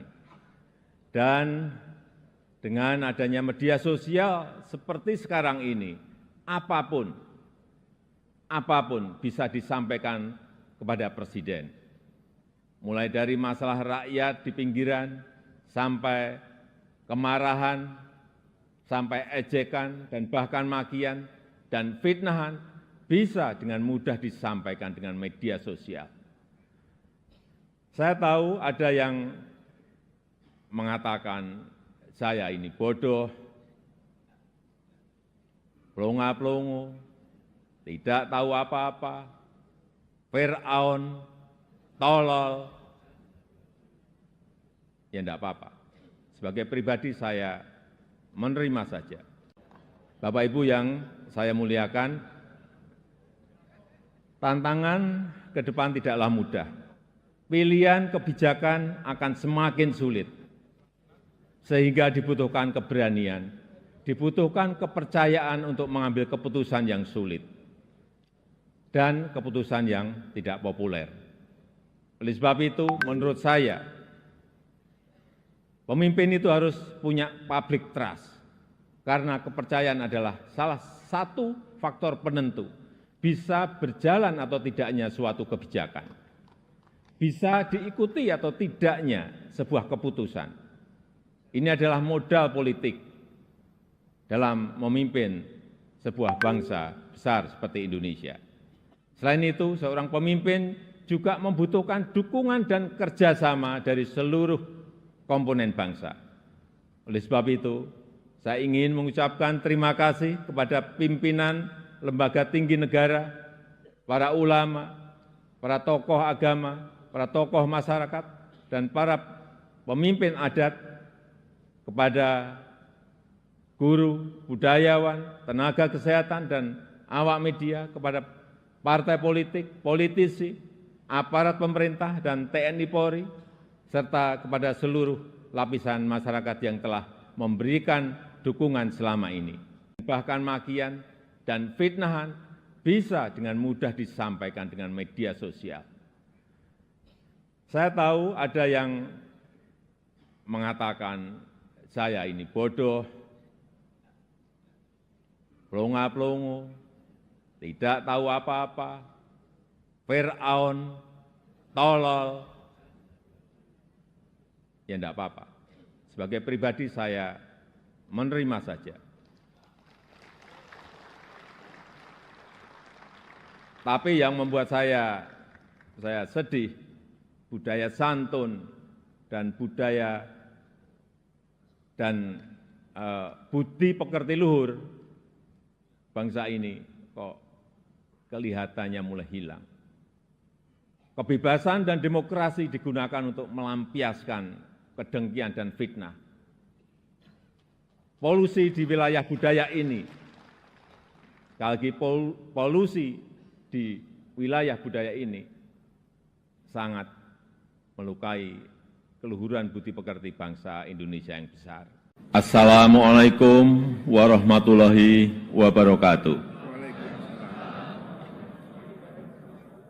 Selamat pagi, salam sejahtera bagi kita semuanya.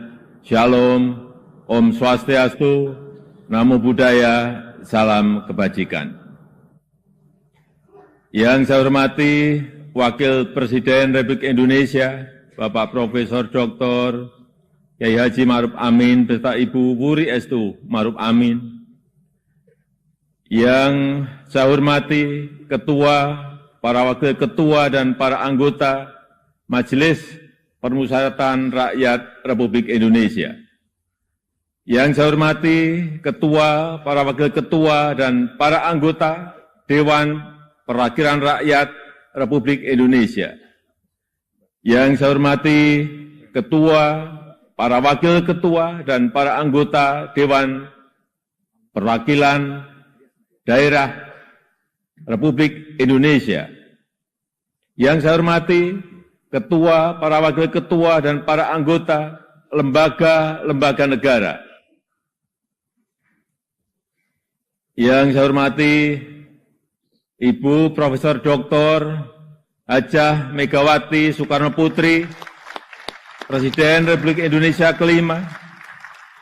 Yang saya hormati Bapak Jenderal TNI Tri Sutrisno dan Bapak Dr. Haji Hamzahas. Yang saya hormati Bapak Haji Muhammad Yusuf Kalla beserta Ibu Hajah Mufidah Yusuf Kalla. Yang saya hormati Ibu Hajah Sinta Nuriyah Abdurrahman Wahid.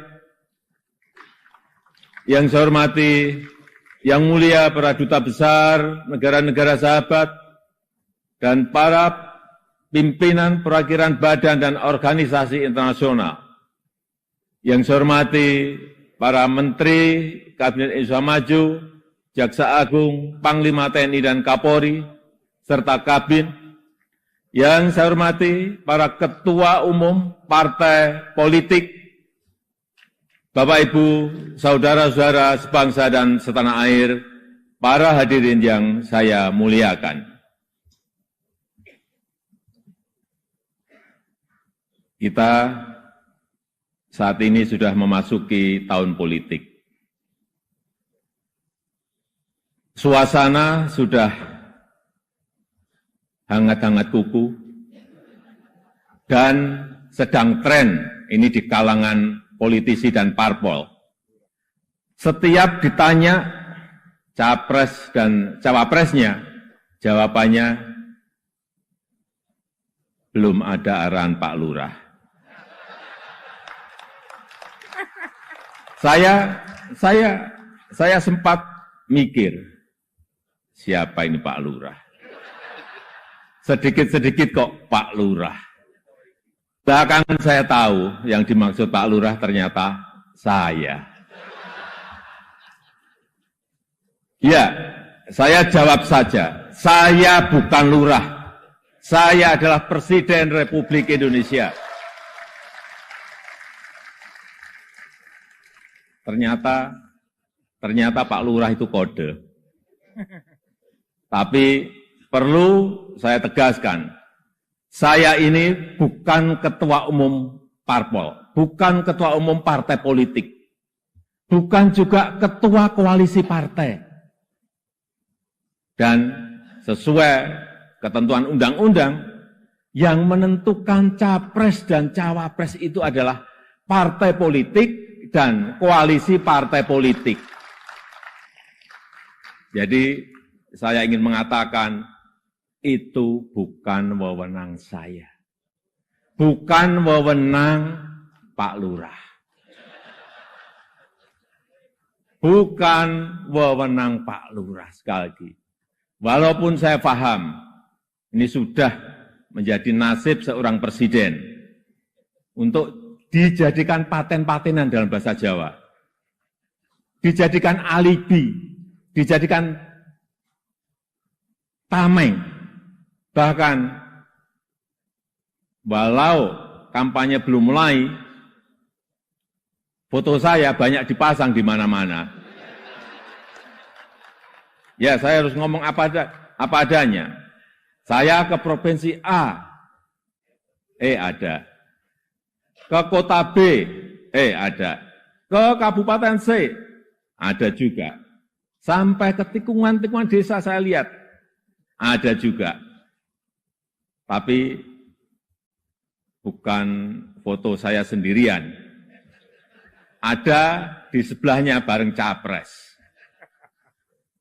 Ya, saya kira menurut saya juga enggak apa-apa, boleh-boleh saja. Bapak Ibu yang saya muliakan, posisi presiden itu tidak senyaman yang dipersepsikan. Ada tanggung jawab besar yang harus diemban, banyak permasalahan rakyat yang harus diselesaikan. Dan dengan adanya media sosial seperti sekarang ini, apapun bisa disampaikan kepada presiden. Mulai dari masalah rakyat di pinggiran, sampai kemarahan, sampai ejekan, dan bahkan makian, dan fitnahan, bisa dengan mudah disampaikan dengan media sosial. Saya tahu ada yang mengatakan, saya ini bodoh, plonga-plongo, tidak tahu apa-apa, Fir'aun, tolol. Ya enggak apa-apa. Sebagai pribadi saya menerima saja. Tapi yang membuat saya sedih, budaya santun dan budaya dan budi pekerti luhur bangsa ini kok kelihatannya mulai hilang. Kebebasan dan demokrasi digunakan untuk melampiaskan kedengkian dan fitnah.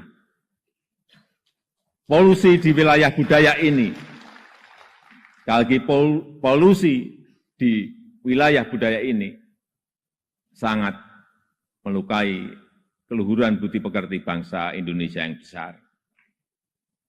Memang tidak semua seperti itu. Saya melihat mayoritas masyarakat juga sangat kecewa dengan polusi budaya tersebut. Cacian, dan makian yang ada justru membangunkan nurani kita semua, nurani bangsa untuk bersatu menjaga moralitas ruang publik, bersatu menjaga mentalitas masyarakat, sehingga kita bisa tetap melangkah maju, menjalankan transformasi bangsa menuju Indonesia maju, menuju Indonesia emas 2045. Ini yang bolak-balik saya sampaikan di setiap kesempatan, bahwa Indonesia saat ini punya peluang besar untuk meraih Indonesia emas di 2045, meraih posisi jadi 5 besar kekuatan ekonomi dunia. Kita punya kesempatan. Dan tidak hanya peluangnya saja, tetapi strategi meraihnya sudah ada, sudah dirumuskan. Tinggal apakah kita mau memfokuskan energi kita untuk bergerak maju atau justru membuang energi kita untuk hal-hal yang tidak produktif, yang memecah belah, bahkan yang membuat kita melangkah mundur. Bapak, Ibu, saudara-saudara sebangsa dan setanah air, para hadirin yang saya muliakan.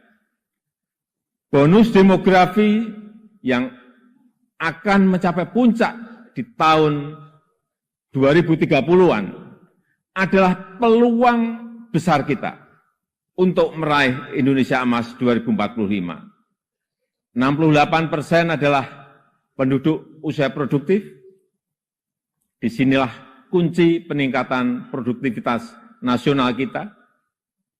Selanjutnya, peluang besar yang kedua adalah international trust yang dimiliki Indonesia saat ini, yang dibangun bukan sekedar melalui gimmick dan retorika semata, melainkan melalui sebuah peran dan bukti nyata keberanian Indonesia dalam bersikap.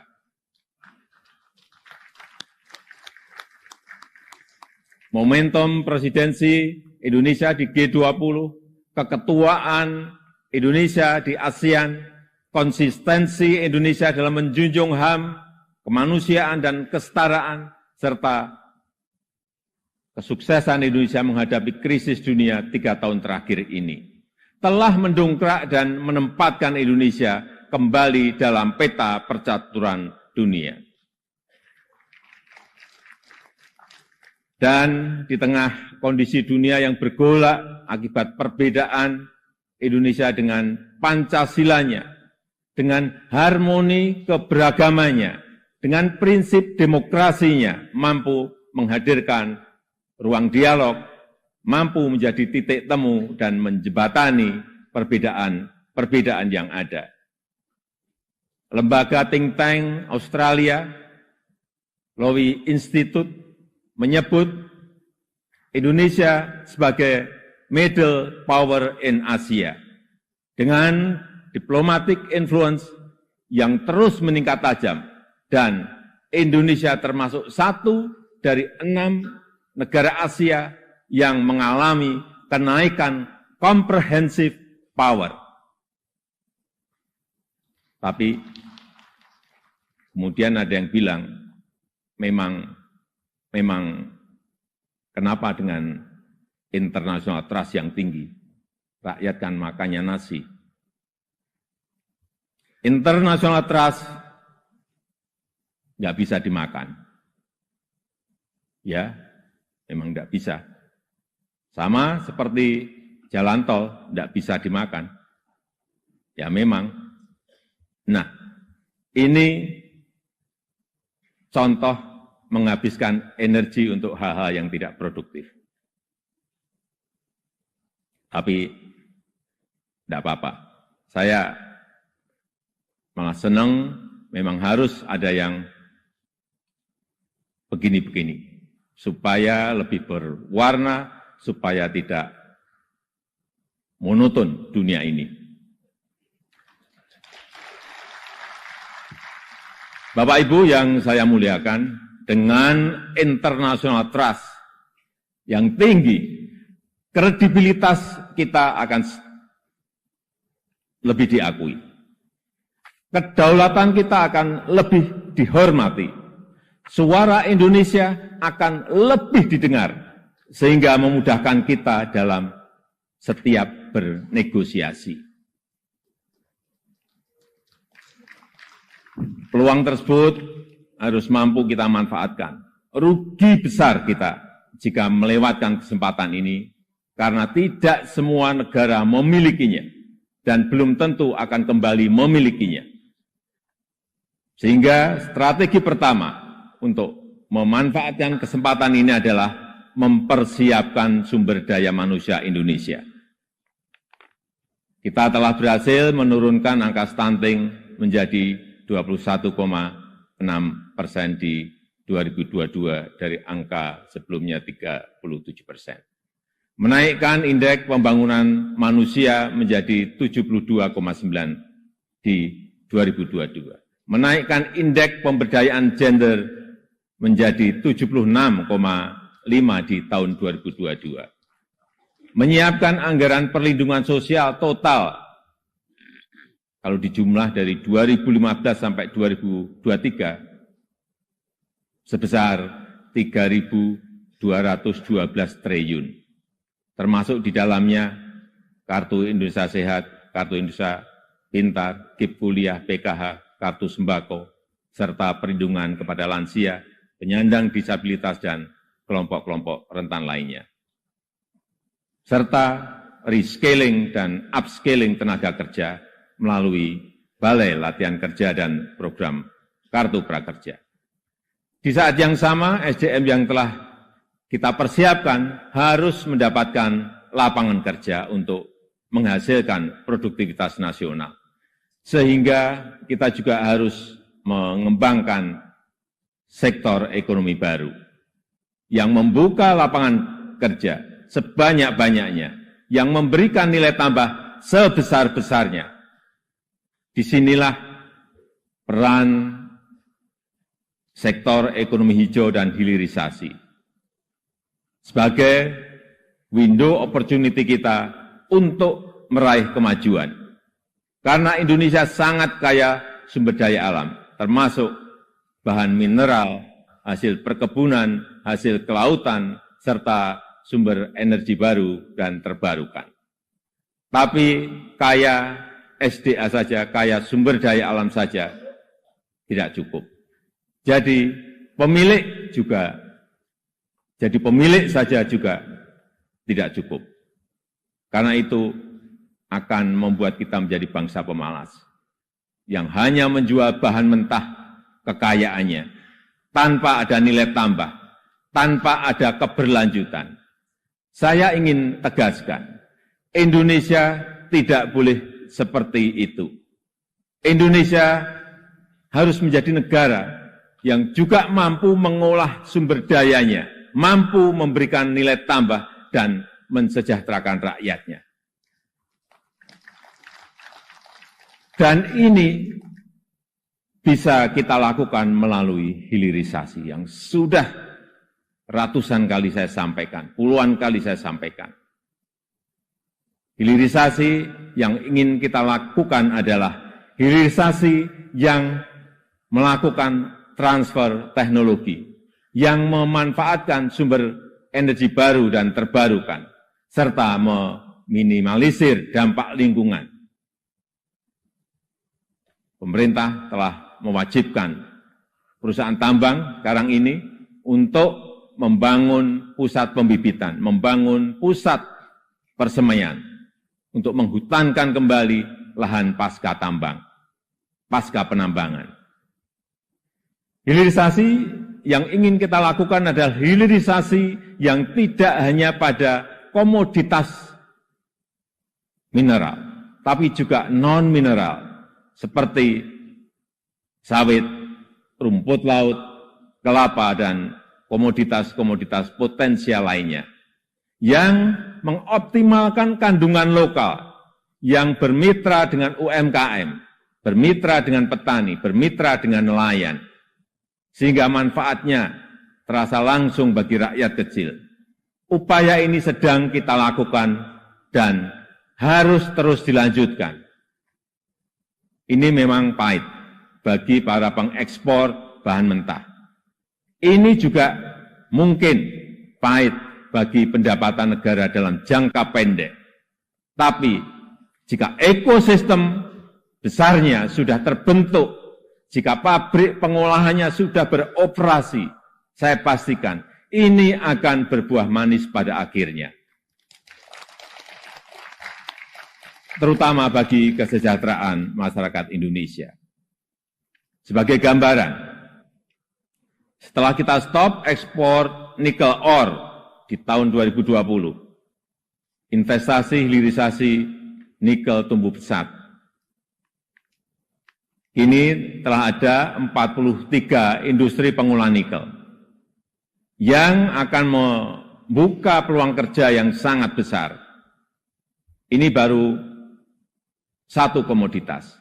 Dan jika kita konsisten dan mampu melakukan hilirisasi untuk nikel, kemudian tembaga, kemudian bauksit, kemudian CPO, dan rumput laut, dan yang lain-lainnya, berdasar hitung-hitungan perkiraan, dalam 10 tahun pendapatan per kapita kita, dalam 10 tahun mendatang, pendapatan per kapita kita akan mencapai 153 juta. Atau 10.900 US dollar. Dalam 15 tahun, pendapatan per kapita kita akan mencapai 217 juta rupiah.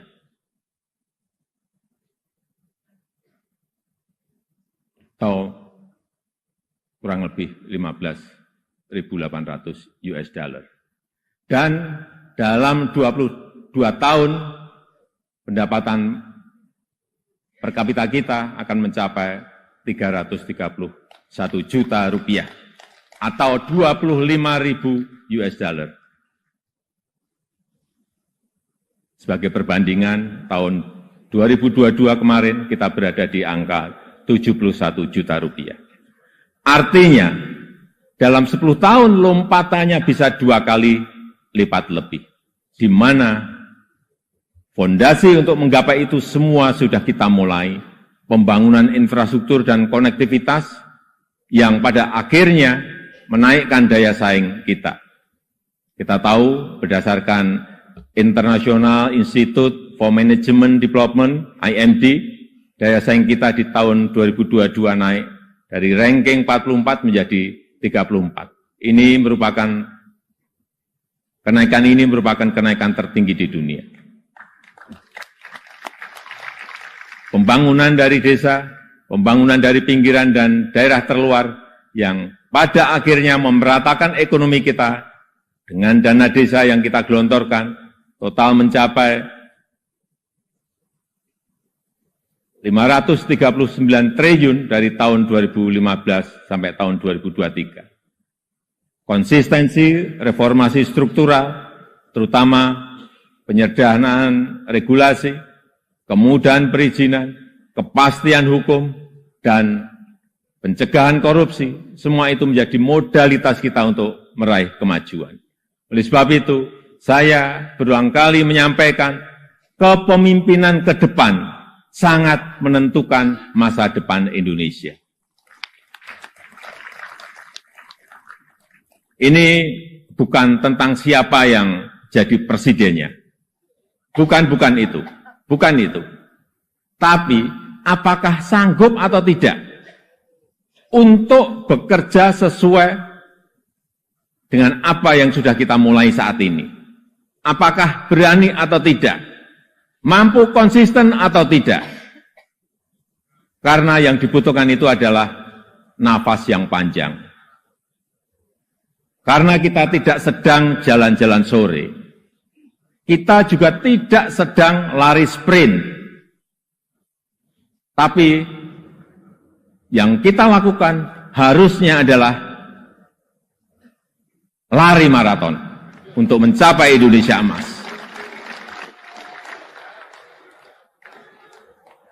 Bapak Ibu yang saya muliakan, tantangan ke depan tidaklah mudah. pilihan kebijakan akan semakin sulit, sehingga dibutuhkan keberanian, dibutuhkan kepercayaan untuk mengambil keputusan yang sulit, dan keputusan yang tidak populer.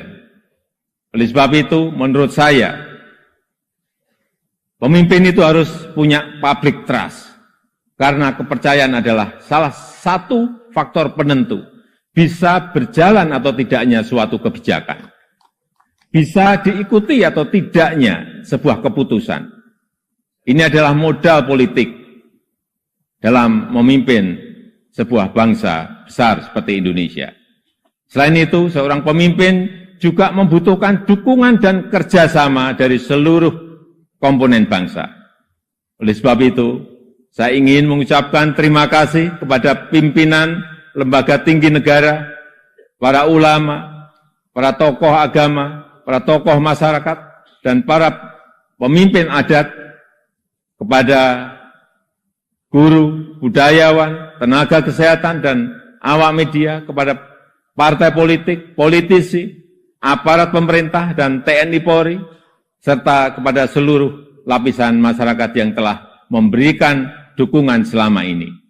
Saya juga menghargai upaya MPR dalam memperkokoh fondasi kebangsaan, meningkatkan pemahaman ideologi bangsa, mengkaji substansi dan bentuk hukum pokok haluan negara, serta menguatkan kerjasama internasional untuk berkontribusi pada pemecahan persoalan global. Dukungan DPR juga sangat luar biasa besar dalam mendukung reformasi struktural, mendukung upaya perbaikan tata kelola pemerintahan, menghindari penyelewengan pengelolaan keuangan negara, dan mempersiapkan pelaksanaan pemilu serentak tahun 2024. DPD sesuai dengan kewenangannya juga telah aktif menyerap aspirasi masyarakat daerah, berperan dalam penyusunan beberapa RUU, dan juga melakukan telaah terhadap sistem tata negara kita. Kontribusi BPK juga sangat signifikan dalam mendorong pertanggungjawaban anggaran serta perbaikan berkelanjutan program prioritas nasional.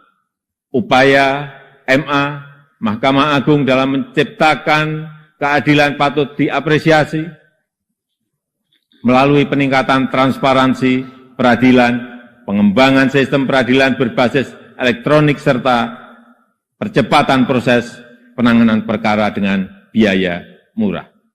MK, Mahkamah Konstitusi, juga terbukti semakin cepat dalam menyelesaikan perkara, transparansi dalam proses persidangannya, dan mempermudah pelayanan para pencari keadilan.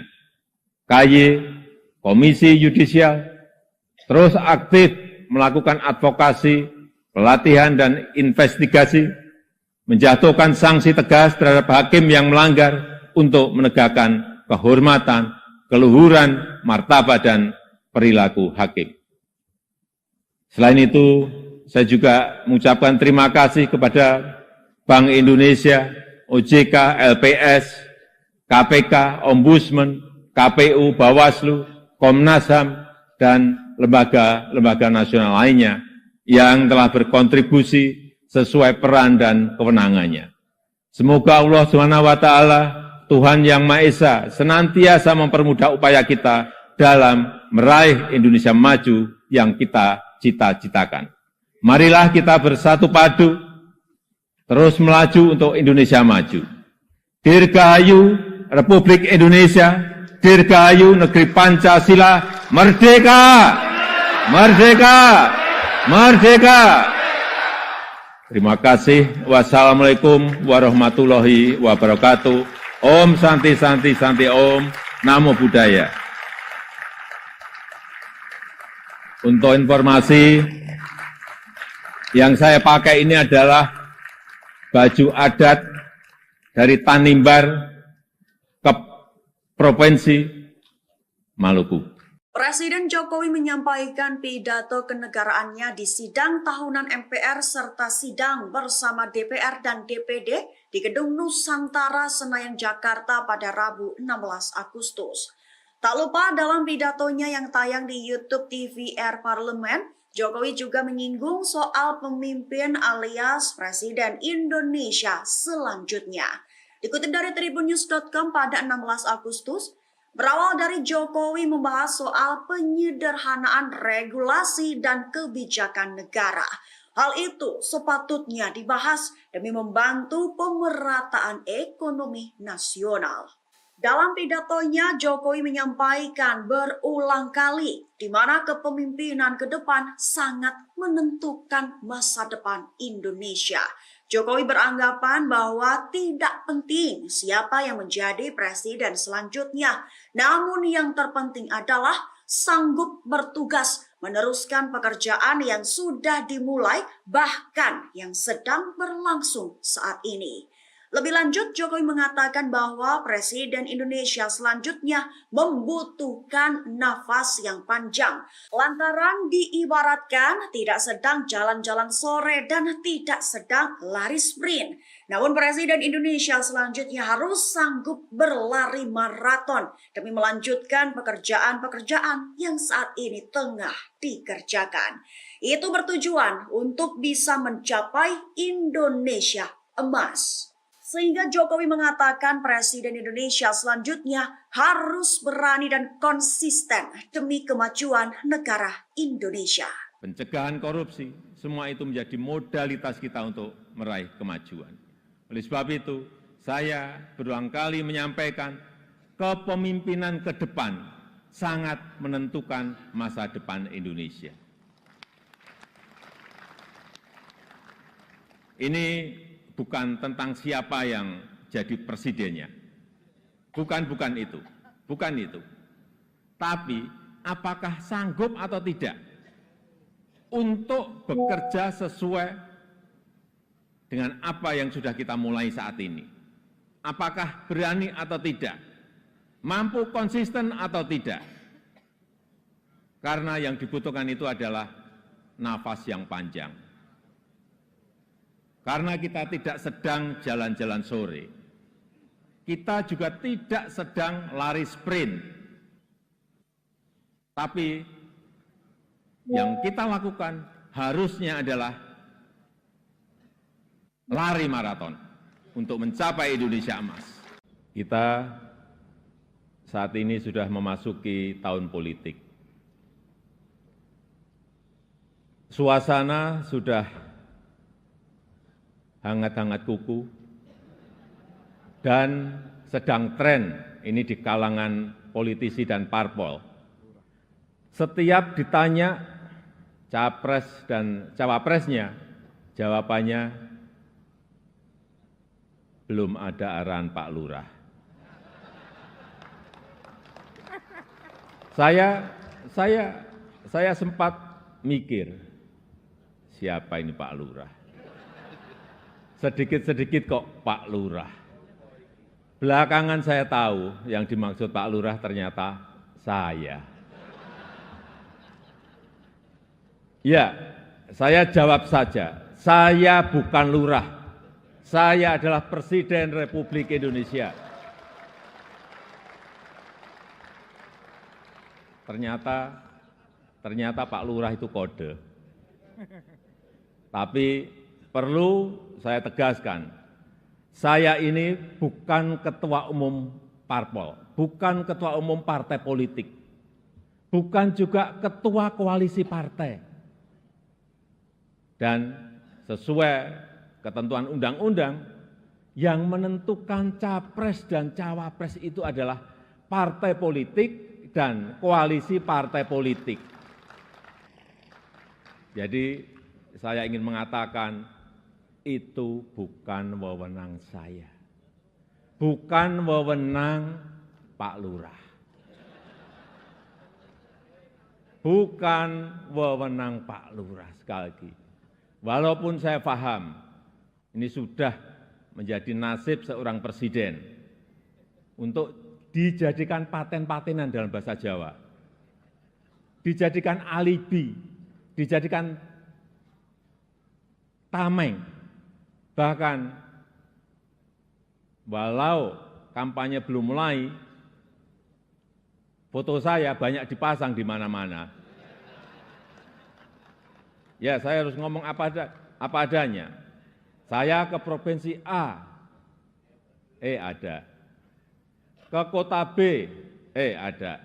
Ke kabupaten C, ada juga. Sampai ke tikungan-tikungan desa saya lihat, ada juga. Tapi bukan foto saya sendirian. Ada di sebelahnya bareng capres. Ya, saya kira menurut saya juga enggak apa-apa, boleh-boleh saja. Presiden Jokowi mengatakan bahwa ia menerima setiap ejekan dan jika disebut tolol, plonga-plongo, bodoh, hingga Fir'aun oleh sebagian masyarakat. Hal itu dikatakan Jokowi dalam sambutannya pada sidang tahunan MPR dan sidang bersama DPR dan DPD 2023 di Gedung DPR Senayan, Jakarta pada 16 Agustus. Dikutip dari Kompas.com pada 16 Agustus, Jokowi menyampaikan hal itu berawal dari mengatakan soal permasalahan rakyat di pinggiran. Berkat media sosial, apapun bisa disampaikan oleh masyarakat kepada Presiden, mulai dari kemarahan hingga ejekan.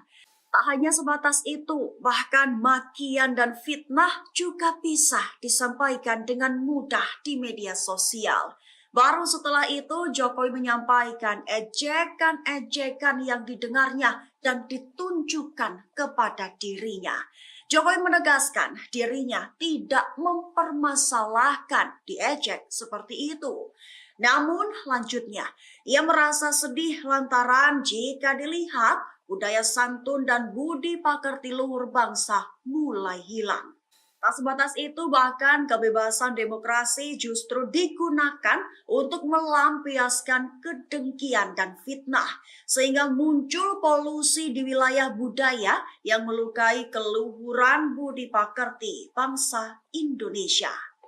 Dan dengan adanya media sosial seperti sekarang ini, apapun bisa disampaikan kepada Presiden. Mulai dari masalah rakyat di pinggiran, sampai kemarahan, sampai ejekan, dan bahkan makian, dan fitnahan, bisa dengan mudah disampaikan dengan media sosial. Saya tahu ada yang mengatakan saya ini bodoh, plonga-plongo, tidak tahu apa-apa, Fir'aun, tolol, ya enggak apa-apa. Sebagai pribadi saya menerima saja. Saya ingin mengatakan itu bukan wewenang saya. Bukan wewenang Pak Lurah. Bukan wewenang Pak Lurah, sekali lagi. Walaupun saya paham ini sudah menjadi nasib seorang presiden untuk dijadikan paten-patenan dalam bahasa Jawa, dijadikan alibi, dijadikan tameng, bahkan walau kampanye belum mulai, foto saya banyak dipasang di mana-mana. Ya, saya harus ngomong apa adanya. Saya ke provinsi A, ada. Ke kota B, ada. Ke kabupaten C, ada juga. Sampai ke tikungan-tikungan desa saya lihat, ada juga. Tapi bukan foto saya sendirian. Ada di sebelahnya bareng capres. Ya, saya kira menurut saya juga enggak apa-apa, boleh-boleh saja. Bapak Ibu yang saya muliakan, posisi presiden itu tidak senyaman yang dipersepsikan. Ada tanggung jawab besar yang harus diemban, banyak permasalahan rakyat yang harus diselesaikan. Dan dengan adanya media sosial seperti sekarang ini, apapun bisa disampaikan kepada Presiden. Mulai dari masalah rakyat di pinggiran, sampai kemarahan, sampai ejekan, dan bahkan makian, dan fitnahan bisa dengan mudah disampaikan dengan media sosial. Saya tahu ada yang mengatakan saya ini bodoh, pelongo-pelongo, tidak tahu apa-apa, Fir'aun, tolol. Ya enggak apa-apa. Sebagai pribadi saya menerima saja. Bapak Ibu yang saya muliakan, tantangan ke depan tidaklah mudah. Pilihan kebijakan akan semakin sulit, sehingga dibutuhkan keberanian, dibutuhkan kepercayaan untuk mengambil keputusan yang sulit dan keputusan yang tidak populer. Oleh sebab itu, menurut saya, pemimpin itu harus punya public trust, karena kepercayaan adalah salah satu faktor penentu bisa berjalan atau tidaknya suatu kebijakan, bisa diikuti atau tidaknya sebuah keputusan. Ini adalah modal politik dalam memimpin sebuah bangsa besar seperti Indonesia. Selain itu, seorang pemimpin juga membutuhkan dukungan dan kerjasama dari seluruh komponen bangsa. Oleh sebab itu, saya ingin mengucapkan terima kasih kepada pimpinan lembaga tinggi negara, para ulama, para tokoh agama, para tokoh masyarakat, dan para pemimpin adat, kepada guru, budayawan, tenaga kesehatan, dan awak media, kepada partai politik, politisi, aparat pemerintah, dan TNI Polri, serta kepada seluruh lapisan masyarakat yang telah memberikan dukungan selama ini. Bahkan makian dan fitnahan bisa dengan mudah disampaikan dengan media sosial. Saya tahu ada yang mengatakan saya ini bodoh, pelongo-pelongo, tidak tahu apa-apa, Fir'aun, tolol. Ya enggak apa-apa. Sebagai pribadi saya menerima saja. Tapi yang membuat saya sedih, budaya santun dan budaya dan budi pekerti luhur bangsa ini kok kelihatannya mulai hilang. Kebebasan dan demokrasi digunakan untuk melampiaskan kedengkian dan fitnah. Polusi di wilayah budaya ini, sekali lagi polusi di wilayah budaya ini sangat melukai keluhuran budi pekerti bangsa Indonesia yang besar. Assalamualaikum warahmatullahi wabarakatuh. Selamat pagi, salam sejahtera bagi kita semuanya. Shalom, Om Swastiastu, Namo Buddhaya, salam kebajikan. Yang saya hormati Wakil Presiden Republik Indonesia, Bapak Profesor Dr. Kyai Haji Ma'ruf Amin beserta Ibu Wuri Estu Ma'ruf Amin. Yang saya hormati Ketua, para Wakil Ketua dan para anggota Majelis Permusyawaratan Rakyat Republik Indonesia. Yang saya hormati Ketua, para Wakil Ketua dan para anggota Dewan Perwakilan Rakyat Republik Indonesia. Yang saya hormati Ketua, para Wakil Ketua dan para anggota Dewan Perwakilan Daerah Republik Indonesia.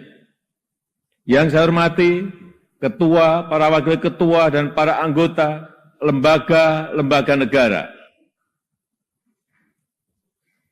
Yang saya hormati Ibu Profesor Dr. Hajah Megawati Soekarno Putri, Presiden Republik Indonesia kelima. Yang saya hormati Bapak Jenderal TNI Tri Sutrisno dan Bapak Dr. Haji Hamzahas. Yang saya hormati Bapak Haji Muhammad Yusuf Kalla beserta Ibu Hajah Mufidah Yusuf Kalla. Yang saya hormati Ibu Hajah Sinta Nuriyah Abdurrahman Wahid, yang saya hormati Yang Mulia para Duta Besar negara-negara sahabat, dan para pimpinan perwakilan badan dan organisasi internasional. Yang saya hormati para Menteri Kabinet Indonesia Maju, Jaksa Agung, Panglima TNI dan Kapolri, serta Kabin. Yang saya hormati para Ketua Umum Partai Politik, Bapak Ibu, Saudara-saudara sebangsa dan setanah air, para hadirin yang saya muliakan. Kita saat ini sudah memasuki tahun politik. Suasana sudah hangat-hangat kuku dan sedang tren ini di kalangan politisi dan parpol. Setiap ditanya capres dan cawapresnya, jawabannya belum ada arahan Pak Lurah. Saya sempat mikir, siapa ini Pak Lurah? Sedikit-sedikit kok Pak Lurah. Belakangan saya tahu yang dimaksud Pak Lurah ternyata saya. Ya, saya jawab saja, saya bukan lurah. Saya adalah Presiden Republik Indonesia. Ternyata Pak Lurah itu kode. Tapi perlu saya tegaskan, saya ini bukan ketua umum parpol, bukan ketua umum partai politik, bukan juga ketua koalisi partai. Dan sesuai ketentuan undang-undang, yang menentukan capres dan cawapres itu adalah partai politik dan koalisi partai politik. Jadi saya ingin mengatakan, itu bukan wewenang saya. Bukan wewenang Pak Lurah. Bukan wewenang Pak Lurah, sekali lagi. Walaupun saya paham, ini sudah menjadi nasib seorang presiden untuk dijadikan paten-patenan dalam bahasa Jawa. Dijadikan alibi, dijadikan tameng. Bahkan, walau kampanye belum mulai, foto saya banyak dipasang di mana-mana. Ya, saya harus ngomong apa adanya.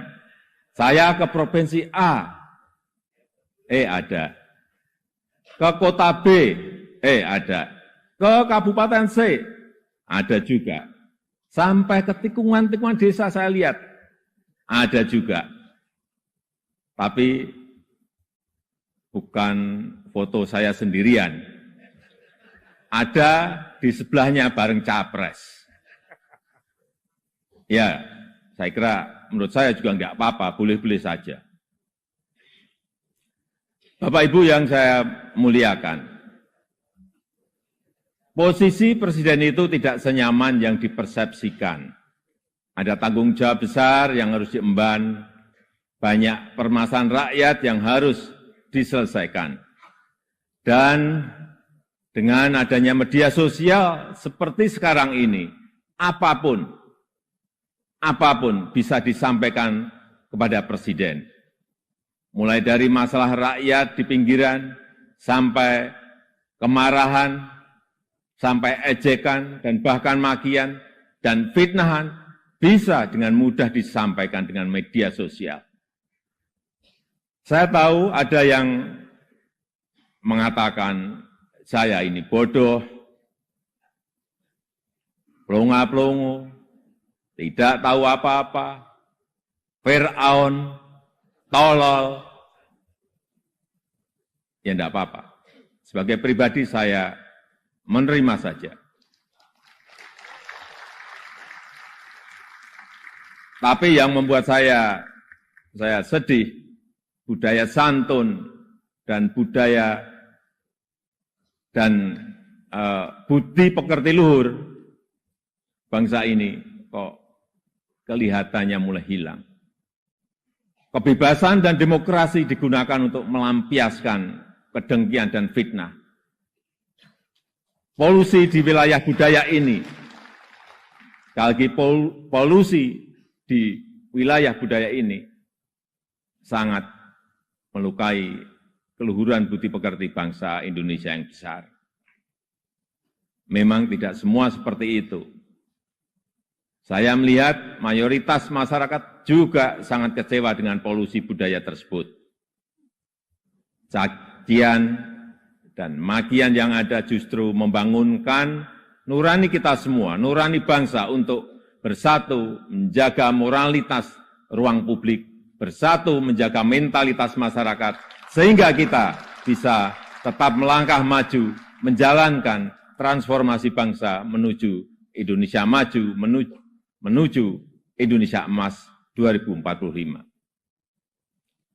Ini yang bolak-balik saya sampaikan di setiap kesempatan, bahwa Indonesia saat ini punya peluang besar untuk meraih Indonesia emas di 2045, meraih posisi jadi 5 besar kekuatan ekonomi dunia. Kita punya kesempatan. Dan tidak hanya peluangnya saja, tetapi strategi meraihnya sudah ada, sudah dirumuskan. Tinggal apakah kita mau memfokuskan energi kita untuk bergerak maju, atau justru membuang energi kita untuk hal-hal yang tidak produktif, yang memecah belah, bahkan yang membuat kita melangkah mundur. Bapak, Ibu, saudara-saudara sebangsa dan setanah air, para hadirin yang saya muliakan.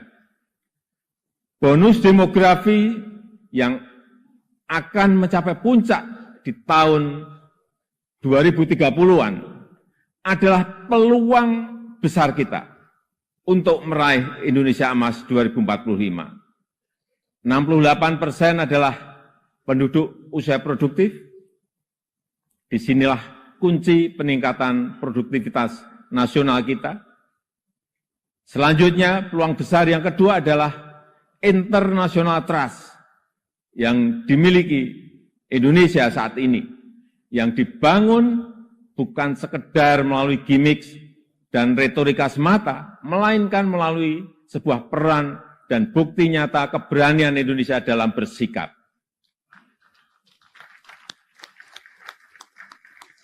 Momentum presidensi Indonesia di G20, keketuaan Indonesia di ASEAN, konsistensi Indonesia dalam menjunjung HAM, kemanusiaan dan kesetaraan, serta kesuksesan Indonesia menghadapi krisis dunia 3 tahun terakhir ini, telah mendongkrak dan menempatkan Indonesia kembali dalam peta percaturan dunia.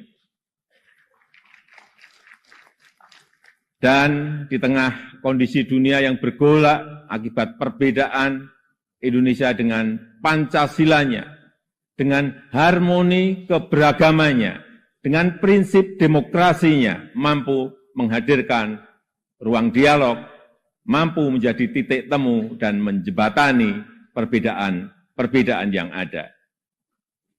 Lembaga think tank Australia, Lowy Institute, menyebut Indonesia sebagai middle power in Asia, dengan diplomatic influence yang terus meningkat tajam, dan Indonesia termasuk satu dari 6 negara Asia yang mengalami kenaikan comprehensive power. Tapi kemudian ada yang bilang, memang kenapa dengan international trust yang tinggi? Rakyat kan makannya nasi.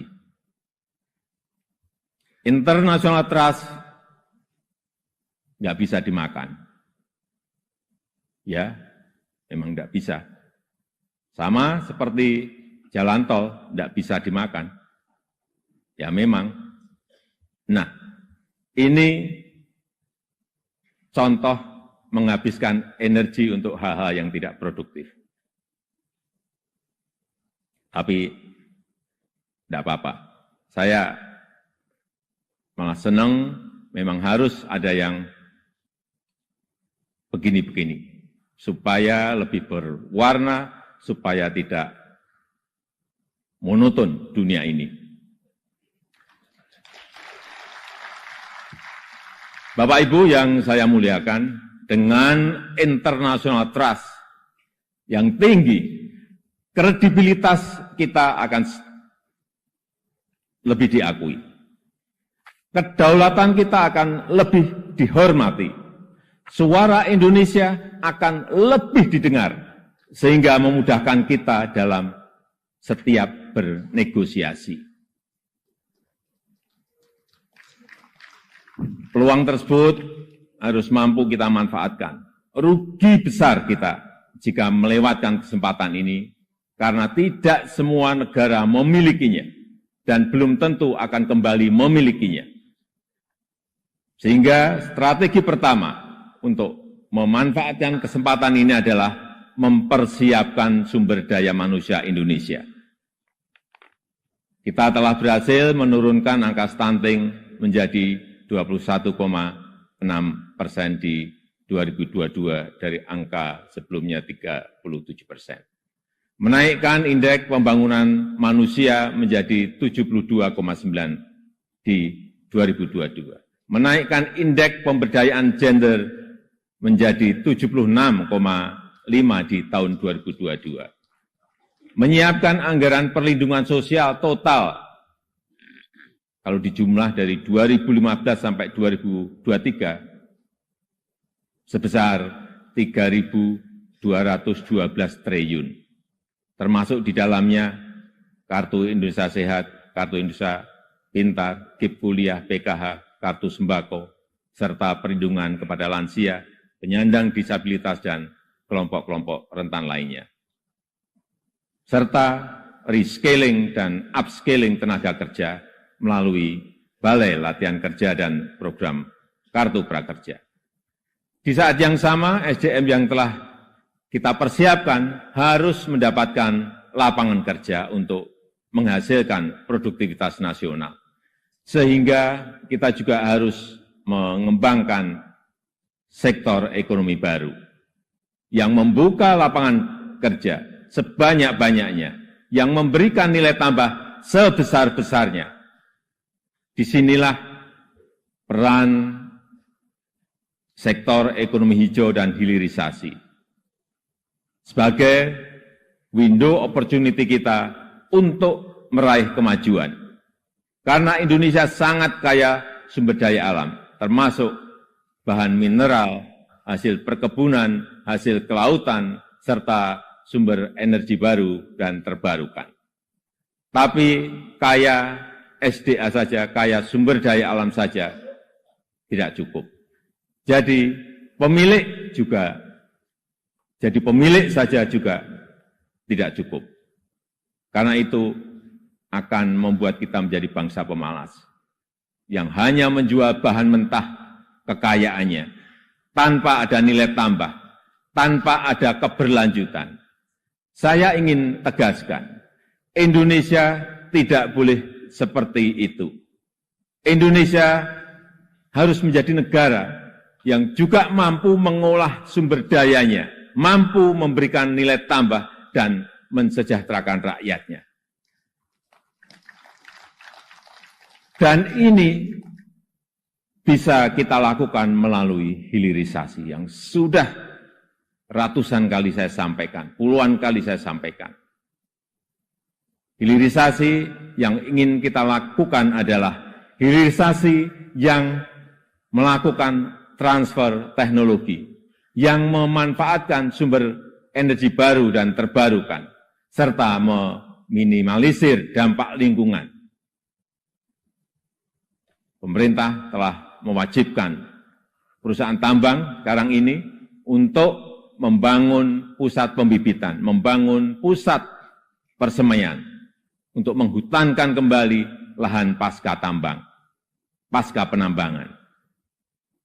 Hilirisasi yang ingin kita lakukan adalah hilirisasi yang tidak hanya pada komoditas mineral, tapi juga non-mineral, seperti sawit, rumput laut, kelapa, dan komoditas-komoditas potensial lainnya, yang mengoptimalkan kandungan lokal, yang bermitra dengan UMKM, bermitra dengan petani, bermitra dengan nelayan, sehingga manfaatnya terasa langsung bagi rakyat kecil.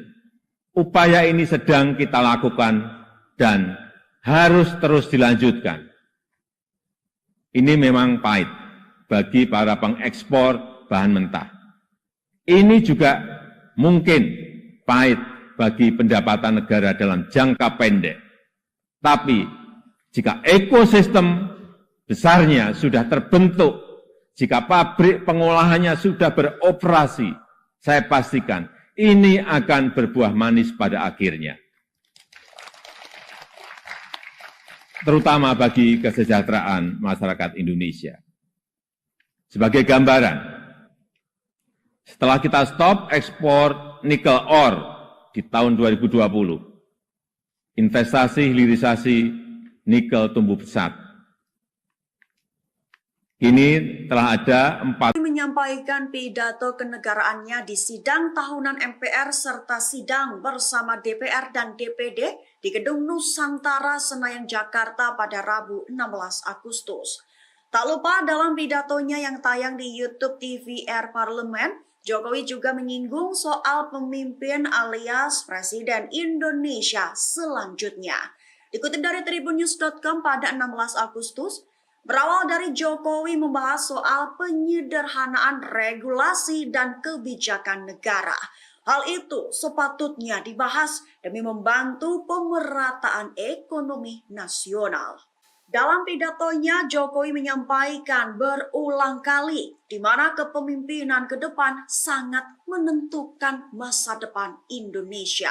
Jokowi beranggapan bahwa tidak penting siapa yang menjadi presiden selanjutnya, namun yang terpenting adalah sanggup bertugas meneruskan pekerjaan yang sudah dimulai, bahkan yang sedang berlangsung saat ini. Lebih lanjut, Jokowi mengatakan bahwa Presiden Indonesia selanjutnya membutuhkan nafas yang panjang. Lantaran diibaratkan tidak sedang jalan-jalan sore dan tidak sedang lari sprint. Namun Presiden Indonesia selanjutnya harus sanggup berlari maraton demi melanjutkan pekerjaan-pekerjaan yang saat ini tengah dikerjakan.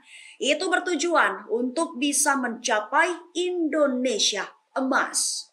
Sehingga Jokowi mengatakan Presiden Indonesia selanjutnya harus berani dan konsisten demi kemajuan negara Indonesia. Pencegahan korupsi, semua itu menjadi modalitas kita untuk meraih kemajuan.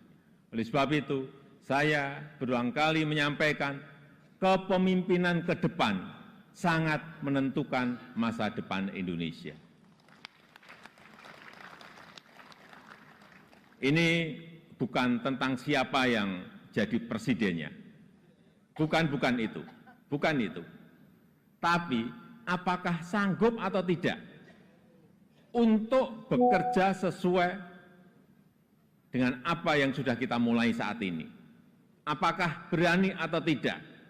Mampu konsisten atau tidak? Karena yang dibutuhkan itu adalah nafas yang panjang. Karena kita tidak sedang jalan-jalan sore, kita juga tidak sedang lari sprint. Tapi yang kita lakukan harusnya adalah lari maraton untuk mencapai Indonesia emas. Kita saat ini sudah memasuki tahun politik. Suasana sudah hangat-hangat kuku, dan sedang tren ini di kalangan politisi dan parpol. Setiap ditanya capres dan cawapresnya, jawabannya belum ada arahan Pak Lurah.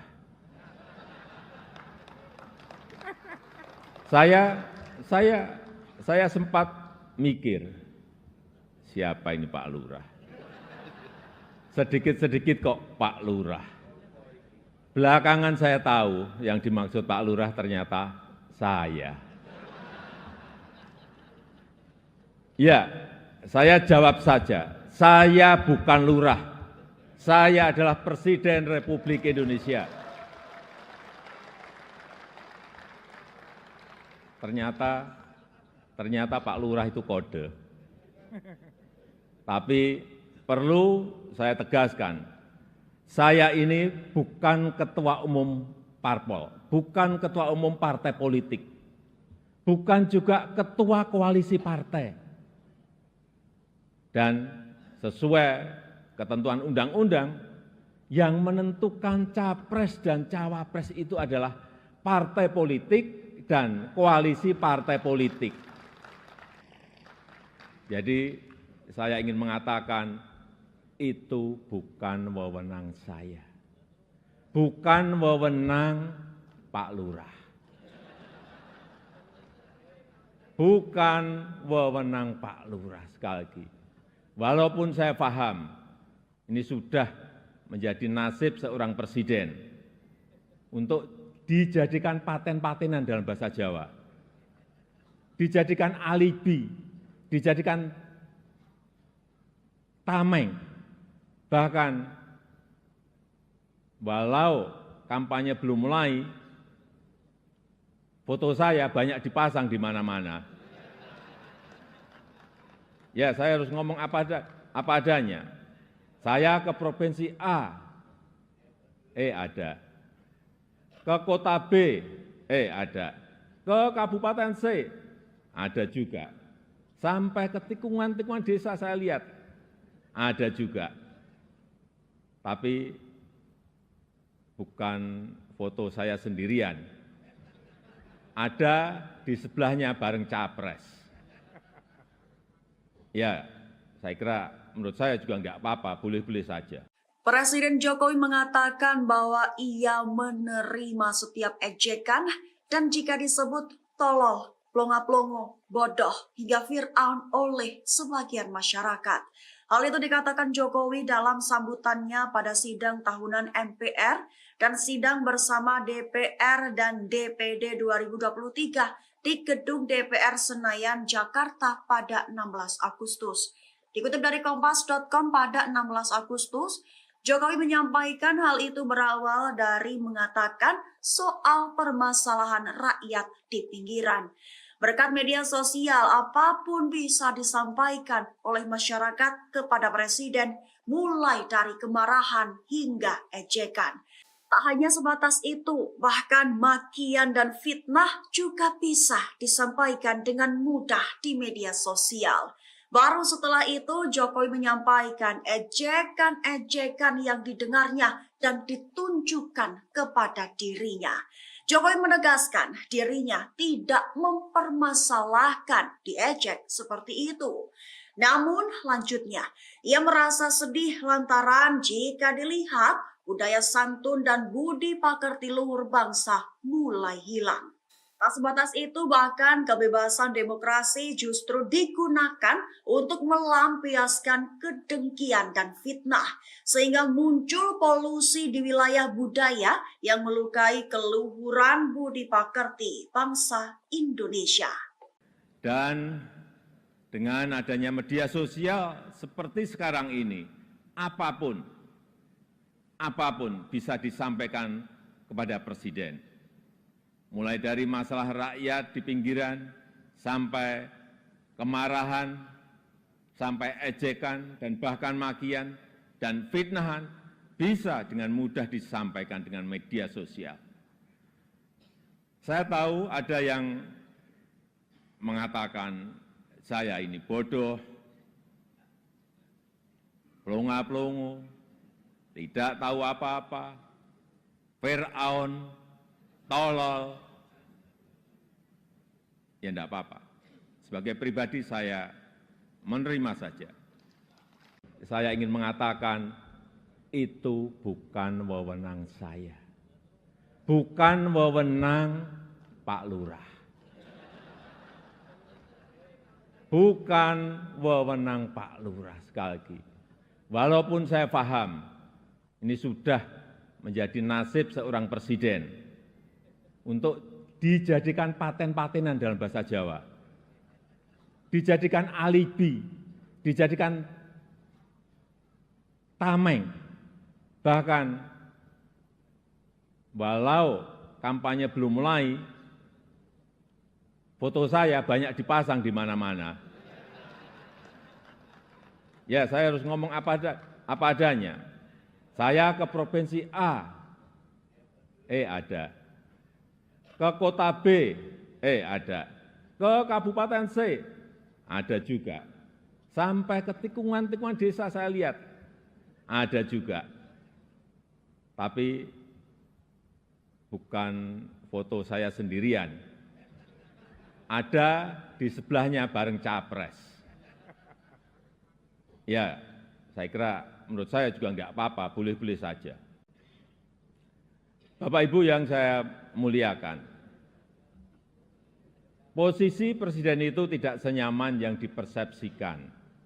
Ada tanggung jawab besar yang harus diemban, banyak permasalahan rakyat yang harus diselesaikan. Dan dengan adanya media sosial seperti sekarang ini, apapun bisa disampaikan kepada presiden. Mulai dari masalah rakyat di pinggiran, sampai kemarahan, sampai ejekan, dan bahkan makian, dan fitnahan, bisa dengan mudah disampaikan dengan media sosial. Saya tahu ada yang mengatakan saya ini bodoh, pelongo-pelongo, tidak tahu apa-apa, Fir'aun, tolol. Ya enggak apa-apa. Sebagai pribadi saya menerima saja. Bapak Ibu yang saya muliakan, tantangan ke depan tidaklah mudah. Pilihan kebijakan akan semakin sulit, sehingga dibutuhkan keberanian, dibutuhkan kepercayaan untuk mengambil keputusan yang sulit, dan keputusan yang tidak populer. Oleh sebab itu, menurut saya, pemimpin itu harus punya public trust, karena kepercayaan adalah salah satu faktor penentu bisa berjalan atau tidaknya suatu kebijakan, bisa diikuti atau tidaknya sebuah keputusan. Ini adalah modal politik dalam memimpin sebuah bangsa besar seperti Indonesia. Selain itu, seorang pemimpin juga membutuhkan dukungan dan kerjasama dari seluruh komponen bangsa. Oleh sebab itu, saya ingin mengucapkan terima kasih kepada pimpinan lembaga tinggi negara, para ulama, para tokoh agama, para tokoh masyarakat, dan para pemimpin adat, kepada guru, budayawan, tenaga kesehatan, dan awak media, kepada partai politik, politisi, aparat pemerintah, dan TNI Polri, serta kepada seluruh lapisan masyarakat yang telah memberikan dukungan selama ini. Bahkan makian dan fitnahan bisa dengan mudah disampaikan dengan media sosial. Saya tahu ada yang mengatakan saya ini bodoh, pelongo-pelongo, tidak tahu apa-apa, Fir'aun, tolol. Ya enggak apa-apa. Sebagai pribadi saya menerima saja.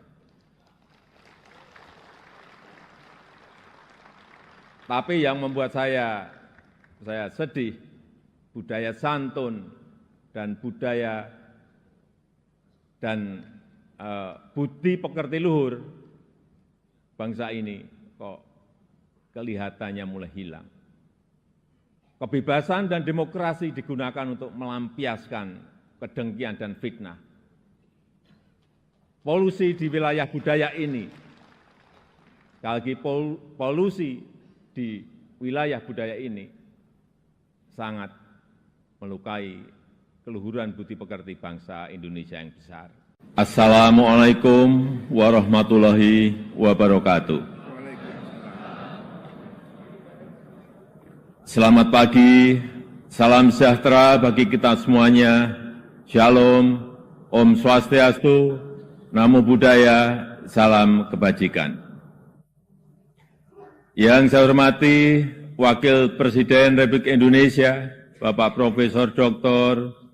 Kyai Haji Ma'ruf Amin beserta Ibu Wuri Estu Ma'ruf Amin. Yang saya hormati Ketua, para Wakil Ketua dan para anggota Majelis Permusyawaratan Rakyat Republik Indonesia. Yang saya hormati Ketua, para Wakil Ketua dan para anggota Dewan Perwakilan Rakyat Republik Indonesia. Yang saya hormati Ketua, para Wakil Ketua dan para anggota Dewan Perwakilan Daerah Republik Indonesia. Yang saya hormati Ketua, para Wakil Ketua dan para anggota lembaga-lembaga negara. Yang saya hormati Ibu Profesor Dr. Hajah Megawati Soekarno Putri, Presiden Republik Indonesia kelima. Yang saya hormati Bapak Jenderal TNI Tri Sutrisno dan Bapak Dr. Haji Hamzahas. Yang saya hormati Bapak Haji Muhammad Yusuf Kalla beserta Ibu Hajah Mufidah Yusuf Kalla. Yang saya hormati Ibu Hajah Sinta Nuriyah Abdurrahman Wahid. Yang saya hormati Yang Mulia para Duta Besar negara-negara sahabat dan para pimpinan perwakilan badan dan organisasi internasional. Yang saya hormati para Menteri Kabinet Indonesia Maju, Jaksa Agung, Panglima TNI dan Kapolri, serta Kabin. Yang saya hormati para Ketua Umum Partai Politik, Bapak, Ibu, Saudara-saudara sebangsa dan setanah air, para hadirin yang saya muliakan. Kita saat ini sudah memasuki tahun politik. Suasana sudah hangat-hangat kuku dan sedang tren ini di kalangan politisi dan parpol. Setiap ditanya capres dan cawapresnya, jawabannya belum ada arahan Pak Lurah. Saya sempat mikir, siapa ini Pak Lurah? Sedikit-sedikit kok Pak Lurah. Belakangan saya tahu yang dimaksud Pak Lurah ternyata saya. Ya, saya jawab saja, saya bukan lurah. Saya adalah Presiden Republik Indonesia. Ternyata Pak Lurah itu kode. Tapi perlu saya tegaskan, saya ini bukan ketua umum parpol, bukan ketua umum partai politik, bukan juga ketua koalisi partai. Dan sesuai ketentuan undang-undang, yang menentukan capres dan cawapres itu adalah partai politik dan koalisi partai politik. Jadi saya ingin mengatakan, itu bukan wewenang saya. Bukan wewenang Pak Lurah. Bukan wewenang Pak Lurah, sekali lagi. Walaupun saya paham, ini sudah menjadi nasib seorang presiden untuk dijadikan paten-patenan dalam bahasa Jawa. Dijadikan alibi, dijadikan tameng. Bahkan, walau kampanye belum mulai, foto saya banyak dipasang di mana-mana. Ya, saya harus ngomong apa apa adanya. Saya ke provinsi A, ada. Ke kota B, ada. Ke kabupaten C, ada juga. Sampai ke tikungan-tikungan desa saya lihat, ada juga. Tapi bukan foto saya sendirian. Ada di sebelahnya bareng capres. Ya, saya kira menurut saya juga enggak apa-apa, boleh-boleh saja. Bapak Ibu yang saya muliakan, posisi presiden itu tidak senyaman yang dipersepsikan. Ada tanggung jawab besar yang harus diemban, banyak permasalahan rakyat yang harus diselesaikan. Dan dengan adanya media sosial seperti sekarang ini, apapun bisa disampaikan kepada presiden. Mulai dari masalah rakyat di pinggiran, sampai kemarahan, sampai ejekan, dan bahkan makian, dan fitnahan, bisa dengan mudah disampaikan dengan media sosial. Saya tahu ada yang mengatakan saya ini bodoh, pelongo-pelongo, tidak tahu apa-apa, Fir'aun, tolol. Ya enggak apa-apa. Sebagai pribadi saya menerima saja. Tapi yang membuat saya sedih, budaya santun dan budaya dan budi pekerti luhur bangsa ini kok kelihatannya mulai hilang. Kebebasan dan demokrasi digunakan untuk melampiaskan kedengkian dan fitnah. Polusi di wilayah budaya ini, sekali lagi polusi di wilayah budaya ini sangat melukai keluhuran budi pekerti bangsa Indonesia yang besar. Memang tidak semua seperti itu. Saya melihat mayoritas masyarakat juga sangat kecewa dengan polusi budaya tersebut. Cacian dan makian yang ada justru membangunkan nurani kita semua, nurani bangsa untuk bersatu menjaga moralitas ruang publik, bersatu menjaga mentalitas masyarakat, sehingga kita bisa tetap melangkah maju, menjalankan transformasi bangsa menuju Indonesia maju, menuju Indonesia emas 2045. Ini yang bolak-balik saya sampaikan di setiap kesempatan, bahwa Indonesia saat ini punya peluang besar untuk meraih Indonesia emas di 2045, meraih posisi jadi 5 besar kekuatan ekonomi dunia. Kita punya kesempatan. Dan tidak hanya peluangnya saja, tetapi strategi meraihnya sudah ada, sudah dirumuskan. Tinggal apakah kita mau memfokuskan energi kita untuk bergerak maju, atau justru membuang energi kita untuk hal-hal yang tidak produktif, yang memecah belah, bahkan yang membuat kita melangkah mundur. Bapak, Ibu, saudara-saudara sebangsa dan setanah air, para hadirin yang saya muliakan. Bonus demografi yang akan mencapai puncak di tahun 2030-an adalah peluang besar kita untuk meraih Indonesia emas 2045. 68% adalah penduduk usia produktif. Disinilah kunci peningkatan produktivitas nasional kita. Selanjutnya, peluang besar yang kedua adalah international trust yang dimiliki Indonesia saat ini, yang dibangun bukan sekedar melalui gimmick dan retorika semata, melainkan melalui sebuah peran dan bukti nyata keberanian Indonesia dalam bersikap.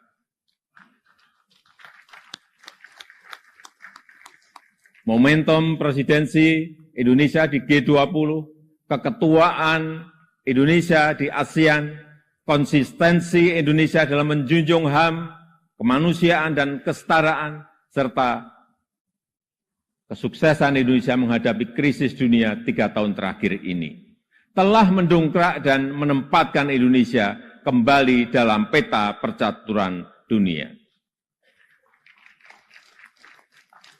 Dan di tengah kondisi dunia yang bergolak akibat perbedaan Indonesia dengan Pancasilanya, dengan harmoni keberagamannya, dengan prinsip demokrasinya, mampu menghadirkan ruang dialog, mampu menjadi titik temu dan menjembatani perbedaan yang ada. Lembaga think tank Australia, Lowy Institute, menyebut Indonesia sebagai middle power in Asia dengan diplomatic influence yang terus meningkat tajam, dan Indonesia termasuk satu dari 6 negara Asia yang mengalami kenaikan comprehensive power. Tapi kemudian ada yang bilang, memang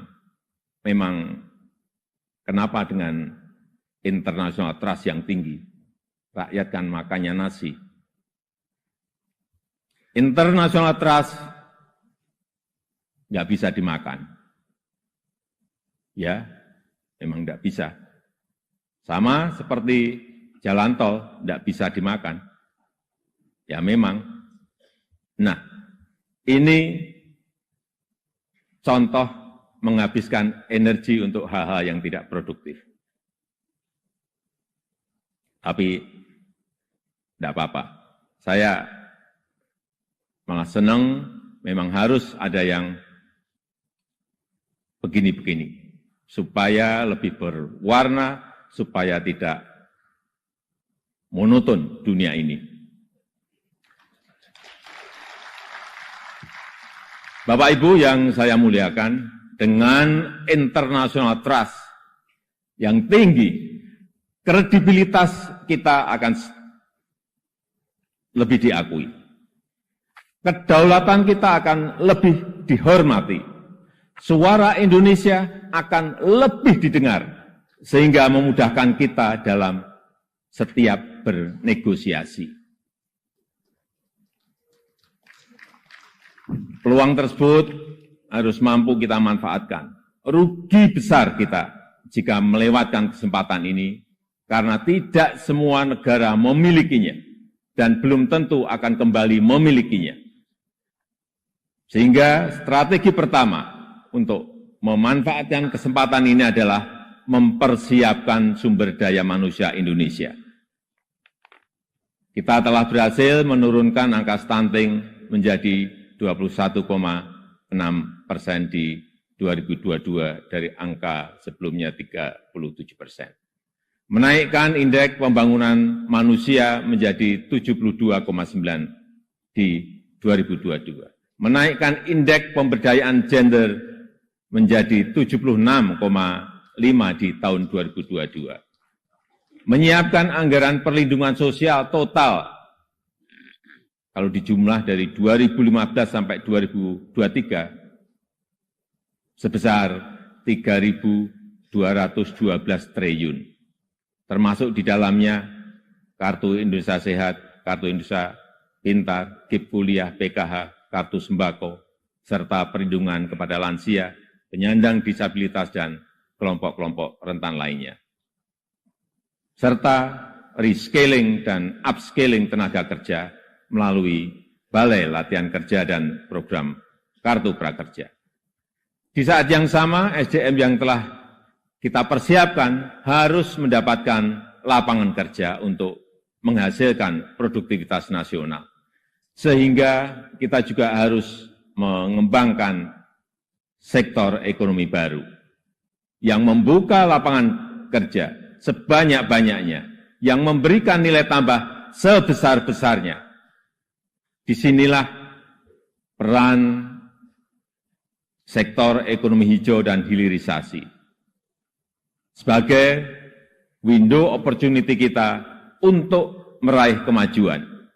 Karena Indonesia sangat kaya sumber daya alam, termasuk bahan mineral, hasil perkebunan, hasil kelautan, serta sumber energi baru dan terbarukan.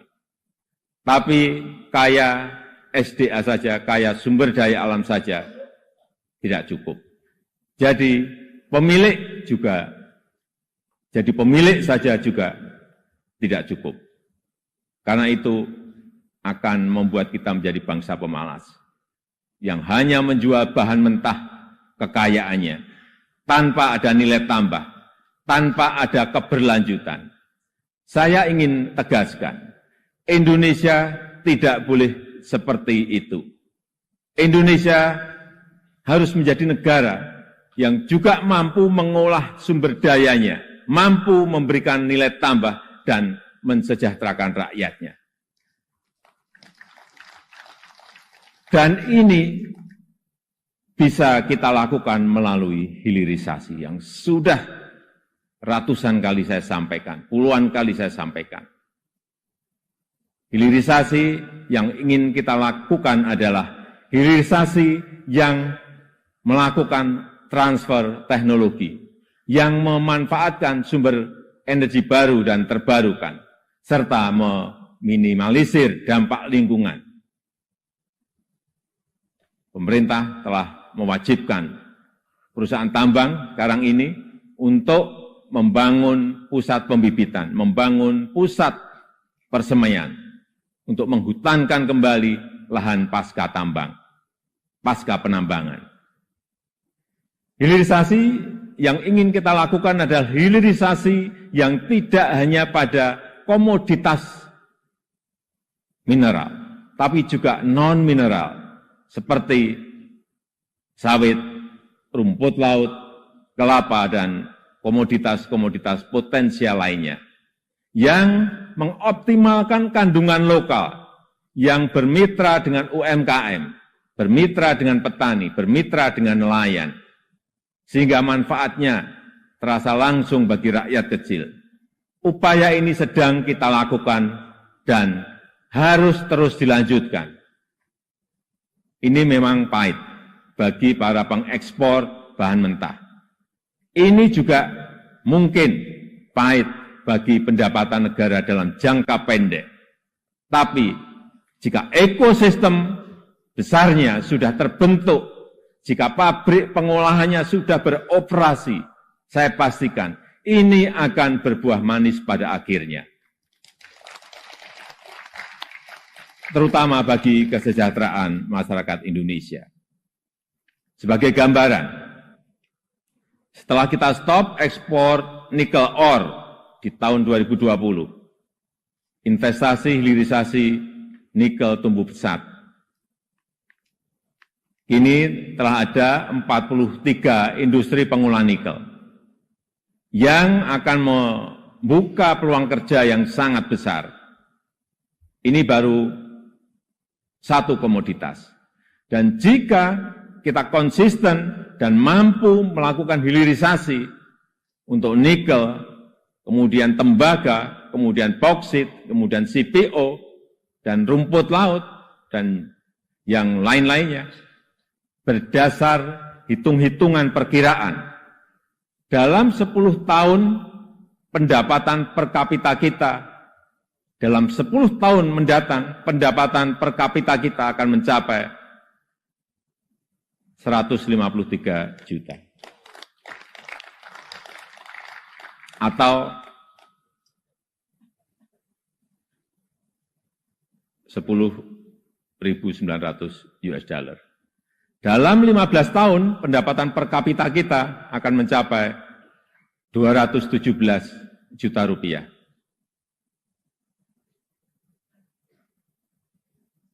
Atau kurang lebih 15.800 US dollar. Dan dalam 22 tahun, pendapatan per kapita kita akan mencapai 331 juta rupiah atau 25.000 US dollar. Sebagai perbandingan, tahun 2022 kemarin kita berada di angka 71 juta rupiah. Artinya, dalam 10 tahun lompatannya bisa 2 kali lipat lebih. Di mana fondasi untuk menggapai itu semua sudah kita mulai. Pembangunan infrastruktur dan konektivitas yang pada akhirnya menaikkan daya saing kita.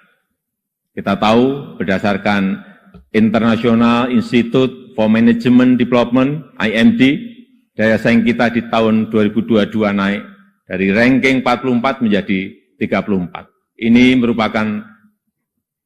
Kenaikan ini merupakan kenaikan tertinggi di dunia.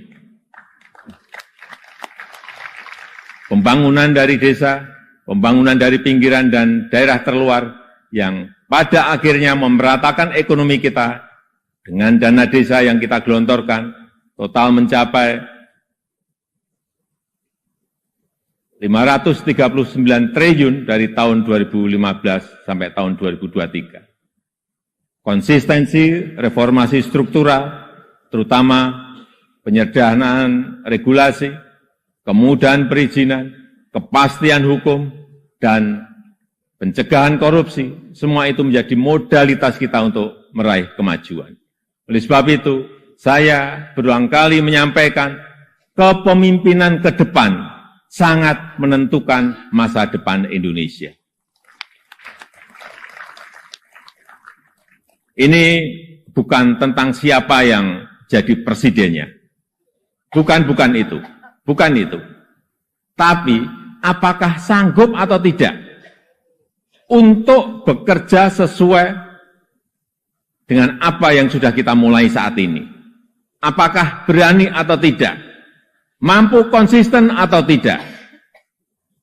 Karena yang dibutuhkan itu adalah nafas yang panjang. Karena kita tidak sedang jalan-jalan sore. Kita juga tidak sedang lari sprint. Tapi yang kita lakukan harusnya adalah lari maraton untuk mencapai Indonesia emas. Bapak Ibu yang saya muliakan, tantangan ke depan tidaklah mudah. Pilihan kebijakan akan semakin sulit. Sehingga dibutuhkan keberanian, dibutuhkan kepercayaan untuk mengambil keputusan yang sulit. Dan keputusan yang tidak populer. Oleh sebab itu, menurut saya, pemimpin itu harus punya public trust. Karena kepercayaan adalah salah satu faktor penentu bisa berjalan atau tidaknya suatu kebijakan. Bisa diikuti atau tidaknya sebuah keputusan. Ini adalah modal politik dalam memimpin sebuah bangsa besar seperti Indonesia. Selain itu, seorang pemimpin juga membutuhkan dukungan dan kerjasama dari seluruh komponen bangsa. Oleh sebab itu, saya ingin mengucapkan terima kasih kepada pimpinan lembaga tinggi negara, para ulama, para tokoh agama, para tokoh masyarakat, dan para pemimpin adat, kepada guru, budayawan, tenaga kesehatan, dan awak media, kepada partai politik, politisi, aparat pemerintah, dan TNI Polri, serta kepada seluruh lapisan masyarakat yang telah memberikan dukungan selama ini.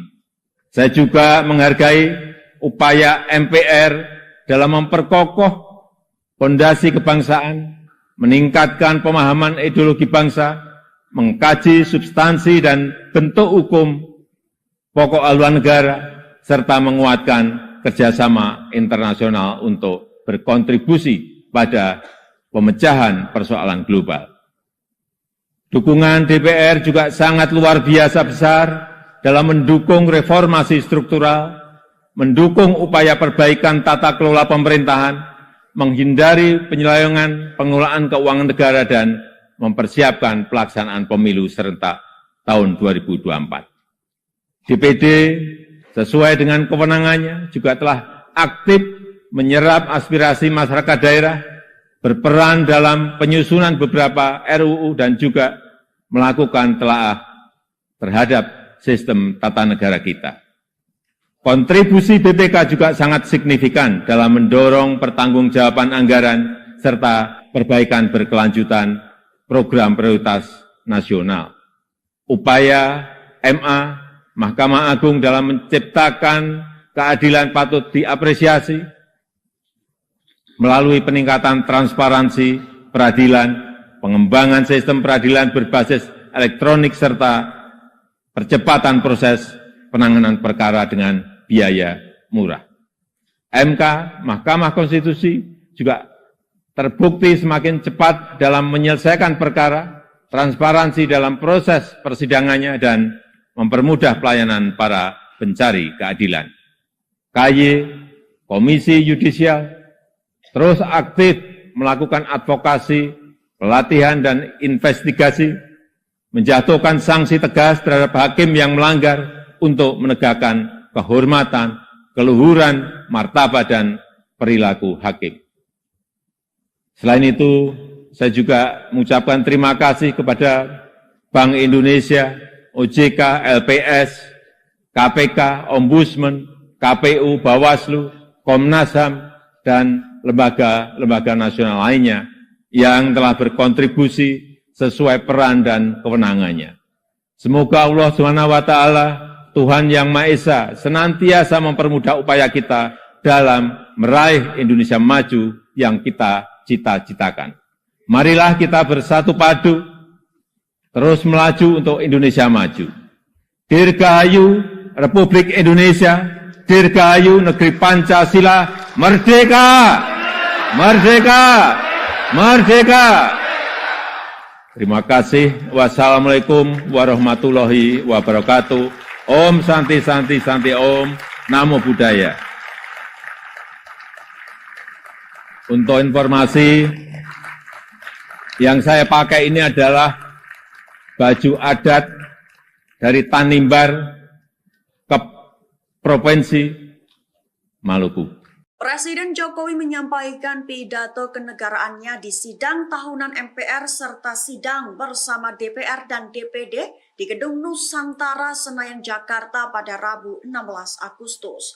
Tak lupa dalam pidatonya yang tayang di YouTube TVR Parlemen, Jokowi juga menyinggung soal pemimpin alias Presiden Indonesia selanjutnya.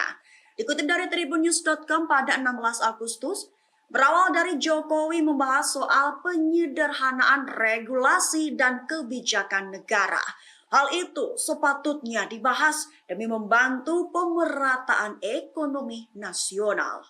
Dalam pidatonya, Jokowi menyampaikan berulang kali di mana kepemimpinan ke depan sangat menentukan masa depan Indonesia.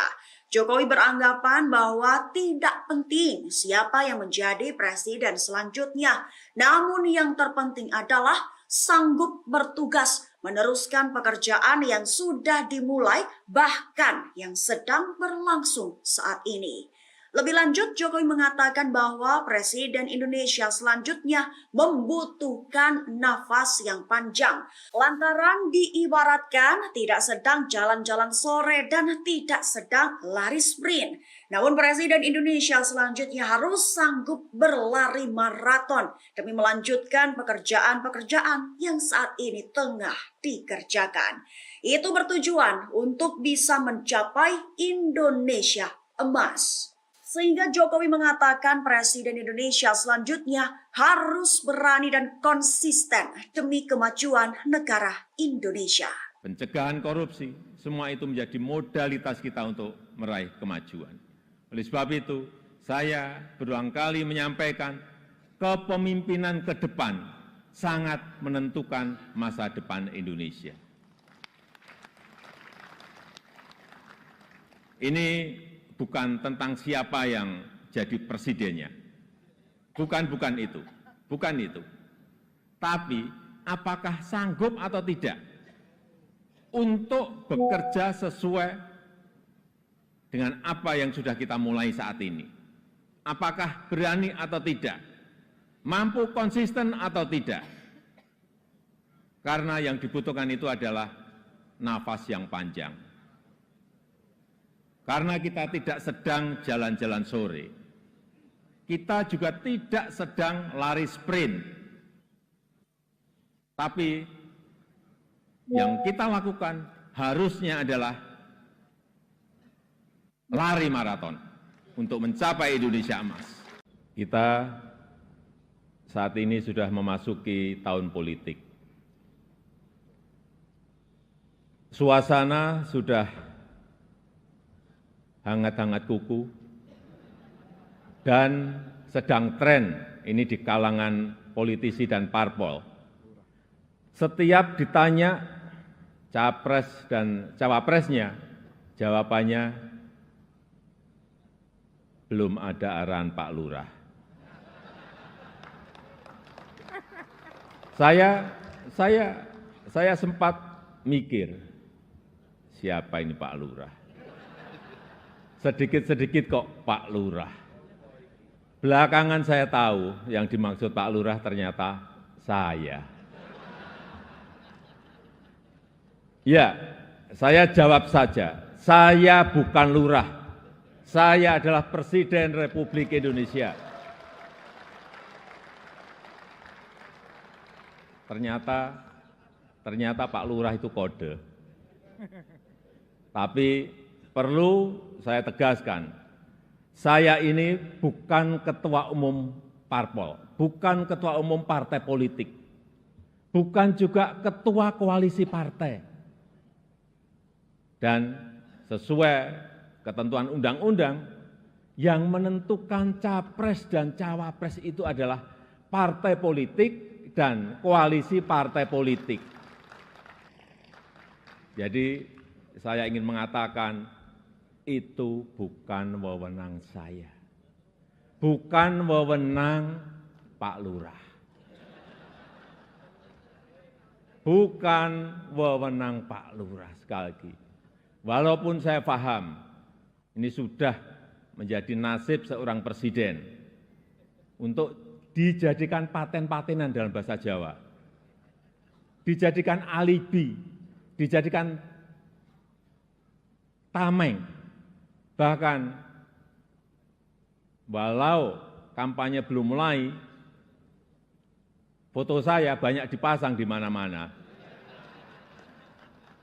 Ya, saya harus ngomong apa adanya. Saya ke provinsi A, ada. Ke kota B, ada. Ke kabupaten C, ada juga. Sampai ke tikungan-tikungan desa saya lihat, ada juga. Tapi bukan foto saya sendirian. Ada di sebelahnya bareng capres. Ya, saya kira menurut saya juga enggak apa-apa, boleh-boleh saja. Presiden Jokowi mengatakan bahwa ia menerima setiap ejekan dan jika disebut tolol, plonga-plongo, bodoh, hingga Fir'aun oleh sebagian masyarakat.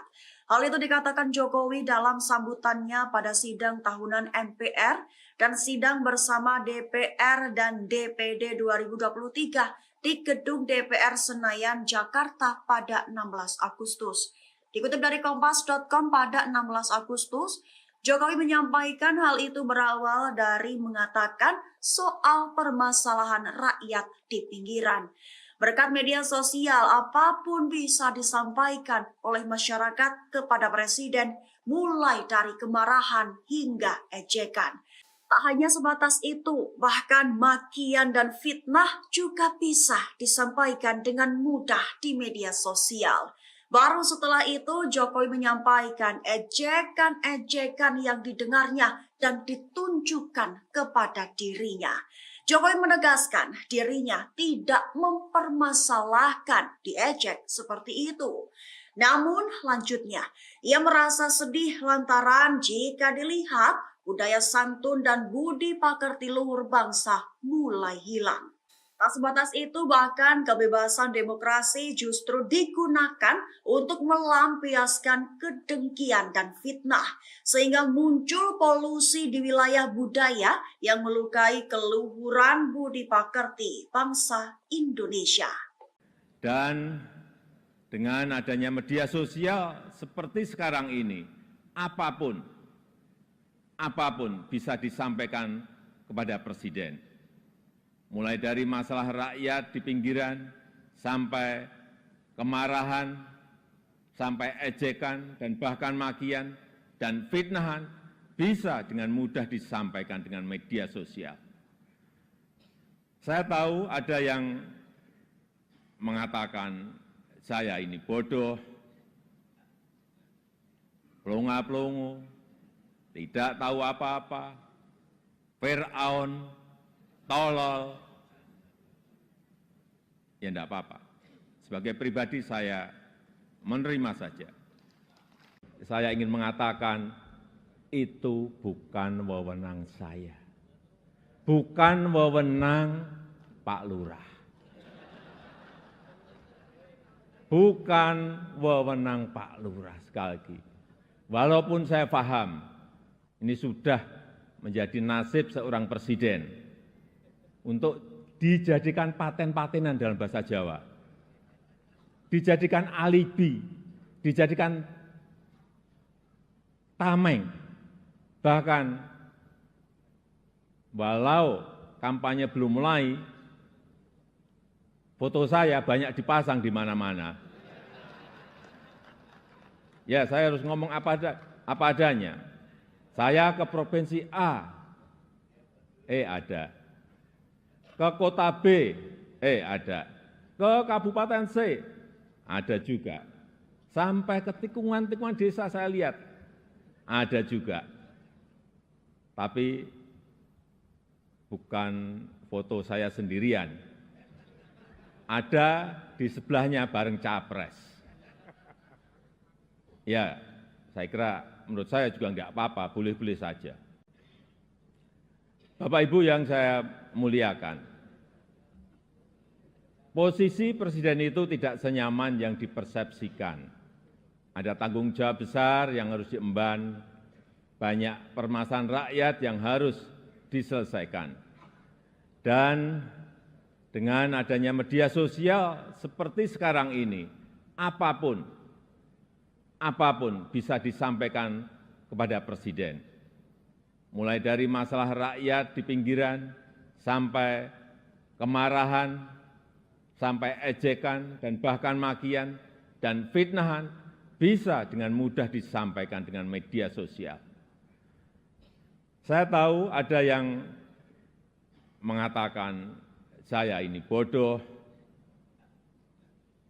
pelongo-pelongo, tidak tahu apa-apa, Fir'aun, tolol. Ya enggak apa-apa. Sebagai pribadi saya menerima saja. Bapak Ibu yang saya muliakan, tantangan ke depan tidaklah mudah.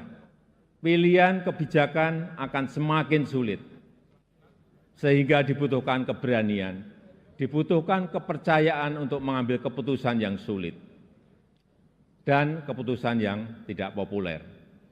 Oleh sebab itu, menurut saya,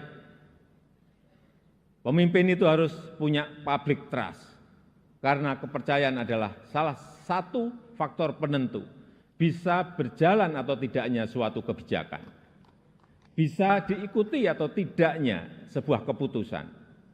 Ini adalah modal politik dalam memimpin sebuah bangsa besar seperti Indonesia. Selain itu, seorang pemimpin juga membutuhkan dukungan dan kerjasama dari seluruh komponen bangsa. Oleh sebab itu, saya ingin mengucapkan terima kasih kepada pimpinan lembaga tinggi negara, para ulama, para tokoh agama, para tokoh masyarakat, dan para pemimpin adat, kepada guru, budayawan, tenaga kesehatan, dan awak media, kepada partai politik, politisi, aparat pemerintah, dan TNI Polri, serta kepada seluruh lapisan masyarakat yang telah memberikan dukungan selama ini. Bahkan makian dan fitnahan bisa dengan mudah disampaikan dengan media sosial. Saya tahu ada yang mengatakan saya ini bodoh, pelongo-pelongo, tidak tahu apa-apa, Fir'aun, tolol, ya enggak apa-apa. Sebagai pribadi saya menerima saja. Tapi yang membuat saya sedih, budaya santun dan budaya dan budi pekerti luhur bangsa ini kok kelihatannya mulai hilang. Kebebasan dan demokrasi digunakan untuk melampiaskan kedengkian dan fitnah. Polusi di wilayah budaya ini, sekali lagi polusi di wilayah budaya ini sangat melukai keluhuran budi pekerti bangsa Indonesia yang besar. Assalamualaikum warahmatullahi wabarakatuh. Selamat pagi, salam sejahtera bagi kita semuanya. Shalom, Om Swastiastu, Namo Buddhaya, salam kebajikan.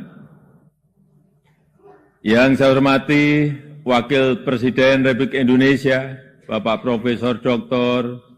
Kyai Haji Ma'ruf Amin beserta Ibu Wuri Estu Ma'ruf Amin. Yang saya hormati Ketua, para Wakil Ketua dan para anggota Majelis Permusyawaratan Rakyat Republik Indonesia. Yang saya hormati Ketua, para Wakil Ketua dan para anggota Dewan Perwakilan Rakyat Republik Indonesia. Yang saya hormati Ketua, para Wakil Ketua dan para anggota Dewan Perwakilan Daerah Republik Indonesia. Yang saya hormati Ketua, para Wakil Ketua dan para anggota lembaga-lembaga negara. Yang saya hormati Ibu Profesor Dr. Hajah Megawati Soekarno Putri, Presiden Republik Indonesia kelima. Yang saya hormati Bapak Jenderal TNI Tri Sutrisno dan Bapak Dr. Haji Hamzahas. Yang saya hormati Bapak Haji Muhammad Yusuf Kalla beserta Ibu Hajah Mufidah Yusuf Kalla. Yang saya hormati Ibu Hajah Sinta Nuriyah Abdurrahman Wahid. Yang saya hormati Yang Mulia para Duta Besar negara-negara sahabat dan para pimpinan perwakilan badan dan organisasi internasional. Yang saya hormati para Menteri Kabinet Indonesia Maju, Jaksa Agung, Panglima TNI dan Kapolri, serta Kabin. Yang saya hormati para Ketua Umum Partai Politik, Bapak Ibu, Saudara-saudara sebangsa dan setanah air, para hadirin yang saya muliakan. Kita saat ini sudah memasuki tahun politik. Suasana sudah hangat-hangat kuku dan sedang tren ini di kalangan politisi dan parpol. Setiap ditanya capres dan cawapresnya, jawabannya belum ada arahan Pak Lurah. Saya sempat mikir, siapa ini Pak Lurah? Sedikit-sedikit kok Pak Lurah. Belakangan saya tahu yang dimaksud Pak Lurah ternyata saya. Ya, saya jawab saja, saya bukan lurah. Saya adalah Presiden Republik Indonesia. Ternyata Pak Lurah itu kode.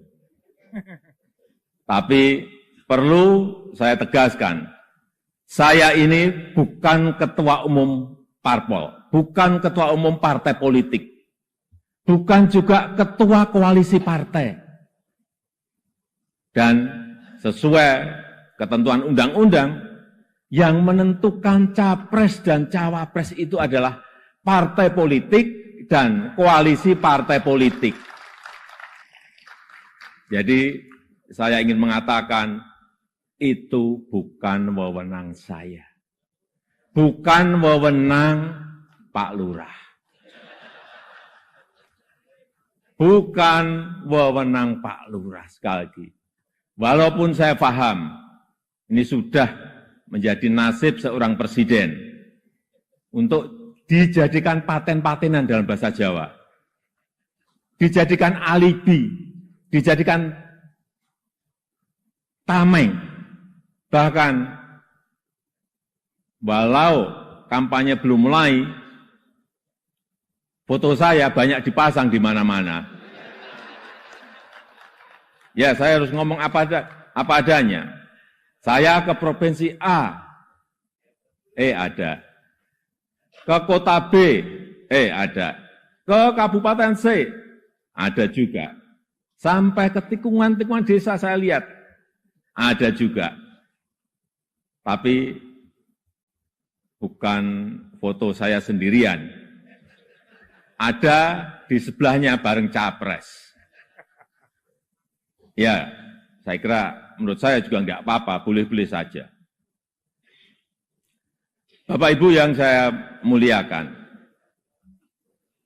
posisi presiden itu tidak senyaman yang dipersepsikan. Ada tanggung jawab besar yang harus diemban, banyak permasalahan rakyat yang harus diselesaikan. Dan dengan adanya media sosial seperti sekarang ini, apapun bisa disampaikan kepada presiden. Mulai dari masalah rakyat di pinggiran, sampai kemarahan, sampai ejekan, dan bahkan makian, dan fitnahan, bisa dengan mudah disampaikan dengan media sosial. Saya tahu ada yang mengatakan, saya ini bodoh,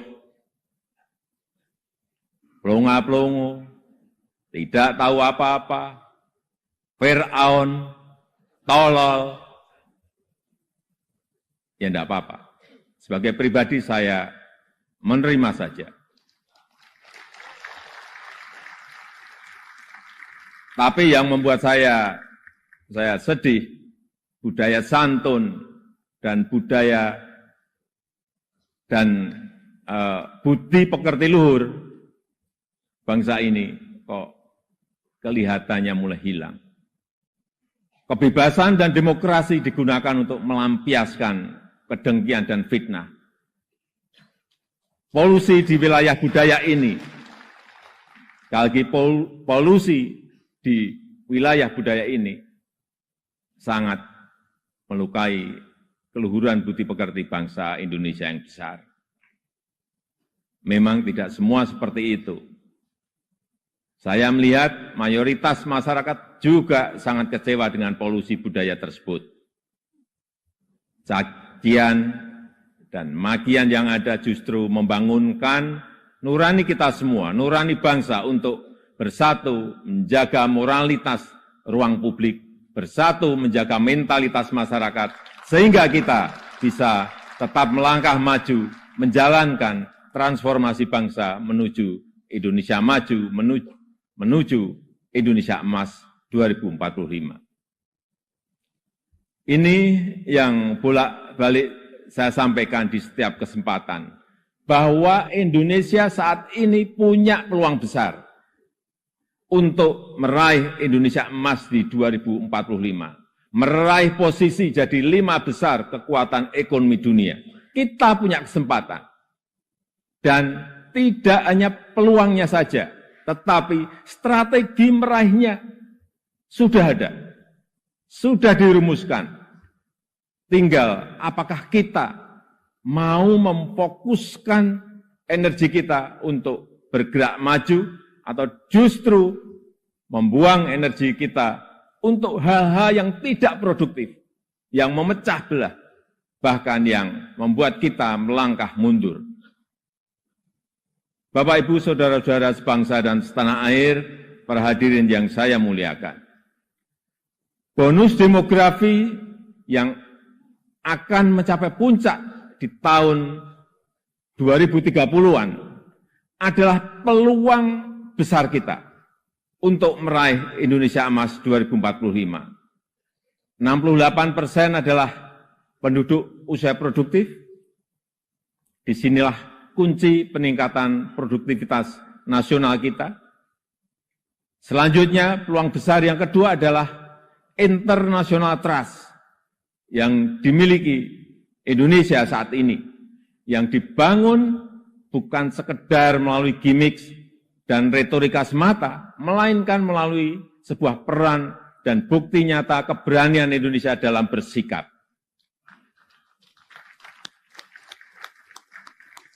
Momentum presidensi Indonesia di G20, keketuaan Indonesia di ASEAN, konsistensi Indonesia dalam menjunjung HAM, kemanusiaan dan kesetaraan, serta kesuksesan Indonesia menghadapi krisis dunia 3 tahun terakhir ini telah mendongkrak dan menempatkan Indonesia kembali dalam peta percaturan dunia. Dan di tengah kondisi dunia yang bergolak akibat perbedaan Indonesia dengan Pancasilanya, dengan harmoni keberagamannya, dengan prinsip demokrasinya, mampu menghadirkan ruang dialog, mampu menjadi titik temu dan menjembatani perbedaan yang ada. Lembaga think tank Australia, Lowy Institute, menyebut Indonesia sebagai middle power in Asia dengan diplomatic influence yang terus meningkat tajam, dan Indonesia termasuk satu dari 6 negara Asia yang mengalami kenaikan comprehensive power. Tapi kemudian ada yang bilang, memang kenapa dengan international trust yang tinggi, rakyat kan makannya nasi. International trust nggak bisa dimakan. Ya, memang nggak bisa. Sama seperti jalan tol, nggak bisa dimakan. Ya memang. Nah, ini contoh menghabiskan energi untuk hal-hal yang tidak produktif. Tapi tidak apa-apa. Saya malah senang, memang harus ada yang begini-begini, supaya lebih berwarna, supaya tidak monoton dunia ini. Bapak Ibu yang saya muliakan, dengan international trust yang tinggi, kredibilitas kita akan lebih diakui. Kedaulatan kita akan lebih dihormati. Suara Indonesia akan lebih didengar, sehingga memudahkan kita dalam setiap bernegosiasi. Peluang tersebut harus mampu kita manfaatkan. Rugi besar kita jika melewatkan kesempatan ini, karena tidak semua negara memilikinya, dan belum tentu akan kembali memilikinya. Sehingga strategi pertama untuk memanfaatkan kesempatan ini adalah mempersiapkan sumber daya manusia Indonesia. Kita telah berhasil menurunkan angka stunting menjadi 21,6% di 2022 dari angka sebelumnya 37%. Menaikkan indeks pembangunan manusia menjadi 72,9 di 2022. Menaikkan indeks pemberdayaan gender menjadi 76,5 di tahun 2022. Menyiapkan anggaran perlindungan sosial total, kalau dijumlah dari 2015 sampai 2023, sebesar 3.212 triliun. Termasuk di dalamnya Kartu Indonesia Sehat, Kartu Indonesia Pintar, KIP Kuliah, PKH, Kartu Sembako, serta perlindungan kepada lansia, penyandang disabilitas, dan kelompok-kelompok rentan lainnya. Serta rescaling dan upscaling tenaga kerja melalui Balai Latihan Kerja dan Program Kartu Prakerja. Di saat yang sama, SDM yang telah kita persiapkan harus mendapatkan lapangan kerja untuk menghasilkan produktivitas nasional. Sehingga kita juga harus mengembangkan sektor ekonomi baru yang membuka lapangan kerja sebanyak-banyaknya, yang memberikan nilai tambah sebesar-besarnya. Disinilah peran sektor ekonomi hijau dan hilirisasi sebagai window opportunity kita untuk meraih kemajuan. Karena Indonesia sangat kaya sumber daya alam, termasuk bahan mineral, hasil perkebunan, hasil kelautan, serta sumber energi baru dan terbarukan. Tapi kaya SDA saja, kaya sumber daya alam saja tidak cukup. Jadi pemilik saja juga tidak cukup. Karena itu akan membuat kita menjadi bangsa pemalas yang hanya menjual bahan mentah kekayaannya tanpa ada nilai tambah, tanpa ada keberlanjutan. Saya ingin tegaskan, Indonesia tidak boleh seperti itu. Indonesia harus menjadi negara yang juga mampu mengolah sumber dayanya, mampu memberikan nilai tambah dan mensejahterakan rakyatnya. Dan ini bisa kita lakukan melalui hilirisasi yang sudah ratusan kali saya sampaikan, puluhan kali saya sampaikan. Hilirisasi yang ingin kita lakukan adalah hilirisasi yang melakukan transfer teknologi, yang memanfaatkan sumber energi baru dan terbarukan, serta meminimalisir dampak lingkungan. Pemerintah telah mewajibkan perusahaan tambang sekarang ini untuk membangun pusat pembibitan, membangun pusat persemaian, untuk menghutankan kembali lahan pasca tambang, pasca penambangan.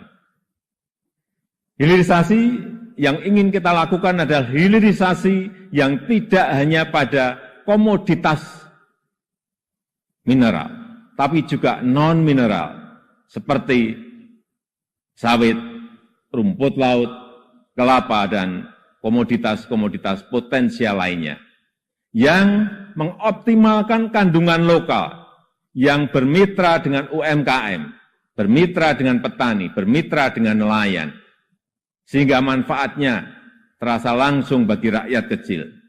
Upaya ini sedang kita lakukan dan harus terus dilanjutkan. Ini memang pahit bagi para pengekspor bahan mentah. Ini juga mungkin pahit bagi pendapatan negara dalam jangka pendek. Tapi jika ekosistem besarnya sudah terbentuk, jika pabrik pengolahannya sudah beroperasi, saya pastikan ini akan berbuah manis pada akhirnya. Terutama bagi kesejahteraan masyarakat Indonesia. Sebagai gambaran, setelah kita stop ekspor nikel ore di tahun 2020, investasi hilirisasi nikel tumbuh pesat. Kini telah ada 4 menyampaikan pidato kenegaraannya di sidang tahunan MPR serta sidang bersama DPR dan DPD di Gedung Nusantara Senayan Jakarta pada Rabu 16 Agustus. Tak lupa dalam pidatonya yang tayang di YouTube TVR Parlemen, Jokowi juga menyinggung soal pemimpin alias Presiden Indonesia selanjutnya. Dikutip dari tribunnews.com pada 16 Agustus, berawal dari Jokowi membahas soal penyederhanaan regulasi dan kebijakan negara. Hal itu sepatutnya dibahas demi membantu pemerataan ekonomi nasional. Dalam pidatonya, Jokowi menyampaikan berulang kali di mana kepemimpinan ke depan sangat menentukan masa depan Indonesia. Jokowi beranggapan bahwa tidak penting siapa yang menjadi presiden selanjutnya, namun yang terpenting adalah sanggup bertugas meneruskan pekerjaan yang sudah dimulai, bahkan yang sedang berlangsung saat ini. Lebih lanjut, Jokowi mengatakan bahwa Presiden Indonesia selanjutnya membutuhkan nafas yang panjang. Lantaran diibaratkan tidak sedang jalan-jalan sore dan tidak sedang lari sprint. Namun Presiden Indonesia selanjutnya harus sanggup berlari maraton demi melanjutkan pekerjaan-pekerjaan yang saat ini tengah dikerjakan. Itu bertujuan untuk bisa mencapai Indonesia emas. Sehingga Jokowi mengatakan Presiden Indonesia selanjutnya harus berani dan konsisten demi kemajuan negara Indonesia. Pencegahan korupsi, semua itu menjadi modalitas kita untuk meraih kemajuan. Oleh sebab itu, saya berulang kali menyampaikan kepemimpinan ke depan sangat menentukan masa depan Indonesia. Ini bukan tentang siapa yang jadi presidennya. Bukan itu. Tapi apakah sanggup atau tidak untuk bekerja sesuai dengan apa yang sudah kita mulai saat ini. Apakah berani atau tidak? Mampu konsisten atau tidak? Karena yang dibutuhkan itu adalah nafas yang panjang. Karena kita tidak sedang jalan-jalan sore. Kita juga tidak sedang lari sprint. Tapi yang kita lakukan harusnya adalah lari maraton untuk mencapai Indonesia emas. Kita saat ini sudah memasuki tahun politik. Suasana sudah hangat-hangat kuku, dan sedang tren ini di kalangan politisi dan parpol. Setiap ditanya capres dan cawapresnya, jawabannya belum ada arahan Pak Lurah. Saya sempat mikir, siapa ini Pak Lurah? Sedikit-sedikit kok Pak Lurah. Belakangan saya tahu yang dimaksud Pak Lurah ternyata saya. Ya, saya jawab saja, saya bukan lurah. Saya adalah Presiden Republik Indonesia.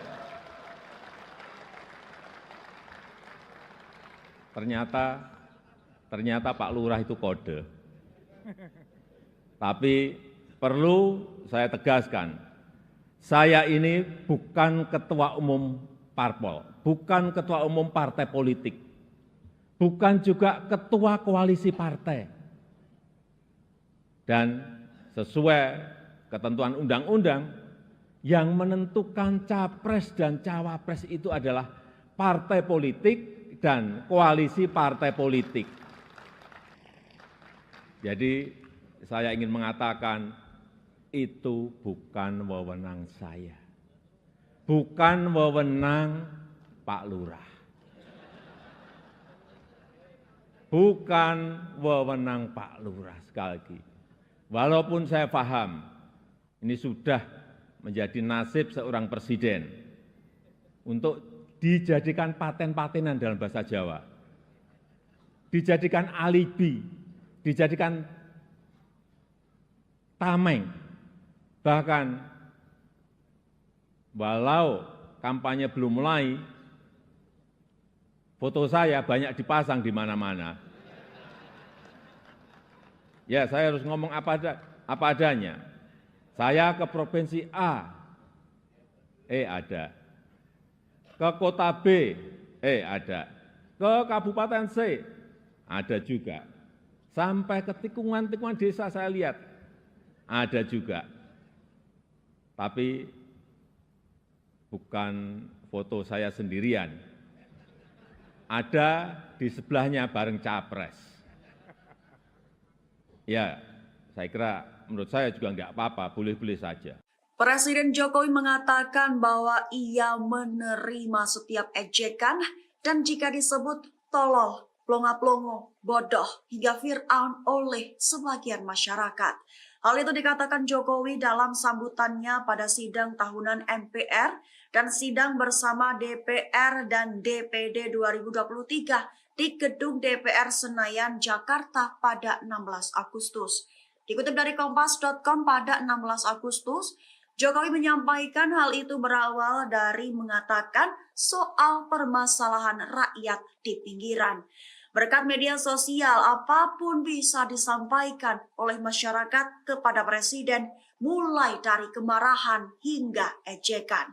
Tak hanya sebatas itu, bahkan makian dan fitnah juga bisa disampaikan dengan mudah di media sosial. Baru setelah itu Jokowi menyampaikan ejekan-ejekan yang didengarnya dan ditunjukkan kepada dirinya. Jokowi menegaskan dirinya tidak mempermasalahkan diejek seperti itu. Namun lanjutnya, ia merasa sedih lantaran jika dilihat budaya santun dan budi pekerti luhur bangsa mulai hilang. Tak sebatas itu, bahkan kebebasan demokrasi justru digunakan untuk melampiaskan kedengkian dan fitnah, sehingga muncul polusi di wilayah budaya yang melukai keluhuran budi pekerti bangsa Indonesia. Dan dengan adanya media sosial seperti sekarang ini, apapun bisa disampaikan kepada presiden. Mulai dari masalah rakyat di pinggiran, sampai kemarahan, sampai ejekan, dan bahkan makian, dan fitnahan, bisa dengan mudah disampaikan dengan media sosial. Saya tahu ada yang mengatakan saya ini bodoh, plonga-plongo, tidak tahu apa-apa, Fir'aun, tolol, ya enggak apa-apa. Sebagai pribadi saya menerima saja. Saya ingin mengatakan itu bukan wewenang saya. Bukan wewenang Pak Lurah. Bukan wewenang Pak Lurah, sekali lagi. Walaupun saya paham ini sudah menjadi nasib seorang presiden untuk dijadikan paten-patenan dalam bahasa Jawa, dijadikan alibi, dijadikan tameng, bahkan walau kampanye belum mulai, foto saya banyak dipasang di mana-mana. Ya, saya harus ngomong apa adanya. Saya ke provinsi A, ada. Ke kota B, ada. Ke kabupaten C, ada juga. Sampai ke tikungan-tikungan desa saya lihat, ada juga. Tapi bukan foto saya sendirian. Ada di sebelahnya bareng capres. Ya, saya kira menurut saya juga enggak apa-apa, boleh-boleh saja. Bapak Ibu yang saya muliakan, posisi presiden itu tidak senyaman yang dipersepsikan. Ada tanggung jawab besar yang harus diemban, banyak permasalahan rakyat yang harus diselesaikan. Dan dengan adanya media sosial seperti sekarang ini, apapun bisa disampaikan kepada presiden. Mulai dari masalah rakyat di pinggiran, sampai kemarahan, sampai ejekan, dan bahkan makian, dan fitnahan, bisa dengan mudah disampaikan dengan media sosial. Saya tahu ada yang mengatakan saya ini bodoh, plonga-plongo, tidak tahu apa-apa, Fir'aun, tolol. ya tidak apa-apa. Sebagai pribadi saya menerima saja. Bapak Ibu yang saya muliakan, tantangan ke depan tidaklah mudah. Pilihan kebijakan akan semakin sulit, sehingga dibutuhkan keberanian, dibutuhkan kepercayaan untuk mengambil keputusan yang sulit dan keputusan yang tidak populer. Oleh sebab itu, menurut saya, pemimpin itu harus punya public trust, karena kepercayaan adalah salah satu faktor penentu bisa berjalan atau tidaknya suatu kebijakan, bisa diikuti atau tidaknya sebuah keputusan. Ini adalah modal politik dalam memimpin sebuah bangsa besar seperti Indonesia. Selain itu, seorang pemimpin juga membutuhkan dukungan dan kerjasama dari seluruh komponen bangsa. Oleh sebab itu, saya ingin mengucapkan terima kasih kepada pimpinan lembaga tinggi negara, para ulama, para tokoh agama, para tokoh masyarakat, dan para pemimpin adat, kepada guru, budayawan, tenaga kesehatan, dan awak media, kepada partai politik, politisi, aparat pemerintah, dan TNI Polri, serta kepada seluruh lapisan masyarakat yang telah memberikan dukungan selama ini. Bahkan makian dan fitnahan bisa dengan mudah disampaikan dengan media sosial.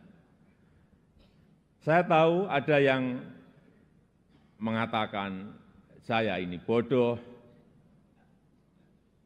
pelongo-pelongo, tidak tahu apa-apa, Fir'aun, tolol.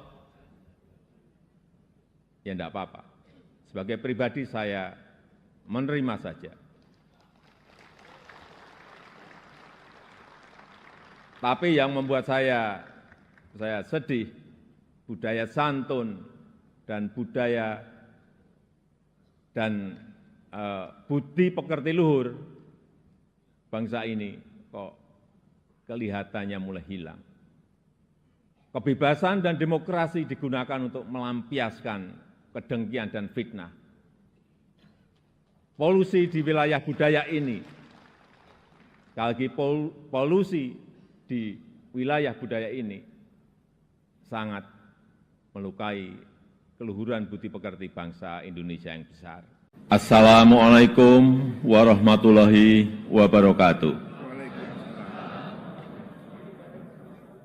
Selamat pagi, salam sejahtera bagi kita semuanya. Shalom, Om Swastiastu, Namo Buddhaya, salam kebajikan. Yang saya hormati Wakil Presiden Republik Indonesia, Bapak Profesor Dr. Kyai Haji Ma'ruf Amin beserta Ibu Wuri Estu Ma'ruf Amin. Yang saya hormati Ketua, para Wakil Ketua dan para anggota Majelis Permusyawaratan Rakyat Republik Indonesia. Yang saya hormati Ketua, para Wakil Ketua dan para anggota Dewan Perwakilan Rakyat Republik Indonesia. Yang saya hormati Ketua, para Wakil Ketua dan para anggota Dewan Perwakilan Daerah Republik Indonesia. Yang saya hormati Ketua, para Wakil Ketua dan para anggota lembaga-lembaga negara. Yang saya hormati Ibu Profesor Dr. Hajah Megawati Soekarno Putri, Presiden Republik Indonesia kelima. Yang saya hormati Bapak Jenderal TNI Tri Sutrisno dan Bapak Dr. Haji Hamzahas.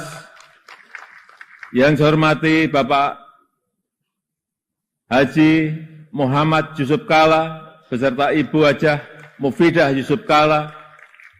Yang saya hormati Ibu Hajah Sinta Nuriyah Abdurrahman Wahid. Yang saya hormati Yang Mulia para Duta Besar negara-negara sahabat dan para pimpinan perwakilan badan dan organisasi internasional. Yang saya hormati para Menteri Kabinet Indonesia Maju, Jaksa Agung, Panglima TNI dan Kapolri, serta Kabin, yang saya hormati para ketua umum partai politik, Bapak Ibu, saudara-saudara sebangsa dan setanah air, para hadirin yang saya muliakan. Kita saat ini sudah memasuki tahun politik. Suasana sudah hangat-hangat kuku dan sedang tren ini di kalangan politisi dan parpol. Setiap ditanya capres dan cawapresnya, jawabannya belum ada arahan Pak Lurah. Saya sempat mikir, siapa ini Pak Lurah? Sedikit-sedikit kok Pak Lurah. Belakangan saya tahu yang dimaksud Pak Lurah ternyata saya. Ya, saya jawab saja, saya bukan lurah. Saya adalah Presiden Republik Indonesia. Ternyata Pak Lurah itu kode. Tapi perlu saya tegaskan, saya ini bukan ketua umum parpol, bukan ketua umum partai politik, bukan juga ketua koalisi partai. Dan sesuai ketentuan undang-undang, yang menentukan capres dan cawapres itu adalah partai politik dan koalisi partai politik. Jadi saya ingin mengatakan itu bukan wewenang saya. Bukan wewenang Pak Lurah. Bukan wewenang Pak Lurah, sekali lagi. Walaupun saya paham ini sudah menjadi nasib seorang presiden untuk dijadikan paten-patenan dalam bahasa Jawa, dijadikan alibi, dijadikan tameng, bahkan walau kampanye belum mulai, foto saya banyak dipasang di mana-mana. Ya, saya harus ngomong apa adanya. Saya ke provinsi A, ada. Ke kota B, ada. Ke kabupaten C, ada juga. Sampai ke tikungan-tikungan desa saya lihat, ada juga. Tapi bukan foto saya sendirian. Ada di sebelahnya bareng capres. Ya, saya kira menurut saya juga enggak apa-apa, boleh-boleh saja. Bapak Ibu yang saya muliakan, posisi presiden itu tidak senyaman yang dipersepsikan. Ada tanggung jawab besar yang harus diemban, banyak permasalahan rakyat yang harus diselesaikan. Dan dengan adanya media sosial seperti sekarang ini, apapun bisa disampaikan kepada presiden. Mulai dari masalah rakyat di pinggiran, sampai kemarahan, sampai ejekan, dan bahkan makian, dan fitnahan, bisa dengan mudah disampaikan dengan media sosial. Saya tahu ada yang mengatakan, saya ini bodoh, plonga-plongo, tidak tahu apa-apa, Fir'aun, tolol, ya enggak apa-apa. Sebagai pribadi saya menerima saja. Tapi yang membuat saya sedih, budaya santun dan budaya dan budi pekerti luhur bangsa ini kok kelihatannya mulai hilang. Kebebasan dan demokrasi digunakan untuk melampiaskan kedengkian dan fitnah. Polusi di wilayah budaya ini Sekali lagi polusi di wilayah budaya ini sangat melukai keluhuran budi pekerti bangsa Indonesia yang besar. Memang tidak semua seperti itu. Saya melihat mayoritas masyarakat juga sangat kecewa dengan polusi budaya tersebut. Cacian dan makian yang ada justru membangunkan nurani kita semua, nurani bangsa untuk bersatu menjaga moralitas ruang publik, bersatu menjaga mentalitas masyarakat, sehingga kita bisa tetap melangkah maju, menjalankan transformasi bangsa menuju Indonesia maju, menuju Indonesia emas 2045.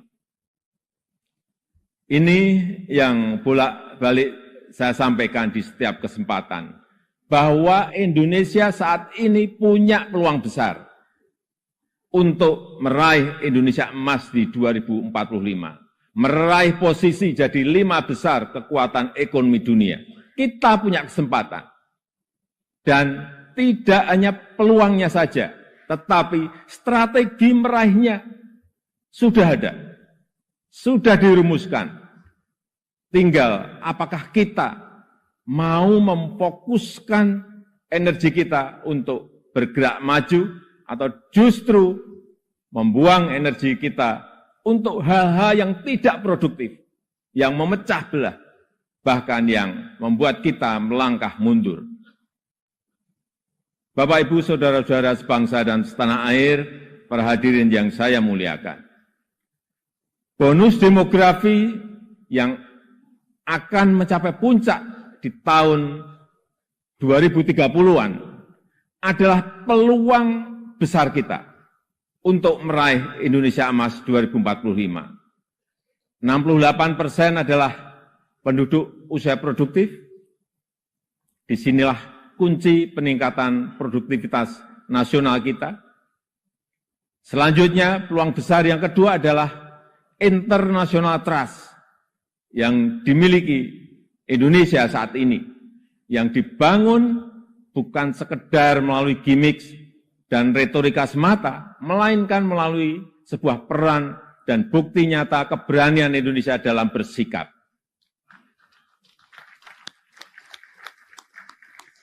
Momentum presidensi Indonesia di G20, keketuaan Indonesia di ASEAN, konsistensi Indonesia dalam menjunjung HAM, kemanusiaan dan kesetaraan, serta kesuksesan Indonesia menghadapi krisis dunia 3 tahun terakhir ini telah mendongkrak dan menempatkan Indonesia kembali dalam peta percaturan dunia. Dan di tengah kondisi dunia yang bergolak akibat perbedaan, Indonesia dengan Pancasilanya, dengan harmoni keberagamannya, dengan prinsip demokrasinya, mampu menghadirkan ruang dialog, mampu menjadi titik temu dan menjembatani perbedaan yang ada. Lembaga think tank Australia, Lowy Institute, menyebut Indonesia sebagai middle power in Asia, dengan diplomatic influence yang terus meningkat tajam, dan Indonesia termasuk satu dari 6 negara Asia yang mengalami kenaikan comprehensive power. Tapi kemudian ada yang bilang, memang kenapa dengan international trust yang tinggi? Rakyat kan makannya nasi. International trust nggak bisa dimakan. Ya, memang nggak bisa. Sama seperti jalan tol, nggak bisa dimakan. Ya memang. Nah, ini contoh menghabiskan energi untuk hal-hal yang tidak produktif. Tapi tidak apa-apa. Saya malah senang, memang harus ada yang begini-begini, supaya lebih berwarna, supaya tidak monoton dunia ini. Bapak Ibu yang saya muliakan, dengan international trust yang tinggi, kredibilitas kita akan lebih diakui. Kedaulatan kita akan lebih dihormati. Suara Indonesia akan lebih didengar, sehingga memudahkan kita dalam setiap bernegosiasi.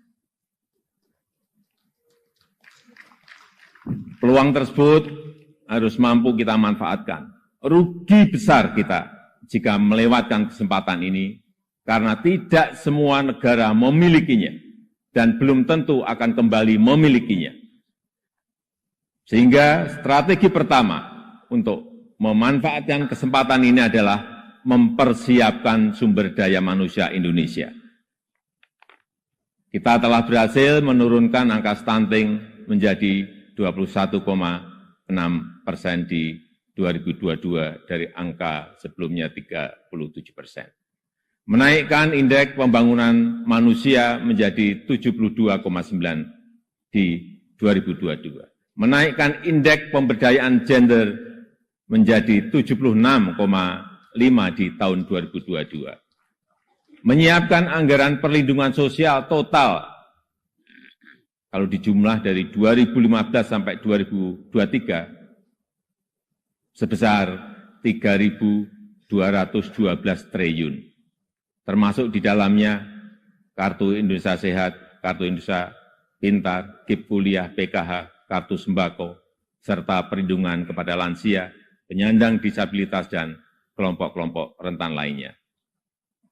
Serta rescaling dan upscaling tenaga kerja melalui Balai Latihan Kerja dan program Kartu Prakerja. Di saat yang sama, SDM yang telah kita persiapkan harus mendapatkan lapangan kerja untuk menghasilkan produktivitas nasional. Sehingga kita juga harus mengembangkan sektor ekonomi baru yang membuka lapangan kerja sebanyak-banyaknya, yang memberikan nilai tambah sebesar-besarnya. Disinilah peran sektor ekonomi hijau dan hilirisasi sebagai window opportunity kita untuk meraih kemajuan. Karena Indonesia sangat kaya sumber daya alam, termasuk bahan mineral, hasil perkebunan, hasil kelautan, serta sumber energi baru dan terbarukan. Tapi kaya SDA saja, kaya sumber daya alam saja tidak cukup. Jadi pemilik saja juga tidak cukup. Karena itu akan membuat kita menjadi bangsa pemalas yang hanya menjual bahan mentah kekayaannya tanpa ada nilai tambah, tanpa ada keberlanjutan. Saya ingin tegaskan, Indonesia tidak boleh seperti itu.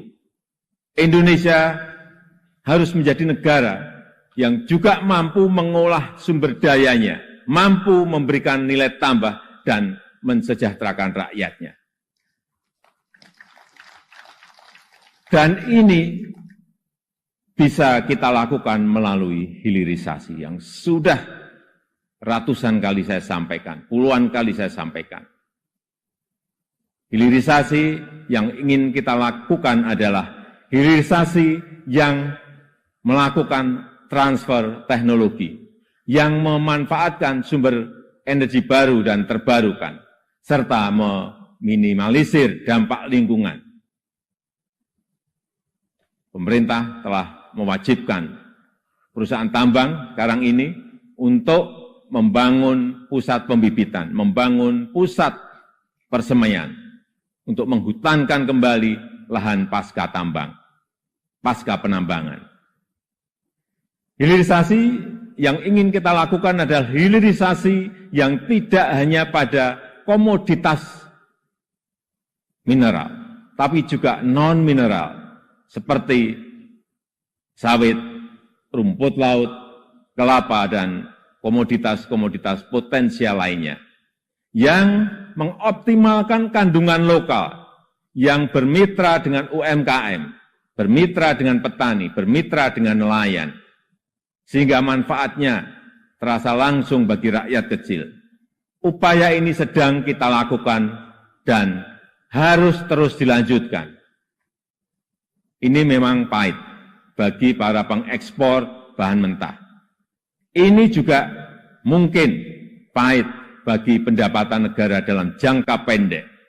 Tapi jika ekosistem besarnya sudah terbentuk, jika pabrik pengolahannya sudah beroperasi, saya pastikan ini akan berbuah manis pada akhirnya. Terutama bagi kesejahteraan masyarakat Indonesia. Sebagai gambaran, setelah kita stop ekspor nikel ore di tahun 2020, investasi hilirisasi nikel tumbuh pesat. Kini telah ada 43 industri pengolahan nikel yang akan membuka peluang kerja yang sangat besar. Ini baru satu komoditas. Dan jika kita konsisten dan mampu melakukan hilirisasi untuk nikel, kemudian tembaga, kemudian boksit, kemudian CPO, dan rumput laut, dan yang lain-lainnya, berdasar hitung-hitungan perkiraan, dalam 10 tahun pendapatan per kapita kita, dalam 10 tahun mendatang, pendapatan per kapita kita akan mencapai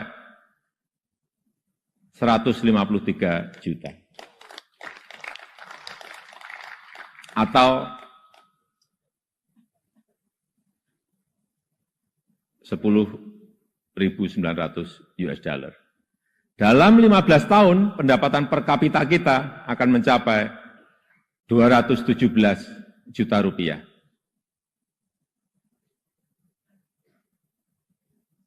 Atau kurang lebih 15.800 US dollar. Dan dalam 22 tahun, pendapatan per kapita kita akan mencapai 331 juta rupiah atau 25.000 US dollar. Sebagai perbandingan, tahun 2022 kemarin kita berada di angka 71 juta rupiah. Artinya, dalam 10 tahun lompatannya bisa 2 kali lipat lebih. Di mana fondasi untuk menggapai itu semua sudah kita mulai. Pembangunan infrastruktur dan konektivitas yang pada akhirnya menaikkan daya saing kita. Kita tahu berdasarkan International Institute for Management Development, IMD, daya saing kita di tahun 2022 naik dari ranking 44 menjadi 34. Kenaikan ini merupakan kenaikan tertinggi di dunia.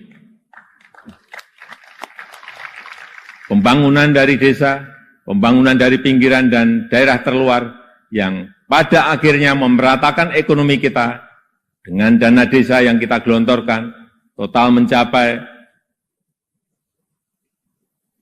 539 triliun dari tahun 2015 sampai tahun 2023. Konsistensi reformasi struktural, terutama penyederhanaan regulasi, kemudahan perizinan, kepastian hukum, dan pencegahan korupsi, semua itu menjadi modalitas kita untuk meraih kemajuan. Oleh sebab itu, saya berulang kali menyampaikan, kepemimpinan ke depan sangat menentukan masa depan Indonesia. Ini bukan tentang siapa yang jadi presidennya. Bukan itu. Bukan itu. Tapi, apakah sanggup atau tidak untuk bekerja sesuai dengan apa yang sudah kita mulai saat ini? Apakah berani atau tidak? Mampu konsisten atau tidak? Karena yang dibutuhkan itu adalah nafas yang panjang. Karena kita tidak sedang jalan-jalan sore. Kita juga tidak sedang lari sprint, Tapi yang kita lakukan harusnya adalah lari maraton untuk mencapai Indonesia emas. Bapak Ibu yang saya muliakan, tantangan ke depan tidaklah mudah. Pilihan kebijakan akan semakin sulit, sehingga dibutuhkan keberanian, dibutuhkan kepercayaan untuk mengambil keputusan yang sulit, dan keputusan yang tidak populer. Oleh sebab itu, menurut saya, pemimpin itu harus punya public trust, karena kepercayaan adalah salah satu faktor penentu bisa berjalan atau tidaknya suatu kebijakan, bisa diikuti atau tidaknya sebuah keputusan. Ini adalah modal politik dalam memimpin sebuah bangsa besar seperti Indonesia. Selain itu, seorang pemimpin juga membutuhkan dukungan dan kerjasama dari seluruh komponen bangsa. Oleh sebab itu, saya ingin mengucapkan terima kasih kepada pimpinan lembaga tinggi negara, para ulama, para tokoh agama, para tokoh masyarakat, dan para pemimpin adat, kepada guru, budayawan, tenaga kesehatan, dan awak media, kepada partai politik, politisi, aparat pemerintah, dan TNI Polri, serta kepada seluruh lapisan masyarakat yang telah memberikan dukungan selama ini. Saya juga menghargai upaya MPR dalam memperkokoh fondasi kebangsaan, meningkatkan pemahaman ideologi bangsa, mengkaji substansi dan bentuk hukum pokok haluan negara, serta menguatkan kerjasama internasional untuk berkontribusi pada pemecahan persoalan global. Dukungan DPR juga sangat luar biasa besar dalam mendukung reformasi struktural, mendukung upaya perbaikan tata kelola pemerintahan, menghindari penyelewengan pengelolaan keuangan negara, dan mempersiapkan pelaksanaan pemilu serentak tahun 2024. DPD sesuai dengan kewenangannya juga telah aktif menyerap aspirasi masyarakat daerah, berperan dalam penyusunan beberapa RUU, dan juga melakukan telaah terhadap sistem tata negara kita. Kontribusi BPK juga sangat signifikan dalam mendorong pertanggungjawaban anggaran serta perbaikan berkelanjutan program prioritas nasional. Upaya MA, Mahkamah Agung dalam menciptakan keadilan patut diapresiasi melalui peningkatan transparansi peradilan, pengembangan sistem peradilan berbasis elektronik, serta percepatan proses penanganan perkara dengan biaya murah. MK, Mahkamah Konstitusi, juga terbukti semakin cepat dalam menyelesaikan perkara, transparansi dalam proses persidangannya, dan mempermudah pelayanan para pencari keadilan.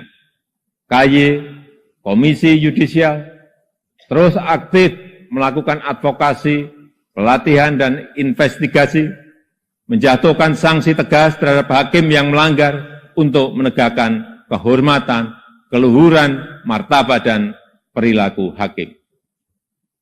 Selain itu, saya juga mengucapkan terima kasih kepada Bank Indonesia, OJK, LPS, KPK, Ombudsman, KPU, Bawaslu, Komnas HAM, dan lembaga-lembaga nasional lainnya yang telah berkontribusi sesuai peran dan kewenangannya. Semoga Allah SWT, Tuhan Yang Maha Esa, senantiasa mempermudah upaya kita dalam meraih Indonesia maju yang kita cita-citakan. Marilah kita bersatu padu, terus melaju untuk Indonesia maju. Dirgahayu Republik Indonesia, dirgahayu negeri Pancasila, merdeka! Merdeka! Merdeka! Terima kasih. Wassalamualaikum warahmatullahi wabarakatuh. Om Santi Santi Santi Om. Namo Buddhaya.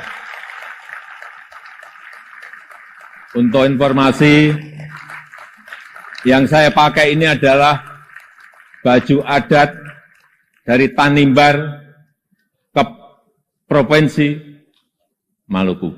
Presiden Jokowi menyampaikan pidato kenegaraannya di sidang tahunan MPR serta sidang bersama DPR dan DPD di Gedung Nusantara Senayan, Jakarta pada Rabu 16 Agustus.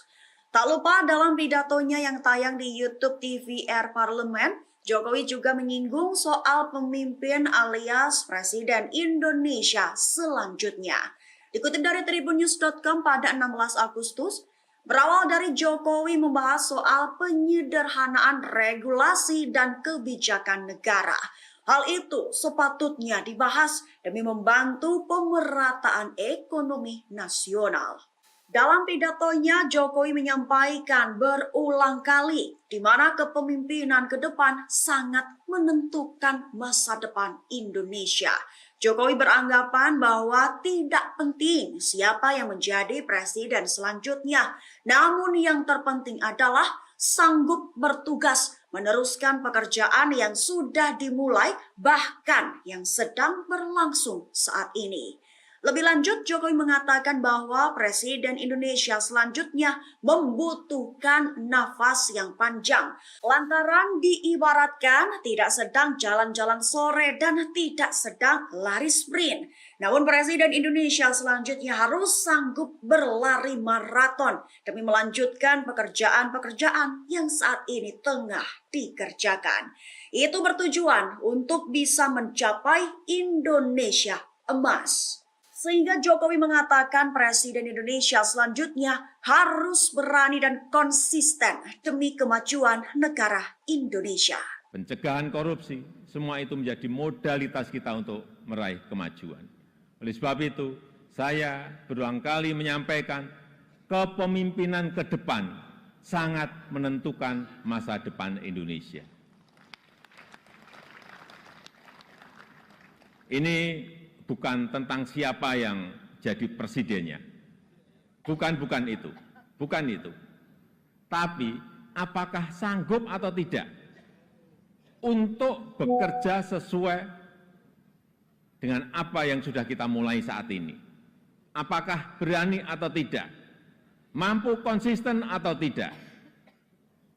Karena yang dibutuhkan itu adalah nafas yang panjang.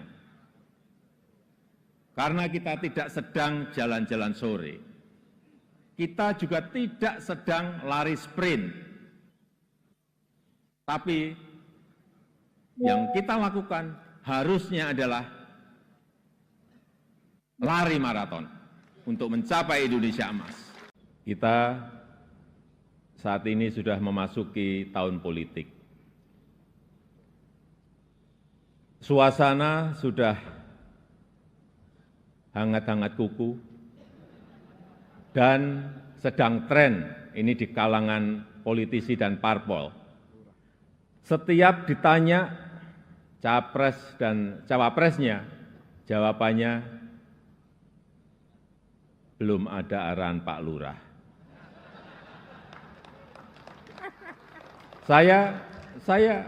Saya sempat mikir, siapa ini Pak Lurah?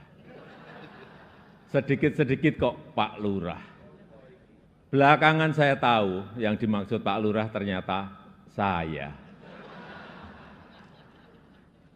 Ya, saya jawab saja, saya bukan lurah. Saya adalah Presiden Republik Indonesia. Ternyata Pak Lurah itu kode. Tapi perlu saya tegaskan, saya ini bukan ketua umum parpol, bukan ketua umum partai politik, bukan juga ketua koalisi partai. Dan sesuai ketentuan undang-undang, yang menentukan capres dan cawapres itu adalah partai politik dan koalisi partai politik. Jadi saya ingin mengatakan, itu bukan wewenang saya, bukan wewenang Pak Lurah, bukan wewenang Pak Lurah. Sekali lagi, walaupun saya paham ini sudah menjadi nasib seorang presiden untuk dijadikan paten-patenan dalam bahasa Jawa, dijadikan alibi, dijadikan tameng, bahkan walau kampanye belum mulai, foto saya banyak dipasang di mana-mana. Ya, saya harus ngomong apa adanya. Saya ke provinsi A, ada. Ke kota B, ada. Ke kabupaten C, ada juga. Sampai ke tikungan-tikungan desa saya lihat, ada juga. Tapi bukan foto saya sendirian. Ada di sebelahnya bareng capres. Ya, saya kira menurut saya juga enggak apa-apa, boleh-boleh saja. Presiden Jokowi mengatakan bahwa ia menerima setiap ejekan dan jika disebut tolol, plonga-plongo, bodoh, hingga Fir'aun oleh sebagian masyarakat. Hal itu dikatakan Jokowi dalam sambutannya pada sidang tahunan MPR dan sidang bersama DPR dan DPD 2023 di Gedung DPR Senayan, Jakarta pada 16 Agustus. Dikutip dari Kompas.com pada 16 Agustus, Jokowi menyampaikan hal itu berawal dari mengatakan soal permasalahan rakyat di pinggiran. Berkat media sosial, apapun bisa disampaikan oleh masyarakat kepada Presiden, mulai dari kemarahan hingga ejekan. Tak hanya sebatas itu, bahkan makian dan fitnah juga bisa disampaikan dengan mudah di media sosial. Baru setelah itu Jokowi menyampaikan ejekan-ejekan yang didengarnya dan ditunjukkan kepada dirinya. Jokowi menegaskan dirinya tidak mempermasalahkan diejek seperti itu. Namun lanjutnya, ia merasa sedih lantaran jika dilihat budaya santun dan budi pekerti luhur bangsa mulai hilang.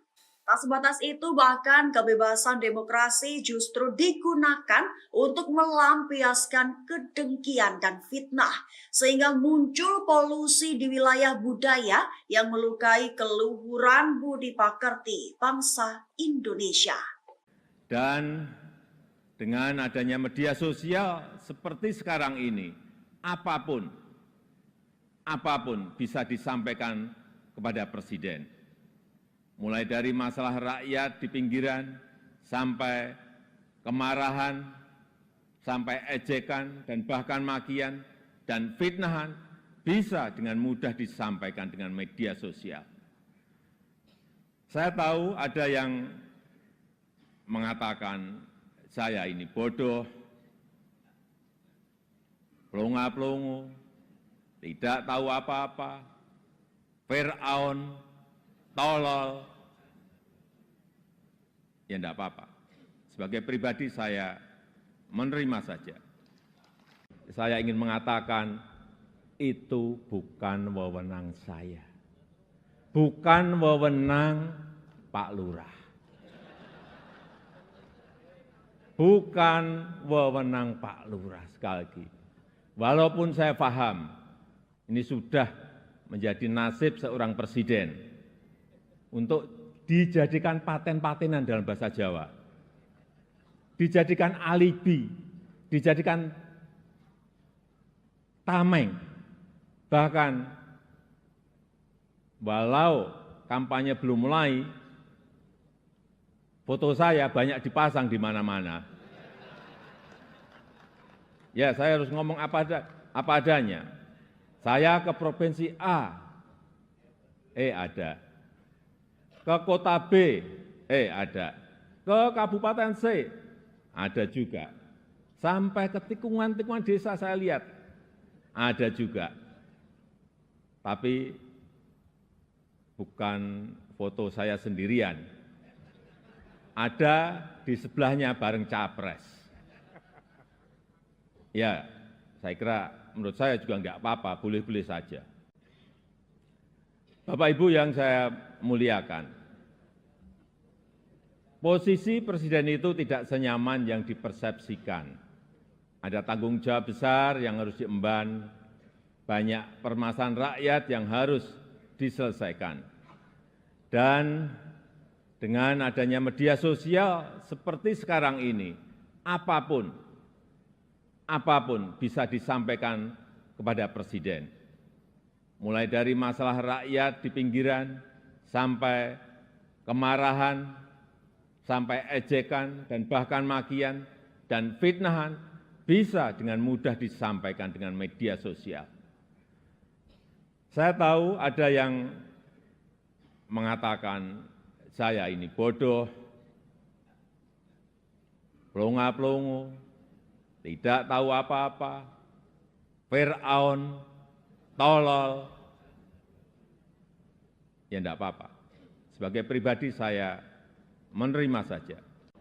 Bapak Ibu yang saya muliakan, tantangan ke depan tidaklah mudah. Pilihan kebijakan akan semakin sulit, sehingga dibutuhkan keberanian, dibutuhkan kepercayaan untuk mengambil keputusan yang sulit, dan keputusan yang tidak populer. Oleh sebab itu, menurut saya, pemimpin itu harus punya public trust, karena kepercayaan adalah salah satu faktor penentu bisa berjalan atau tidaknya suatu kebijakan, bisa diikuti atau tidaknya sebuah keputusan. Ini adalah modal politik dalam memimpin sebuah bangsa besar seperti Indonesia. Selain itu, seorang pemimpin juga membutuhkan dukungan dan kerjasama dari seluruh komponen bangsa. Oleh sebab itu, saya ingin mengucapkan terima kasih kepada pimpinan lembaga tinggi negara, para ulama, para tokoh agama, para tokoh masyarakat, dan para pemimpin adat, kepada guru, budayawan, tenaga kesehatan, dan awak media, kepada partai politik, politisi, aparat pemerintah, dan TNI Polri, serta kepada seluruh lapisan masyarakat yang telah memberikan dukungan selama ini. Bahkan makian dan fitnahan bisa dengan mudah disampaikan dengan media sosial. Saya tahu ada yang mengatakan saya ini bodoh, pelongo-pelongo, tidak tahu apa-apa, Fir'aun, tolol. Ya enggak apa-apa. Sebagai pribadi saya menerima saja. Tapi yang membuat saya sedih, budaya santun dan budaya dan budi pekerti luhur bangsa ini kok kelihatannya mulai hilang. Kebebasan dan demokrasi digunakan untuk melampiaskan kedengkian dan fitnah. Polusi di wilayah budaya ini, sekali lagi polusi di wilayah budaya ini sangat melukai keluhuran budi pekerti bangsa Indonesia yang besar. Assalamualaikum warahmatullahi wabarakatuh.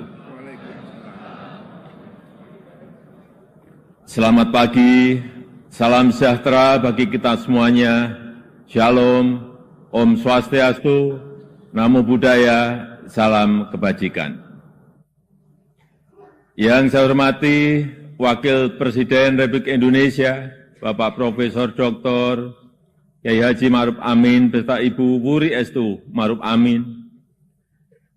Yang saya hormati Ketua, para Wakil Ketua dan para anggota Majelis Permusyawaratan Rakyat Republik Indonesia. Yang saya hormati Ketua, para Wakil Ketua dan para anggota Dewan Perwakilan Rakyat Republik Indonesia. Yang saya hormati Ketua, para Wakil Ketua, dan para anggota Dewan Perwakilan Daerah Republik Indonesia. Yang saya hormati Ketua, para Wakil Ketua, dan para anggota lembaga-lembaga negara. Yang saya hormati Ibu Profesor Dr. Hajah Megawati Soekarno Putri, Presiden Republik Indonesia kelima, Yang saya hormati Bapak Jenderal TNI Tri Sutrisno dan Bapak Dr. Haji Hamzahas. Yang saya hormati Bapak Haji Muhammad Yusuf Kalla beserta Ibu Hajah Mufidah Yusuf Kalla. Yang saya hormati Ibu Hajah Sinta Nuriyah Abdurrahman Wahid. Yang saya hormati Yang Mulia para Duta Besar negara-negara sahabat dan para pimpinan perwakilan badan dan organisasi internasional. Yang saya hormati para Menteri Kabinet Indonesia Maju, Jaksa Agung, Panglima TNI dan Kapolri, serta Kabin. Yang saya hormati para Ketua Umum Partai Politik, Bapak, Ibu, Saudara-saudara sebangsa dan setanah air, para hadirin yang saya muliakan. Kita saat ini sudah memasuki tahun politik. Suasana sudah hangat-hangat kuku dan sedang tren ini di kalangan politisi dan parpol. Setiap ditanya capres dan cawapresnya, jawabannya belum ada arahan Pak Lurah. Saya sempat mikir, siapa ini Pak Lurah? Sedikit-sedikit kok Pak Lurah. Belakangan saya tahu yang dimaksud Pak Lurah ternyata saya. Ya, saya jawab saja, saya bukan lurah. Saya adalah Presiden Republik Indonesia. Ternyata Pak Lurah itu kode. Tapi perlu saya tegaskan, saya ini bukan ketua umum parpol. Saya ingin mengatakan itu bukan wewenang saya. Bukan wewenang Pak Lurah. Bukan wewenang Pak Lurah, sekali lagi. Walaupun saya paham, ini sudah menjadi nasib seorang presiden untuk dijadikan paten-patenan dalam bahasa Jawa. Dijadikan alibi, dijadikan tameng.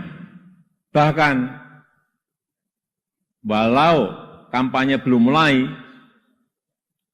foto saya banyak dipasang di mana-mana. Ya, saya harus ngomong apa adanya. Saya ke provinsi A, ada. Ke kota B, ada. Ke kabupaten C, ada juga. Sampai ke tikungan-tikungan desa saya lihat, ada juga.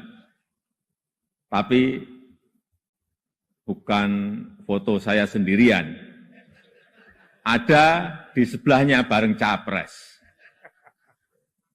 Ya, saya kira menurut saya juga enggak apa-apa, boleh-boleh saja. Bapak Ibu yang saya muliakan,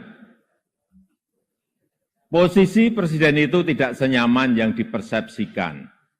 Ada tanggung jawab besar yang harus diemban, banyak permasalahan rakyat yang harus diselesaikan. Dan dengan adanya media sosial seperti sekarang ini, apapun bisa disampaikan kepada presiden.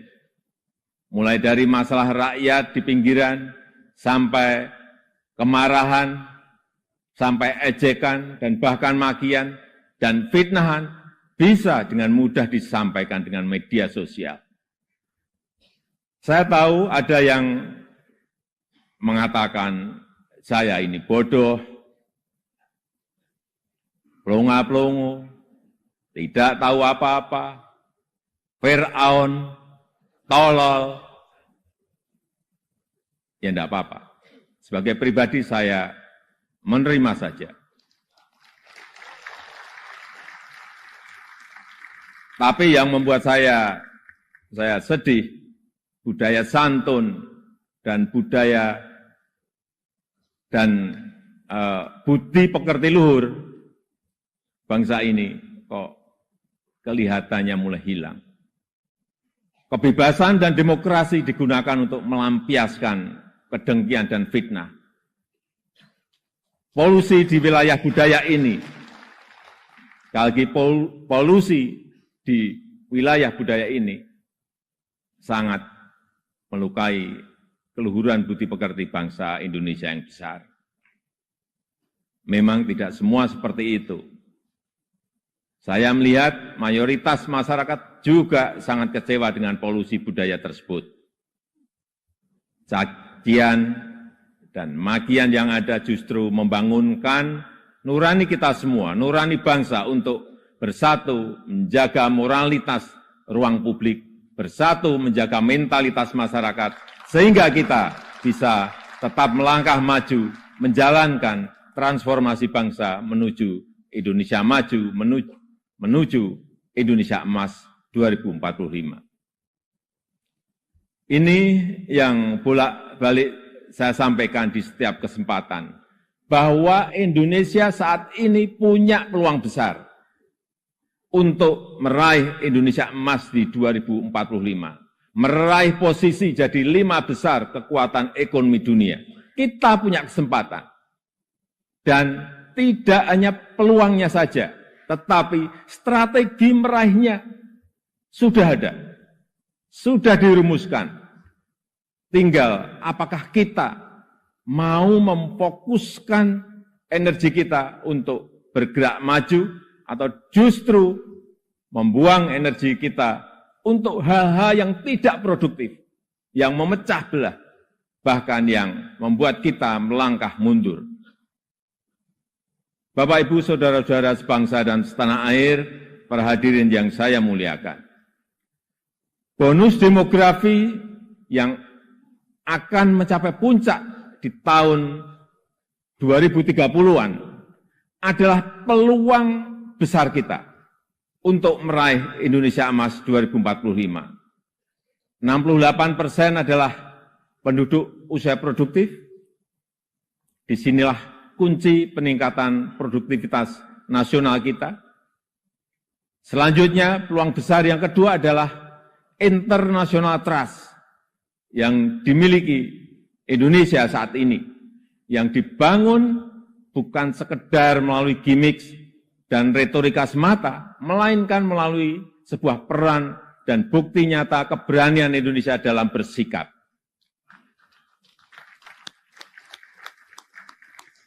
Momentum presidensi Indonesia di G20, keketuaan Indonesia di ASEAN, konsistensi Indonesia dalam menjunjung HAM, kemanusiaan dan kesetaraan, serta kesuksesan Indonesia menghadapi krisis dunia 3 tahun terakhir ini, telah mendongkrak dan menempatkan Indonesia kembali dalam peta percaturan dunia.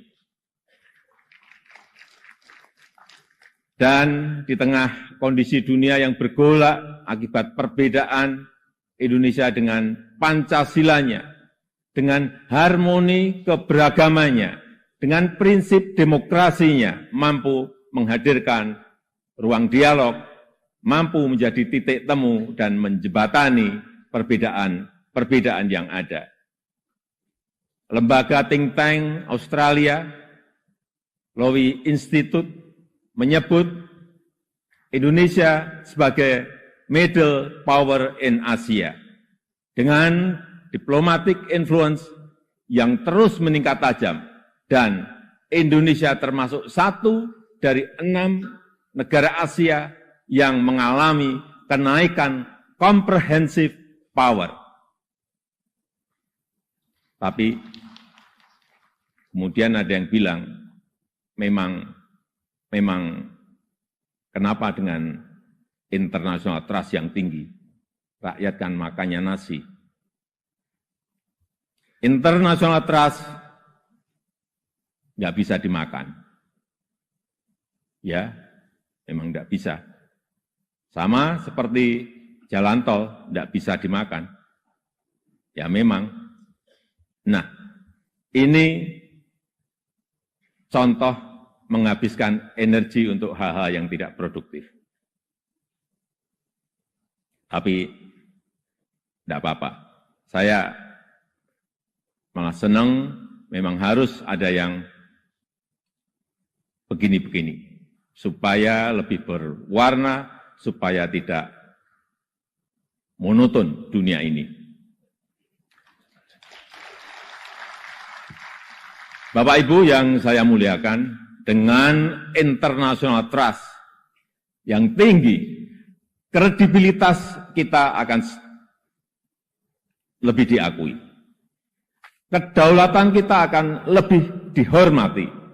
Suara Indonesia akan lebih didengar, sehingga memudahkan kita dalam setiap bernegosiasi. Peluang tersebut harus mampu kita manfaatkan. Rugi besar kita jika melewatkan kesempatan ini, karena tidak semua negara memilikinya, dan belum tentu akan kembali memilikinya. Sehingga strategi pertama untuk memanfaatkan kesempatan ini adalah mempersiapkan sumber daya manusia Indonesia. Kita telah berhasil menurunkan angka stunting menjadi 21,6% di 2022 dari angka sebelumnya 37%. Menaikkan indeks pembangunan manusia menjadi 72,9 di 2022. Menaikkan indeks pemberdayaan gender menjadi 76,5 di tahun 2022. Menyiapkan anggaran perlindungan sosial total kalau dijumlah dari 2015 sampai 2023 sebesar 3.212 triliun. Termasuk di dalamnya Kartu Indonesia Sehat, Kartu Indonesia Pintar, KIP Kuliah, PKH, Kartu Sembako, serta perlindungan kepada lansia, penyandang disabilitas, dan kelompok-kelompok rentan lainnya. Serta rescaling dan upscaling tenaga kerja melalui Balai Latihan Kerja dan program Kartu Prakerja. Di saat yang sama, SDM yang telah kita persiapkan harus mendapat